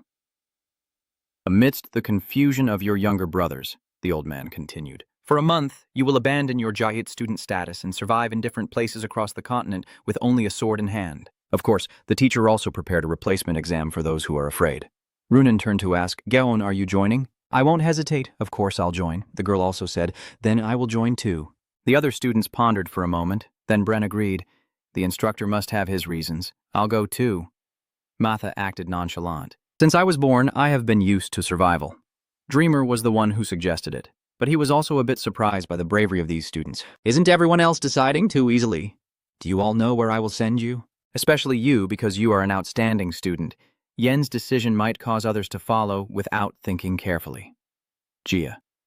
An calmly said, That will surely be a difficult journey, but I fully understand that the teacher's decision is not made lightly. Sir, anyway, you never give us a challenge we can't overcome. Dreamer's lips slightly curl, showing satisfaction. You are truly commendable, but that doesn't mean it will be easy for me. Now I will tell you your destination. Teacher Reimer took out a piece of paper and, in front of the waiting students, began to read. Leven Desert for Ben, Katum Forest for Runan, S Gorge for Matha, and finally Haben Castle in the north for him, murmuring the name, Haben Castle. To prevent him from doubting further, Raymer explained that it was a battlefield where they had to fight monsters emerging from the North Sea and Stallant Mountain every day. It was so brutal that people called it hell on earth because they didn't even have time to recover their weapons. Teacher Raymer knelt down on one knee to get closer to On. The others did the same, but you'll have to endure a lot. Gia Anon listens to him with some worry. Teacher Dreamer then raises his voice and advises, "Okay, get ready carefully. There's about a month left until the day you depart." The scene shifts to his private quarters where Gia Anon trains tirelessly day and night for the upcoming survival test. His mother has always watched over her with a heartbreaking concern for her son. The maid saw this and asked about it. "Madame, haven't you noticed that the young master has been overtraining lately? He's been practicing for days and even reducing his sleep time. Honestly, I wish he would refuse that test because it's extremely dangerous." Shinvia thought for a moment and said, "That's true, but clearly this is also an opportunity for Gia Anon to grow. Since the Hubban Castle is the boy's graduation test, he's probably trying to reach his best state. We just need to quietly support him from behind so he can focus entirely on his training. Our family keeps training non-stop, and I feel exhausted after increasing the intensity of my practice for a week since hearing about the exam, but still, I can't shake the feeling that it's not enough." He recalls the information about Hubban Castle. The monsters there have thick skin and are so large that even a sword struggled to pierce through. Because Jig's swordsmanship balances attack and defense, I will definitely be at a disadvantage. Although I can use the sword techniques of the fire refinement, these powerful moves consume a lot of spiritual energy. That makes them dangerous in a prolonged battle. The fire orb has helped compensate for this so far, but I can't rely on the 10,000 fires technique and the fire orb forever. In 3 days it will be time to leave. I need more information about Hubban Castle and a technique that can supplement the 10,000 fires cultivation method. You just keep swinging your sword, resting, then swinging again to get what you need. I will have to invest. The scene shifts to the Lord's residence. Glenn asked him, "So you want to use the silver token to exchange for a new sword record?" "Yes, sir." Glenn asked further, "So how you use the silver tokens doesn't matter, but didn't you say before that you would use them for something else?" The boy replied honestly, "Yes, I did. I used those tokens to restore my mother's direct lineage status." "Even so, you still decide to use the silver tokens?" he asked.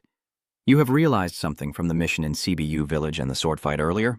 Your achievement in that mission is truly impressive given your current strength, but the reward was only a silver token instead of a gold token." That was when you remembered his words that it wouldn't be easy, because you need a gold token to restore your mother's direct lineage instead of accumulating silver tokens. What you have now doesn't make much difference. It's better for you to use the silver tokens you have to become stronger and then gather the gold tokens.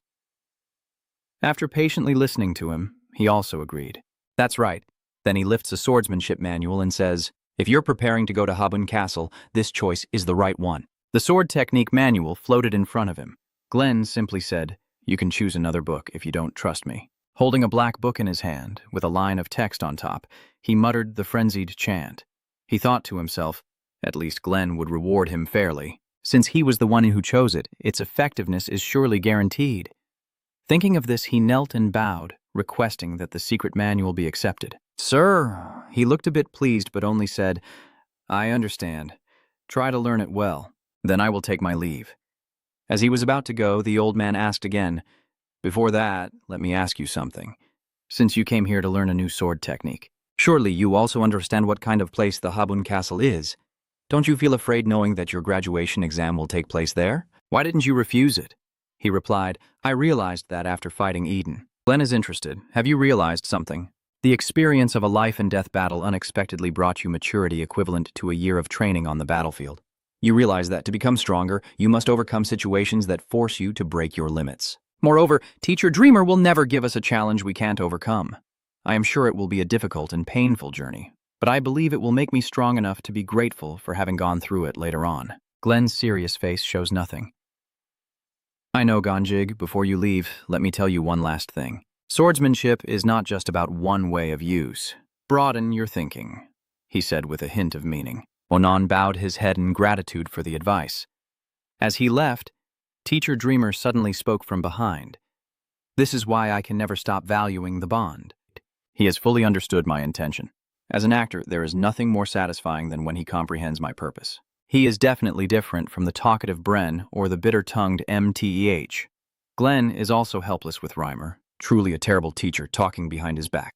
Like that." Raymer also ignored that remark. By the way, I didn't expect the day to make him so frantic. Anyway, it's worth a gold badge. Your lordship's love for your grandson has always been boundless. Glenn interrupted Rimmer. You're talking too much. Rimmer happily replied. I've been speaking less lately, but the frenzied fang is a pretty brutal sword technique. I'm worried whether Gon can control it. Glenn irresponsibly says I've given the boy the book, so my job is done. It depends on whether the boy can learn it or not. Reimer teased him playfully. Although he heard that, you gave him an important piece of advice about a grandfather's love for his grandson. Glenn, teased all this time, couldn't take it anymore. He cast a dreamer paralysis spell, and he couldn't take it anymore. Since the boy can talk so much, he must have fully recovered from the aftereffects of the previous battle. Reimer is terrified. Wait, please be calm, sir. I haven't fully recovered yet. Glenn couldn't care less. Since it looks like you've recovered somewhat, I'll teach you a lesson. Having said that, he unleashed an attack to punish Rimmer. Rimmer could only suffer and beg for mercy, but it was too late. They have arrived at the residence. Open the sword manual. He wondered if this swordsmanship was really worth a silver token. But this swordsmanship must be the introduction to the Quan sword technique that Glenn gave to Jiao Nan Kuangluan. As the name suggests, this is an instinctive sword technique reaching the ultimate realm, consisting of relentless attacks on the opponent, ready to tear their throat apart like the claws of a wild beast. However, an instinctive sword technique cannot be learned through theory. It can only be grasped through combat experience. That's why I kept practicing with the students to gradually master the frenzied fang, swinging my sword tirelessly until the day before the graduation exam, more precise and intense, until I reached a higher realm and no student was strong enough to continue training. Finally, I am getting closer to understanding the true meaning of the fang of the same kind before departure, and time just passed until the night before the graduation exam, with Maid Judy now applying medicine to Gon and having to sigh. Lately, you've been more bruised than usual. You're pushing yourself too hard, especially with the graduation exam happening tomorrow. If the lady of the house finds out you're injured, she'll worry. I've run out of options too. I pushed myself hard every day to train against the crazy beast, so that's why you had to let me treat you. She was applying ointment while talking. He was giving her instructions. That's right. And Judiel, before you leave, I have something I want to tell you. I'm listening, young master. You keep going. Back then I lied about forcing you to swallow the madness insect. There was a moment of silence. So I guessed you knew all along just by how you stayed silent. She lowered her head and replied, I'm not entirely sure. I just have my doubts. Yes, at first I really thought it was an insect. I also didn't dare to believe it was just a lie. I was scared, and all I could think about was my desire to live. However, gradually I started to feel more at ease thanks to the warmth of everyone in the annex, and the young master treated me like a human being without expecting anything in return. He even prepared a way for me to avoid suspicion from the Void Heart Palace, just to save me. And after a few things happened, I realized the truth. The look you gave to Lady Sylvia and the way you warned me with your eyes, you're just trying to protect this building. That's why I started to think maybe you didn't use the berserk mode, but I wasn't sure because it was just a suspicion. Why did you tell me? He replied. Because you have changed, Judiel, just as you always watch me. I have also been watching you. You have always acted behind a mask all this time, but your true feelings started to show when Jaiden arrived at the manor and caused chaos. You are truly ready to climb up and protect your mother and Helen. Moreover, I have information about Haboon Castle on my bed. You prepared it for me, right? Thanks to you, that has been incredibly helpful. Thank you, Judy. Judy's mood is complicated. She is surprised and then silent. Finally, she speaks. I have a younger brother. I don't know where he is or what he's doing right now. Because we were separated when we were sold, but since they said I would meet the boy again someday, I had to follow their orders. Sorry, young master. He suddenly said, I will save the boy. His words were as certain as if they carried a magic power. As long as they keep targeting me, sooner or later we will have to face each other. And once everything with Kron is settled, I will find your brother by any means necessary as long as he is alive. Judy finally asked, I want to ask one thing. Why did you tell me about the berserk insect? What if I report this information to Lord Karan? He calmly replied, I guess you won't do that. She helplessly replied, that's a ridiculous answer. So what will you do? Judy replied, I will follow you.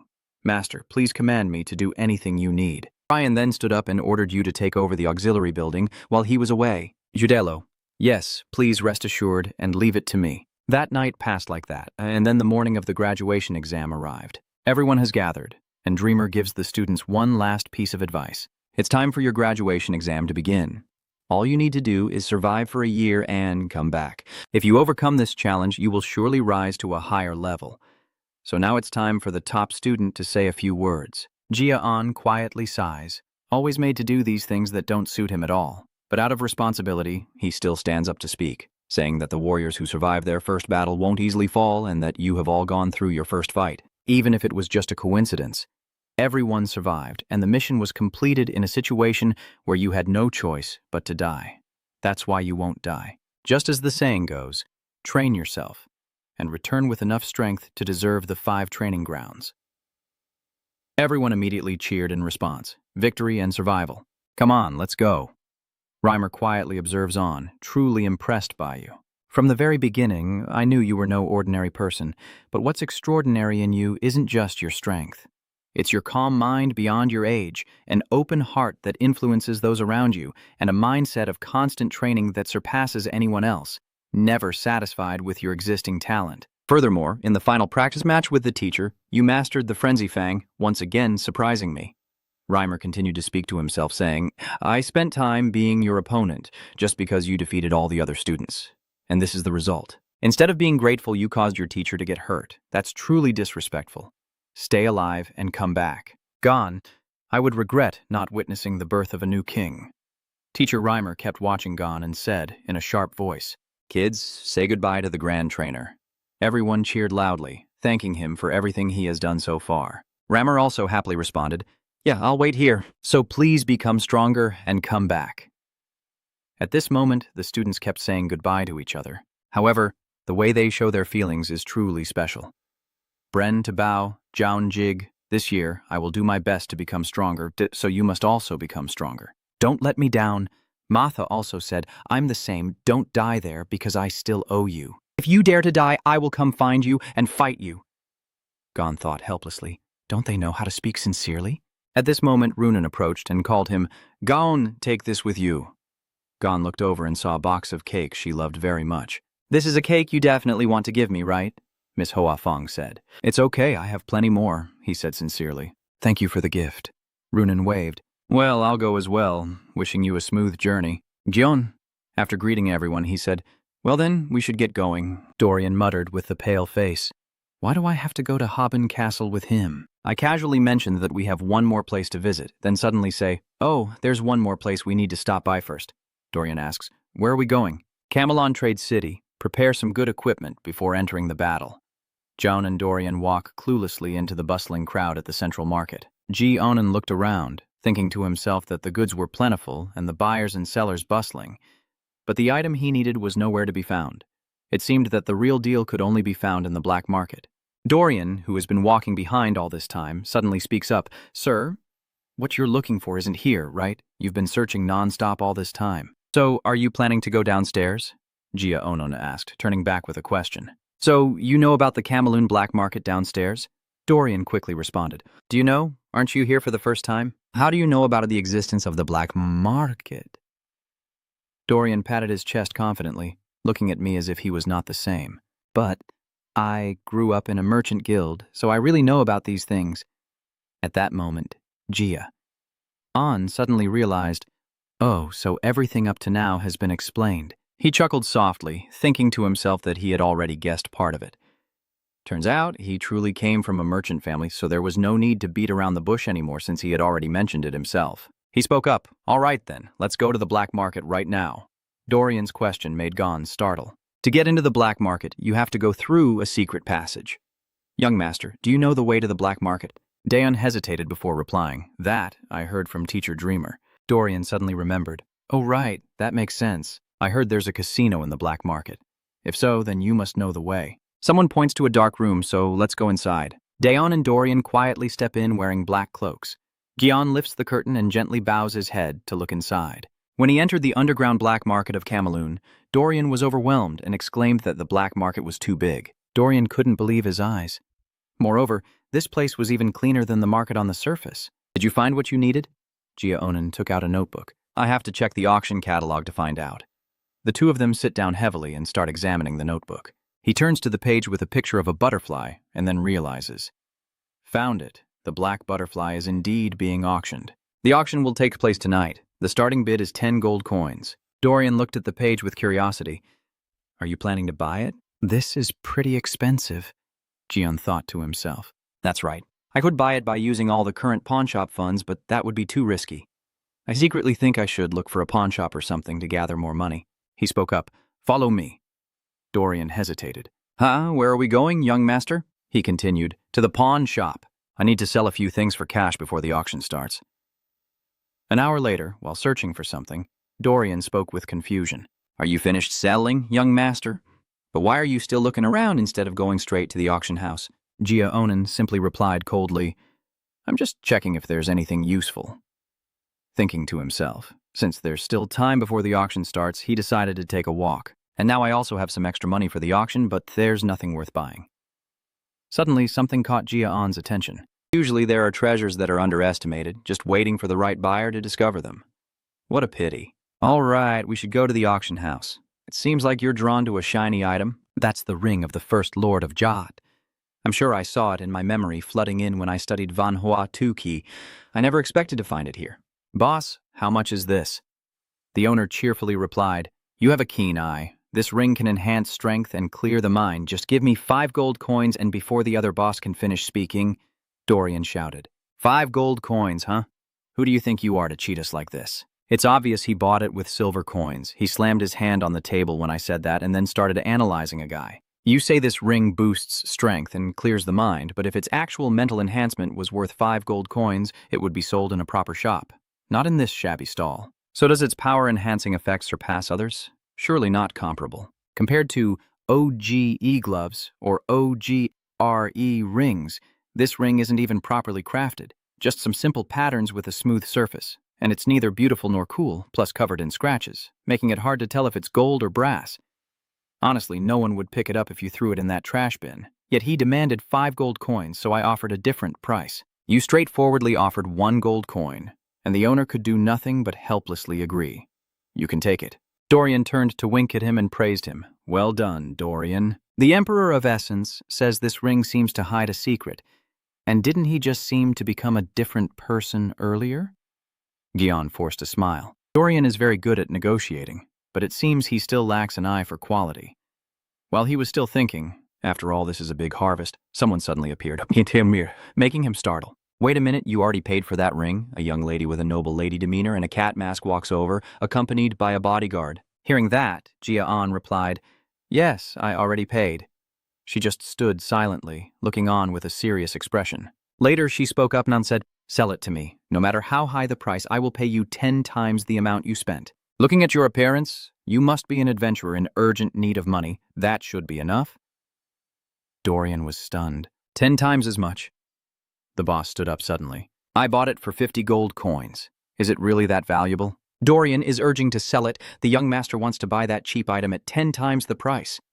Dion stares intently at that woman. This woman. He clenched the ring box, knowing how valuable this ring was, and from her words, it was clear she had made it worth at least 100 gold coins. Dion outright refused. Sorry, but I have to decline. The girl then made an offer, saying she would pay 20 or even 30 times that price. I still won't sell it. Gia Anon turned and walked away, saying, I'm sorry, but I don't like selling my stuff no matter what price you offer. And the bodyguard responded, Hey, I don't know where you're from, but you better behave properly. If you confront her, you'll have to deal with the trouble yourself. Gia On's words made the girl startle. Do I really have to pay attention because of her status? I'm not used to that kind of thing, so don't bother me anymore and just leave. Hey, who do you think you are to act so arrogantly? Don't oppose me and bring it out here while I still remain polite. He just glanced and replied, You're so arrogant. Just because I don't want to sell this item. She was about to boast about her noble status before I left, but we stopped here. That young lady still spoke sternly, threatening. You have no idea how dangerous this world really is. Think carefully about why people always have to bow their heads to others. If you don't want to end up one day dying a forgotten death without anyone knowing, Gia Anon still walks away coldly, showing no fear. If that's all, I will take my leave. That young lady is trembling with anger, Seda. Let's go to the auction house. Right now, those booths are usually visited by people who just left the pawn shop. If he's here, he's likely to join the upcoming auction. She is very determined. I will definitely seize what he wants to buy at all costs. A person on the auction stage loudly announced, T70 gold wire, congratulations to the winner of the auction. One after another, items were put up for auction. First a silver gem, then the raging flames. All right, the next item is G sitting quietly below, observing and waiting for the right moment. Nothing has caught my interest yet. Has the black butterfly not appeared yet? Suddenly, the announcer above spoke, startling him. Now this item is a noble black butterfly that survives on magic stones. He lifted the red cloth to reveal a cage with a shimmering black butterfly inside, which looked very enchanting, and then he introduced it as a popular decorative item thanks to its faintly sparkling light. Of course, its downside is a short lifespan and high maintenance costs because it only eats magic stones, but nothing can compare to its beauty. He announced the start of the auction. One after another, people started bidding 2 gold coins, 5 gold coins, 7 gold coins. Dion also bid 13 gold coins. Someone downstairs grits their teeth as they look at him. Dion silently thinks that with such a high price, no one should bid higher. Anyway, 13 gold coins is too expensive for a decorative butterfly, but suddenly someone bid 50 gold coins. The auctioneer exclaimed, 50 is the highest bid in history. I don't think anyone will bid higher. The bidder was the young lady from earlier, which surprised Gia Anon. She smirked and, having won the auction, turned to walk inside. Let's go. Are you only bidding on the black moth? She immediately responded. That person clearly doesn't care about the other items. Not to mention he bid higher than usual for that butterfly, so Hakdiep is definitely what he wants to buy. She left behind a bitter remark, I have nothing more to do with that useless guy. Dion just watched coldly while Dorian was panicking. She is the one from earlier, and she didn't even bother to hide her malice. What should we do now? It will take some more time before another one is brought out for auction. Dion tries to think of another plan. Dorian, don't worry about that. Go find some clothes for moving at night. Dorian was confused. Why suddenly did he need a nighttime outfit? Dion pulls up his hood, his face darkening. I will beat that butterfly she bought. Dorian was panicked. What? The most skilled assassins on the continent each possess unique abilities. Some are swift or light-footed, while others are strong and relied on stealth in their past lives, which made me stand out among them. Gia Anon stood behind the door, looking outside, silently recalling the skill he often used in combat, the invisible shadow technique. But in this life, I learned the harmony stance, so I thought I wouldn't need to use it anymore, but now I have to use the shadow step in this situation. 10 minutes ago in a room, Dorian spoke. This is the cloak you requested, belonging to the young master. Gia Anon praised. Well done. You found such good items in such a short time. Did you find out anything about that masked woman? Dorian scratched his head hesitantly. Yeah, that. Gion starts to question. What's with that shy expression? Dorian quickly advised him. Young master, shall we just leave? That woman is Princess Gina of the Ban Kingdom. She has had incredible magical talent since she was a child. But her ability to sense magical items is exceptional, which is why King Bika favors her so much. Dorian helplessly said, It's really a pity, but maybe we should give up and move on to the next item. Gon continued, Wait, could she be a VIP in the black market? He smiled with obvious excitement, realizing that the auction of items would likely continue, so he wouldn't be just an ordinary participant. That VIP princess's item would probably be delivered to her room, but isn't it safest to steal it while it's still at the black market? Gion carefully warned. I'll be back soon, Dorian. Then he quickly ran out the door, ignoring Dorian's desperate attempts to stop him. Wait a moment, young master, but he only replied, I will be back soon. Gon peeked from behind the door, looking into the room. As expected, the princess's belongings still haven't been brought to her room.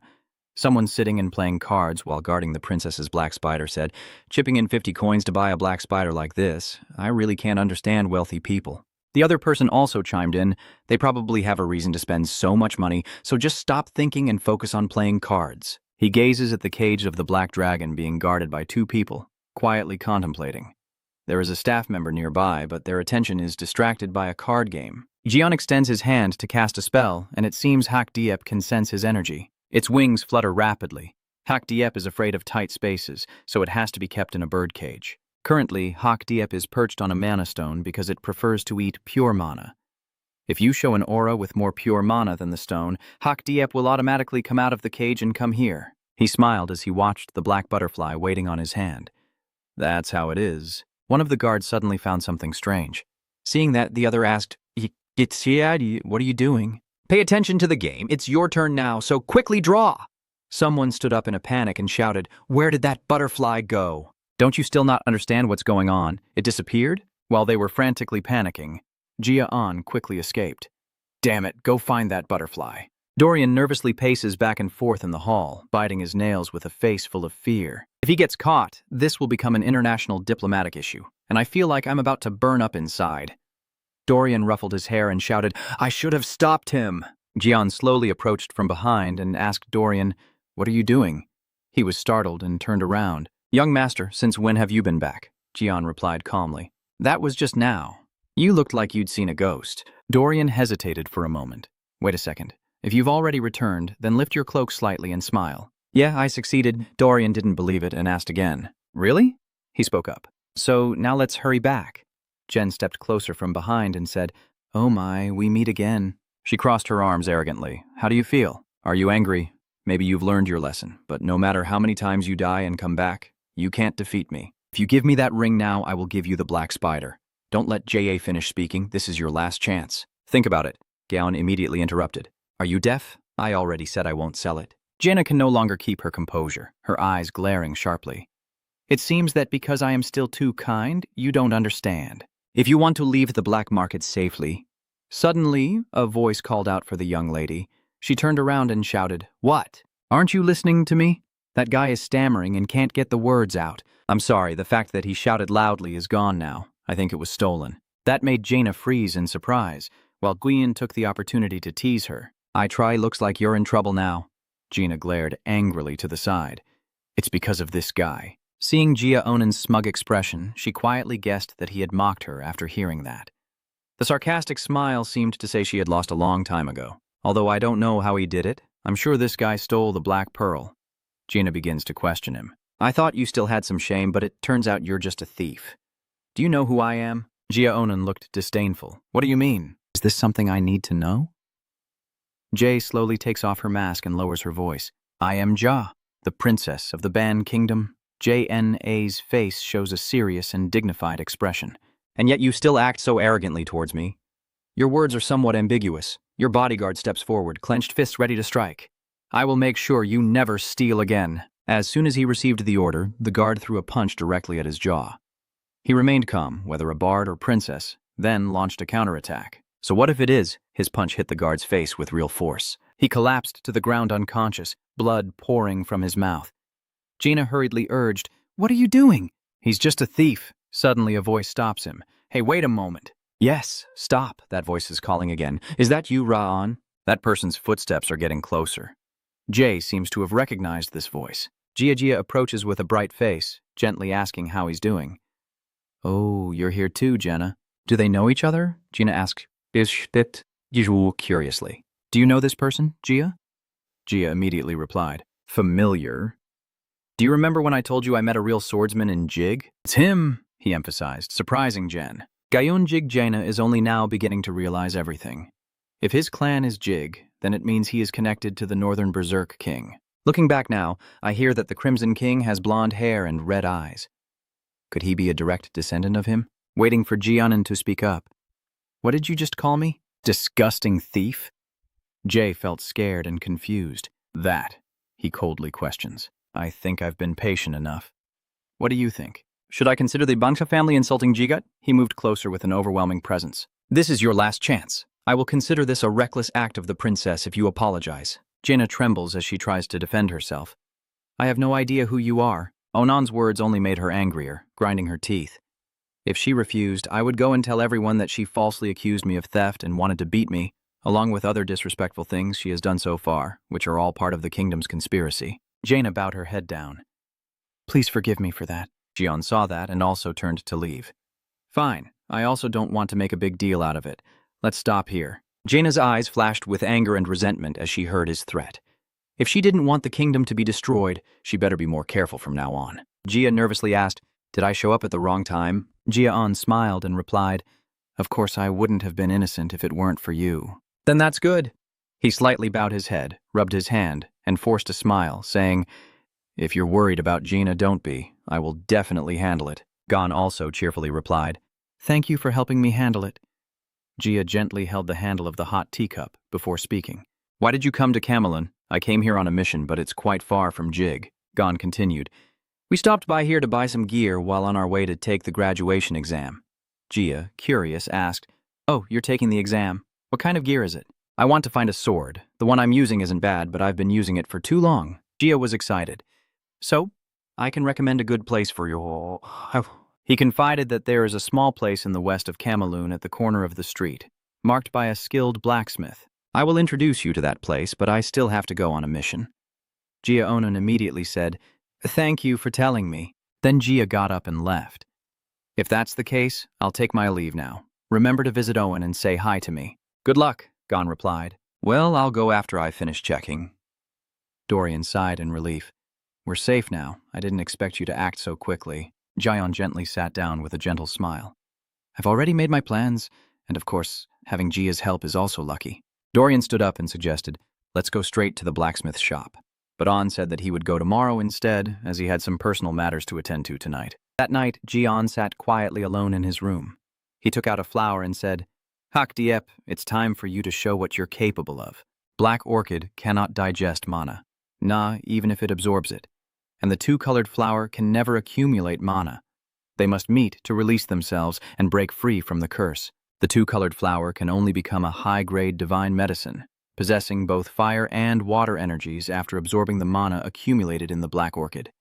Gion raised the flower to put it in his mouth, secretly thinking that very few people know this truth, not even myself. Because of trusting the main character's memory, the 4-chain icy curse has disappeared, and the energy core's endurance and mentoring have increased. Your energy has increased, your mental strength has risen, and all your stats have gone up. Gigas's status window. Unyielding soul title. 4-chain frozen curse status. 5-star Mars Fury trait. 3-star transformation. Cultivation. 3-star resistance to transformation. 3-star ice aura, 3-star water resistance, 1-star blood curse. Curse, 1-star invisible willpower, 1-star strength, 72 stamina, 66 senses, 79 agility, 73 energy, 70 fury. 10. The next morning, Gon said, "Dorian, let's go to the forge." Dorian suddenly felt unfamiliar. What's going on? He emits a very strange golden energy. His energy and aura suddenly surged overnight. What exactly happened last night? Dorian hesitated for a moment. At first I was just curious. He was considered a disgrace to the family and looked down upon by both the main line and everyone else in the family. But he chose to stay silent and focus on training. However, after getting close to him, I realized a few things. He truly deserves the name Gigas more than anyone else on the 5th team. So even when the teams were divided, the 5th team decided to follow him quietly, watching Gon's back. If I could borrow his power, even my family's problems could be solved. But he closed his eyes and calmly pushed away that thought. That's not the reason I'm following him. Dorian, stay alert and come on. Suddenly, a call from Dorian's family. "Why are you still standing there?" He hurriedly urged us to go quickly to the blacksmith to get the sword and set out immediately. "Let's go quickly. It's still quite far." Dorian smiled bravely to reassure himself. "I will follow him and become stronger. I quickly jog after him. As long as I am by his side, I can go anywhere." "All right, I'm here," Gion said, with a scrutinizing look. "And I will keep checking your sword stance on the way to Haben Castle. I think there's still a lot that needs fixing." Dorian forced a smile. "I guess I'll be fine." The two of them approached a house. Dion spoke up to introduce himself, saying, "Sorry, I came here at Gray's request." A blacksmith is so focused on his work that he doesn't even turn to look at them. Gray. Owen's third prince, huh? "Yes, I came here because I believe the place you recommended is more trustworthy." The blacksmith couldn't believe his ears. That kid recommended this place? That could never be true. He was startled and turned to look at Gon. Huh? Although this kid looks very young, his level is already on par with Gray. Although still imperfect, this energy is like a huge, sharp, and steady sword. The blacksmith seems to see through everything honestly. Unbelievable. Even though you're young, you're not an ordinary kid. Your energy isn't like that of the third prince. "Are you Jig?" Dorian whispered in curiosity. How does this blacksmith know when we haven't said anything yet? The Emperor of Essence also speaks from behind. Artists really are like that. They can tell where their clients come from and what their potential is. Gia Anon is annoyed and thinks, "You're talking too much." He honestly said, "I've met many swordsmen, but never someone like you before."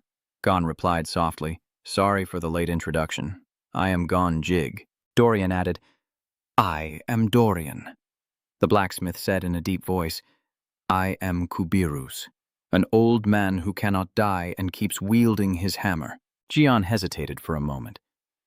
"Wait a minute, Kubirus?" "Yes, I am the creator of many of the superior equipment found in Owen and Banka. His reputation also spread across the entire continent. I never thought I would find Kubirus Giant in such a remote forge. So why are you looking for me then?" Gion quickly replied, "I need a good sword to continue my journey." Kubirus asked further, "So you want me to forge a sword?" He retorted, "No, that's not it. I am not a swordsman yet, And I also have someone who promised to forge my first sword. Kubirus quickly asked. Is that person Vankun? Gia Anon looked quite surprised. Exactly. Kubirus crossed his arms and smiled confidently. Just as I thought, no wonder that old man said he wouldn't retire anymore. Turns out he's making swords for the kid. I can't go after the swordsman Vankun approved. Then he continued. You also need a temporary sword before becoming a swordsman. All the items in this workshop are good quality. Take whatever you like. Dorian happily asked, Mr. Kubirus, can I take one? He cheerfully replied, Sure, I'm in a good mood. Pick one. Dorian happily said, Thank you. Dorian then entered the sword display room, both of them overwhelmed by the quality of the swords here. He truly lives up to his reputation across the continent. Every sword here is exquisitely crafted. While holding a sword in his hand, he was also drawn to something else. No matter which sword I choose, I feel satisfied. He saw a large red sword emanating a dark, ominous aura, that one. Dorian was dazzled by the swords here and had to exclaim that the swords here are truly incredible. They're all so good that I can't decide which one to choose. Hearing that, Kubirus felt very proud and pleased. Of course I was the one who hit it. Kid, you can choose any sword you want. Suddenly Kubirus changed, his face tense. He hesitated, looking around at this overwhelming energy. So it turns out Dion is holding a red sword surrounded by dark energy, as he gradually sinks into the darkness of the blade. Kubirus shouted in panic, Hurry up and grab any great sword around you. The sword that the kid is holding is the demon sword. Does Dorian not understand what's going on? What did he just say all of a sudden? He turned back and urged, You need to take that sword away from him before the demonic energy swallows him up. He simply replied calmly, I don't think it's necessary. Hearing that, Kubirus was very surprised. What is that kid talking about? Then he turned around and looked again, not seeing that energy as dangerous. Huh? Gia Anon still stood silently, staring at the sword. What's going on? An enormous amount of demonic energy is emanating, but none of it is approaching that kid. Yeah! The Celestial Emperor shouted angrily. You are truly a lowly insect. How dare you come near my treasure? How dare you show such disrespect? I will freeze you and crush you into pieces. Gon showed no sign of fear and immediately brushed it off. Come on! Tinhua Emperor shouted angrily in his face. This thing dares to touch my belongings, so why should I stop? Without me, you'd be overwhelmed by demonic energy. He coldly denies. I do not belong to you, and even without you, I wouldn't be overwhelmed by demonic energy. Are you okay? It's okay. And this isn't an ordinary sword. What is this? Kubirus frowned and explained, I don't know what you're going to say now, but this is a demon sword. He began to tell the story. In the south, there was a small village called Siran, a place where people believed a tree called Tho Lao was born. They relied on each other and lived a peaceful life. But one day, the White Blood sect attacked Siran and wiped out half the village. The remaining people were taken away as they always do, and in the end, no one was left alive there. After I heard about the tragedy in Siran, I bought a branch of law to make this sword in an attempt to soothe the souls of the victims. It was a mistake. The moment the sword's hilt and blade, originally white, were completed, they had been stained red. Instead of soothing the spirits of the Siran villagers, their anger had been absorbed into the sword. No one can wield it, so I kept this sword in the storage. I really don't understand how you stay so calm. Dion closed his eyes, feeling the strange fleeting thoughts in his mind. Siran's memories are flowing into his mind through this sword. The injustice they endured and that anger. The helplessness and exhaustion they carried, they were truly slaughtered in a tragic way by the White Blood sect. I still have many things I need to accomplish. Gia. Anon looked at the sword and confirmed his words. This also means I don't have much time left and it's unlikely I can avenge everyone. But if I encounter the White Blood sect, I will definitely not forgive them. He made a proposal to the sword. Will you go with me? Kubirus was stunned to see that the demonic energy had already returned into the sword. It had just acknowledged that kid as the owner. Yeah. Gia Anon raises the sword and declares, The sword was made to soothe souls from now on. You will be the true spirit sword when traveling with me. Thank you for giving me such a good sword. Not only the true spirit sword, but also a regular sword to use. Gia Anon, looking at the two young men in front of him. The blacksmith crossed his arms and puffed out his chest. Don't worry about that. Being a rising star using your sword is the greatest honor for a blacksmith. Gia Anon slung his backpack over his shoulder, his ruby eyes shining with joy and gratitude. If you come to Rich Hat, I will definitely welcome you carefully. The blacksmith chuckled heartily. All right, I hope the kid can pass the safety test. The sun gradually stretches. preparing to draw back the curtain of the night sky with its last rays burning brightly, hoping to shine fiercely for a few final moments before handing over the sparkling crown to the stars. The shimmering clouds in shades of orange and gold happily played together above Dorian as they turned away and walked on, while the wooden houses seemed to watch curiously with each step of their owner. Lin Keem's eyes followed the gradually shrinking figure of the boys. The blacksmith fell into contemplation. Recalling the moment Lin Keem realized On was the owner and silently thought that he had only thought the kid was talented, but he could wield that sword and even become its master, merging person and weapon into one. The calm, cold face from back then gently appears in the experienced blacksmith's mind, with furrowed brows over a face already tanned by wind and weather. The blacksmith continued lost in his thoughts as the fiery blonde hair and ruby eyes of him in his memory made him shiver slightly. Nothing else matters anymore. The name of Zeech will shake the world once again. Time passed quickly, and a few days after leaving Cameloon and heading north, the surroundings around Dion were covered in a blanket of pure white snow. Every pine branch seemed weighed down by the heavy snow resting on it. Along the way, Dorian encountered countless patches of still wet blood on the snow and stone walls. Unlike Zhao's calm demeanor from being too accustomed to it, Dorian was still stunned by the brutality and horror of what they had seen. After days of hardship in the freezing weather, both of them finally arrived at Havun Castle, where Gia Anon will face his own test. Standing tall under the vast sky, Havun Castle stands out against the gloomy, gray, snow-covered sky. The ancient and majestic design features towering spires built from massive stone blocks. The iron window frames are handcrafted and shaped by forging. The black flags edged with gold symbolize the majesty and power of Havun Castle, fluttering in the wind alongside the main building with carefully cast patterns on the bricks. All of it gives them a chilling feeling when they see the huge black iron gate in the center of the castle. Standing below the castle, they look like two tiny ants lost in the domain of giants. Suddenly, a strange smell hit Dorian's nose, forcing him to cover his mouth tightly and almost vomit on the spot. What kind of weird smell is this? Ugh! In contrast, the Emperor of Essence appears with a triumphant smile. Ha ha, the scent of the battlefield has brought my king back to life. Dion looked at Dorian's miserable state and sighed in exasperation, clearly judging this fragile companion of his. Dorian, we just arrived here. Why do you look like this? We didn't have any trouble getting here either, still panting heavily. Are you serious about that? Since we left Cameloon, it's gotten colder, and you say it's because I move more, due to the cold. So from morning till night, except when moving, you keep analyzing how I use my sword. And above all, when it was your turn to guard, you kept swinging your sword, so I could never sleep well. So now you're saying I haven't gone through any hardships. The more you talk, the more I feel wronged. Remembering the sleepless nights and his dark circles like a panda, Doria shouted with clenched teeth and wide eyes, which was quite funny, especially with his fist pounding into his face. At this moment, Doria looked like an angry cat. Seeing that, Emperor Bloom also couldn't help but interject a few words. Even old comrades take breaks on time. Training like this makes me lose sleep too. Yes. While the two teammates keep complaining about their schedules and training routine, Dion remains expressionless, clearly unaffected, as if water poured on a lotus leaf. Nothing sticks. Are you two mercenaries? You're even later than I expected.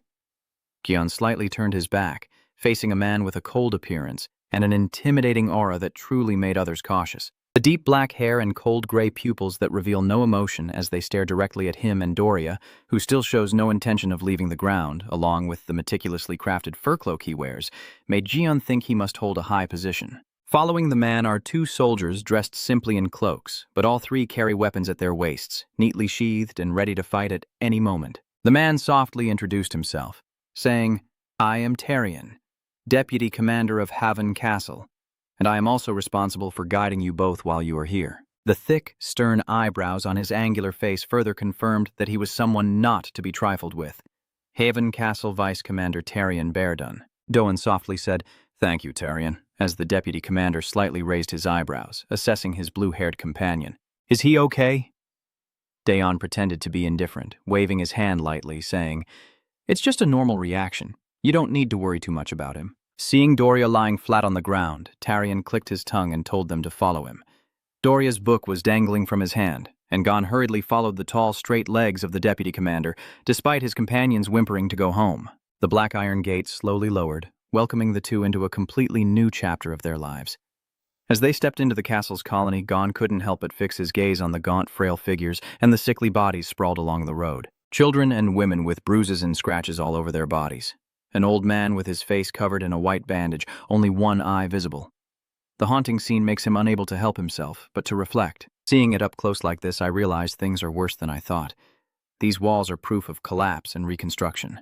The tired expressions of the villagers, the smell of blood emanating from the walls, and the stench of death are exactly as Judiel described in the letter. Remembering the girl with the neat brown hair braided tightly, he drifted into his own thoughts. Surely she has never been here. But only for a short time, as Doria and the Deputy Commander Tarion stepped up the stairs to go deeper into the castle. A girl with long hair tied on both sides and the color of red wine appears behind them.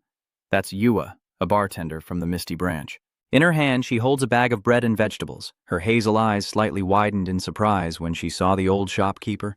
I've never seen their faces before. Who are they? Mercenaries? The old shopkeeper with a hooked nose and a warm-knit hat seems a bit deaf, lightly urging with a sack slung over his shoulder. Yeah? What are you doing over there? Yeah, we need to get ready to open the door. I'll be there right away, sir, Yua shouted back. After finishing, she quickly ran toward the tavern. The commotion made Dion turn around. He had taken note of her wine-colored red hair. In that brief moment, he quickly followed Tarion to the command room of Haven Castle, where inside, amidst the warm atmosphere contrasting the raging snowstorm outside, a muscular figure sat at a cluttered desk, flipping through scrolls with restless hand movements and a faint tapping, indicating his impatience. At that moment, Tarion led the two young men in. The commander, may I enter? The mercenaries you mentioned, no. The students of Giga have arrived. Entering the spacious tiled room, Gon looked at the bearded man sitting behind the desk, while beside him stood another person, equally commanding with a straight back and a long beard that reached past his collar. Both of them looked at the three people standing at the door. The commander spoke sharply. Welcome to the Jigan trainees. I am the commander of this castle, Milan Braden. The wrinkles on his face showed the marks of time. His graying hair and cold winter sea-like eyes sharpened as he looked at Doan and Doria, while Doria beside him was still stunned by the commanding officer's imposing figure. Doan thought to himself, it seems they know we come from Jigan, and that is Milan Braden, known as the Giant of the North, who has protected Havun Castle for 20 years. Feeling the sharp aura emanating from Milan, the Emperor of Essence whispered, that gaze. It's been a long time since I saw a true warrior. That is the look only a warrior who has protected this place for decades can have. Ignoring Dorian, still trembling with cold and fear, the commander told everyone who knows about the kid's status in the castle that they are all here, while the rest remains secret. And I know why Limo brought you here. He wants you to gain more experience to bring back. But there's no such thing as training or guidance here. A decent teacher, hot and delicious meals, and a comfortable place to sleep are things we don't have. Here, only bone-chilling winds and endless battles exist, so if you two want a comfortable experience, there's still time to go back. Dorian frowned slightly, but quickly regained his enthusiastic determination. We can. We came here to become stronger. Dion responded with a cold, emotionless expression, as if the harsh conditions listed by the commander were not worth worrying about. Seeing the two young men like that, the commander showed clear satisfaction with their attitude. All right, but let's see how long it can last. From now on, his position will be equal to the soldiers and will start from the lowest level. Turning to the man standing silently by the table, the commander ordered, Saklai, assign these two kids to Reconnaissance Team 3. Whether it's for reconnaissance or combat, let them experience it all. For now, take them to the residence first. We apologize, sir, but Dorian still looks worried after following Lai, while Zhao remains expressionless, cold as ice, with no clear sign of sadness or anger. Only Commander Milan and Deputy Commander Tarion remain in the quiet room. The Deputy Commander then spoke first. I don't like them. What do you mean?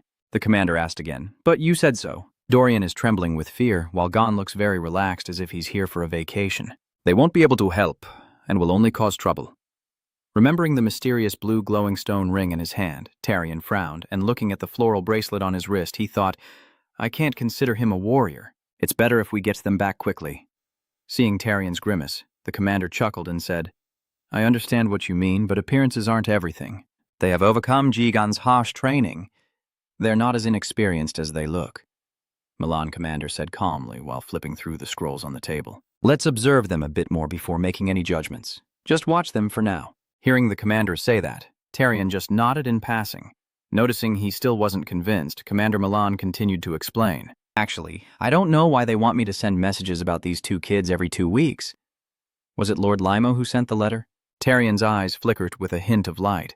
No, it was Lord Giga himself who asked me. The commander asked while waiting for Tarion's reaction.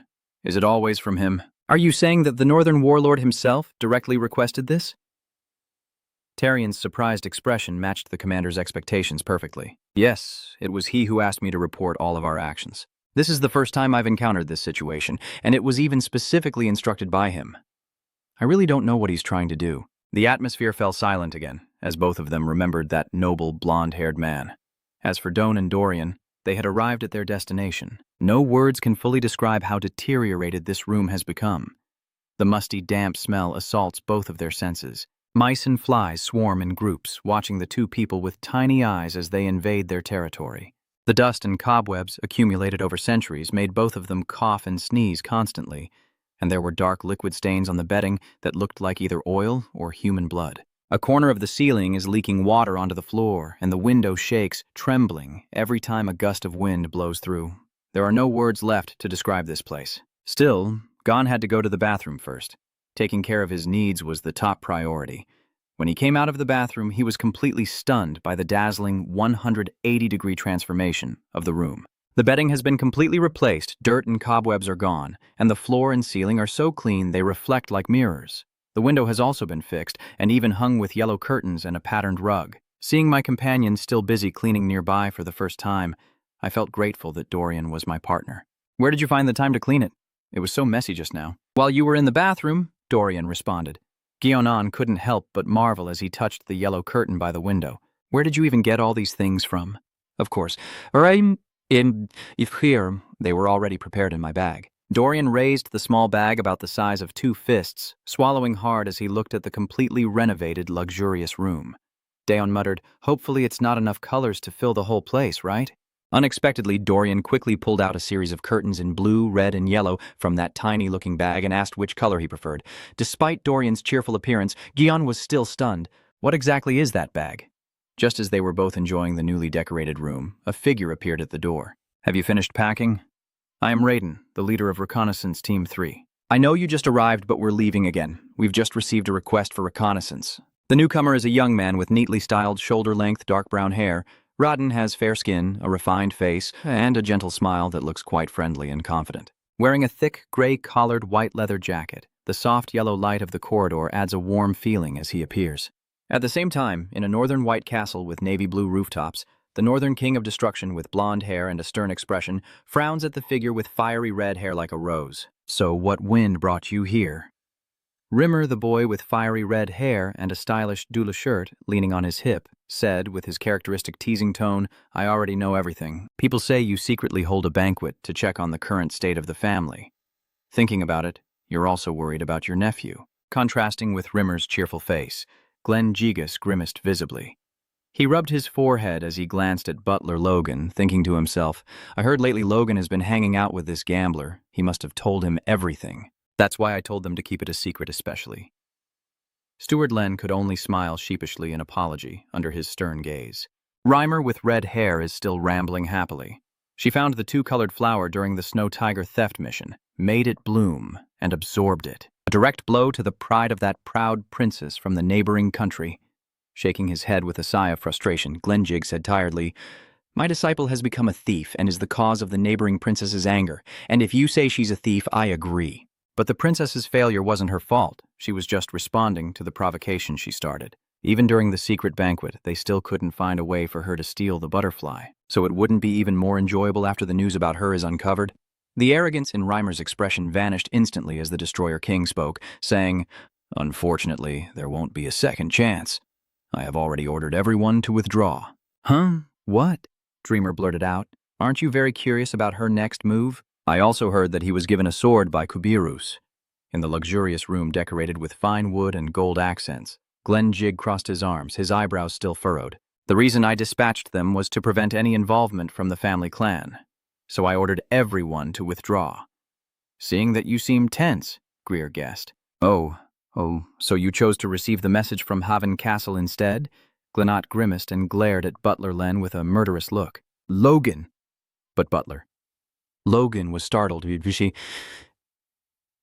I...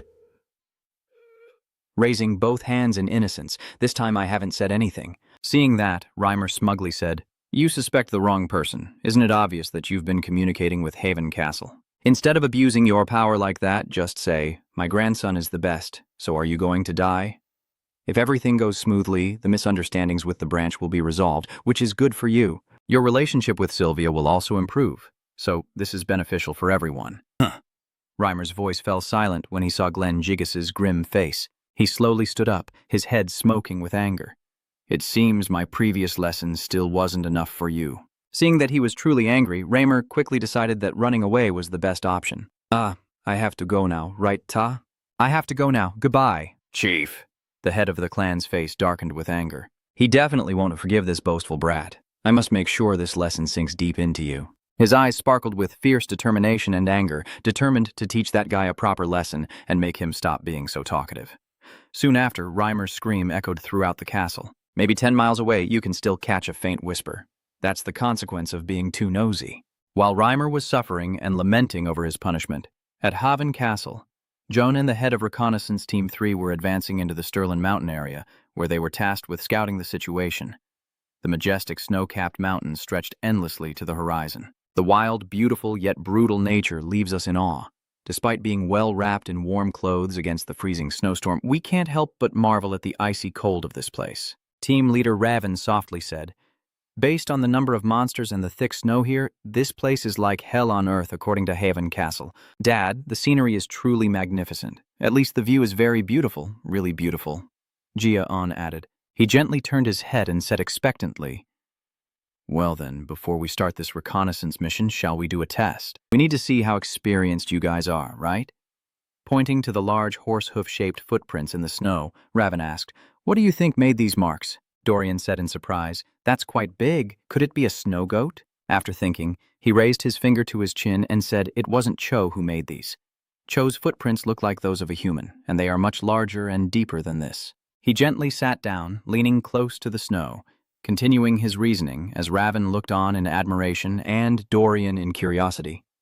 "These footprints seem to belong to a four-legged animal, probably a mountain goat, Kari." Raven crossed his arms with a look of surprise and delight, and you could tell at a glance. "What's wrong? Can you tell me when these footprints were made?" "Get up from the snow," Dion gently replied, looking at the soft footprints on the ground. "Deducing they are from yesterday. Heading west might lead us to it."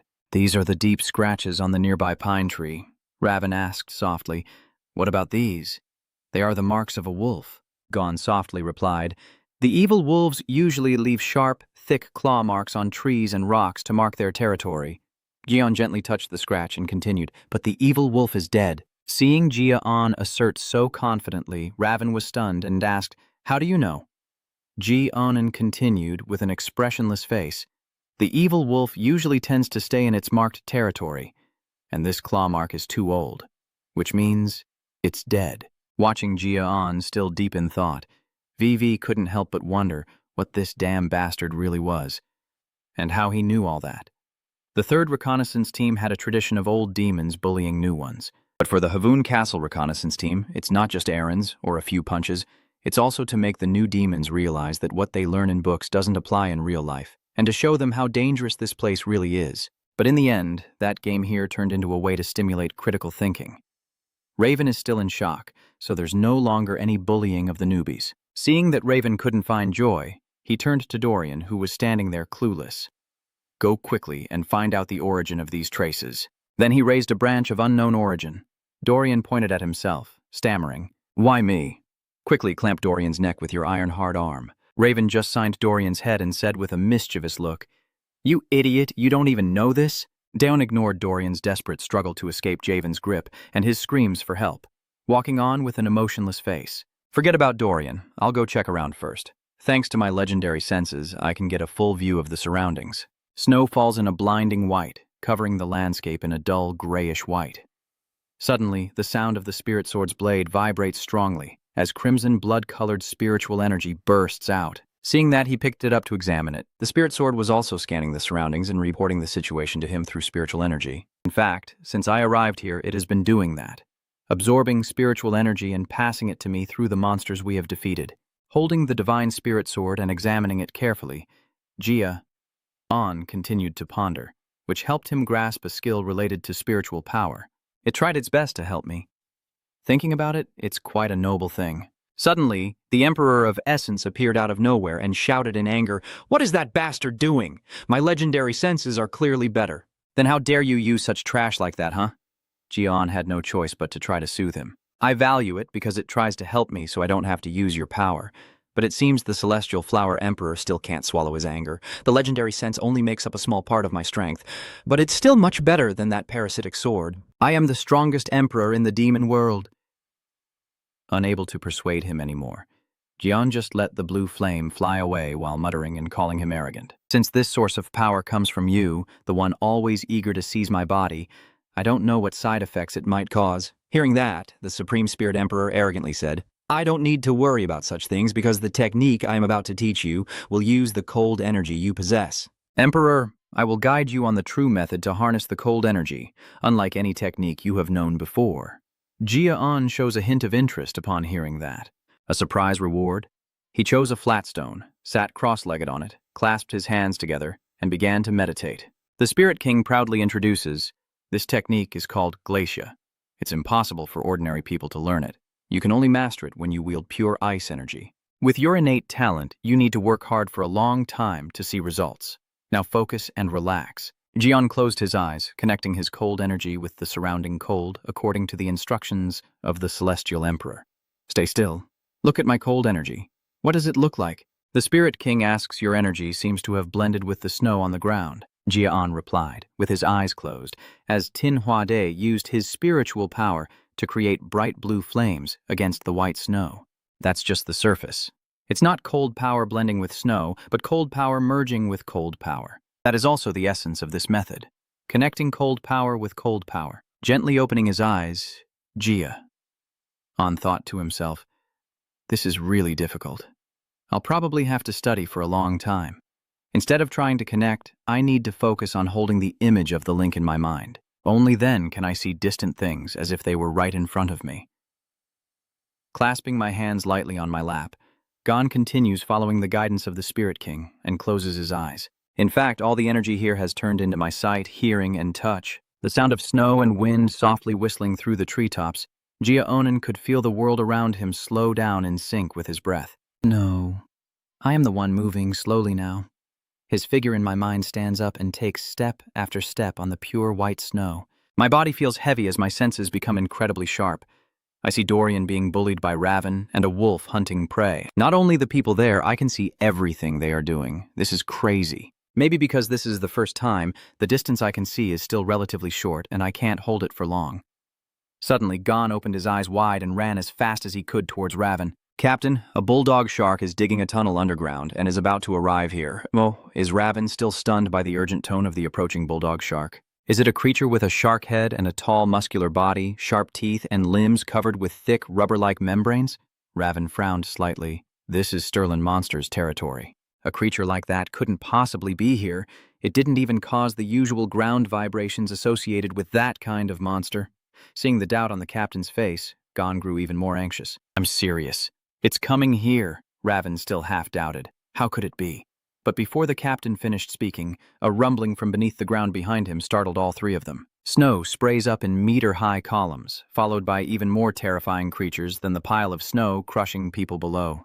A real shark jumped straight up from the snow-covered ground, baring its sharp teeth. And even worse, immediately after, a second shark-like creature charged straight up. The two massive, strange beings stood before the three, their hungry eyes glaring at the tasty prey in front of them. The three of us are facing the land sharks with glowing red eyes staring straight at us. Are the sharks really coming here? Raiden quickly drew his sword, ready to defend, and immediately began to strategize his next move in his mind. How to handle this situation. I must stay focused. Only I and the rookie are here. We have to get out of here to warn the team. At that moment, Raiden was startled, slipping on the snow as a terrifying shark charged straight at him. Damn it, why did my foot slip at the worst possible moment? A loud noise rang out and the land shark was swiftly cut down by a clean sword strike. On arrived to save the day and turned around to say, I will stop the sharks, so Captain Raiden, you should call the other members. Raiden's eyes widened in surprise. On continued, I know you can't trust me yet, but at least believe in my sword, he said with a heroic aura shining so brightly it blinded everyone. Raiden quickly turned to grab Dorian, who was panicking, and shouted, Be careful, Gon! Dodge them and survive until help arrives. Gon turned to the sharks. Now then, while I prepare my sword in a defensive stance, let's begin. The sharks charged like cats spotting fish, screeching deafeningly as they all lunged at him. Dion, with a stern look, leapt up and decapitated one of the monsters. This is the frenzied Fang sword. I realize its effectiveness is greater than I thought. Usually I would need to use aura against them, but now I can hold my own with just swordsmanship. Dion keeps striking as if slicing through cake, looking completely relaxed, thinking while moving instantly. What allows me to better utilize my sword's abilities and predict the shark's movements is that my cold energy has merged with the surrounding environment. Is this the power of Glacia? So the correct way to use that source of power is for Onan to leap at the last shark and immediately find ways to sharpen his senses through real experience. I am gradually adapting both my fierce sword and Glacia, and I feel like I can defeat opponents at this level. After dealing with the sharks, Gon sheathes his sword, thinking that he's learning new things faster than he expected. It's truly the right decision to come to Havun Castle, where there are many opportunities to experience. At that moment, Raiden and a few other swordsmen ran over. Gon, are you okay? I've called in reinforcements. Let's retreat. As soon as he finished speaking, he was stunned by the scene on the ground. Did he defeat the sharks on his own? They are monsters that could easily kill even if the entire team charged at them. Who is this guy? Raiden couldn't help but doubt when he saw that calm and collected expression. Gia Anon has seen through everything. Surely he has nothing left to say. In the end, he didn't trust a newcomer and nearly put everyone in danger. Raiden looked uncomfortable, breaking out in a cold sweat. Even if he wanted to say something, he couldn't. Although his pride was hurt, he himself was not. Raiden stiffly bows and says, "I'm sorry. Thanks to you, we survived?" Raiden's face mixed with self-blame, because I didn't trust you. A dangerous situation happened to us. I won't use the excuse that I have more experience than you. Thank you. Gon also didn't expect this scene. I didn't think he would apologize so quickly. Then he approached and patted Raiden on the shoulder. It's okay, Captain Raiden. I also won't trust someone who just joined the team and follow blindly. Raiden continued. Now I understand who you are. Gion immediately panicked. What do you mean by that? Are you secretly thinking that he has discovered he's a traitor? Raiden suddenly became excited, his eyes shining as he greeted Gon warmly. You're the angel from heaven here to save us.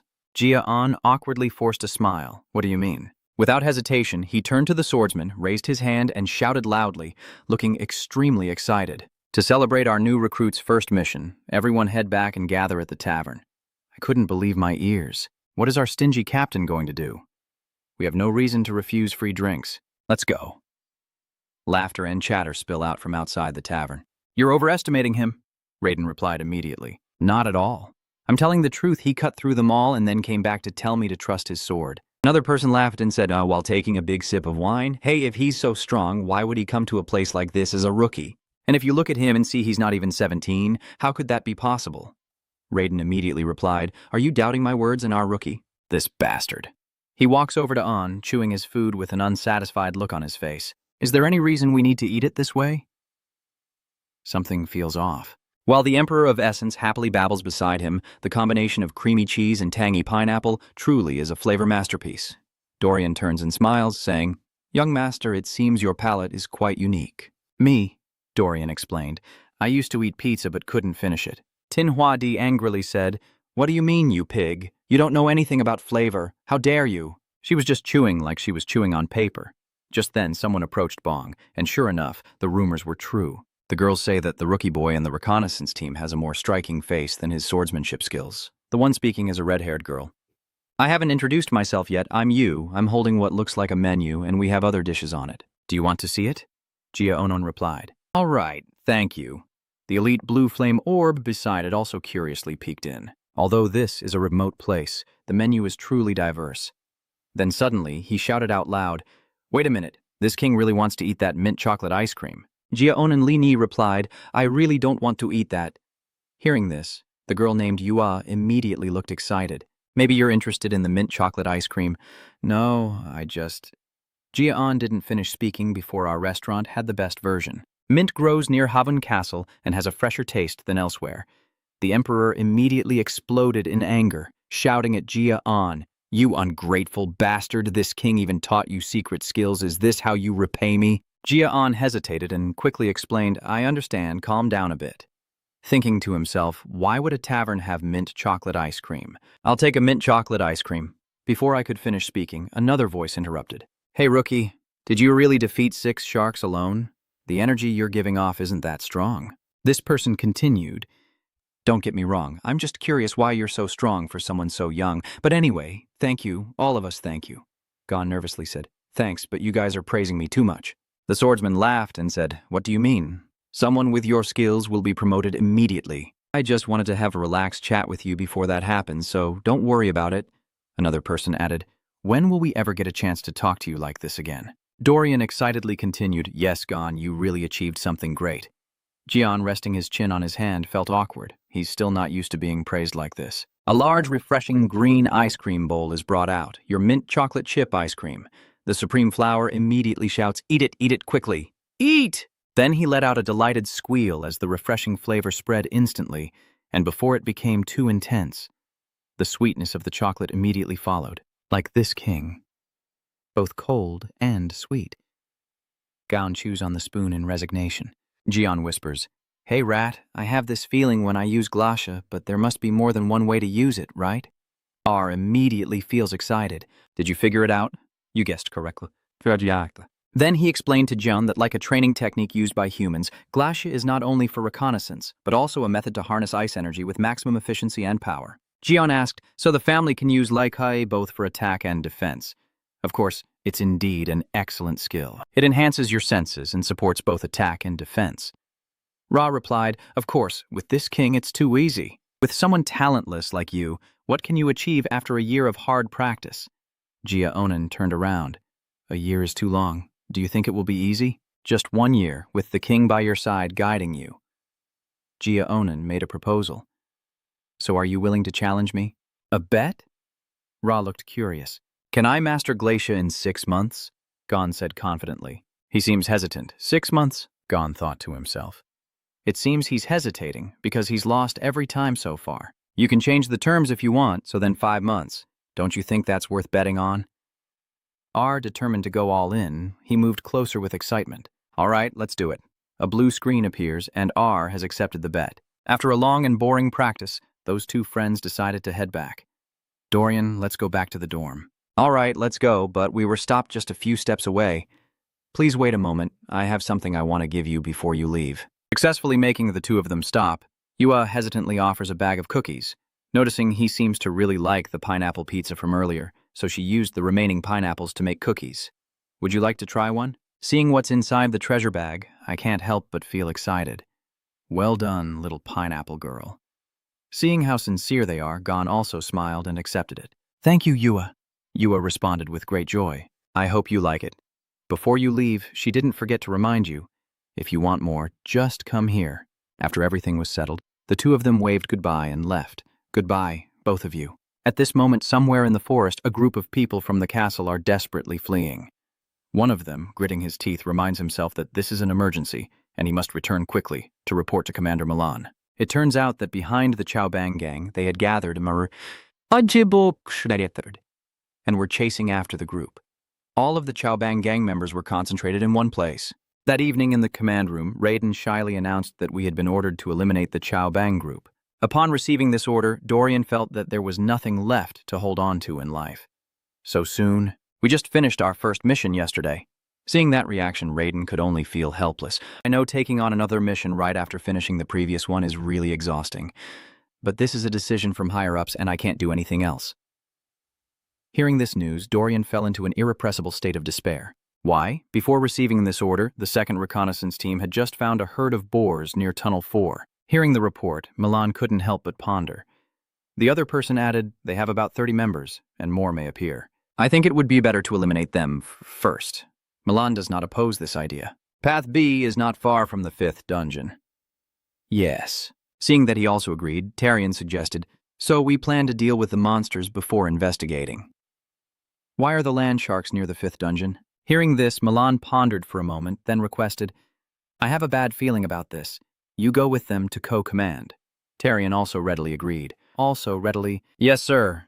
Seeing that you agreed, he pointed to the map and laid out a specific strategy. Lead the attack team and the wolf mercenaries to eliminate all the Chi-Chio and investigate the area around the northern Z before leaving. Before the scout team, Milan could finish speaking. Tarion immediately suggested, "I will lead Scout Team 3. This idea makes him very curious. Why? He explained slowly that we had received information that he single-handedly dealt with the sharks on land during his first mission. Not only did Tarion reveal another shocking piece of information, but this move also completely caught Raiden off guard, and it said that the resolution was very quick and without any injuries. If that's the case, I think he should take on this mission, and I also want to see that extraordinary skill of his." Although a bit surprised, he had to accept the truth. "All right, that kid said I could fight wherever, so I'll just take him along." Raiden finished his announcement, gave a few instructions, then left. "Come on, get ready quickly and go to sleep early." He then slammed the door shut, leaving the two bewildered boys standing there. After a moment of silence, Dorian clutched his face and shouted in despair, "We're doomed! We just barely survived the first mission!" I didn't expect that I would have to go on the next mission without any rest at all. Gia Anon stood nearby watching this scene with boredom and didn't bother to speak. Crying and complaining for a while, then tearfully and tremblingly asked for confirmation. "Gone, young master. Do you really think using a sword against Chao Bang is ineffective?" In response to that question, he honestly admitted it was true. Mentioning this, Gon recalled some information he knew about that creature. The Chobang have thick, tough skin because they live in cold climates. I hear that without a magic-infused sword, you can't cut through them. And above all, the Chobang have a very strong regenerative ability, just like other Cho species. Hearing this, Dorian trembled in fear and pulled the blanket over himself. "We're doomed. I will definitely sacrifice myself in this mission. Maybe I should write a will. I can't bear to see this reaction anymore." Gon sat on the bed beside him and comforted him half-heartedly. "Don't be afraid, Dorian. If you use your speed, you can defeat Chao Thoi." These words clearly don't help Dorian at all. "Even if he says that, I'm still very scared." At this point, Gon thought for a moment and then spoke. "There is another way." Seeing a glimmer of hope, Dorian immediately asked, "What?" Noticing that he was no longer crying, Gon grabbed the sword beside him and suggested, "That's right. There's another way to not be afraid when facing Zhou Bing. If you fight me, Zhou Bing will just look like any other monster." He slung the sword over his shoulder and seriously asked, "Now let's go train." Faced with these words, Dorian froze stiff and didn't dare to cry anymore. Looking back now, Chao Bang really is super weak. "Good night." The way you turn face faster than flipping a rice paper makes Tin Hua Day a bit confused. Truly a strange name. And so, on Monday morning in front of the castle gates, Havantarian loudly read out the list. "Now we will start the roll call." Someone behind asked about your exhausted roommate. "Are you okay, Dorian?" "Oh, I think anything is better than sparring with you." "That's good." As they were chatting happily, suddenly a voice rang out from behind. "Hello, are you the owner?" While they were still stunned, the other person took the initiative to introduce himself, saying, "I am B2, the leader of the Wolf Mercenaries." After the introduction, he smiled brightly and spoke in a very insincere manner. "Nice to meet you. My teammate keeps saying he really wants to fight you." Just when it seemed like everything had ended there, B looked at On and praised him in a very formal manner. "I didn't expect you to be a member of the reconnaissance team, but even though he extended his hand, On didn't bother to respond.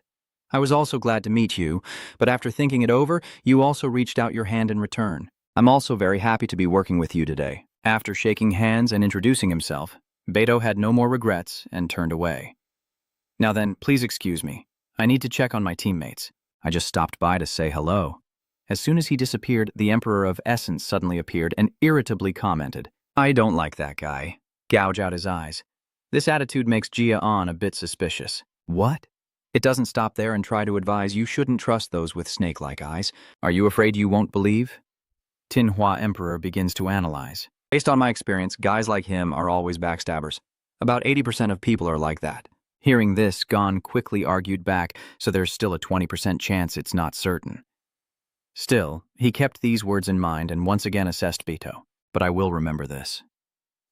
I also felt very strange when I looked into his eyes. After pondering for a while, he concluded that it would be best to keep an eye on that person while he was still here. Just then, another person approached. "Where did the Yuan Knights come from? They are holding a mysterious box." "Sorry for being late. I've prepared all the food everyone requested." "Can you tell who has arrived?" "The soldiers are happy." "Hey, Yua." Those two then came over, chatting warmly and ruffling her hair. "Why does this kid always look cuter every time I see him? And he's good at cooking too. You are the pride of our Haven Castle." Hearing that, Yua also enjoyed it very much. Dion, watching Yua laugh and talk from behind, comments that Yua is loved by all the knights. "I guess that girl is like the mascot of this place." While you were silent, Yua spoke up. Young master, here you go. I carefully took out a mysterious bag. This is dried beef that my father and I made together. It's very delicious, so please accept it. Suddenly receiving this gift, I couldn't help but feel confused. Why did you give me this? When asked like that, AA honestly replied that this was his first adventure. Next time, you have to buy it yourself. Hearing this, he gently smiled and ruffled his hair. Thank you. I think it will be really delicious too. The girl also smiled brightly and promised if you like it, remember to support us next time. After everyone has been counted, Tarion announces. Once everyone is ready, quickly line up, and we will do a quick summary before leaving. After gathering everyone, he summarized the upcoming situation. Our 2 goals are to eliminate the bandits and to patrol the area between Mount Stellan and the Northern Sea. Our goal is to ensure that no one gets hurt. Hearing this, the Celestial Emperor pursed his lips in serious thought, and Gon, witnessing this reaction, felt confused. What's going on? You look very serious right now. It didn't answer, only silently gazed at the distant white mountain. The energy emanating from that mountain, though not strong, was still perceptible to me. After observing for a while, Emperor Tin Hua guesses, could it be him? Though he's suspicious inside, he still pretends to be indifferent on the outside. After the announcement was made, Tarion declared the start, and the group began to move. Not long after they set out, the Gia Anon group encountered their first calamity. Those scouts took the bags before setting out, threw all the backpacks down, and the others turned to leave arrogantly. If even one gets lost, be prepared. That's right, it looks like they're lovers. Or maybe you haven't experienced that feeling yet because you don't have a lover. This arrogant attitude makes Gia Anon both uncomfortable and curious. Captain Rodden, why does the assault team ask the reconnaissance team to hold their bags? Rodden hesitated for a moment before explaining, looking at the lively group of people talking, trying to clarify. Those guys said they need to conserve their strength to fight because they are key warriors. Ever since those guys said that, they've been acting like this every time. Looking at them then at the luggage in front of him, he sighed deeply. Although annoyed, we have no other choice. As a scout, we have neither the authority nor the strength, so we just have to stay silent and follow their orders. Gia Anon didn't know what to say about this resigned attitude. Let's put this matter aside. Raiden let out a sigh of relief as he watched the Dorian group chatting happily, but this time was better than last time. Last time, after the battle ended, they told us to bring all the belongings. Oh, how does that bag hold everything? Just give me all your stuff. They even threw the cleanup of the scene entirely onto us. Raiden pauses for a moment and advises On nearby, saying that even though it's unfair, he should try not to resist. It would be easier for that kid if things were like that. Here, strength and rank are absolute. After hearing that, Gia Anon outwardly showed no reaction, but secretly felt a bit of contempt. Truly ridiculous. Thinking about it, he suddenly remembered what the reconnaissance team has to do, and felt even more injustice. During the preparation for battle, we are the ones risking our lives to patrol, because patrolling means we will be the first to encounter traps or enemies, yet we are treated so poorly. It's not just a thought anymore, Gia. Anon openly said it. I thought there would be close camaraderie on the front lines, but it seems that's not the case. Hearing these raw truths, Raiden could only feel helpless, at least not towards the assault team. No matter how powerless he felt, Raiden still made a seemingly reasonable guess. It seems that everything is because of their team leader. IQ leading that guy makes it seem like he thinks this situation is normal. Hearing this name, Gon also looked around. That must be IDQ, and all these toxic traditions stem from him. Knowing the cause of the problem, Gia Anon decided quickly and decisively. So all he needed to do was crush that guy. The group then continued their journey. But what happened next left Tarion stunned in place. What is going on? Looking at the empty cave in front of him, Tarion couldn't hide his frustration. If we go by intelligence, there's no way there's a gang of rats here. Raiden didn't expect this situation either. It can't be true. After observing for a while longer, he turned to confirm and asked, Raiden, are you sure about what you saw? Raiden, although a bit hesitant, still affirmed. You can count on me. I saw 13 Chobang monsters gathering outside the edge of the forest. While the two of them were still talking, IDQ behind them showed obvious dissatisfaction. So I told them not to let the reconnaissance team go alone. At least one swordsman should go with us every time we go on a reconnaissance mission. Even when cornered, he still tried to argue back, but I'm sure I saw them. Let's not make the atmosphere more tense. Tarion suggests we talk later. Everyone spread out and look for clues about the gang. Expand your senses to the limit and scout around this area. Following orders, the group split up to search everywhere. Seeing their teammates still struggling to find any clues, Gia Anon looked into the forest and began to speculate. It's been a few hours, but they still haven't found any traces. They are experienced and seasoned individuals. After observing for a while, Gia Anon looked into the forest and began to speculate. Even though the Lu Chaobang left fewer traces than usual, there should have been no traces at all. Could there be someone behind this? If it keeps going like this, it's not good. Thinking of that, he took the initiative to ask Tarion for his opinion. Vice Commander, may I try to check it out? Gon looked at him with suspicion. Listen, I know Tarion suspects me, so I'll be straightforward about my intentions. Yes, I want to confirm a few things. Before Tarion could speak, IDQ suddenly appeared and criticized him harshly. Hey, don't stick your nose in. Go help set up the camp or something. The sun is about to set. Do you want to embarrass yourself like those guys? Stop him from causing trouble. You hold him back. That's enough. Let IDQ try this once. Just this once.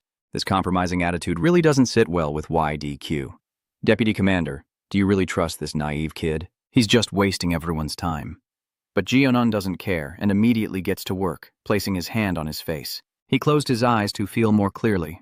After a moment, Gia Anon also opened his eyes. This strange behavior obviously means YDQ finds it annoying. What is the kid staring at? If you can't do it, don't waste time. Just get up and go. Ignoring those words, Gia Anon calmly declared that he had found it. Hearing this, he was surprised. What? Seeing IDQ's puzzled attitude more clearly, they are near the icy valley located northeast of Mount Stlin. As soon as these words were spoken, he suddenly became furious for no apparent reason. You little brat, do you think this mission is a joke? Did you really pinpoint their exact location? Facing those scoldings, he calmly affirmed, Yes, I am sure. Is there a problem? This confident attitude left IDQ speechless. After a moment of silence, he once again shouted at you loudly. Even in this situation, do you think joking around is funny? Can you take responsibility for what you said? Jian still remains as calm as ever. I'm not stupid enough to joke around when the situation is this critical. Tarion beside him also calmed the situation. IQ, stay calm. You're getting too emotional. Then he asked Gon more gently. Gon, what exact method did you use to find the Cho? I calmly explained that this was the method I learned from someone who crossed forests and mountains like walking through my own yard by expanding the energy positioning area. Only then did the IDQ machine activate again. Energy positioning. Do you know how far the icy valley is? With just that, are you really so sure? Tarion, are you listening? Do you really believe what this kid is saying? Those words also made Tarion a bit hesitant. He was right. With that distance, explanations based on energy positioning are not convincing, especially for a rookie with less than a year of real combat experience. I was hesitant while observing the person opposite me, but those red eyes seemed to see through everything. Just a glance was enough to make anyone trust. Based on what you said, Tarion remembered someone.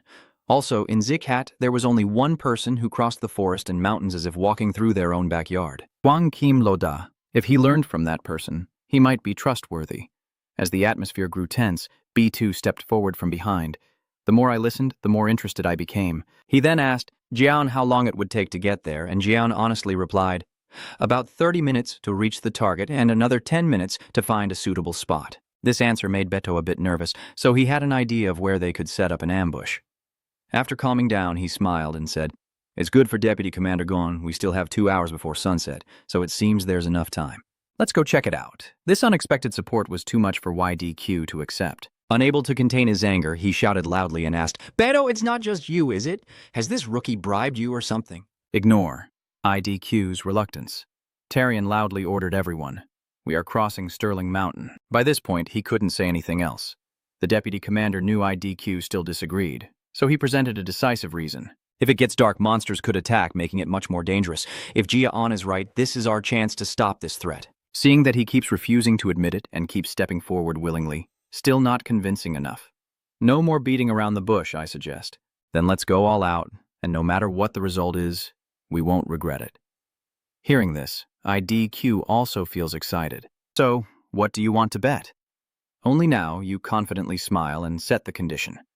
If I find the culprits, from now on, the assault team must speak politely to the reconnaissance team. And not only did they bring us the stuff they threw at us, but they also took our belongings and helped us with the work. Seeing that confident look, he calmly asked back, What happens if you guess wrong? As a true player, I'm not afraid of the rain falling. If you declare it openly, I will do anything you want. Clearly, IDQ was very pleased with this answer and accepted immediately. All right. I accept the bet. You should prepare to lose because after this, you won't be so confident anymore. Seeing him finally agree, Tarion shouted out loud, All right, let's move to the icy valley. The black-clad man felt more annoyed as he watched them keep walking. Why are they climbing further? The more he thought about it, the more dissatisfied he became. This was not part of the plan. Looking at the soldiers in the last row, the man in black deduces that these bastards are circling around to find an easy ambush spot for the Cho. They clearly know exactly where the Cho are. Thinking of this and recalling what he has prepared, he grits his teeth, but he has erased all traces. How do they still know that the Cho are hidden in the valley? In this situation, even an experienced scout wouldn't be able to find them. And as he finished speaking, the man in black remembered the monsters he had hidden away. If they encountered Zhou Bing sooner than expected, this could become a big problem. Then he remembered the Havun castle, and realized he needed to delay a little longer so the plan could be completed. The more he thought about it, the more confused he became. But now it was too late to move the Cho. What should he do? But at that very moment, a sudden idea flashed through the black-clad man's mind. Wait a minute, actually, this might be even better. At this moment, the group has arrived and the scene before their eyes leaves them stunned. How is this possible? It turns out there are monsters gathering down there. There really is a place like this. Seeing the ice blocks wandering around, he couldn't accept the truth. No way. How could that kid spot the monsters from that distance? While IQ was still silent, An went ahead to remind him of the bet. You haven't forgotten our bet, have you? That made him startle. Before IQ could respond, he boldly declared that after this battle, the attacking team would handle all the chores. As the team leader, I hope you won't go back on your word. His boastful words annoyed him, but the brat didn't let things get worse, and Tarion stepped in to stop it. Enough. He had to endure the interference from IQ despite his reluctance. He followed and added, It's hard to believe, but thanks to Gon's senses, we found the Chio. Now there's one thing left to do. Don't let the two keep fighting each other, Tarion ordered. All teams prepare for a battle. Aim their guns. Once ready, he swings his sword down, declares, and opens fire. A rain of arrows pours down, claiming the lives of each Chobang one by one. While they are still stunned, Tarion leads the charge to strike first. Their movements are now restricted. Don't give them a chance to recover. Beto charges and cuts down a Chobang, then relays the information to the others. If you give them time to rest, the Cho will recover. Aim for their necks and hearts. IDQ no longer paid attention to what happened earlier and fought fiercely, making sure no one survived. While fighting, the group defended the left flank to maintain the formation, standing above and observing everything, expressing some admiration. Watching how they move as a unit, they really are professionals, using their formation very effectively to suppress the Cho gang. After observing for a while, all of his attention accidentally fell on B to fighting fiercely on the side, but that Beta guy really was different when he was in combat. Just now, he was still very calm. But now there's a glow in his eyes. Could it be that the strange feeling I had just now was his killing intent radiating out? As you were still stunned, Dorian suddenly approached and loudly asked, Gon, why are you still standing there? He looked at Gia Anon standing still and felt a sense of existential doubt. Usually you would jump right in. Why are you so calm today? Before your roommate's confusion, you slowly explained, Our mission is to protect the scouts, so we should stand here. Wait a moment. Gon said something full of meaning. I have my own rival now. These words left Dorian beside me feeling confused. What? Then they continued to fight the Cho and didn't forget to give instructions to the others. Surveillance team, stay back and support from a distance. Even though I said support, Raiden has already jumped into the fight. Swordsman, stand in front to block the Cho and the archers. Distract them. Seeing the number of monsters decreasing more and more, he couldn't hide his joy. The battle was going more smoothly than usual. Seeing each one fall, Raiden realized we could have overwhelmed them from the start with an ambush, and the Cho still haven't recovered and are hesitating. After getting tired of that scene, he remembered the person who started it all. It was all thanks to that rookie, Ra-On. Thinking about all that, Raiden suddenly snapped out of it. I should buy something for him when I get back. However, immediately afterward, a sense of fear made him turn his head around. It turned out that behind Raiden, 2 more monsters had appeared. Seeing their equipment, he was stunned and terrified. The warrior Chao Bang and the mage Chao Yu, without seeing Raiden make any move. Did they rush down because of them? Taking advantage of his dazed state, they attacked and Raiden could only stand still, unable to dodge. But just as they were about to strike, Beto rushed in and slashed Tarion, pulling Raiden back behind him. After finishing, he calms himself and focuses on Raiden, or he will lose his life. Only then does Raiden come to his senses and grip his sword tighter. We understand? Even though Beto blocked the attack, he still couldn't help but sigh in admiration. Damn! This warrior really is different. Just as he finished speaking, an explosion erupted in front of the 3 of them, but luckily they all managed to dodge it. Seeing the attackers move, Tarion gritted his teeth in frustration. This mage is standing high up, using magic support.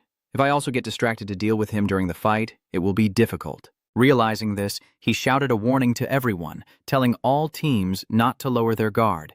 Not stopping there, Tarion continued to command Eidik and the assault team to deal with the warrior Beto was fighting, while the reconnaissance team distracted the mage. Understood. Rady, seeing the situation, also ordered the team members. Did the reconnaissance team hear me clearly? Reload your arrows and get into formation before the ice arrow ambush disrupts us. Immediately after that, countless ice arrows appeared from the air, aiming straight at Braden's group. Before they could react, someone from behind charged forward and sliced through the arrows. After finishing the attack, you irritably looked at the man in black. Finally, you appeared. Raiden found Gia Anon's strange attitude hard to understand. Gia Anon. What just happened? Ignoring everyone's curiosity, the man in the black cloak chuckled, slowly stepping forward. A little brat like you can't stop my magic. He walks over to the two horses and sincerely praises them, along with a deputy commander who understands the situation and offers a good strategy. You two are excellent. Seeing the appearance of a third party, Tarion immediately became alert. I was wondering why the actions of the Cho gang were so strange. Turns out it's you bastards. Looking at the person in front of him, he irritably uttered a name. Black Demon. It turns out the person in front of him is actually the shadow of Black Demon. Once his identity was exposed, he showed no sign of fear and summoned a dark, cursed magic circle. Don't get so angry. Immediately, everyone sensed something was wrong and watched in fear as Den's sinister smile appeared. I will not let any of you live. A wave of black energy suddenly appeared beneath the crowd, causing even the most elite to fall. Suddenly, I felt a chill so intense that my body couldn't move. The soldiers' struggles delighted as it meant our noble resurrection plan was working. Hearing these words, Tarion looked at him with a vengeful gaze. Noticing that was not angry, but confidently declared, "Today I will take your lives." And with that, he unleashed his power and died. What? How can you move under my curse? Gia Anon explained calmly in response to that confusion. You don't know, my whole life has been burdened with a curse much stronger and colder than this. If you take that hit and fall, Gia Anon would have collapsed too, but he lands coolly, relying on those curses. After saying that, he stands up, puts his sword back in its sheath, and looks at with a straightforward comment, "It will greatly weaken your melee ability." As soon as he falls, everyone immediately returns to normal. The original curse has been broken, so how can you, who couldn't even defeat a mere shadow, break the curse that even the deputy commander couldn't handle? Before you could answer, Tarion interrupted. Everyone, we're still in the middle of the battle. Deal with the remaining monsters before they revive. Focus on the current situation now. Understood. Once done, Tarion begins to ask I suppose you're very disappointed. After all, you can't even finish off one person. Now that you've finished mocking, let's get to the main point. So tell me, why did you ambush us? And I will end your life mercifully, with as little pain as possible. Those words made burst out laughing. Even in danger, he remains fearless. I don't need something like that. Actually, you should finish me off quickly. Indifference leaves everyone behind. What? Then he revealed his own plan. My goal from the beginning was to divide the forces of Haven Castle. At that very moment, a soldier shouted in shock, "There, at Havun Castle." As everyone gradually gathers around that person, only Den speaks up, saying, "Since you've come this far, let me give you a little surprise. Thanks to your pathetic mercy, the Haven Fortress will fall in this battle." Immediately after those words, a loud explosion rang out, surprising Tarion. Finally, having subdued the troublemaker, Tarion began to question him. "Why did you say we should have ended you?" In response, he sneered contemptuously and confidently declared, "Thanks to your foolish mercy, the Havun Castle will fall in this battle." Fearing you won't believe, he smiled slyly and said, "You will see soon enough, even if you don't want to." Tarion couldn't help but feel puzzled by this confidence. What? As he was still stunned, Eidik beside him shouted in panic, "Lord Tarion, look behind you." It turns out that far away, just as the guy said, a huge fire has been burning for some time, and smoke is rising from Haven Castle. Seeing that scene, Tarion couldn't believe his eyes.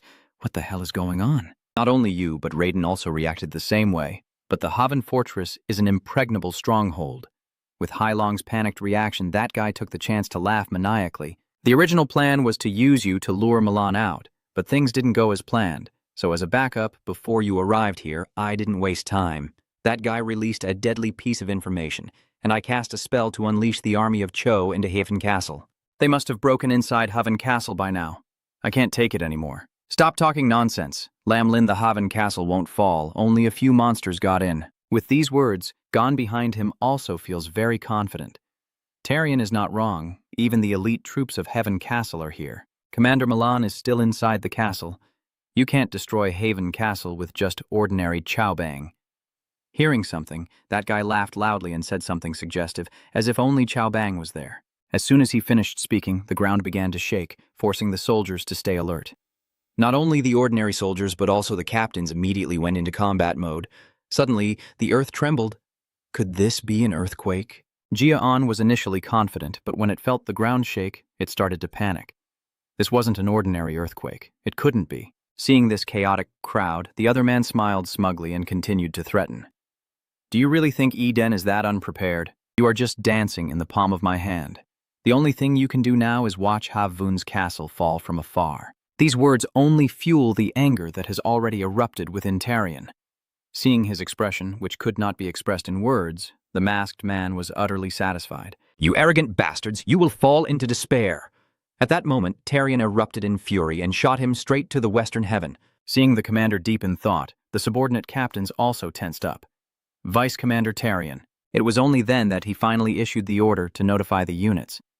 At this point, Tarion could no longer bear it and turned around seriously, demanding everyone to return to Havun Castle immediately. At the same time, the fire at the castle was raging even more fiercely. In that situation, frantic voices echoed everywhere, prioritizing the evacuation of civilians. The owner of that voice, Milan, is using all his strength to shout orders to those around him. The first team should put out the fire and the second team block the flood. In the midst of the crisis, Tarion led his team to the location. Commander, the exploration units have returned. Seeing you appear, Milan was pleased. Well done, Tarion. After praising him, he quickly returned to a serious tone and asked for some information. Currently, we are ambushed by a flock of chobang. Did you find anything unusual during the exploration? When asked this, Tarion calmly replied, Yes, we had something to report, so we had to return immediately. No more beating around the bush. Just tell me straight what you know. This ambush was caused by E. Given this kind of unexpected information, Milan doesn't seem too surprised. There is definitely something wrong. I see. So it was caused by E. Tarion pondered for a moment longer and then made a silent guess. We have eliminated Lam Lin, the one who summoned the ice monsters. But after hearing him and feeling this earthquake, it seems their plan involves more than just the monsters. Something feels off. With those words, Milan pondered for a moment before bluntly commenting, They gain nothing by targeting Haven Castle like this. Tarion also agreed with that, but there is one thing he had to pay attention to. Sorry, we still haven't figured out their purpose. However, due to their interference, the beast tide will occur sooner than expected. These words successfully made Milan open his eyes in shock. Of course, it didn't end there. He added a few more things, the traces of Chaobang and the monsters they collected. And the recent earthquake is likely caused by them summoning the beast tide targeting this place. This information causes the soldiers present to panic. After a moment of silence, everyone began to fall into despair. The fortress was in chaos due to Chaobang, and now the beast tide as well. We're doomed, we're going to die. Jian, still calm, quietly observes and assesses. As the situation worsened and the warriors lost their composure, the battle would become very difficult. Just when things were getting even worse, Milan shouted loudly, Everyone calm down. Success silenced everyone, and he angrily scolded them out loud. How dare you be afraid so quickly? After finishing, Milan tried to calm down and carefully explained to his subordinates. Have we ever lost to beasts before? This is Havun Castle, the iron fortress that protects the continent from afar. If we fall, what will happen? At this point, he tries to suppress the explosion in his heart and speaks calmly. The people on the continent, our families and friends, who will protect them? Hold on a moment. Milan clenched his sword and confidently declared, We can do it. We have done it before, and we still do now. Steady yourself and raise your sword, not for yourself, but for those you love. At this point, the soldiers erupted with determination, saying they would follow your orders. Witnessing the rapid change in those around him, he couldn't help but be amazed at Milan. Amazing. He completely boosted the soldiers' morale with just a few words. Thinking of this, you watch that person more carefully. This is the real combat experience of the owner of Haven Castle. Yeah, the success boosted the soldiers' morale. Then he left with Tarion to discuss other matters. Besides the teams assigned to protect the civilians and clear the scene, the remaining teams followed me to the wall, with Dorian supporting the rear units. Upon receiving this order, Tarion was very confused. Commander, what if we bring both of them up to the city wall? That opinion surprised Milan a bit. Tarion, are you serious? I'm worried you might not understand that Tuong Than will have to face the beast tide no matter how talented the kids are. If they make a mistake, they will lose their lives. Knowing the concern in Tarion's heart, he slowly revealed a shocking piece of information. I understand your concerns, Commander. However, Ayan defeated Lam Lin with a single strike. Milan obviously did not expect this information. It seemed like everything would end there. But he brought up a few more strange things, he sensed, and Dorian returned from the expedition unscathed. Although they initially left a bad impression, there was no reason to underestimate their skills. So trust me this time. After a while of talking, Milan was completely convinced, and I will give the orders to both of you. Suddenly being singled out and called by name, you looked a bit stunned. Without making you wait long, he told you directly to go up to the wall and protect Haven and us. Although everything happened quite suddenly, Gia Anon immediately responded, "Yes, sir. I will follow your orders." After gathering the forces, Milan quickly led the team to the wall to check on the enemy's reconnaissance movements. "What did you see?" Faced with such a question, the other person, terrified, turned around to report, "Commander, a very large-scale beast tide." Seeing this fearful appearance, he quickly moved forward to assess the situation. "What made you respond like that?" As soon as Milan saw the scene before him, he was instantly terrified. The two captains behind him also doubted their own perceptions of what they were witnessing. IDQ, have you ever seen a beast tide like this before? No. This is also the first time I've seen this. Jian, who came over to eavesdrop, immediately remembered what my teacher had told me. "And Jian, you will head north to the castle. An endless battlefield where you will fight monsters from North Sea and Mount Stlin every day. They said this is Hell's battlefield because you will never have a chance to put down your sword." Looking at the scene before you, you recall the words etched deep in your memory. "Others will also face difficulties, but yours will be a bit harder." Milan asked, "How large is this wave of monsters?" Someone replied, "We've only identified about 1,000 so far, but judging by the approaching numbers, there are probably around 10,000. This is the first time I've seen so many monsters." Gia Anon looked tense, thinking, "That's right, I can't even sense them with my instincts. These monsters are targeting Hav Vun Castle." Milan then asked him, "Do you know about the monster waves?" He replied, "Yes, I know a little. There will always be many casualties during the fight against this monster wave.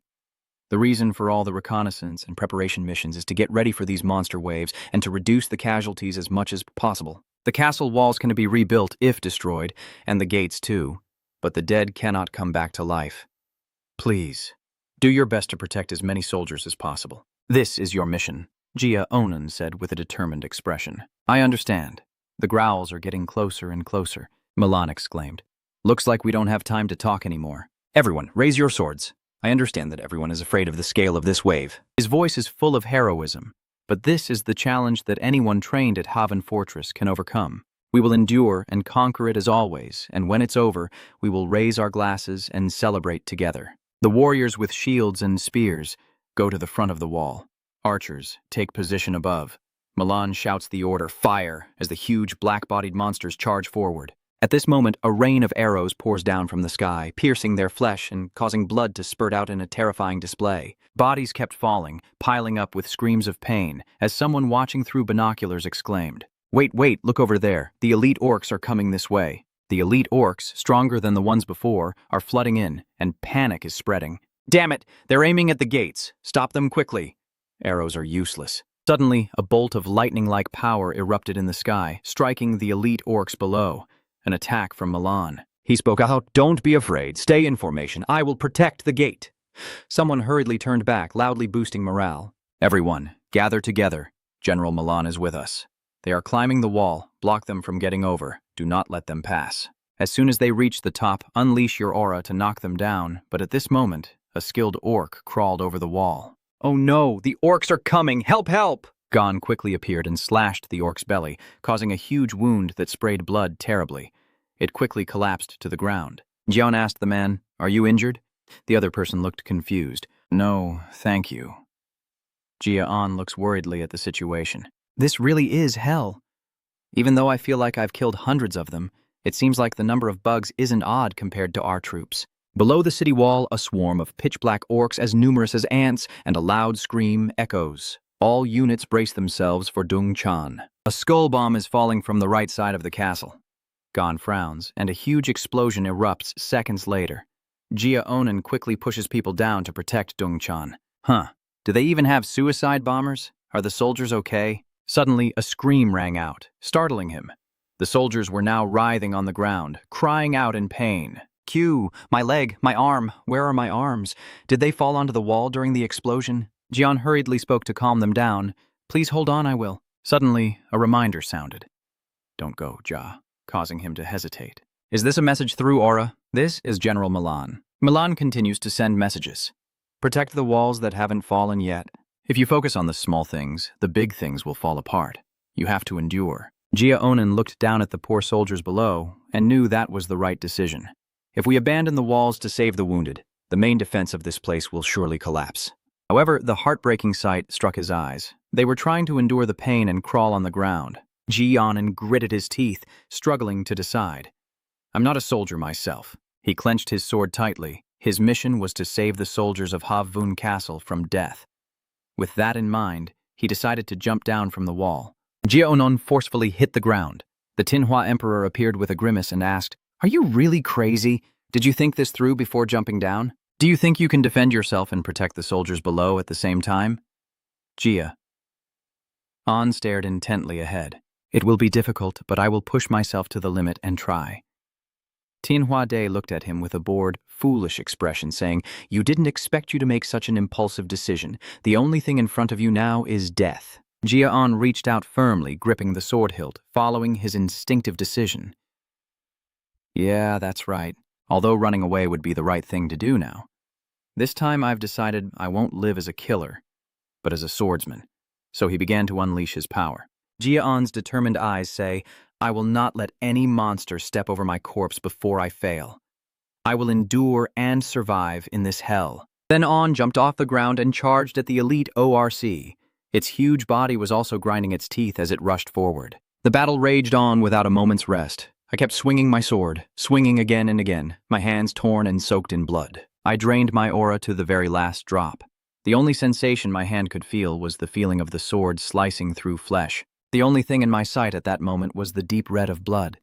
After a while, Dion's fierce face was covered in blood. A tiny body rushes into the midst of the giant elite orcs and gets surrounded.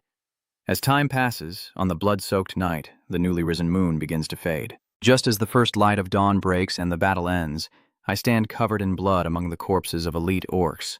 I breathe out tiredly, and there are no monsters left in front of me. At this moment, a dark sphere appears with an image of Gon, with a hand and sharp claws reaching out and touching the sphere. Hoo! Hoo! Gon sneers. That person is wearing a half-face mask and is smiling wickedly. My original goal was to destroy Haven City and take over the divine beast's body.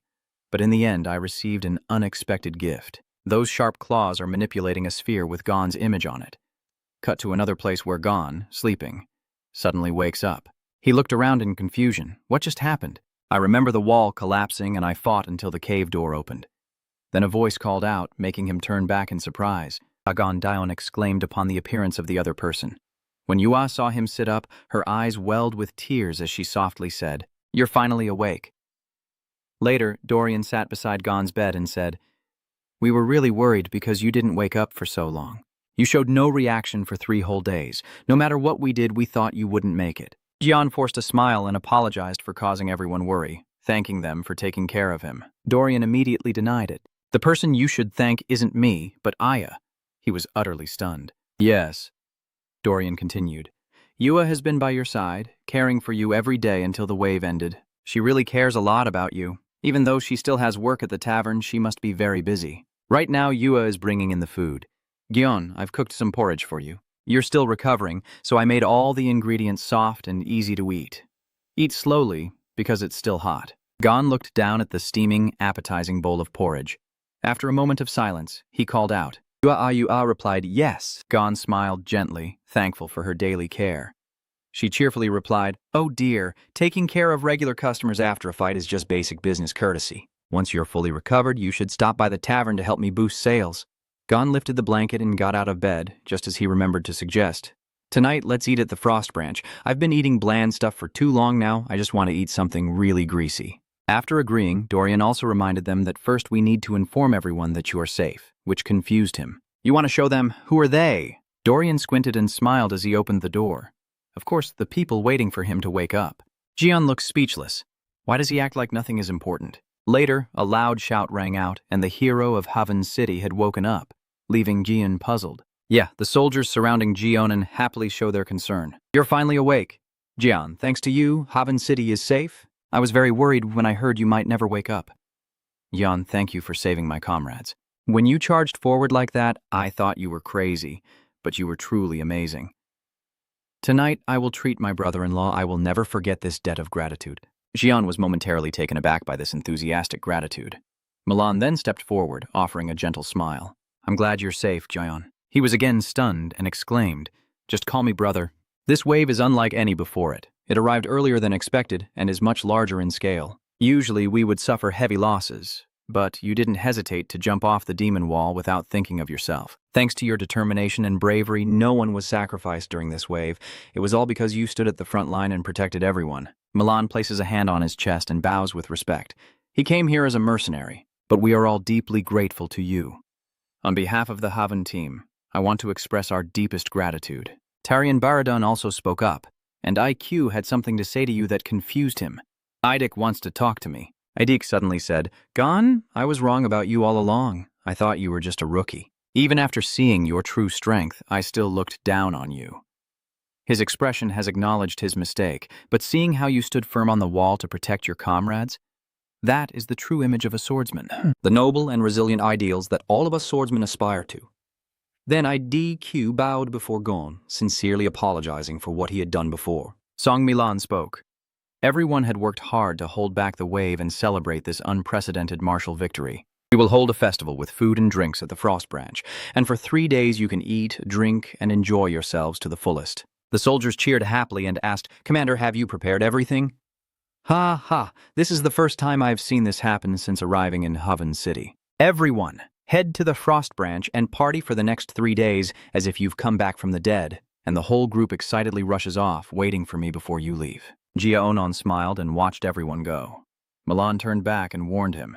Jian, you should come with us too. I'll catch up after the meeting with the officers. Deputy Commander and team leaders, follow me. Dorian turned back to call the young master. What are you still standing there for? We need to save seats and start eating. Today, the sky is exceptionally clear. Milan crossed his arms and asked seriously. You're not just going to praise him and then ignore it, are you? Tarian Berdun replied with a smile. Of course not. We must give him the most deserving gift and a reward that matches. Jian has saved countless lives, Milan suddenly exclaimed. I think I will give him something even more precious than gold that leaves everyone a bit puzzled. What could be more valuable than gold? He continued. I planned to give him the white soul armor of Haven, which surprised everyone. Are you planning to give him the sacred snow sword, the symbol of the city, to become the next lord of Haven Castle? That left him speechless. Don't talk nonsense. That sword is just a symbol, not a sacred relic. Jian will receive something else. Raiden forced a smile. Oh, what I want to give him is this. Milan produced a box that caused everyone to be confused. This is him opening the lid of the box. Yes, the armor forged from King Or's demon stone, known as the White Soul armor. The Haven City's magic artifact, the White Soul armor, an inner armor that can be worn under clothing. It is considered even more valuable than the sacred snow sword, the symbol of the city. But thinking about what On has done, this is the way we can repay him. He risked his life to save others. I can only be at ease if I can protect him with this. Raiden immediately exclaimed. I agree. This will be the perfect gift. Tarian replied, considering the number of lives On has saved. Nothing is enough. Idik suddenly spoke. Commander, I have a question. Milan, go ahead. His IQ was straightforward. Jian isn't just an ordinary mercenary, right? The swordsmanship he uses isn't average. No matter how talented, a mercenary can't reach that level. I have also realized for a long time that he is not an ordinary person, but I think it's time for you to tell the truth. One day, when the time comes, he will reveal his identity himself. He is not someone tarnished by darkness, so don't worry. Now let's enjoy the festival together and celebrate the birth of a hero. Before long, the snow season arrived. Snowdrifts settle on the rooftops, branches, and the ground covered in white. Gon sits alone in a quiet place, gazing into the distance. It has been 6 months since I first set foot in Havun Fortress, a period of time that feels both long and short. Many things have happened in those 10 months, and I have achieved a lot. I have learned to pull on to control spiritual energy, thanks to the sword kiss I received from Ruby. I survived a monster wave right at Haven Fortress, known by many as the Hellish Battlefield. 6 months after the wave, I also discovered a new way to use Glacia. Thanks to all of that, The people of Haven Fortress have become trusted allies of mine. Maybe because I successfully stopped a monster wave, everyone started calling me by a new nickname. Unaware, stories of heroic battles have spread across the continent. The scene shifts to the northwest of the Levin Desert continent. Boren, upon hearing some information, was stunned and exclaimed, "The hero of Haven Fortress, wearing glasses standing next to the wall," Drummer recounts. "Yes, I heard he fought until dawn to protect the wounded. People call him the hero of Havun Fortress or the Sword Demon. I hear he's a blonde swordsman around your age. Even at that age, he already has an impressive reputation." Bren clenched his teeth in excitement after hearing that. That Onjiga guy is getting stronger. Seeing that expression behind the glasses, he smiled and sat down next to Ben, asking Bren if he's the person you want to surpass. He replied, "Yes, that's right. Putting on glasses again. I wonder why you look so happy. Shouldn't you be angry or sad because the person you're trying to catch up to is getting stronger?" Boren calmly explains, "No, I actually feel happy. It will be much more worthwhile when I catch up to that guy when he's so strong. The stronger he is, the stronger I can become." He looked very excited and happy, and when he put on his glasses, he smirked. "You two? I'm so jealous I envy you." "Ha ha." Bren quickly denied it. "Oh, come on. He's just an opponent." Moving to the Northwest Desert Continent, LN. After hearing that, the Demon Lord was also stunned and exclaimed, "What?" A blonde swordsman known as the hero of Havun Fortress. The man standing nearby confirms, "Yes, I heard they managed to stop the monster wave thanks to him. I think you want to know because you're always curious about what happened there. Death God. I thought he would get stronger, but how much more can he become? That guy is just trying to encourage himself. Rumors are always exaggerated. I don't know who he is, but I'm sure you're stronger than him now. The monsters behind you are proof. They're sitting among a pile of monster corpses." Matha immediately denied it. "No, he's a true genius. But even that isn't enough to make Gam ponder." Matha clenched his fists and gritted his teeth, feeling that he was still growing stronger right now. He smiled and said, "I'm also curious. Who is he that makes you so excited?" Her gaze is distant. "The person who saved my life, and also a rival I must defeat."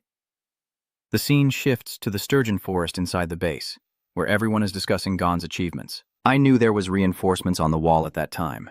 But how could just one person rush into the battlefield to protect all the wounded? Short-haired one looked skeptical. "I'm sure it's just a rumor. How could a kid do all that?" High Ponytail asked skeptically. "Isn't it Runan who said he's your friend? What do you think?" Runan smiled confidently. I'm not sure the rumors are true. He can definitely do those things. Short-haired, curious. "Hey Runan, how strong is he really?" "I feel like he's probably weaker than you."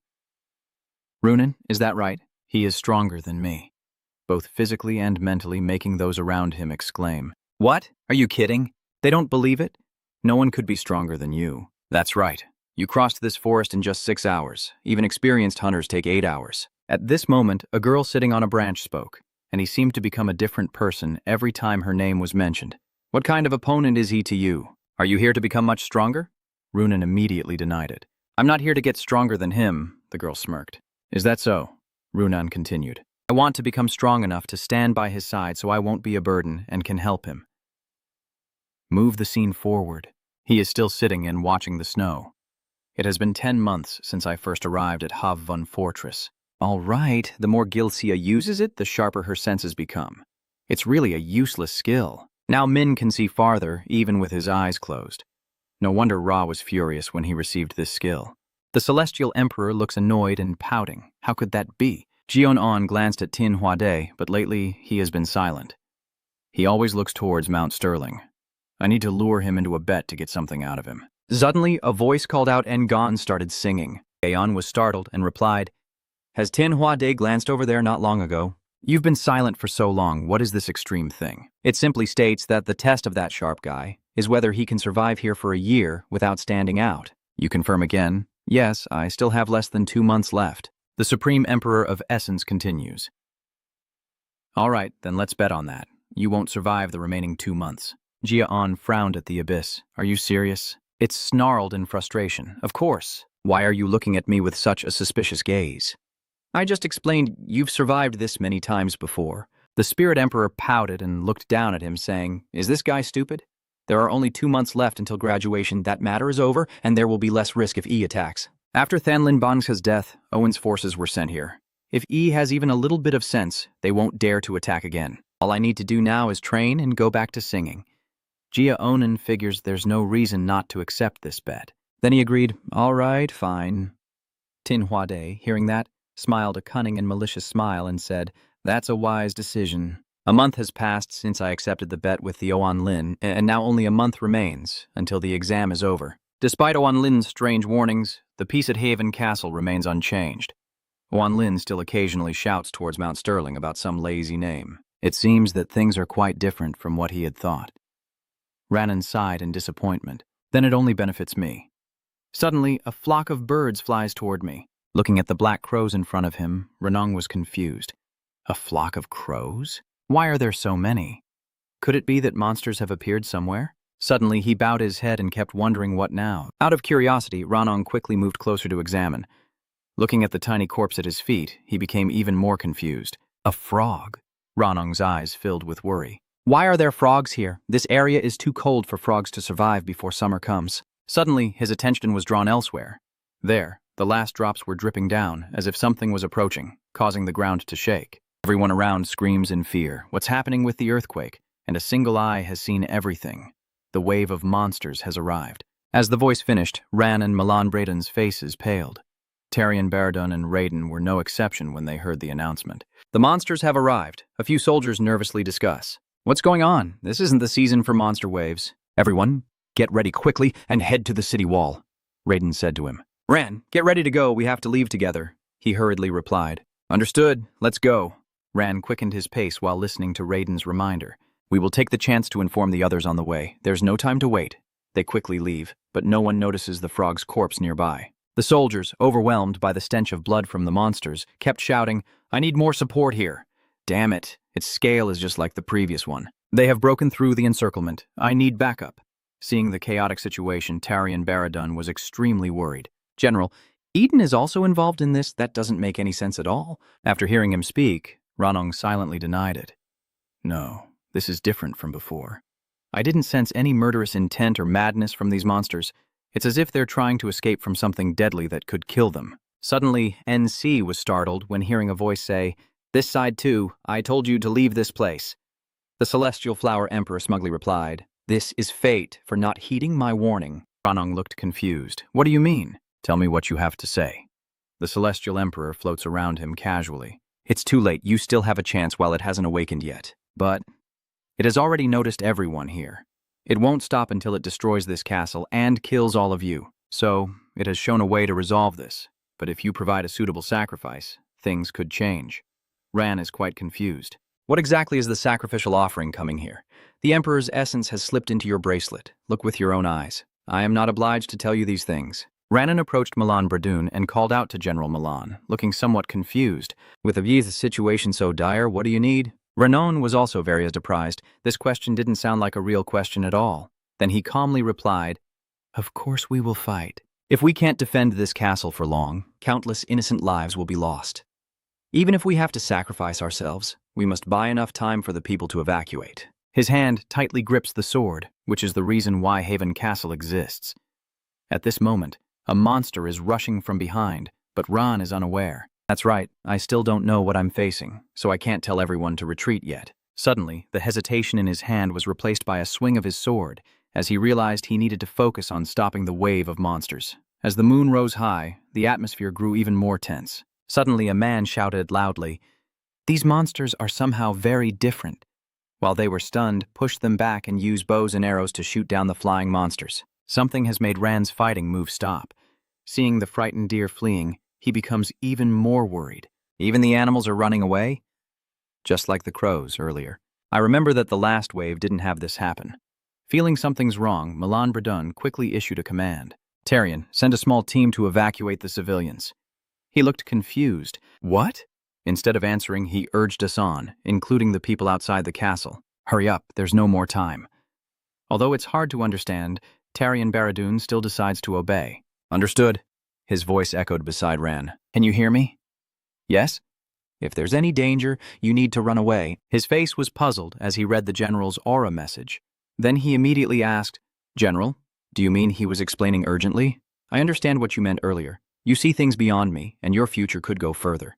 Protect yourself for that future. Ran clenched his teeth and listened as he was told. Your efforts at Haven Castle will not be forgotten. He recalled the happy times at Havun Castle, then felt regret for having to run away and leave these people to die. Yes. Rand swung his sword, his eyes full of determination. No, that won't happen. I won't run away alone. Right now, the space around me suddenly shifts, and darkness begins to envelop everything. Rand realized something strange. Wait a minute. In front of him, a monster stood there with glowing red eyes. As Ron still didn't understand what was happening, he suddenly realized that more than 12 hours had passed.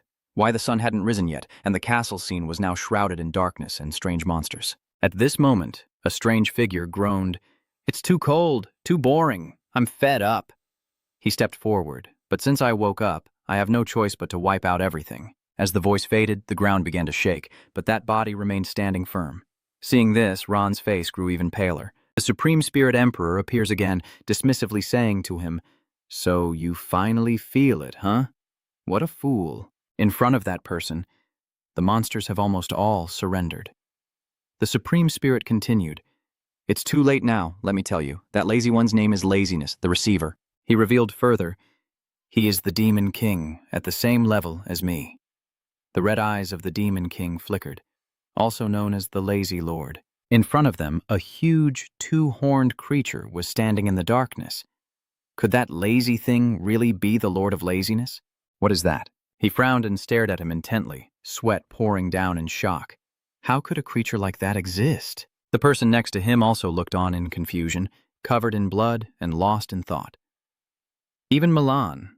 So you've reached the level of a master. Does the presence of the Demon King also make him panic? No.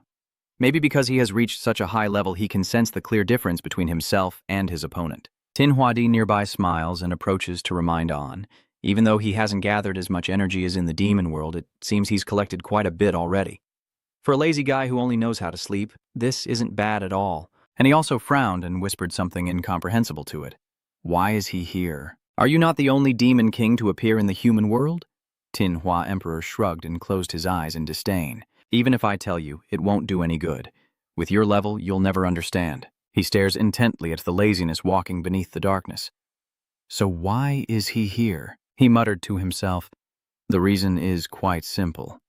Then he recalled the battles that had taken place over the past few years, from small skirmishes to the attack by those masked men. After the monster wave ended, numerous patrols, disturbances, and interventions spread across all paths, reaching the mountain peak where fierce orcs armed with weapons were running. Because of that, the lazy one sleeping on the mountaintop has awakened.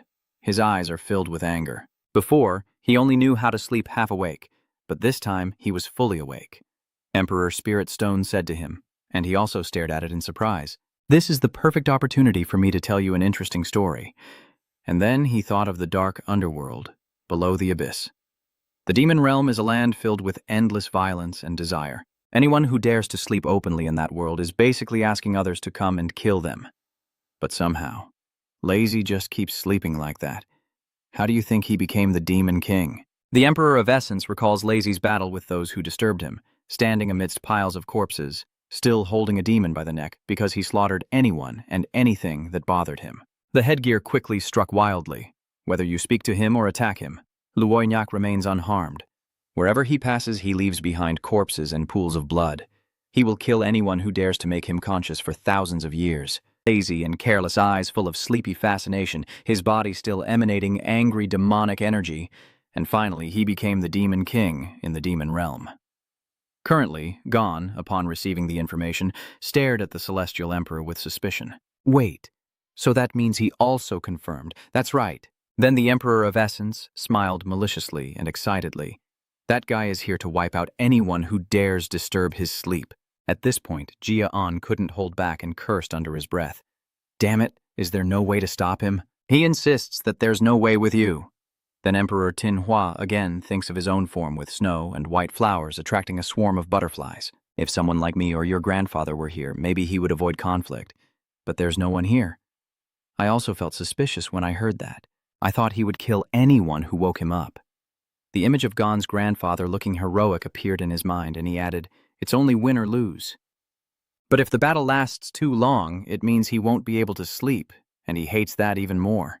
Gia Anon frowned in discomfort. "That guy is really crazy. Sleep is the only factor behind all his actions. The Emperor's voice still echoes in his ears, urging him on. Now you only have two choices. Give me your body so I can stop him, or keep enduring and die. He looked at the soldiers lying on the ground in pain. Besides those two options, there is no way for you and the humans here to survive. Hearing that, Gia Anon also froze in hesitation. I need to make a decision. If I do nothing, he will start slaughtering everyone here. But if fury forces me to give up my body before I die, humanity will face the worst scenario when the two demon kings appear. Finally, he frowned and looked up at the Celestial Emperor to make his decision. If so, he should give his body to Fury on the condition of eliminating laziness, then urge Fury to take the body. Milan looked at him. An also looked at him with confusion, the commander's face still calm. Then he spoke slowly. I really appreciate it. Gia? An looked at him in confusion. What? Why are you suddenly saying that? He looked at him, and the space became quieter. An watched him silently. Since you arrived here, everything in Heaven has improved for the better. Your back, which I saw during the last battle, still makes me feel confident. This time it's my turn to become a role model for others. Then Milan raised his hand high, and a surge of powerful energy burst out quickly. Next to Gia Anon, seeing that, he shouted anxiously, Commander, you should be exhausted, your aura. But Milan stubbornly keeps releasing energy. I have lived long enough to achieve what I needed to. Then he looked back at me, causing me to look on in surprise. But you are different. You are someone who can achieve greater things in the future. Your era has not yet come. He also has his own thoughts about his actions. Even in this desperate situation, he still hasn't given up. Is he planning to use death to... Then he also clenched his sword and raised it, energy surging from his body. I feel so ashamed to think of giving up. My eyes are full of determination to stand shoulder to shoulder with Milan. You can't handle this alone. I will fight alongside you. Commander! The two of them stand at the front with powerful energy. Then he turned to warn those behind him. Everyone, evacuate the castle quickly. This is an order from the commander. They look at him with some suspicion. Dion. Tarion respectfully lowered his sword. We can't leave the two of them behind. We will fight together with you until the end. Seeing that, Milan glared at them and warned as the energy kept surging out. Tarion, do you think you can fight when you yourself are not even steady? At least try to save one more life. He emphasized. Isn't that what we're here for? Tarion finally turned around and told the knights, all units, leave the city walls and open the southern gate. The more time we waste here, the more of a burden those two will become. The group quickly followed behind Tarion, still hesitating to look back. Commander, Gia Anon, you two must stay safe. Please survive. Above his head, the Emperor of Essence sighed as he watched, truly moved by the pointless struggle of the weak to survive. But it's over now, and you still hold your sword tightly, watching over them. The Emperor of the Spirit Realm announced that he has arrived. They looked down at the city gate, where Lazy was standing there, surrounded by murderous intent, staring intently at the gate. He grimaced and muttered angrily and exhaustedly because of all of you. He clenched his teeth in fury, and I had to come all this way. A surge of murderous intent crashes down on Dion as he struggles to hold his ground. He grits his teeth, trying to grip his sword tightly to defend himself, a flicker of panic flashing through his mind. What is this aura? Has he already overwhelmed us before even using all his strength? I told you, you only have two choices. If you want to stop that guy, quickly give me your body. Then he struggled to open one eye and sank into thought. No, I can't believe in anger, yet even in despair. Everything is not over. If I gather all the information I have so far, I can find a solution. The image of laziness appeared in his mind. Gion turned his head back to look at the Celestial Emperor with a cold, sleepy expression, his power seemingly simple, and the timing bothersome. Her lips pressed tightly together, her power still surging, while Emperor Tin Hua still smugly grinned at her. Have you finally made up your mind? Now give me your body so I can interrupt his rage. Let's make one more bet. It suddenly rushed forward to confront him, while he was still channeling his power downward. What? Are you saying you want to continue the bet? He looked at him and said, I will accept your fury, so give me the strength to face him. Above, it circles around him uselessly. If you fight him, nothing will change. And this bet brings no benefit to me. He frowned and threatened. What if I refuse to give you my body even if I die? Hearing that, it also gritted its teeth in fear. Then, his body emitted energy, trying to resist and reinforce itself. Have you been watching me all this time and still don't understand? Just like you don't lie, I won't say any empty words either. If you refuse, both of us will die here. And if my way doesn't work, I promise I will hand over my body to you immediately. The Celestial Emperor also clenched his teeth in anger. then looked at Milan lying unconscious on the ground from exhaustion and finally shouted with determination, "Tell me, yes or no?" It also gritted its teeth in fear, finally unable to hold back, and quickly entered his body, still shouting in dissatisfaction, "Tell me, yes or no?" Below, Luignac also raises his head in doubt, with this energy above, his body standing on the high wall and looking down at him. The Emperor of Essence inside him scolds, "How dare a scum like you cause trouble in Havun?" Gia Anon's body radiated its energy, "which is the domain of the King of Rage," he added, causing it to also widen its eyes in panic.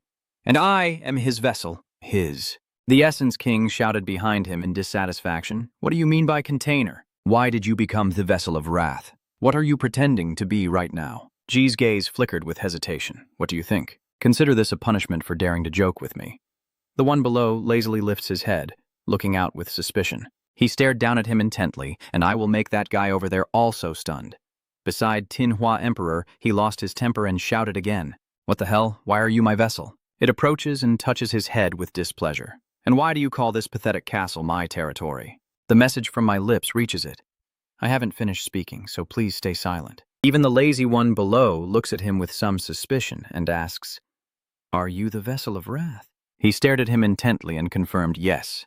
And right now, Wrath is expressing his fury because you dared to enter his territory. It screams in panic while he remains calm. "Stop spouting nonsense. Why are you suddenly saying things you've never said before?" Then he pursed his lips and frowned in thought.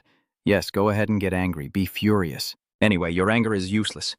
Below, Anlan's power radiates toward laziness, making him clench his fists in doubt. What he will feel is the rage you transferred to me through the bet. He screams inwardly, that rage emanating from this very body, while Lazy's eyes remain calmer. Anger. Above the fortress, his face remains serious as he announces, while the Celestial Emperor looks down here in fear. "As a vessel, I will faithfully convey your words, etching them deep into your heart." Then he raised his head and took a deep breath.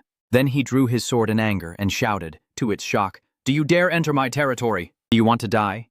If you don't step back now, I will make sure you never sleep again. You lazy bum!"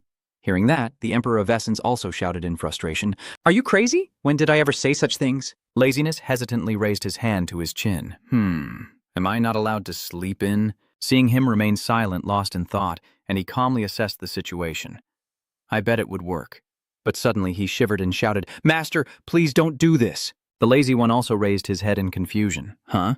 Please, calm down, Your Majesty. You cannot act now? You cannot afford to make a move right now?" Seeing his actions, Emperor Tinhua couldn't help but feel angry. "You bastard, what are you trying to do?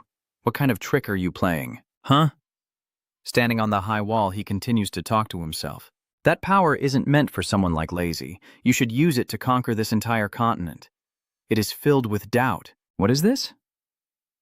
Laziness below looks a bit panicked. Wait a moment, he looks at that fragrant bracelet. Surely it belongs to Fury. Then he also looked at the bracelet and tried to persuade him, "Do you want revenge because he dared to touch your subordinate? Even if it means watching him for a lifetime to keep him from sleeping?" "No, even if you are the Lord." The space becomes silent. The Celestial Emperor and Laziness both look at him suspiciously. Then he is stunned and repeats, "Anger will follow me and not let me sleep, and at the same time force me to fight." Laziness thinks about its true form and falls into contemplation. "If I keep fighting with anger, I won't be able to sleep anymore." An ordinary human has the aura of wrath, along with the wreath, and even knows what he hates most.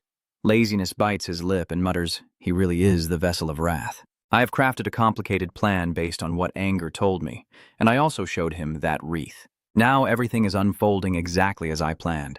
Seeing the space grow silent, I keep my head high and remind him, "I am the vessel of wrath, the one who will soon become the body for your arrival." He added, "And I also know the reason you're here. Your sleep must have been disturbed by the wave." Lazy to look at him. He couldn't say anything, but unfortunately you chose the wrong enemy. The one behind this is the Black Organization. They used monsters as their troops, and we're just defending the castle from the wave they caused.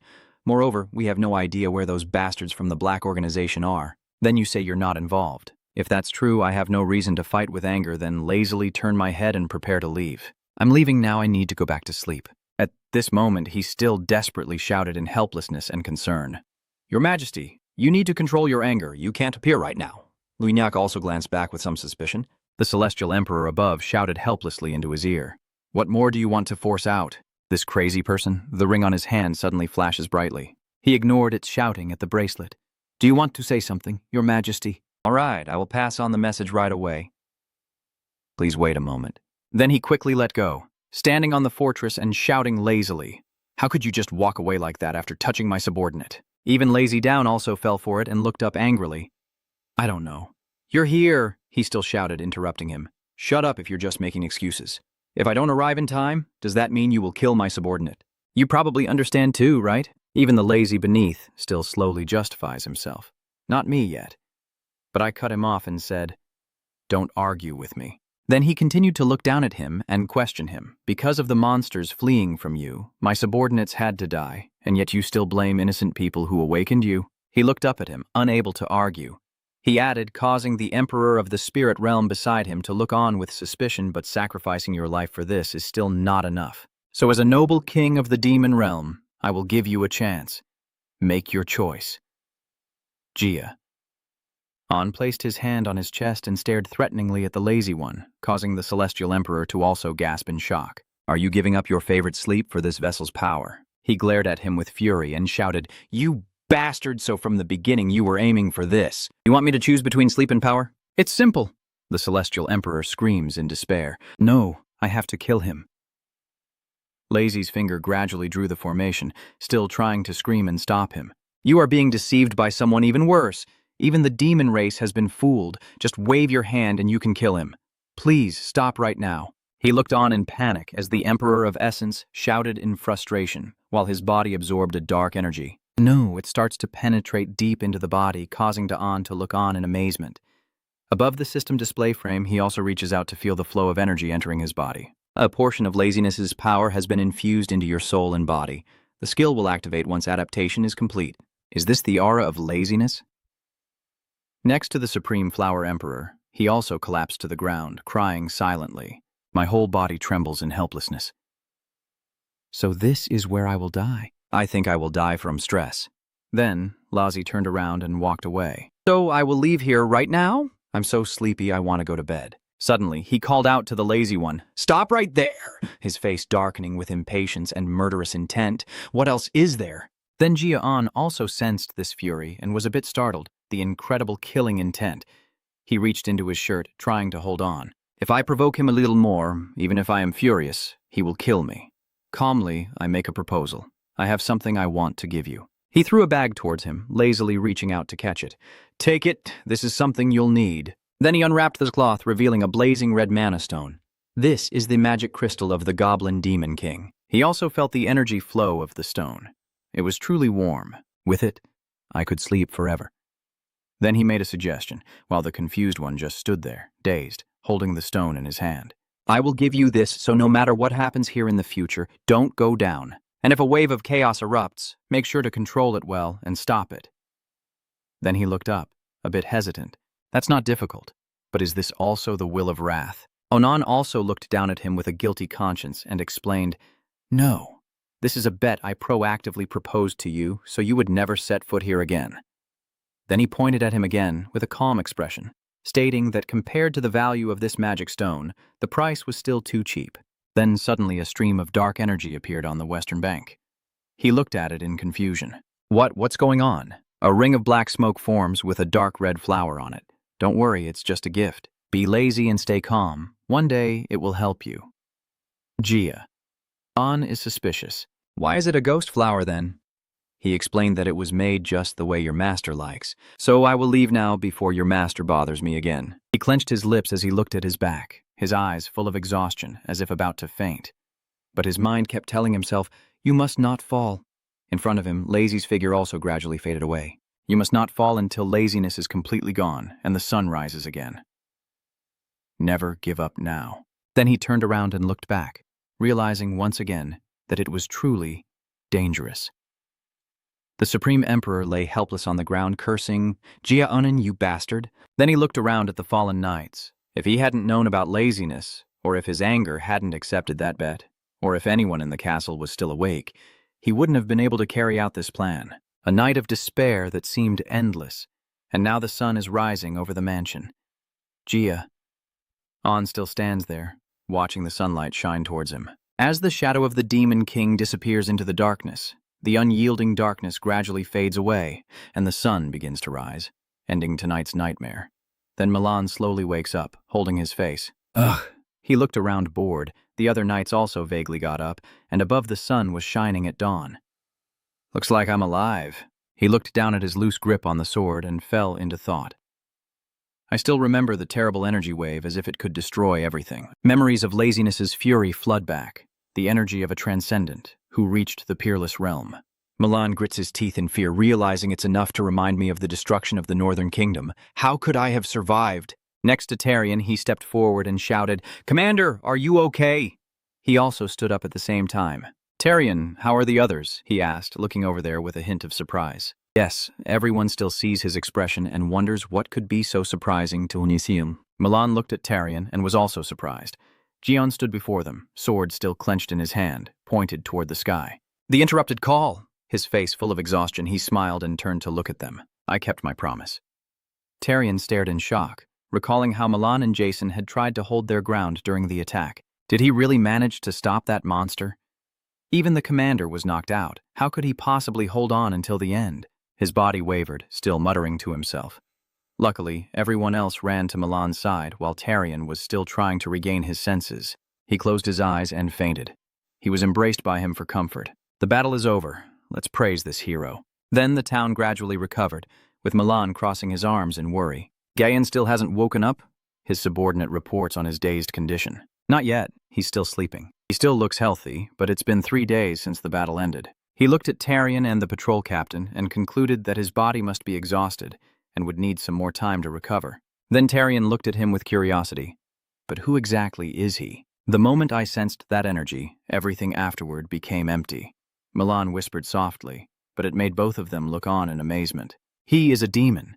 That dark and brutal aura is undoubtedly demonic energy. With such a powerful energy flow, he is very likely the Demon King. No one can defeat the Demon King except someone like the Destroyer of the North.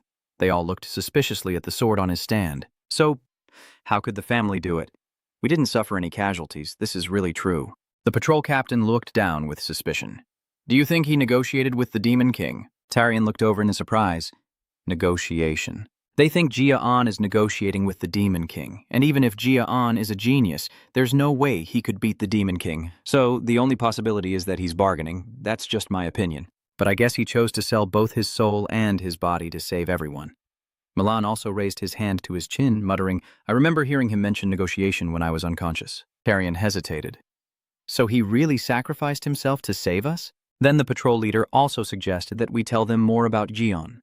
I know he's not an ordinary mercenary, but I don't think you can hide his identity for much longer. Hearing that, he also decided. Yes, it makes sense to tell you now. He remembers him in formal attire. Dion is a bloodline of the singing race. The patrol captain also agrees. That's right. A talented 16-year-old boy from the 6 Kings, 5 Demons makes sense. Tarion hesitated a bit. I know he's not normal, but if he's from Zich Hat, then this fits. Then Milan looked out the window, having sacrificed many times to save us. We owe him a lot, so we need to make up for what he has lost. Finally, he crossed his arms and made a decision. From now on, we will support him. Meanwhile, Gia Anon, lying on the bed, also opened his eyes and woke up. He tilted his head and looked around, recognizing the familiar scene. He was in the Havun Castle's infirmary. Then Gia Anon sat up. If I can wake up, everything should be fine. Suddenly he saw a person with messy hair lying beside him. Yua is slumped over the table with a towel and a basin beside her. He widened his eyes, somewhat confused, wondering what she's doing here. Then he noticed the basin and towel on the table. Did she take care of me while I was sleeping? She's still sleeping there, even though I don't know when I'll wake up. She's still doing this much. Then I looked at my palm and realized that my physical condition was completely different from what I had expected. I thought I would be wasting away from laziness. Dion clenched his fist tightly, but he felt strangely refreshed, as if his senses had become sharper than before. What's going on? Suddenly a voice rang out, making him open his eyes in surprise. What? Your body feels so light that it's strange, huh? Tinhua Emperor, furious, flew over to question you. The problem is with your head, not your body, you treacherous coward. He looked up at it, waved, and smiled. Thanks, vengeful spirit, you saved me, and now it's glaring at me in anger. Are you teasing me right now? Are you trying to die? Then the Spirit Essence Emperor hovered around him complaining while he watched its figure. Deceiving both demon kings like this? You truly are the first. Lazy is definitely the stupidest demon king to have ever existed. Finally, it shouted in confusion. How could your soul level increase just by holding out against a kid like that for a few minutes? He looked at it with suspicion. My soul level. The system frame keeps displaying notifications continuously. Your soul level has increased thanks to the battle with a supreme being. The Manhwa cultivation technique has reached 4 stars. Hanki and Glacia have reached 4 stars. You have endured the disturbance of rage. All stats increased by 5. Water element resistance increased. Stamina increased by 2. Perception increased by 2. Agility increased by 2. You have bet with fury for the 6th time. You have received a new title, the one who wins the king's favor. The title is awarded to those who make a king fall for them, not through strength, but through other means, such as effects that increase trust and favorability when communicating with someone stronger or of higher status. Dion scrolls through the system interface, smiling and understanding, still unable to check due to fainting, but surprised at how many rewards there are. His eyes widen when he sees a certain stat. Wait a minute, this is the display system interface. The lazy trait has been activated, and the stats will increase during sleep. The recovery rate of stamina and aura while sleeping will be greatly boosted. The essence of the Emperor advances suspiciously and shouts out what? Just sleeping makes your stats go up too? I also stared in amazement at the system frame, then happily understood. That's why I feel so refreshed. This is no different from training for 24 hours straight, he exclaimed excitedly. Ha ha, even better than I thought. The Essence Emperor quickly flew away in displeasure. That lazy fool, you should have just killed him. Suddenly it looked at him suspiciously and asked how high your stats had risen. He calmly looked over and replied, probably around 11 more. Hearing that, he looked at him in shock. Then the Celestial Emperor lost patience and shouted, "Are you teasing me? Are you part of the system?" Because you're angry, it increased again. Suddenly, someone opened the door and stepped out. Raiden approaches worriedly, finally regaining consciousness, while Yua awkwardly stands up and moves toward the bed. Gia Anon, are you okay? Gia Anon smiled and looked at them. You all worry too much about me. Suddenly he smiled. Oh, right, I almost forgot. Hearing that, I also became suspicious. What do you mean? Then Raiden announced, surprising him as well. The general wanted to see you when you woke up. At the mansion, he respectfully requested an audience with the general, and he responded in kind. All right, it seems you've fully recovered. Milan, sitting on the main seat with his arms crossed, looks at him. Tarion and the patrol captain stand beside him. I've met many geniuses before, but I've never seen anyone improve as quickly as you. You will surpass me soon. He modestly looked at them. No, I was just lucky. He looked at me calmly. There's no need to be modest. I'm really sorry for calling you here right after you woke up. Suddenly he questioned, but how did you manage to deal with that monster? Hearing that, he also felt a bit confused. It's here now. Then he fell silent, watching them and lost in thought. These people don't know much about the Demon King. If they think I have a connection with the Demon King, they'll definitely chase me away. I need to come up with a plan. Seeing you silent, Milan also spoke up, but you don't need to answer. I was just a bit surprised too. So, what now? Then he closed his eyes, crossed his arms, and understood the message. We know that the Demon King is very powerful, so you probably made some kind of deal to drive him away. As for the condition for him to leave, we believe you sacrificed both your body and soul as collateral to save everyone. Gia Anon stood silently without protest. The patrol captain also understood. It seems we were right. Tarion beside him reproached him for making a deal with the Demon King to save us. You're still in shock. Why isn't everything going as I expected? Tianhua Emperor shouted in dissatisfaction. These fools, it was him who abandoned his soul, not the old man, he muttered to himself. It's too noisy, it still keeps screaming. What does our Demon King do with your souls and bodies? Immediately after, Milan also placed his hands on the table and stood up. Because you sacrificed yourself to save us, we have to do something for you. Suddenly, they all stood up, looking at him, hands on their hearts, smelling. I wish to express my respect for what you have done for us, and for all the sacrifices you have made. In the end, he announced, leaving Goniston stunned, the Haven Castle will stand by your side. Gon sang softly. He only smiled at their words. If you need anything, just tell us. Immediately afterward, he spoke. So, I have a favor to ask. Milan also smiled and looked at him. Feel free to do as you wish. He smiled, placing his hand on his chest. Please, sir, fight me before I go home. Time continued to pass until a week before the graduation at the estate. The sunlight still poured down, and the gate was guarded. He stands at the door, his body growing stronger and gaining a deep understanding of new techniques, thanks to his familiar laziness, and today, as he leaves Haven Castle, his eyes are filled with determination. In front of him, Milan stands on the arena floor, and he assesses that his condition is at its peak. The crowd above watches as he steps onto the arena, cheering him on. "You can do it! You have to defeat the commander before you leave here. We believe in you." He smiled and looked at him. "Are you ready?" I also smile and reply, "Yes, I am ready, just waiting for you." Then he took off his coat, sword in hand, eager to fight. "So we don't need to waste any more time. At least this won't be boring." He then quickly stomped his foot on the ground and leapt up, his sword pointing down as energy rapidly radiated outward. Milan smiled excitedly at him and said, "Let's begin." On this side, they also gritted their teeth, eager to face the threatening aura heading their way. "This is the master of Haven Castle. The aura is truly terrifying," I muttered. So right after that, Gon shouted and swung his sword. I started, and Milan quickly raised his sword to block his strike. He also smiled at him. Below, the two quickly launched their attacks at each other. In the stands, everyone looked on in amazement. Even from way over here, I can still feel this powerful aura. The patrol captain above is sweating bullets. Tyrion frowned as he looked down. Crazy, even as a genius, he's only a professional. But he can still fight the general to that extent? His speed and achievements are unlike anyone else. Watching him seriously prepare for battle, I also agree. With that level, he only needs one small step to become a master.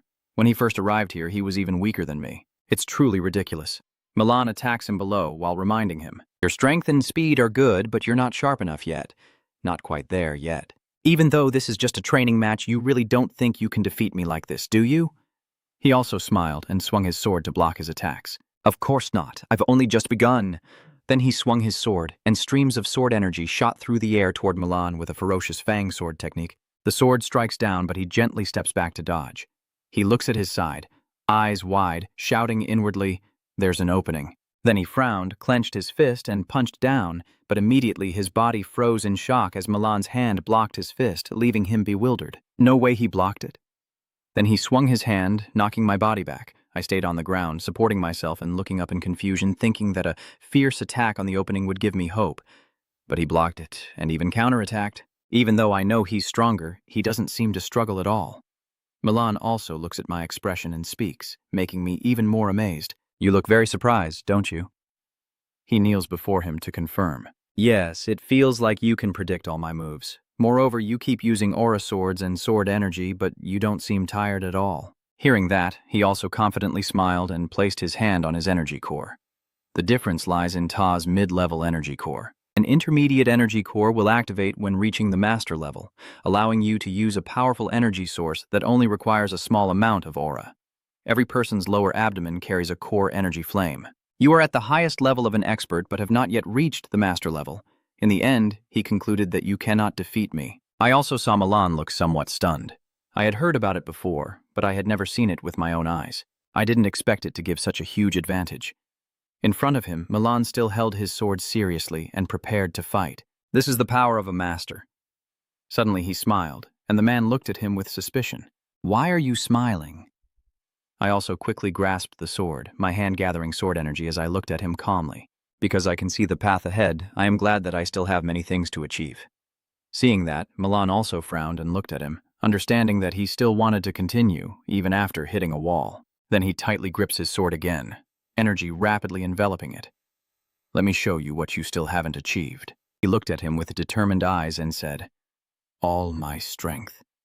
Then, a wave of sword energy swiftly struck forward. On this side, I also stared in amazement as I endured his sword energy attack.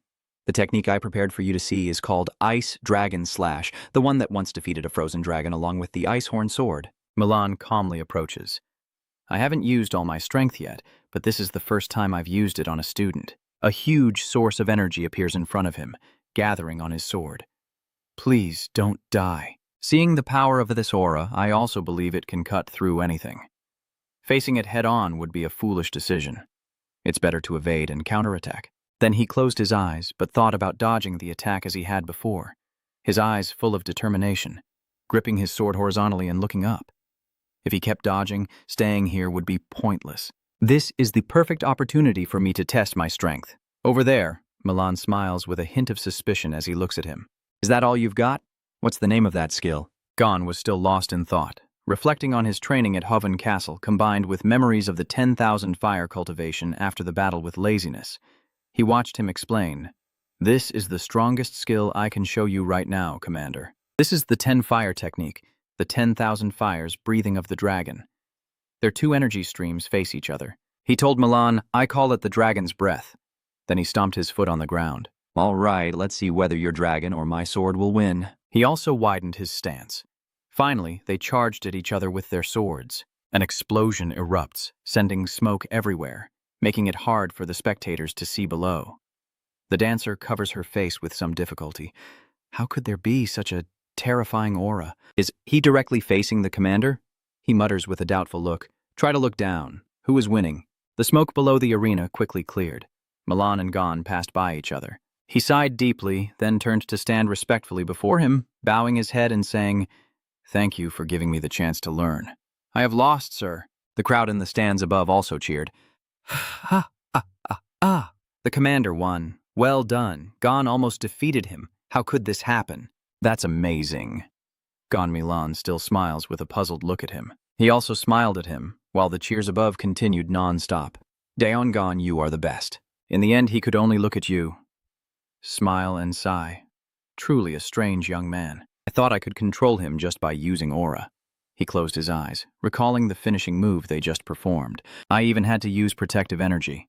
My decision to support his journey. He nodded and waved to everyone to confirm. Maybe it was the best decision I've ever made. The next day at the city gate, Raiden and his group stood in front of him with regret. "It's time for you to leave. I've gotten used to having you here." "It's a pity. Even the man with long hair praised you. You did very well," while he stood beside Dorian dressed up. He smiled and looked at Milan, who thanked him for everything. He also smiled in response. "Of course, remember to take care of yourself." Next to Tarion, he looked at him with deep affection. "Come back any time you miss us. You are always welcome here," the long-haired man smiled. "I hope we meet again." Suddenly, Gia Anon looked towards the patrol captain behind. Then he also smiled playfully and said, "You won't bully the patrol team anymore just because I'm gone, right?" "Of course not. That will never happen again." Suddenly, he reached out his hand, then calmly extended it toward him with a smile. "I was just joking. I knew you wouldn't do that. It is an honor to fight alongside you. I hope next time we meet both of us will be stronger." He also shook hands in response, surprising everyone. "Yeah, I will become stronger to support you better." Immediately after, On and Dorian leave. He still turns back to wave goodbye to those lingering at the gate. "Don't forget we're always behind you. Take care of yourself. See you again. Thank you for everything." The two of them walk out through the city gate. Snow is still thick underfoot. Dorian looked at the map and muttered to himself, "Let's go now." "We just need to go straight ahead from here," he added. "If we keep going without stopping, we should arrive before the graduation ceremony." Suddenly, a voice called from behind, making both of them turn around. "Wait a moment." He smiled at her. I was sad that you weren't there to see me off, but I'm glad I met you before I left," while she bowed her head, catching her breath, holding a bag of things in her hand. She handed this to him. "I was late because I was preparing this for your trip." Dorian also noticed. "Oh, pineapple girl." Tin Hua Emperor's eyes also light up with anticipation. "Pineapple pizza, do you also have pineapple pizza?" And he also accepts it with a cheerful smile. "Thank you, I like it very much." Suddenly her face turned red. She clasped her hands together and looked at him shyly and, "I have something to ask for, may I?" He smiled gently, and she was so stunned that she just looked at him in silence. Then she lost her courage again. "Forget it, I can't say it right now." Gia Anon looked at her with confusion. "Why?" She smiled in his surprise as she explained, "I'll tell you later." Seeing that, he also felt a bit suspicious, then smiled gently in agreement. "All right, don't forget." Finally, the two of them turned and walked away under Ya's gaze. Dorian looked back and waved. "Take care of your health. Yua, see you again." She stood there quietly watching the two. Yua's face flushed as she muttered to herself, "I will tell him someday." Over there, the two of them were still happily chatting. She whispered to herself that one day she would ask to walk the same path as him in life. It has been a year since the graduation exam began at the 5-year training hall, and somewhere in a garden, people gathered around a city wall, with students gaining more experience and achievements. The martial arts school that was previously quiet is now bustling again with students who have changed. A suspicious study table? Don't you think we've become much stronger over the past year? Next to him, I reply, yes, with this speed, I can soon reach the expert level. They didn't notice a red-haired person watching them from afar, another female student approaching suspiciously, not knowing how strong the others have become now. They paid attention to him and called out, while lecturer Lai was absent-minded. The curious students gathered around him, asking questions. Is young master gone here? Tomorrow is graduation day, and I'm worried that something has happened to him. Reimer just stood up and scratched his head nervously. Haven't you all been used to this for a long time? He comforts them. Do you think he's the type to get kidnapped easily? Stop worrying about nonsense. Get ready for graduation. I'm sure he's fine. The crowd also smiled and agreed. That's right. Then Reimer sat back down and urged him on. Okay, now go. The students also turned to leave. Thank you, teacher. Then we'll take our leave. As for him, he still forced a smile to appear on his face. Next, Reimer cried like rain and gloomily lamented, "Help me." Seeing that, Logan was also confused and didn't know what to do. Oh my, I can't do anything either. His eyes looked down at Dreamer kneeling on the ground, clutching his legs in despair and shouting. But Dorian still hasn't come back yet. Tomorrow is graduation day. Dion was supposed to have gone home a month ago. That evening, the two of them stood on the cliff. Len calmly looked back and asked why you didn't sneak a letter out like usual, but Dreamer kept crying out in despair and raising his hand to the sky. I want to, but I can't. Because the Heavenly Sword Corps is guarding the secret society, and the only way I could sneak in has been completely blocked. They even set traps on the ceiling. In front of Lewin, I also feel completely helpless. I really want to tell you everything I know, but because of you, I haven't received any information about the young master at all. Reimer still looked up with some suspicion. Huh? Is that still the case? He sighed helplessly. Yes, the clan leader said that information about the young master is top secret. Len added more about Glenn. Recently, he hasn't even spoken to me anymore. Hearing that, he became more agitated and shouted. Huh? Is it that bad? If you care about your nephew that much, why not show your feelings directly? What's the difference from T. Sando? Finally, Reimer jumped down the cliff in frustration. So annoying. Wait a minute. Where are you planning to go? But he still insisted on rushing forward. I will go ask the clan leader directly. Down the mountain trail he keeps running, still waving back at Len. He didn't kill me. It's just because of this. I will report what he said. Behind him, they could only sigh in helplessness. Len's gaze fixed intently on the mansion. A powerful energy emanating from it, leaving him speechless as he clutches his head. In the darkness by the mansion window, the central dojo Zihat, Karun sitting cross-legged on the chair with arms folded, eyes glaring suspiciously. Gon may already be dead. The guardian standing in front respectfully reports further. He was supposed to return a month ago, so we sent a team to find him, but an unexpected wave prevented them from approaching Haven Castle. The wave was blocked, but we couldn't contact Dion and his team. We believe he is either seriously injured or dead, the other person added. Lecturer Limo was so worried that he personally went to see the clan leader about this. Hearing this, Karun crossed his arms and smiled smugly. Good. He's always been a thorn in my side. I'm glad he's gone without me having to lift a finger. The butler reports that he protected Havan Castle against Lam Lin, so I'm wondering if E attacked him. He also smiled in confirmation. Probably he is definitely a thorn in their side too.